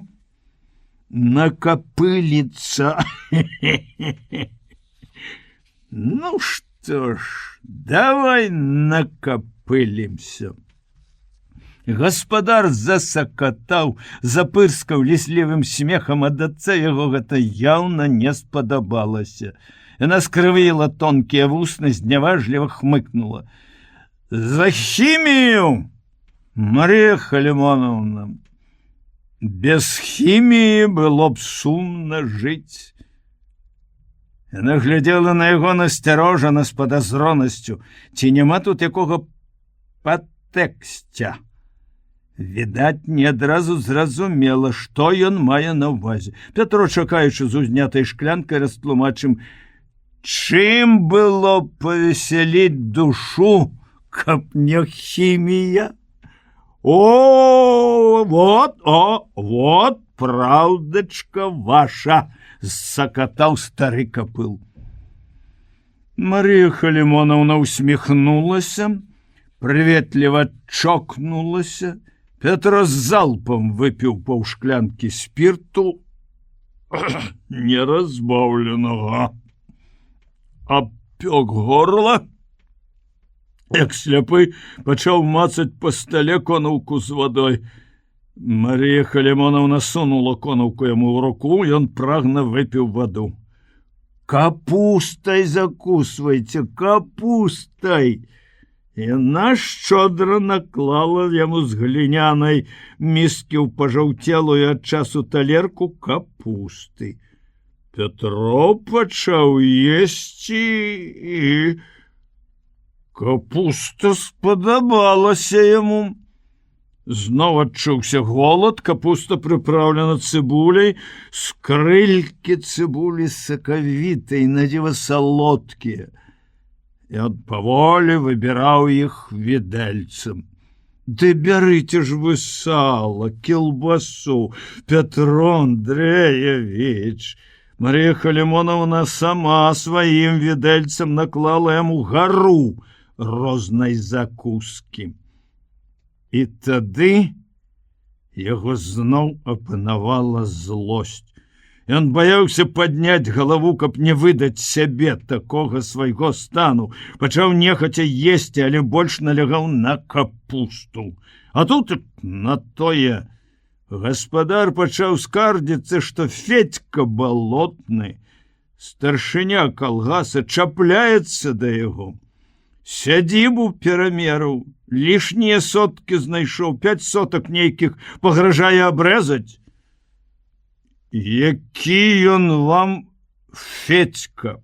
Ён Фёдор Иванович Балотны, стары, паважаны і прынцыповы чалавек. Хацелася крыкнуць Петру, але сцярпеў, хрумстаў, як конь, капусту. Я спины не разгинаю, яна вось таксама.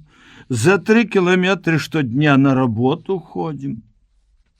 Аднаго абутку таго, колькі стопчаш па гразі ды па пяску. Гэта яе настаўніцкія соткі. Што ж, выходзіць, будзем абразаць нашу антилегенцыю. Разбяромся, скажам гэтаму балотнаму чорту, бубніў Бабкоў. Пятро зразумеў. Стары хітрун ведае цану капылоўскім скаргам, але як добры госць гладзіць гаспадара па шэрсці. Яна, Марыя Халімоновна, здзекліва хмыкнула. Сапраўды балотны чорт. Пятро паглядзеў на яе, падумаў, што? Не ўдалося купіць яго. Яна расчырванялася, вочы заблішчалі, і ўпершыню Пятро убачыў, што пры непрыгожым капылоўскім твары у яе прыгожая шыя. Белая, пяшчотная. Грудзі поўныя, ажно распіраюць кофтачку. І ён пачаў з п'янаватай бесцырымоннасцю глядзець на яе грудзі. Усё больш нахабнічаў стары капыл, не прасіў, ужо амаль патрабаваў, каб усе сталі на яго абарону пакрыўджанага. Мы з табой, Іван Демидович, улада савецкая. А гэтыя балотныя? Ім толькі папусціся. Дык яны і табе на галаву сядуць. Не давай в обиду сваёй правой руки. Чуеш? І будзеш ты са мной, у мяне таксама рука ёсць. А як жа, не даюць? Зноў адгукнулася настаўніца. Ячмень дзялілі. Всяму актыву ёсць, а капылам не. І сакратару, і педагогу. Яны, бач, багатыя. І ты, пакрыўджаная, ужо без ранейшай раздражнёнасці, а са здзіўленнем хацелася спытаць Пятру, не спытаў, сам адказаў, але пакрыўджаная, і буянства яго раптам перайшло ў нейкую новую стадыю. З'явілася яшчэ больш недарэчнае і дзікае жаданне не ламаць фікусаў, а зламаць яе, гэтую пераспелую смакоўніцу, скамячыць поўныя тугія грудзі, нацалаваць іх да сінякоў. Уяўленнем пра гэта цалаванне распальваў сябе. Імпульсы нейкія біетокаў, мабыць, даходзілі да яе, бо яна запунсавелася вся, занервавалася, прапанавала выпіць раз, другі, нешта прыбрала са стола, нешта прынесла, сядзела як на іголках, нарэшце схапіла апусцелую міску. Я прынясу яшчэ капусты. Я посвячу. У мяне ёсць ліхтарык.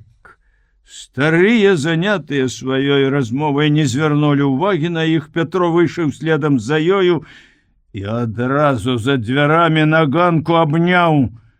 Строгая, правільная недачэпа. Яна выпусціла міску і пачала цалаваць яго сама. Яна расшпіліў кофтачку, дабраўся да грудзей, яна шаптала, задыхаючыся: Петя, Петечка, Петя, Петя, Петя, ну пасля, Петя, заначуйце ў нас, заначуйце.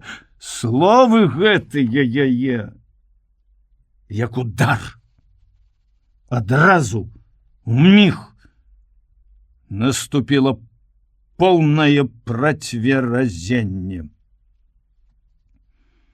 Раптам здалося, што ён цалуе брыдкую вусатую морду старога капыла. Ён адхіснуўся, адступіў ад яе. Ідзі па капусту, пасвяці, няма ў мяне чым свяціць. Яна нахілілася, знайшла ў цемры міску, шчасліва засмяялася і ў падскок, як дзяўчынка, пабегла пад паведь да склепа. Пятро вярнуўся ў хату і з парога пачуў, як моцна захмялелы Бабкоў расказвае Капылу. Дык ён, гад, мяне за грудкі, а? Ах ты бандыт, а? Мала што. Пятра скаланула. Ішлі сюды, дамовіліся. Пра здарэнне з прышчэпам нікому ні слова. Што ж ты, стары дура, не робіш? Хто цябе хапаў за грудкі? Спытаў Пятро. Як хто? Ён? Ты бандзюга на руки? Ну, ты дапіўся, Іван Демидович. Поп хацеў цябе схапіць. Поп! Ды ты яго схапіў. Поп? Недаверліва спытаў Капыл. П'яны, гад быў, у рызу, на нагах не трымаўся. Поп? Здзівіўся Бабкоў, вылупіўшы вочы, але, мабыць, бліснуў прамень у яго затуманенай галаве, нешта ўспомніў, пра нешта здагадаўся, пакруціў галавой, засмяяўся. Поп! Ой, змей! Змей не стрыжаны, а? Але грошы, во! Ён паляпаў па сумцы, якая ляжала на ўслоне побач. Пайшлі дадому, хопіць. Пайшлі? Нечакана адразу згадзіўся старшыня і падняўся. Капыл замітусіўся, яшчэ па адной, Іван Демидович, ай-яй-яй, усё ж не кранутая кілбаска сальца. Маруся! Заўтра рана весткі ў раён трэба адаслаць. Дык гэта ж я ей адашлю. Чуть развіднее, я ўжо буду на работе. Хіба першы раз, калі трэба, дык трэба, пераспім і разам пойдзем. Бабкоў завагаўся. Яму хацелася выпіць яшчэ, але Пятро падумаў пра Сашу. Успомніў сваё шалёнае жаданне, бессаромную падатлівасць яе гэтай ханжы. І яму захацелася як мага хутчэй выбрацца з Капыловай хаты. Цяпер ён баяўся другога граку, каб не вырвалася яго антыпатыя да гаспадара, да яго дачкі. Навошта выяўляць яе? Разам працаваць. Спірт можа такога нарабіць, што сам сабе будзеш брыдкі пасля. А што нам скажуць жонкі?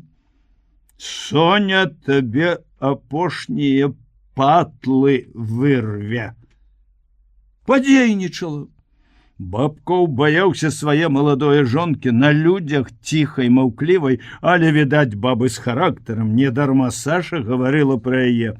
О, этая Соня тихоня, яна яшчэ пакажа сябе. Іван Демидович вылез за стола, знайшоў на падаконніку сваю шапку. Капыл ушчучваў Шапетович. Ах, Петро Андреевич, один разок заглянули, и гадзінкі не посядзелі, а я думаў, ну, дамо дрозда, бо ўсе свае, спірт маем. Вярнулася з капустай Марыя Халімонаўна. Вярнулася з капустай Марыя Халімонаўна. Безумоўна, адразу не магла ўцяміць, чаму раптам госці падхапіліся, стаяць пасярод хаты ў шапках, сунула міску на прыпечак, сама прытулілася да печы, здзіўленая, засаромленая, нейкае адразу зблажэлая.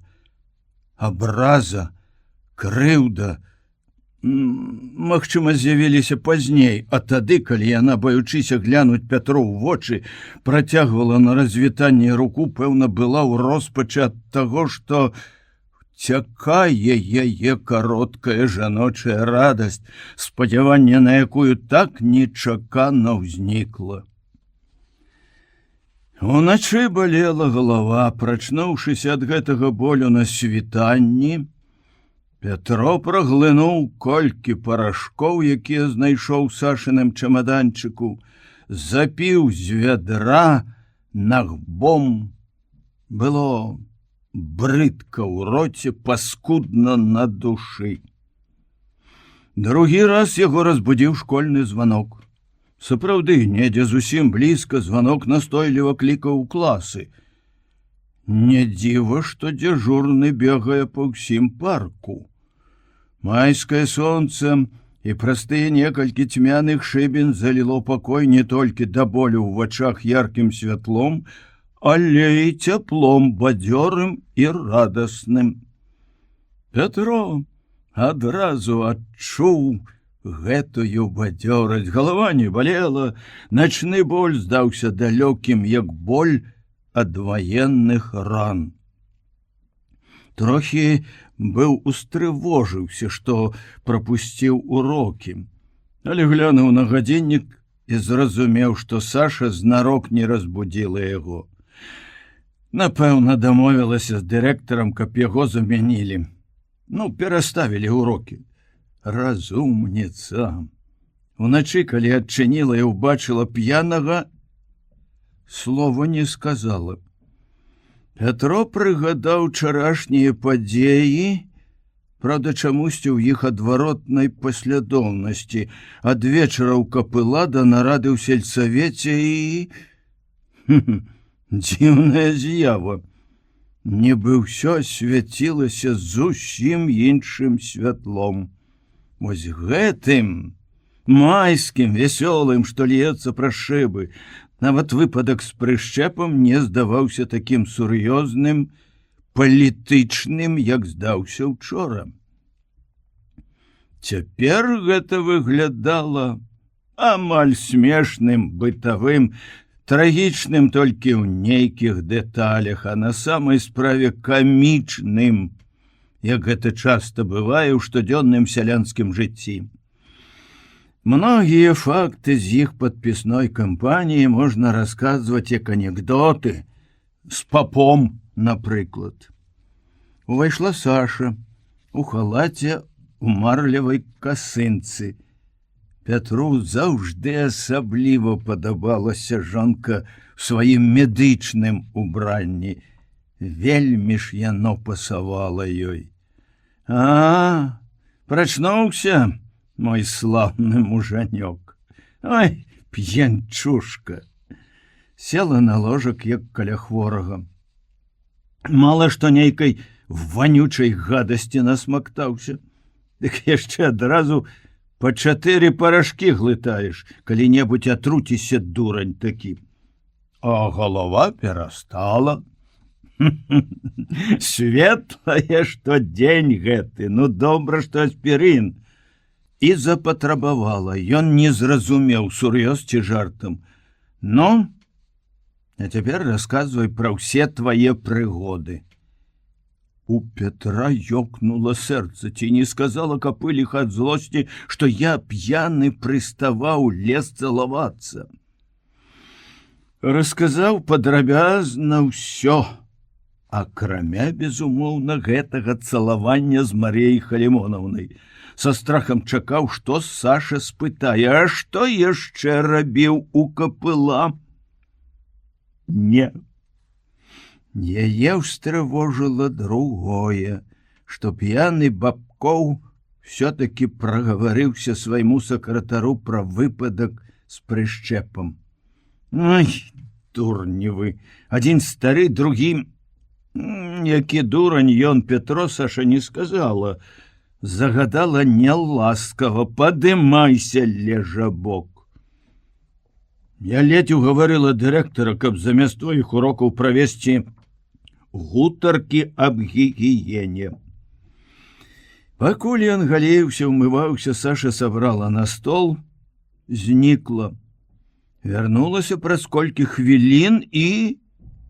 На вялікае здзіўленне Пятру Поставила на стол пляшачку спирту.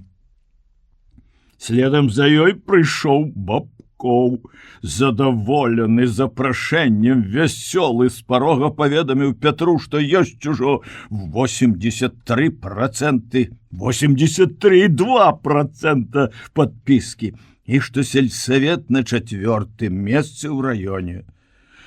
За сталом адразу прапанаваў выпіць за Сашу, якую ён любіць як дачку і паважае.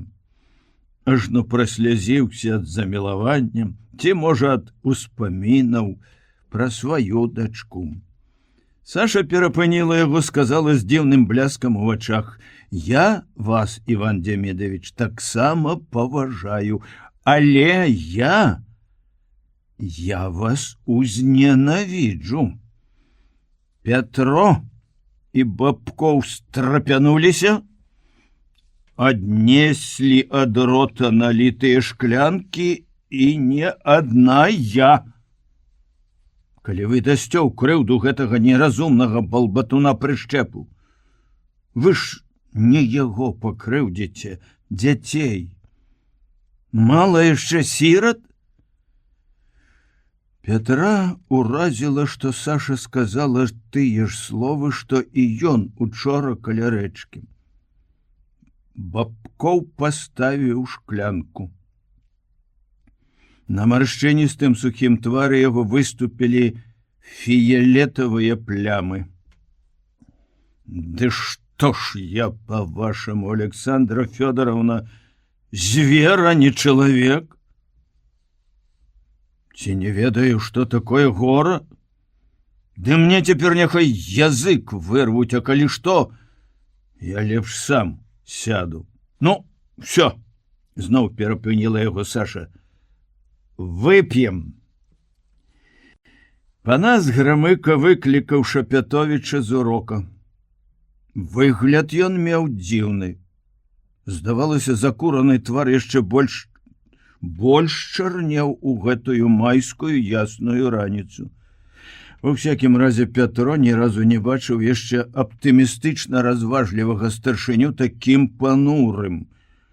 Але здзіўлення свайго не выдаў, нічога не спытаў першы. Раз прыйшоў і паклікаў, значыцца, скажа сам. Панас не стаў гаварыць на школьным ганку. Адразу пайшоў, але не ў сельсавета, ў глыбіню парку, дзе густа зелянелі кусты чаромкі і шыпшыны, яшчэ абсыпаныя расой. Пятро закрочыў побач. «ЧП, Андреевич, і сур'ёзнае». «Якое?» «Кража». «Сур'ёзна, але не такое ўжо рэдкае, у цябе ціха было. А ў другіх калгасах што ўкралі?» «Грэчку насенную». «Всю? Не, пуды 2. А устрывожаны ты на 200 пудоў. Устрывожыся, калі злодзей сам вартаўнік Степан Бондаренко». «Доказано». «Что там доказывать? Чуть разведнело, пришел стары квашать и мог, что землянка на городе за свирном. Штось, скажа старшыня, пеўні курэй пад свіран склікаюць. Толькі седала і адразу пад свіран. Цэлы кірмаш курыны. Мы з ім туды». Свярдзёлкам падлога прасвердлена якраз у тым месцы, дзе грэчка ляжыць. Ведаў, дзе пракруціць. Забіць забіў шчыліну, але грэчка рассыпана, і куры не паспелі сабраць. Мы са старым да вартаўніка, а ён безмозгі дурань у хляве, каб дзеці не бачылі. Таўчэ яе ў ступе на муку. Дзеці не ўбачаць, а суседзі чуюць, ад людзей не схаваеш. Ды што цябе непакоіць, выклікай участковага, дамовіліся ж цвёрда, злодзеям ніякай літасці. Панас спыніўся пад тымі 100гадовымі ліпамі, дзе вечарамі сядзяць закаханыя. Чамусьці ўсіх цягне сюды на тайныя размовы. Паглядзеў на свайго маладога партыйнага кіраўніка, цяжка ўздыхнуў. Ты хіба не ведаеш, што? Дурань гэты брат маёй жонкі. Ну, знаешь, сам ты казаў, што ў цябе ўсё сяло то брат, то сват, то кум. А ты камуніст, старшыня. Лёгка сказаць, Андреевич, камуніст, старшыня. Да ўсё гэта так, але ты пастаў сябе на маё месца. Я, акрамя ўсяго, яшчэ і чалавек. Мне людзьмі кіраваць, але мне і жонкай трэба ж будзе жыць. Максюце Сцяпанавай жонцы штодня ў вочы глядзець, а ў яе 5 дзяцей. Ну, Вольга і Іван на свой хлеб пойдуць, хутчэй за ўсё з'едуць ад сораму. А 3 малых? Вот натварыў, сукін сын. Грамыка ўзяўся рукамі за галаву, апусціўся на лаўку. Пятро нарэшце зразумеў, як сапраўды нелёгка гэтаму даволі цвёрдаму чалавеку, які рэдка калі вагаўся, прымаючы рашэнне. Здавалося дагэтуль, што Панас Астапавіч мае зайздросны талент прадугледзець усе самыя складаныя нечаканасці і павароты ў жыцці і рабоце. Што б не здарылася, якая сітуацыя не ўзнікла б, якія б самыя недарэчныя, нездзяйсняльныя інструкцыі не далі калгасу, сельсавету, парторганізацыі, першы знаходзіў выйсце Грамыка, рабіў прапановы па-сялянску проста і мудрыя, тут такія хітрыя, што і сам Булатаў, упаўнаважаны іх, неаднойчы ламаў галаву, і Анісімаў задумваўся, можна так ці не. А вось што так можа здарыцца, пра гэта, мабыць, і не падумаў. Праўда, Пятро успомніў, як перад пасяўной старшыня на сходзе казаў сваім калгаснікам: «Нікому не дарую, сытаму, галоднаму, сыну роднаму. Калі хто возьме бульбіну насенную, зарубіце на носе». Але адно слово сказаць, а другое зусім: у турму чалавека пасадзіць, ды яшчэ швагра. Да і не тое, мабыць, пячэ сэрца, што швагер, а вось што дзеці астануцца галодныя. Таму і прыйшоў, каб даверліва параіцца, што рабіць. Не, ён не просіць парады, не патрабуе катэгарычна адказу. Этого патрабуюць тыя, хто хоча застрахаваць сябе на ўсякі выпадак. Грамыка не з такіх. У яго даволі рашучасці і мужнасці, каб усё ўзяць на сябе. Але яму сапраўды вельмі цяжка. Ну, это той выпадак, калі сітуацыя, тая сітуацыя, той момант, калі чалавеку як паветра патрэбна шчырае, праўдзівае слова друга, аднадумца. Зразумеўшы ўсё гэта, Пятро адчуў, можа, упершыню сваю надзвычайную партыйную і чалавечую адказнасць за тое, што ён парадзіць другому. А што ён можа парадзіць? У выпадку з прышчэпам ён чамусьці ні на міг не адчуваў раздваення свайго партыйнага і чалавечага сумлення. А тут яно ёсць раздваенне. Ну як ён можа стаць на абарону злодзея? Але хіба Сцяпан сапраўдны злодзей? Хіба не зразумела, што яго штурхнула на кражу? Пятражна ў пот ударыла. Што парадзіць Панасу? Сеў побач, таксама ўздыхнуў. Але сітуацыя, чорт возьми, ты пачуў бы, колькі галасу ў мяне ў хаце. Сказаў, што будуць судзіць, і моя, і Аксюта равуць, як каровы. Можна, канешне, замяць. Гэты стары ліст кваша глянуў у хлеў і адразу задні ход. Я, Остапавіч, нічога не бачыў, нічога не чуў. Перад следчымі будзе маўчаць, ясна. Але сяло... В сяле ўжо, відаць, палавіна ведае. І як я пасля гляну людзям у вочы, заўтра абавязкова крадзе Іван, калі выйдзе сухі Сцяпан. І я мушу некага аддаць пад суд. А швагра выгарадзіў. Што мне скажуць пасля? Ясна, не запляскаюць у далоні, заўважыў Пятро. Пайсці далей по гэтай дарозе. Сам скора апынешся ў турме. І не пашкадуе ніхто. А хто цябе пашкадуе, калі грамадскае добро расцягнуць? Панас павярнуўся, злосна бліснуў цыганскімі вачамі. Што ты мне падтакваеш, а? Сам я хіба не разумею? Ты парай, што мне сёння рабіць, вось у гэтую хвіліну. Петро таксама ўзлаваўся. А што я, по-твойму, святы прарок? Што ў мяне на все выпадкі гатовая парада? Ну, але я так думаю. Злодзей павінен панесці кару. Іншая размова, што мы можам падумаць, якую. Мы можам? Каб ад нас залежала.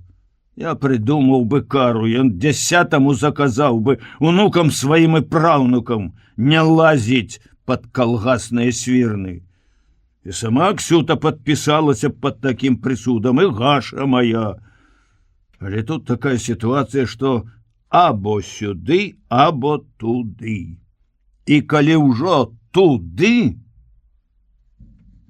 то ніякай падушкі мы не падсцелім, ніхто нас слухаць не будзе, дадуць яму не менш 5 па ўказу. Панас Грамыка ведаў жыццё і ведаў законы, суцешыць яго гэтак жа нялёгка, як і засмуціць, расстроіць. Расстроіўся Шапятовіч. Чаму Панас прыйшоў параіцца да яго? Каб яшчэ раз пераканацца, што нічога разумнага ён, сакратар, параіць не можа? Ці каб яшчэ раз тыцнуць яго носам, глядзі! Вось яно якое жыццё, якія задачкі задае. Іх не рашыш 4 дзеяннямі арыфметыкі, і кароткі курс немнога табе паможа. Помаўчалі. Пятро нахіліўся, падняў галінку, пачаў чарціць ёю на вільготнай утаптанай зямлі. Хутка ўбачыў, што зноў падсвядома рысуе фермы моста.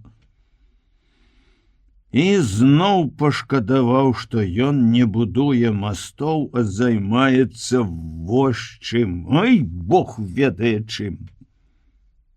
Пасаджу я гэтага дурня.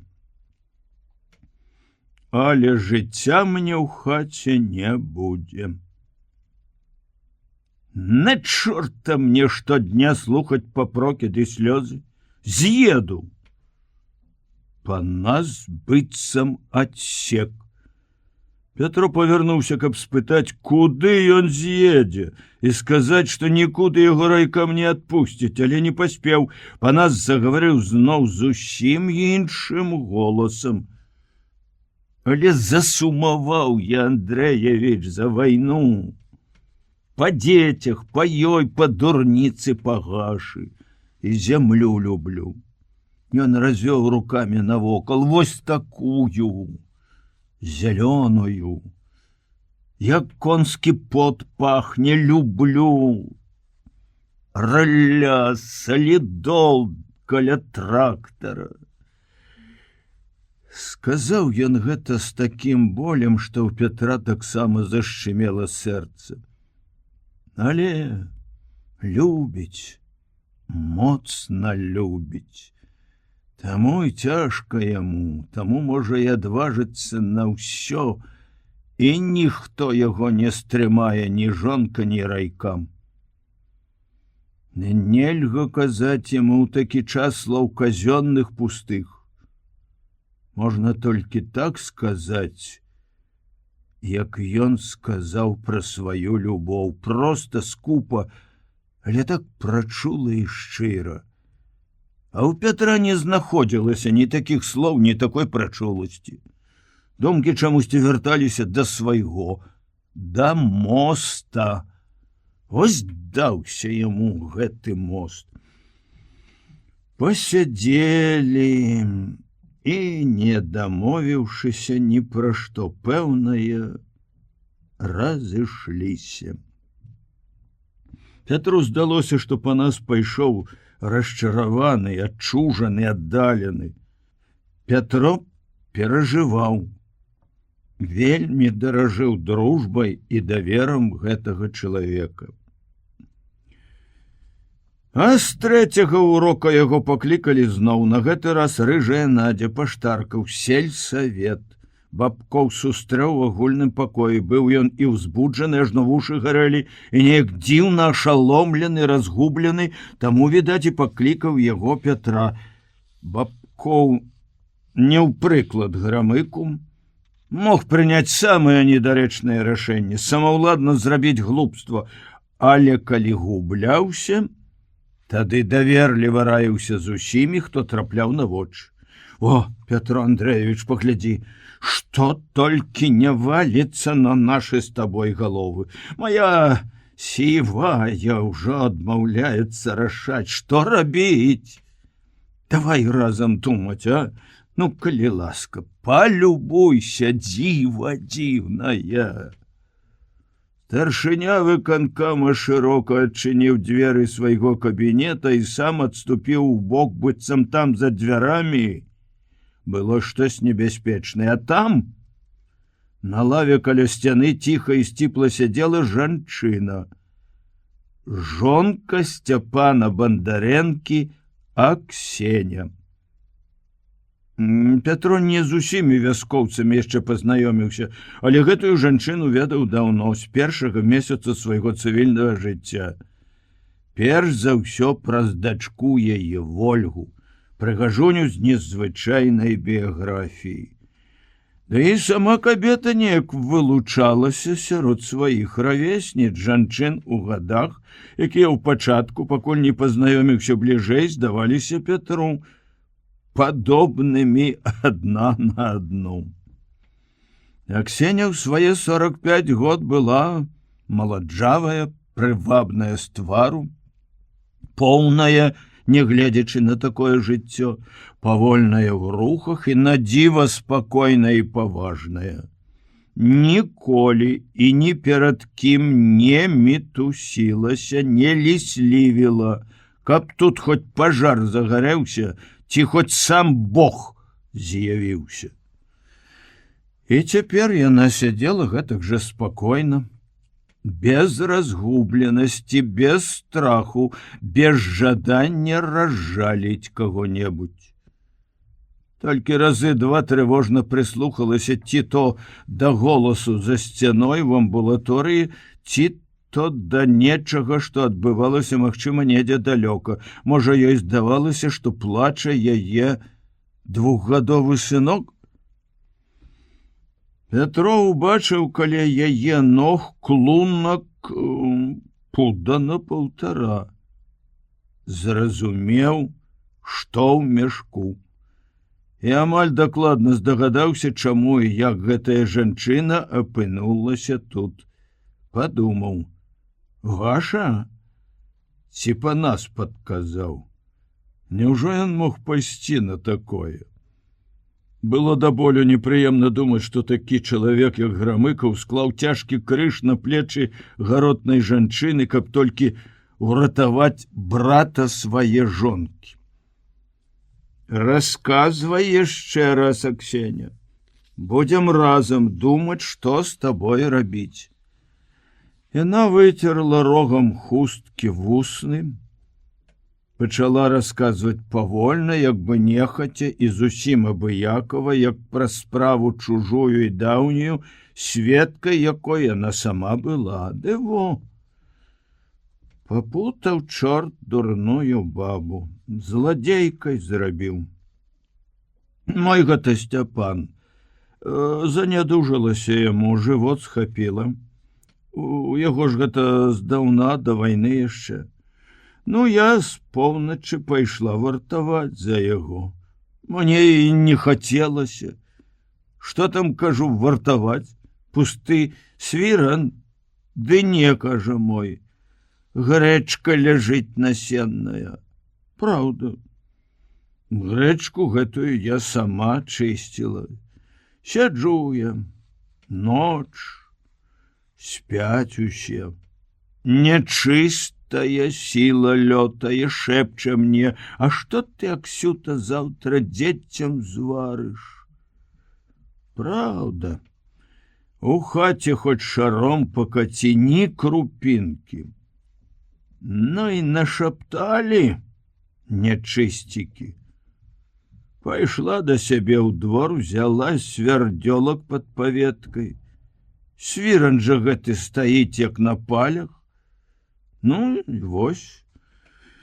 Насхілілася, дакранулася мазолістай далонню да клунка і тут жа падняла вочы, упершыню глянула на Пятра, быццам праверыла, ці паверыў ён. А Сцяпан ды Вольга ўранні, як даведаліся, адкуль гэтая грэчка. З хаты мяне выгналі. Ніхто ў раду нашым злодзеем не быў. Пятро слухаў і чамусьці паступова пераконваўся. Не па нас, падказаў ёй гэта, хіба ж жонка яго Гаша. Але хутчэй за ўсё, што Аксеня надумала сама. Тыповая сялянская жаночая самаахвярнасць і наіўная хітрасць. Уратаваць мужа, дарма што корміць дзяцей не ён, яна, але ён бацька. Узяць усю віну на сябе з надзеяй на літасць суддзяў. Калі і засудзяць, то не так сурова, маці 5 дзяцей. Да і малыя яшчэ зусім, сама прызналася, сама прынесла крадзенае ў сельсавет, пакаялася. Не такая ўжо недарэчная хітрасць, падумаў Пятро, нейкае выйсце ўсім. І ім самім, і па нас, і парт-арганізацыі. Але ўсё адно чамусьці да болю было шкада гэтай жанчыны, якая безумоўна пражыла сумленнае і вельмі нялёгкае жыццё. Пятро наблізіўся, нахіліўся, памацаў грэчку ў мяшку і ціха сказаў: не веру я вам, Аксеня.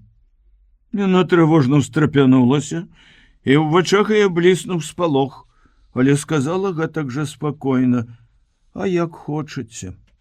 Суд паверыць.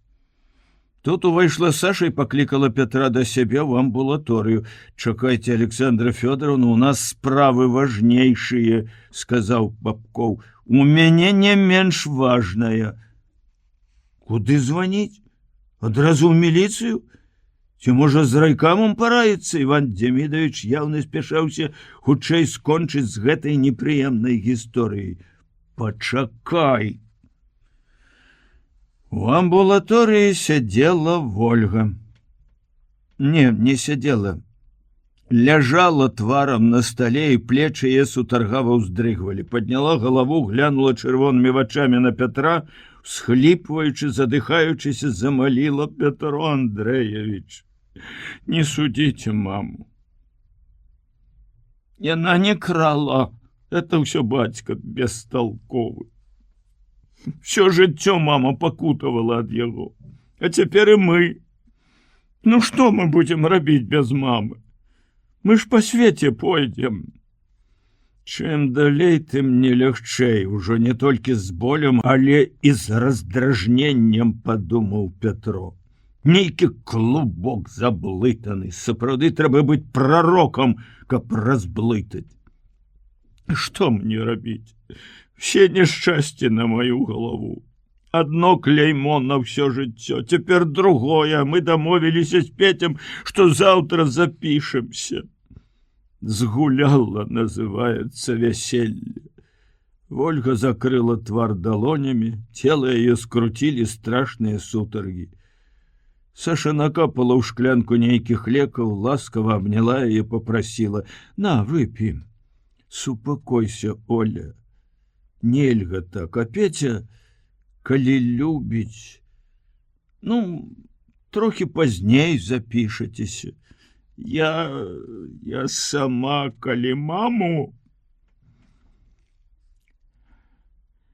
Зубы яе застукалі аб шклянку.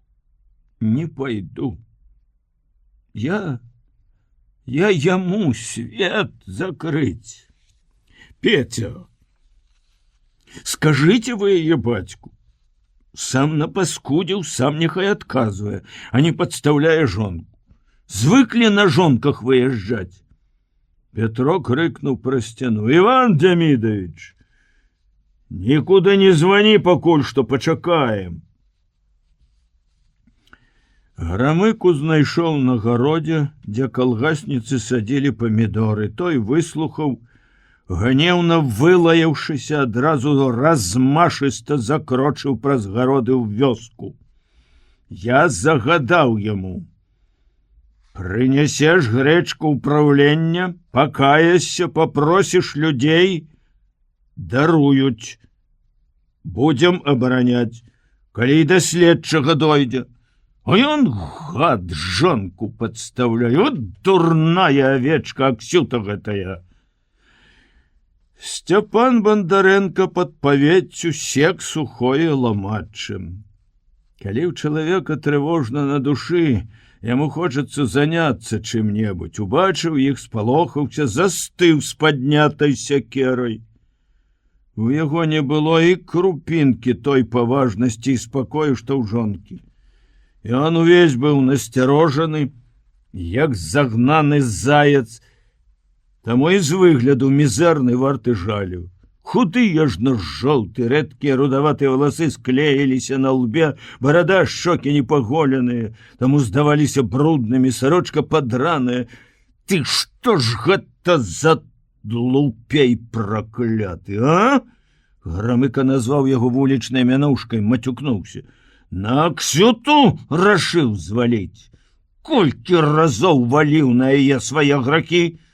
Не я. Сама. Яна крала. Я не краў, няхай сама. У мяне жывот балеў. Степан амаль істэрычна закрычаў. Гадзіну назад ты маўчаў, як гаўна ў рот набраўшы. А цяпер ты высветліў, хто краў? Я табе вылечу твой жывот. Вочы ў Панаса ўміг сталі страшныя, быццам зацягнула іх крывавымі бельмамі, і ён, як сляпы, са сціснутымі кулакамі пасунуўся да Сцяпана. Той адступіў на крок і вышэй узняў сякеру, пагрозліва загарадзіўся ёй. Пятро не на жар спалохаўся, гатовы быў кінуцца, каб стрымаць старшыню, ды раптам Сцяпан шыбануў сякеру ў бок, тэатральна разарваў на жываце сарочку, завішчаў: «На, бі, забі, вам, партейцам, всё можна!» Грамыка, сунуўшы рукі ў кішэні штаноў, схаваў далей ад граху, крутнуў бок на выхад з-пад паветкі. Глуха сказаў: «Запомні, Степан, пасадзяць Аксюту, я з цябе трыбуху выпушчу. Не пагляджу, што ты швагер мой. Зараз жа ідзі і зрабі так, як я сказаў, пакуль не позна». І ўсё роўна Аксеня ўзяла віну на сябе. Час, калі ўсё пасеяна, але яшчэ нічога не вырасла, акрамя шчаўя на лузе. Самы цяжкі для вёскі, нават у мірныя добрыя гады. А што казаць пра тую першую пасляваенную вясну? Аднак грэла сонца, зелянела зямля, смяяліся дзеці, штовечар калыхалі наваколле песні. Сам вялікі аптыміст Шапятовіч часам здзіўляўся працавітасці і бадзёрасці паўгалодных людзей. Толькі вучням часам наганялі смутак. Праз кожныя 3-5 мінут паднімалася рука, і то збянтэжаны сарамлівы дзявочы голас, то знарокава грубаваты хлапечы прасіў: Петро Андреевич, дазвольце выйсці. Адшчаў я, растлумачыла Саша і пагутарыла з настаўнікамі, каб разумелі і былі уважлівыя. Нелёгка ім жылося Петру і Сашы, але шчасліва. Это былі дні найбольшай згоды і прыгожых па-юначы наіўных праяў іх узаемнай закаханасці. А хіба гэта не найвялікшае шчасце? Жыццё, праца, каханне і поўная адсутнасць думак пра няшчасце, небяспеку. Ніхто з іх і не падумаў нават, што і ў мірны час можа напаткаць бяда. Ленка, дачка іх, гуляючы на лузе з дзецьмі, наелася нейкіх салодкіх карэнняў, і ёй там жа стала блага, атруцілася. Саша была на візітах у суседняй вёсцы, панас Граміка прывёз яе ледзь жывую ад страху за дачку. Самыя жудасныя ўяўленні палілі галаву, пакуль яны ехалі, Ленку уратавалі. Хоць дні 3 праляжала ў ложку. Саша гэтыя 3 ночы не звяла павек. У яе калаціліся рукі, і пачаўся нервовы цік. Калі ж малая паднялася, маці баялася адвесці ад яе вочы, пакінуць без нагляду. А трэба ж працаваць, і Саша мусіла перанесці візіты на вечар, каб з дачкой мог астацца бацька. Але галоўнае падмацаваць дзіця пасля хваробы, карміць так, каб ёй не хацелася есці нейкія карэнні. А чым? Нават за грошы не было дзе купіць, не было ў каго пазычыць. Кланяцца такім, як капыл ці лісцік? Ой, як гэта цяжка. Пайду дадому да полі. Все-таки, як свайго няма, пазычыць, сказала Саша, калі зноў яны дажыліся да таго, што ў хаце не асталося ні бульбіны, ні крупіны. Да бацькоўскай вёскі кіламетраў 40 па глухой дарозе цераз балота і лесам. І Петру стало страшна пускаць яе ў такую далеч. Дзіўна. Былі вакол ворагі. І яна, партызанка, ішла на сувязь у Гомель, у далёкія разведкі, а ён, паранены, аставаўся ў шпіталі і, здаецца, не баяўся за яе. Праўда, тады яму і малой за няньку была Марыя Сергеевна. І Ленка казала «папа» ёй, а не яму. Хоць ніхто не мог установіць, было гэта папа ці баба. І паміж партызанамі вяліся цэлыя дыскусіі на гэты конт. Не, тады ён таксама баяўся за Сашу, але не такая была тая боязь. Гэта ўвогуле цяжка растлумачыць. Тады і сам ён хадзіў праз нямецкія паліцэйскія гарнізоны і не адчуваў асаблівага страху. А цяпер ідзе часам позна са сходу з панізоўя і палахліва азіраецца на кусты каля рэчкі. Сорамна прызнацца. Не трэба табе хадзіць, Сашок, лепш я. На што ж ты пойдзеш, што ты скажаш, я ж ведаю. Нічого ты не скажаш, як мы тут. Ну, пачастуюць цябе, дадуць нешта на гасцінец. Ды каб не Ленка, хіба я пайшла б. Ты ж ведаеш, мне нават у полі нелёгка прасіць. Ды і не лішняе ў іх там. Выходзіла яна ў суботу, калі ў Пятра кончыліся ўрокі, з тым, каб вярнуцца назаўтра ў нядзелю. Выйсці было нелёгка. Пакуль раздабыла ім харчу на 2 дні жыцця, нагатавала і хацела нічога не браць сабе на дарогу, каб ім больш асталося. Пятро мусіў пасварыцца, а потым па 100 разоў паўтарыла наказы Ленцы і яму. Ленок, да рэчкі ні, ні з кім, ні з Галькай, ні з Танькай не пойдзеш? Не. Будзеш увесь час з татам? Разам хадзіце, разам гуляйце. У Клёка. У што хочаце, толькі разам. Будзеш слухаць тату? Будзеш усё з'ядаць, што ён скажа.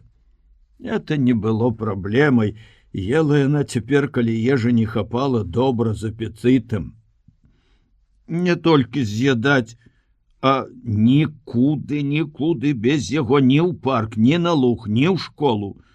Да цёткі Гашы хочу. О, Божа, немагчыма пералічыць усяго, куды табе нельга. І да цёткі Гашы можна толькі з татам, а лепш вы не хадзіце, неёмка. І Пятру: Петя, ні на мінуту не спускай з яе вока. А то яна абяцае і тут жа забывае. Забываю не. О, не, маё милая, да я побусяю тебе яшчэ разок, ну будь разумненькая, славная, і я принесу табе ад цёці Полі ўсяго смачнага. І сыру, і яек і мёду. Пойду да дядькі Піменай, попрошу хоть чарачку мёду. Ведаю, это что пчелки приносят. Все ты ведаешь с книжек ды казак. Петя, у сельсовете не сяди, а то будешь девчатам рассказывать мифы свои и забудешь на дитя. Ну, так уже я рассказываю. Увогуле ты любишь покрасоваться перед бабами. Ёсць у тебя такі грэх. Спачатку гэта мяне нават абражала. Табе здавалася, Бог ведае што. Чо мне красавацца перад імі? Патрэбны яны мне. Ды ты слаўны. Ну, цяпер я веру табе. Вядзіце сябе тут добра. Не бойцеся за мяне, хіба першы раз. Я заўтра пастараюся раней выйсціць, ну, каб раней прыйсці. У мяне ўсё-таки клунак будзе, і, думаю, нелёгкі. Не вельмі нагружайся, не блізкі свет. Мы будем тебе сустракаць у панізоўі. Добра? Далёка не заходзьце, а то потым яе прыйдзецца несці. Стоміцца наша маленькая. Я маленькая не, я вялікая. Вялікая, ой. О, гэтая мама. Не разумее, дзе малое, дзе вялікае. Для мяне вы абое малыя. Іду, а душа не на месцы. А як жа ў партызанах? Хутка мы прызвычаіліся да мірнага жыцця, да спакойнага, каб заўсёды ўсе разам. Пэўна таму, што гэта нармальны стан чалавека, яго шчасце. Не хочу я больш у партызаны. Не, няхай будуць любыя цяжкасці, абы жыць вось так разам. Але ж ад вас не адарвешся. Пайду. Дарога і праўда не блізкая. Упершыню за паўгода, як вярнуўся з арміі, Пятро аддаў дачцэ ўвесь дзень. І ўпершыню адчуў, як гэта хораша гуляць з дзіцем. Адключаешся ад усіх іншых сур'ёзных спраў і клопатаў, быццам сам вяртаешся ў маленства, і цябе пачынае радаваць тое, чого звычайна не прыкмячаеш, праходзіш міма. Божая кароўка, жоўты матыль, зялёны жук, кветка дзьмухаўца, смелы дзяцел, што заляцеў у парк і весела дзяўбе старую ліпу, пазірае ўніз і гарэзліва кідае амаль на галовы трэскі.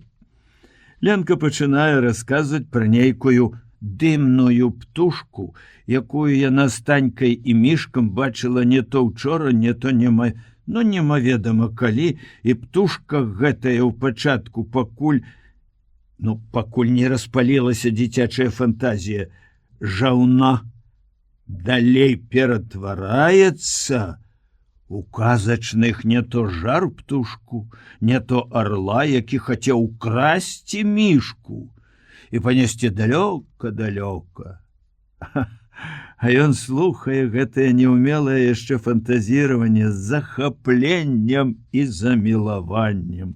І яму хочацца, каб дачын галасок, як срэбны званочак, не сціхаў ні на хвіліну. Калі ён аставаўся з Ленкай дома ў змрочным пакоі, быў заняты работай, гісторыяй, шыткамі, канспектамі, бясконцыя пытанні часам раздражнялі. А вось аддаўся ёй цалкам, і ўсё пачало радаваць, нават непаслухмянасць яе. Нямала з ёю клопату, але ўсё адно адпачываеш. Бо сапраўдны адпачынак у чалавека тады, калі ёсць радасць. Калі вячэралі, разбілі гладыш з сыраквашай, якую Саша купіла ім галоўны іх харчовы запас. Дзе коротка, там і б'ецца. І смешна, і сумна. Але асабліва кранула, што трагедыю гэтую зразумела 5гадовае дзіця і засмуткавала, нават заплакала: «Дзе мамка?» Нічога, гладыш разбіўся на шчасце. Мамка заўтра прыляціць, як пчолка з багатым узяткам. Раніцою, як болевы прыступ. Трывога за Сашу, нечаканая, незразумелая, чаму, што здарылася.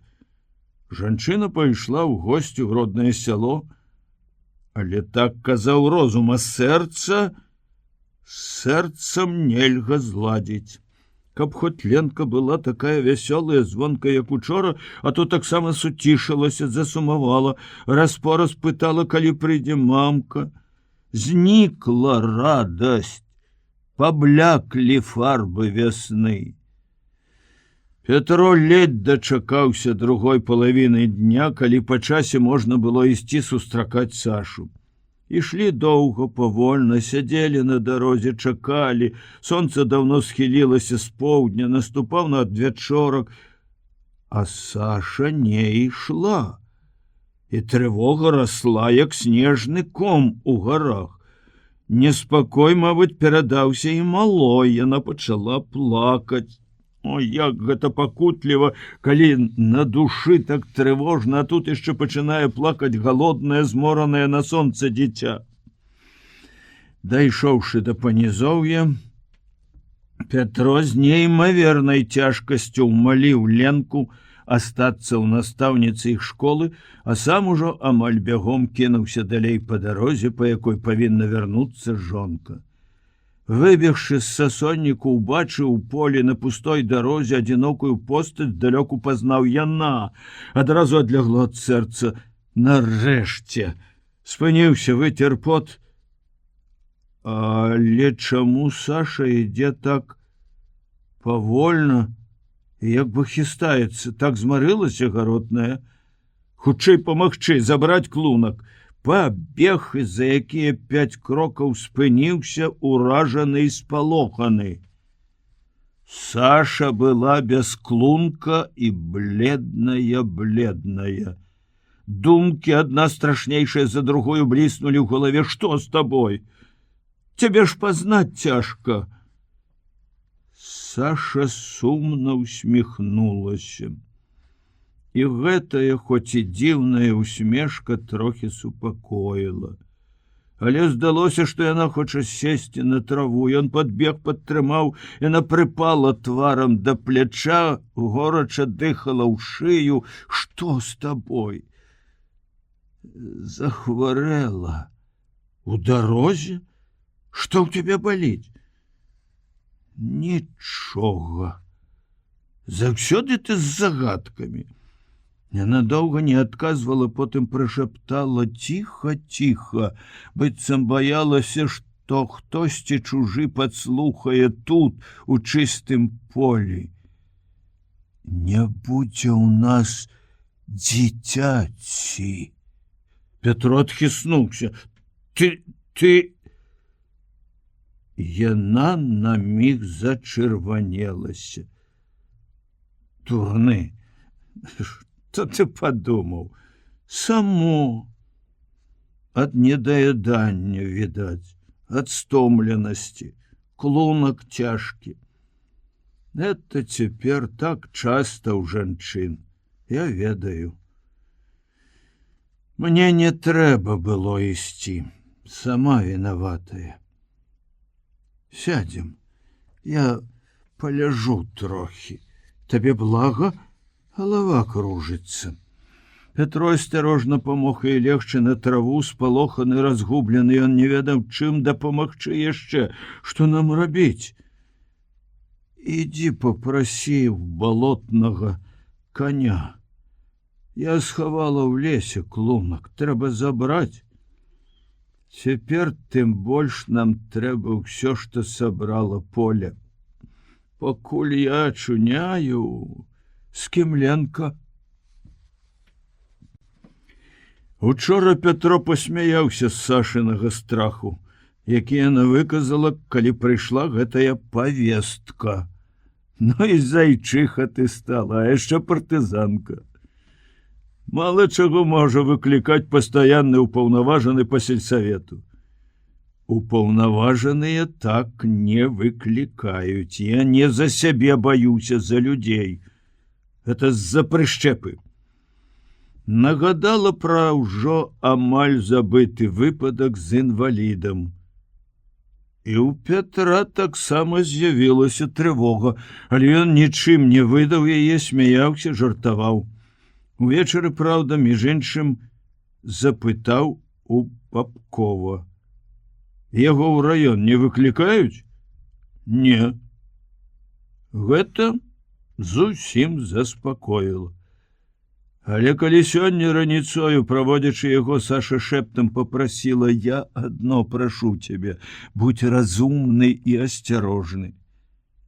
І ў яе шырокіх вачах азёрах, вельмі выразных, на пабляднелым твары калыхнуліся цені ўсяго таго ж страху. Ён, Петро, таксама ўпершыню адчуў незразумелы страх і трошки ўзлаваўся і на жонку, і на самога сябе. Ну, ты ўжо гатова сухары мне сушыць. Смешна, далебог. Чаго нам з табой баяцца цяпер? Нас цяпер да самай смерці ніхто не мае права ўпікнуць. Ні ў чым. Мы адвоявалі як трэба, працуем, дай Бог кожнаму.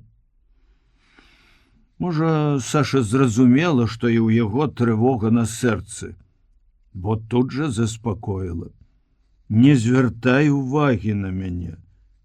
Відаць, ад хваробы я стала такая. Ну, трошки, можа, ад таго, што чамусьці не люблю гэтага чалавека. У кожнага свае абавязкі.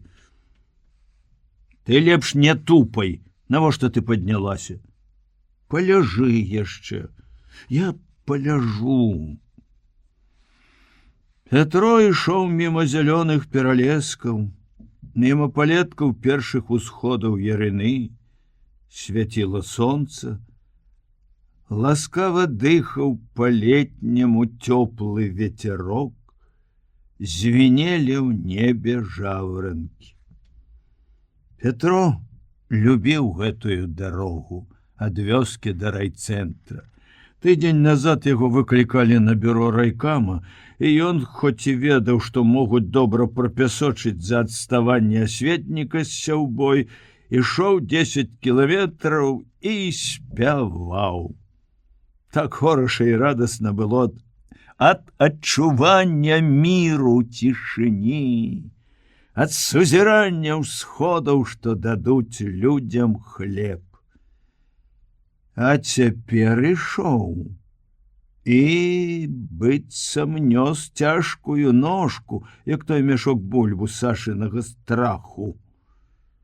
Але ці толькі Сашынага? Самому сабе ён не мог прызнацца, што нечага баіцца. Чаго яму баяцца, смешна.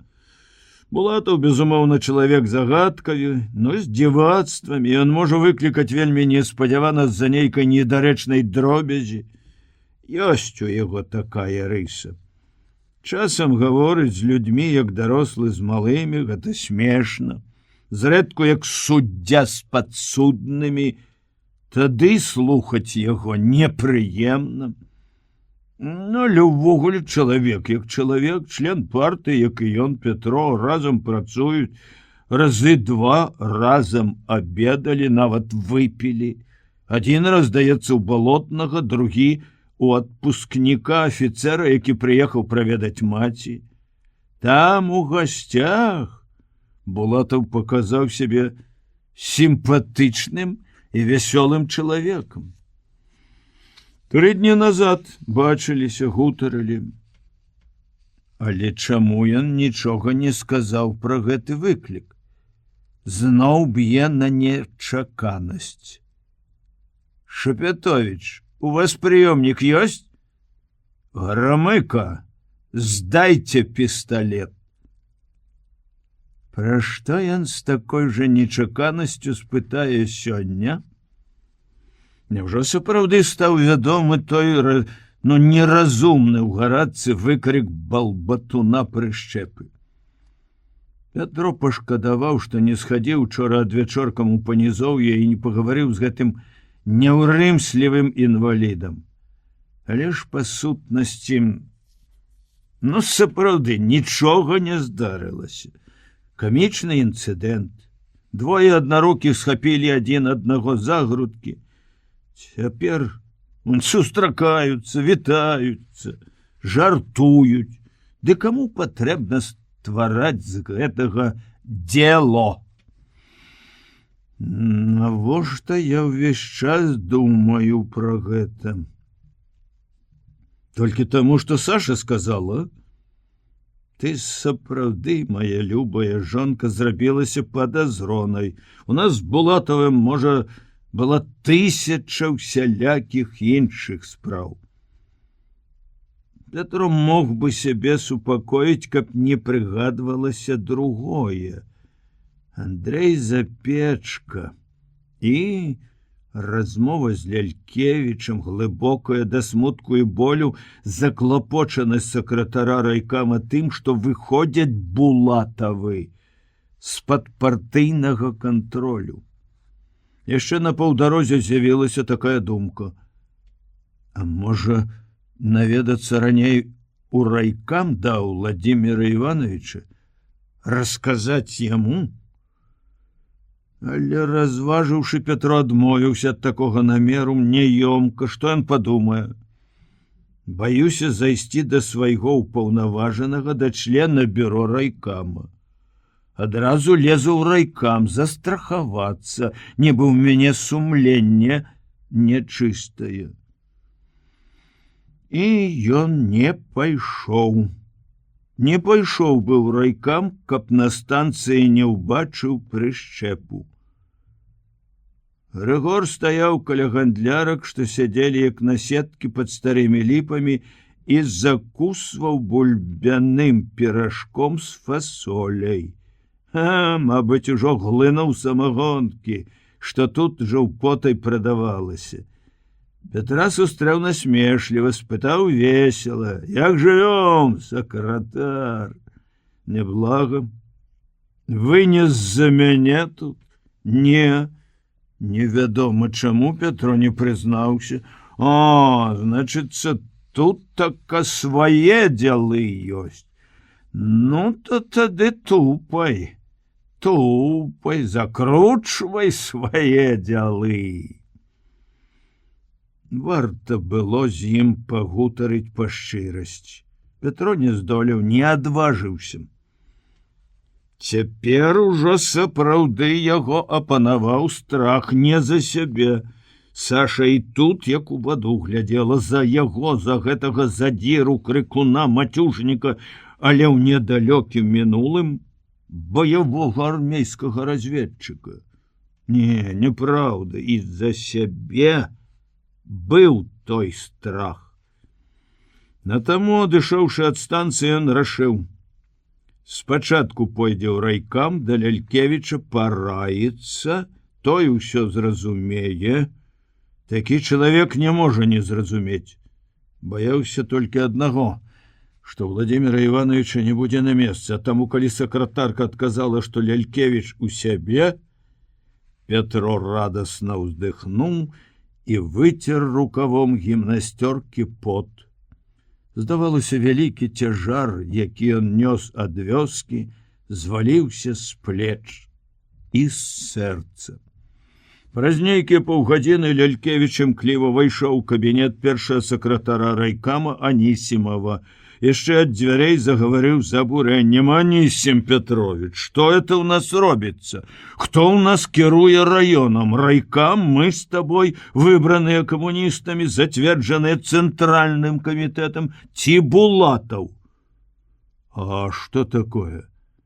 «Новая справа фабрыкуецца. На інваліда з панізоўя, які ў часе падпіскі на пазыку не стрымаў язык. І адчуваю наша Пятовіча, які быў пры гэтым. Той жа метад, пра які мы з табой гаварылі. 2 дні назад Булатаў быў у іх і слова не сказаў. А на сёння выклікае, глядзі, якой павесткай. Это ж чорт ведае, што такое. Выклікае камуніста, сакратара парт-арганізацыі, а райкам нічога не ведае. Ты скажы, адкуль у яго такая падазронасць да людзей, якія прайшлі вайну, фронт, партызанілі, параненыя, скалечаныя? Ну не, Шапятовіча я яму не дам з'есці, дрэнна ён ведае нашага брата-партызана Булатаў гэты». Лялькевіч кульгаў па прасторным кабінеце, ад узрушанасці абурэння яго як бы ліхаманіла. Анісімаў сядзеў у сваім рабочым крэсле, здавалася, зусім спакойны, нават абыякавы. Але калючыя вочы суровага позірку, якіх шмат хто ў раёне баяўся, пільна сачылі за кожным рухам Лялькевіча. Яны часта сутыкаліся так, што, як казаў Лялькевіч, іскры ляцелі.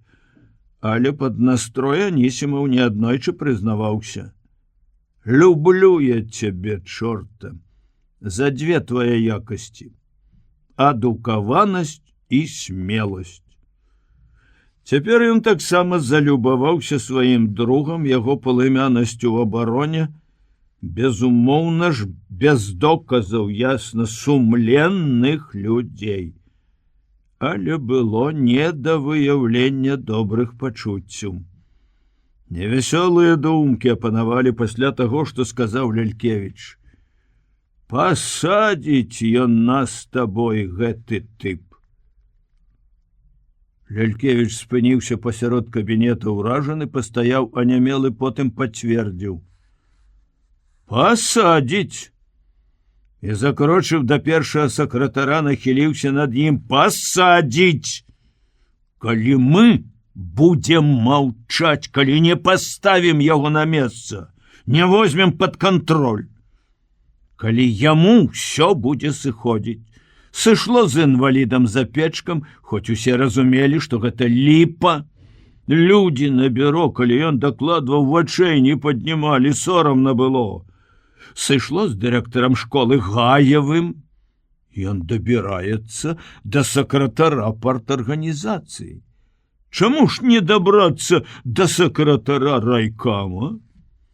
Промахі ў нас з табой можна знайсці, калі глядзець, як Булатаў, і вытлумачаць іх, як ён. Анісімаў, моўчкі слухаючы, дастаў шуфляды стала папіросы, прыпаліў, зрабіў 2-3 глыбокія зацяжкі і тут жа скамячыў папіроску, затаптаў шкляную попельніцу. Баішся, Анісім Петрович? У атаку полк падымаў, не баяўся? Я з 2 разведчыкамі эшалон жывой сілай падарваў, не баяўся. 10 разоў у Гомель на сувязь з падпольшчыкамі ездзіў. А тут, значыцца, спалохаліся Булатава. Да я перастану паважаць сам сябе і цябе.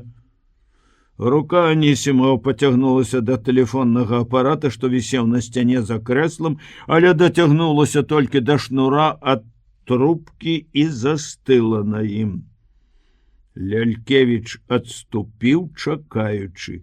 Анісімов адхапіў руку ад тэлефона, сашчапіў пальцы так, што трэснулі суставы, пацёр далоняй аб далоню і тут жа падняўся, рэзка крутнуў ручку апарата. Булатава!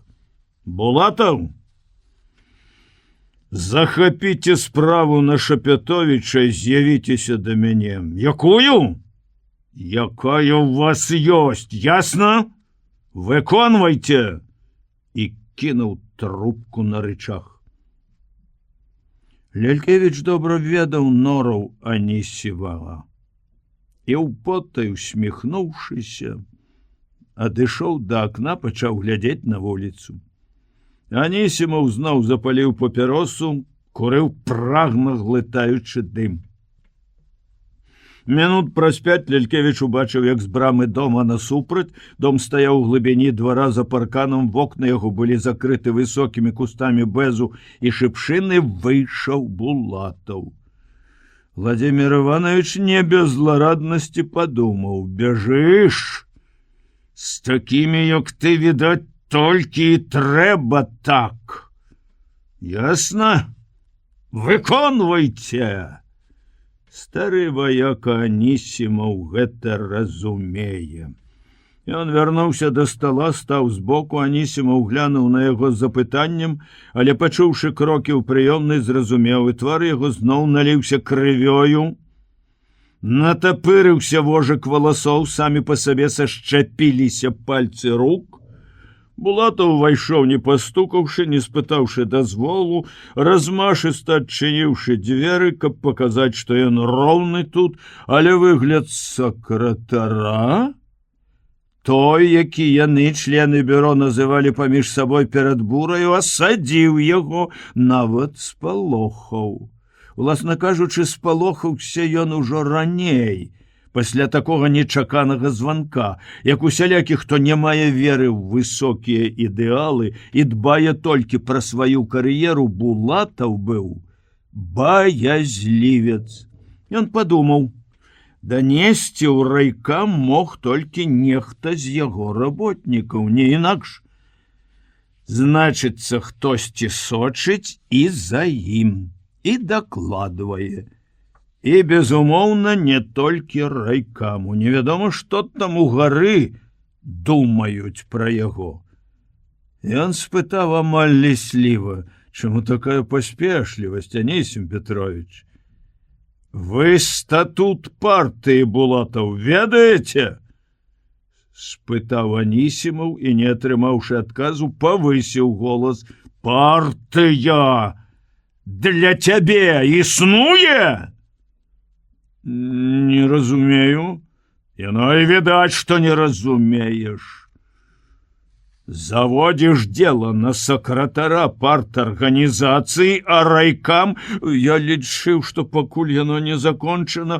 Анісімаў працягнуў руку, Булатаў паслужліва разгарнуў бледна-жоўтую мяккую папку і паклаў перад сакратаром. Паперак ужо набралася нямала, і ўсе яны былі акуратна падшыты. Лялькевіч наблізіўся да першага сакратара, стаў за яго крэслам, пачаў чытаць разам з ім і на першай жа паперцы не вытрымаў, абурыўся. Капыл? Той самы? Анісім Петрович, зверні ўвагу, даносы Капыла. Таго, помніш? На якога было калектыўнае пісьмо калгаснікаў, што гэты тып выдаў немцам партызана. Памятаю, Булатаў, я перадаў вам гэтае пісьмо, каб вы расследавалі. І вы расследавалі. Зрабілі яго сваім агентам, каб ён сачыў за камуністамі. Паклёпнічаў на людзей, якія пралівалі кроў за савецкую ўладу, калі ён лізаў фашыстам. Як гэта называецца, капітан Булатаў? Булатаў стаяў ужо збялелы, амаль на выцяжку. Лялькевіч астматычна задыхаўся ад абурэння, стрымліваючы сябе, каб не крычаць, ён выдыхаў словы надрыўным шэптам. Якую палітычную ацэнку гэтаму можна даць? Анісім Петрович! Анісімаў не адказваў, чытаў моўчкі, толькі ўсё больш і больш барвавелі яго шыя, вушы, твар, і больш шорсткім і калючым рабіўся вожык валасоў. А тут? Анісім Петрович, паглядзіце, пра што даносіць гэты халуй. Замест таго, каб расказваць людзям пра таго, хто каваў нашу вялікую перамогу, фармуліровачкі, Шапятовіч расказвае пра багоў. Это ж смеху варта, а? Шапятовіч вывучае гісторыю, захапіўся міфалогіяй і расказвае міфы, Булатаў. Вы Сталіна читаете? Не разумею. Яно і відаць. Паўтарыў Лялькевіч словы Анісіма. Пра Антэя вы чыталі? Пасароміліся падшываць такі данос. Ой, боже мой! Анісімаў моўчкі без адзінага слова дачытаў да канца заключэнне, складзенае не вельмі пісьменна, потым адкінуўся на спінку крэсла, сашчапіў пальцы са скрыпам, пацёр далонямі, заплюшчыў вочы, як ад моцнага прыступіўшага болю. Сказаў шэптам, але такім, што Лялькевіч спалохаўся. Аднойчы пасля вось такога шэпту Анісіма Петровича здарыўся сардэчны прыпадак. Булатаў, за што вас панізілі ў званні і запісалі вымову? Я вам напомню, за перавышэнне ўлады і за трусасць. Дык я вам скажу, Булатаў, пакуль я тут сяджу, вы не зробіце кар'еры на падобных правакацыях. Не, Булатаў, не зробіце. Кажу вам праўду, падумайце, пакуль вы ў радах партыі. Вось так, Булатаў. А цяпер я вас не затрымліваю. Можаце ісці. Булатаў дрыжачай рукой пацягнуўся за папкай, Анісімаў рэзка адштурхнуўся ад спінкі крэсла, расшчапіў пальцы, паклаў рукі на папер. Не! это застанецца ў мяне, у маім сейфе. Больш надзейна, ведаеце, каб не было спакусы вам, Булатаў. Прашу!» І паказаў вачамі на дзверы. Капітан нейкі момант вагаўся, як бы жадаючы нешта сказаць, а не знаходзячы патрэбных слоў, потым павярнуўся па-вайсковаму, шчоўкнуў абцасамі і закрочыў, высока выкідваючы ногі, але дзверы за сабой зачыніў асцярожна, без груку. Анісіма ўсё тым жа шэптам, быццам баючыся, што звычайны голас можа нешта разбурыць у ім самім ці навокал, попрасіў Лялькевіча: «Накапай ты мне валер'яначкі». Владимир Иванович ведаў, што аптэчка стаіць на падаконніку за шторай, наліў у шклянку вады, з піпеткі капнуў 20 кропель бурштынавага зелля. Анісімов выпіў, глыбока ўздыхнуў, крактануў і тады сказаў натуральным голасам: «Сукін сын! Трапіў бы ён мне на фронте!» І з дакорам самому сабе, але не без задавальнення, паківаў галавой. Чуць не сарваўся. «Бачыў, як я трымаў нервы! Во!» І сціснуў кулакі. «Дякую, Анісім Петрович. Такая размова даўно наспела. Але трэба давесці да канца. Напісаць у абкам, у ЦК. Не люблю я такіх пісем. Ну, але ў даным выпадку трэба.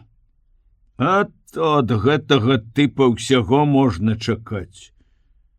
Сёння ж напішы».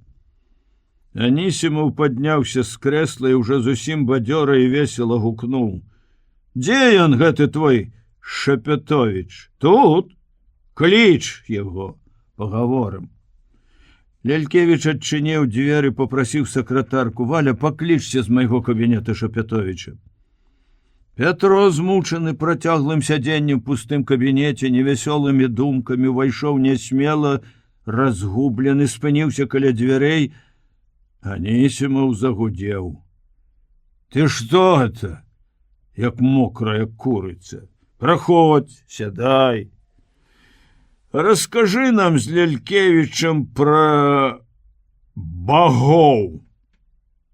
Пятро зусім сумеўся: «Пра якіх багоў? Ну як жа? Тут адзін напісаў, што ты замест агітацыі прапаганды партыйнай пра багоў расказваеш. А праўда? Сяўба ў калгасах безбожна зацягваецца, а сакратар парторганізацыі бабам міфы расказвае, а? Тут ёсць над чым задумацца. Слухай, ад чаго гэта ты публічна расплакаўся над лёсам дзяцей нізаўца? Мала ў цябе сірат вайны, удоў? Дзеці ёсць дзеці, Анісім Петрович. Яны не адказваюць за бацькоў. За знешняй суровасцю слоў сакратара Пятро адчуў добры гумор, бацькоўскую ласкавасць і схаванае ўхваленне яго паводзін, а таму адразу акрыяў, пасмялеў і адказаў упэўнена, без той прыгнятальнай скаванасці, якая была ў першы міг, якую ён неаднойчы адчуваў раней перад Анісімавым. «Ты мне прапісных ісцін не паўтарай».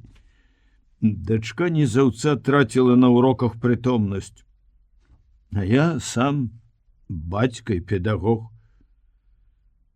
Сакратар наблізіўся, зазірнуў Пятру ў вочы, паківаў галавой. Цёрлі цябе, Шапетовіч, і на фронте, і ў партызанах, і ніяк не прыцёрлі. Да чаго? Ідэаліст ты. А по твайму становішчу трэба быць рэалістам. Што ў вас было з інвалідам гэтым? З прышчэпам, падказаў Лялькевіч. Нічого асаблівага, чалавек быў не ў настроі, а мы з Бабковым прысталі да яго з падпіскай, ён адмаўляўся. Бабкоў пагарачыўся, мацюкнуўся, той яго, і ўсё. І ўсё. Тузанулі адзін аднаго, я разняў, і ўсё. А хто з вас был батун? Ты ці Бабкоў? Пятро паціснуў плячамі. Сёння ж выганьце з сельсавета гэтага нямецкага курашчупа капыла. Каб духу яго не было. Ясна? Петра здзівіў такі нечаканы пераход. Анісімаў заўважыў яго здзіўленне, сказаў: Владимир Иванович растлумачыць, што да чаго, і глянуў на гадзіннік. За 3 дні кабасветнік усё пасеяў, усё насенне, у пятніцу сам праверу. Мобілізуйте людзей на праполку, правядзіце сходы. Работать трэба, а не міфы расказваць, ясна? Аднак Хороша усміхнуўся, працягнуў руку і моцна сціснуў Петрову гарачую і потную ад нервовай узбуджанасці. Ну, будь здаров, карась ідэаліст, у мяне да чорта спраў. Лялькевіч сказаў Петру, калі яны перайшлі ў яго кабінет. Тое, што зрабіў стары, на фронте называлася закрыць амбразуру, з якой маглі ударыць па табе. У Булатова адно слабае месца — капыл. Толькі на гэтым ён можа пагарэць, і пачаў ціха па-сяброўску расказваць, што напісана ў капылоўскіх інфармацыях і якое заключэнне зрабіў той, каму яны пасылаліся. Булатаў умее страхавацца. Ён амаль пра ўсё дакладвае бюро райкама. Але ніколі не паказвае ніякіх дакументаў, і ніхто іх ніколі не патрабуе ад яго. Вераць на слова. Ніхто не адважыўся праверыць па сутнасці. На гэта ён разлічвае і заводзіць вось такія справы. Паказвае, які ён пільны вартавы партыі народа. Вось глеба той бескантрольнасці, пра якую мы з табой гаварылі. Помніш, у цябе ў хаце? Петро слухаў ашаломлены. У дзверы пастукалі, і ў кабінет увайшла Саша, расчырванелая, з дзіўным бляскам у вачах. Ты тут? Спытала не то вельмі ўзрадаваная, не то яшчэ больш здзіўленая.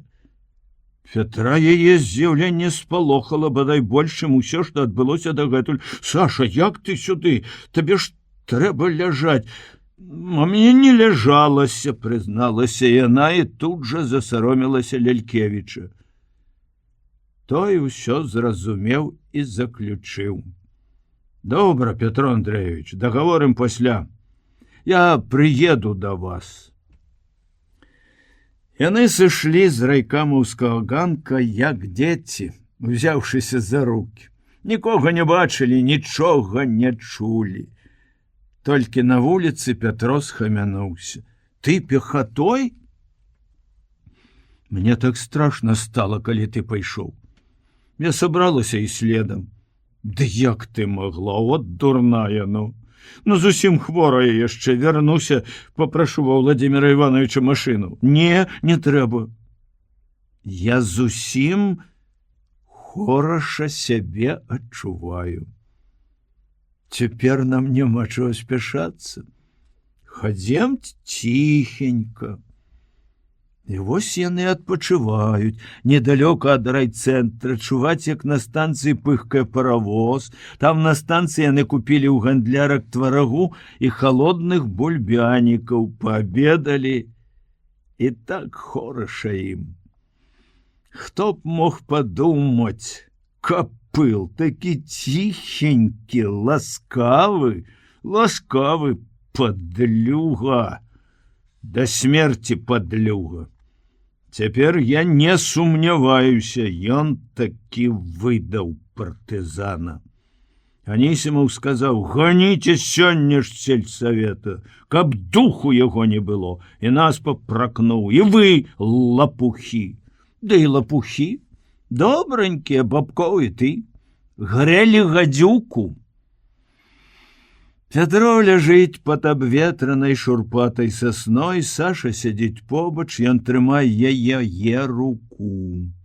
Ён не выпускаў яе рукі, пакуль яны ішлі ад райцэнтра, і цяпер таксама яму, як ніколі раней, хочацца адчуваць яе блізкасць, цеплыню. Гэтае адчуванне галіны сасны, што гойдаюцца ад ветру. І неба, то бяздонны блакіт, то хмаркі цямнейшыя ці святлейшыя, як усё хораша супакойвае. І неяк па-новаму хвалюе, вяртаючы паўнату той светлай радасці жыцця, якая з'явілася год назад у дзень перамогі. Сасна гэта была не аднойчы паранена сякерамі, нажамі хлопчукоў. На свежай ране лысіне буйныя, як слёзы, празрыстыя кроплі смалы. Яна моцна пахне, смала, але гэта пах жыцця, вясны. Пятро на поўныя грудзі ўдыхае водар хвоі і траў, што прыносіць цёплы ветер, заплюшчвае вочы. Сашы здаецца, што ён заснуў, яна маўчыць. Ты ведаеш, Сашок, я ўсё-такі збудую свой мост. Яна адказвае не адразу. Я сядзела і думала, а можа, праўда, нам пераехаць куды-небудзь на будаўніцтва? Ён паварочваецца да яе, глядзіць са здзіўленнем. Калі раней ён казаў пра зусім рэальны мост, яна адгаворвала: «Паступі ў інстытут, вучыся, дзе ў цябе будзе яшчэ такая мажлівасць». А цяпер, калі мост зрабіўся прыгожым сімвалам, Саша раптам гэтак празаічна спускае яго на зямлю. Не. Цяпер я нікуды не паеду. Ад такіх людзей. Гэты гад, калі астанецца, ён не дасць табе жыцця. Ну, ведаеш, ёсць райкам, ёсць партыя. Не астанецца ён. Яна стоена ўздыхае, чуць мацней сціскаючы яго пальцы. Не будь ідэалістам. Ты не верыш Лелькевічу? А я веру. Цяпер я ва ўсім веру яму. І Анісімаў круты, але чалавек. Я таксама паляжу, кажа Саша, кладе галаву на тоўсты корань сасны, зноў здыхае. Дарэмна не забралі прышчэпы з сабой, нап'ецца ён там на станцыі і зноў напракудзіць, пачне балбатаць. Сілай жа не пацягнеш, запрашалі. Нап'ецца, безумоўна. Яго немагчыма зразумець. Я так і не зразумеў, пахваліў ён мяне ці пагразіў, калі сказаў: «Я з табой, парторг, яшчэ пагавару». Ну, што ты? Калі куплялі бульбянікі, ён паказаў мне вялікі палец. Во, Шура, які хлопец ваш Шапятовіч. Яны зноў маўчаць, всё перагаварылі. І магчыма, што Пятро на гэты раз сапраўды засынае на нейкую хвіліну.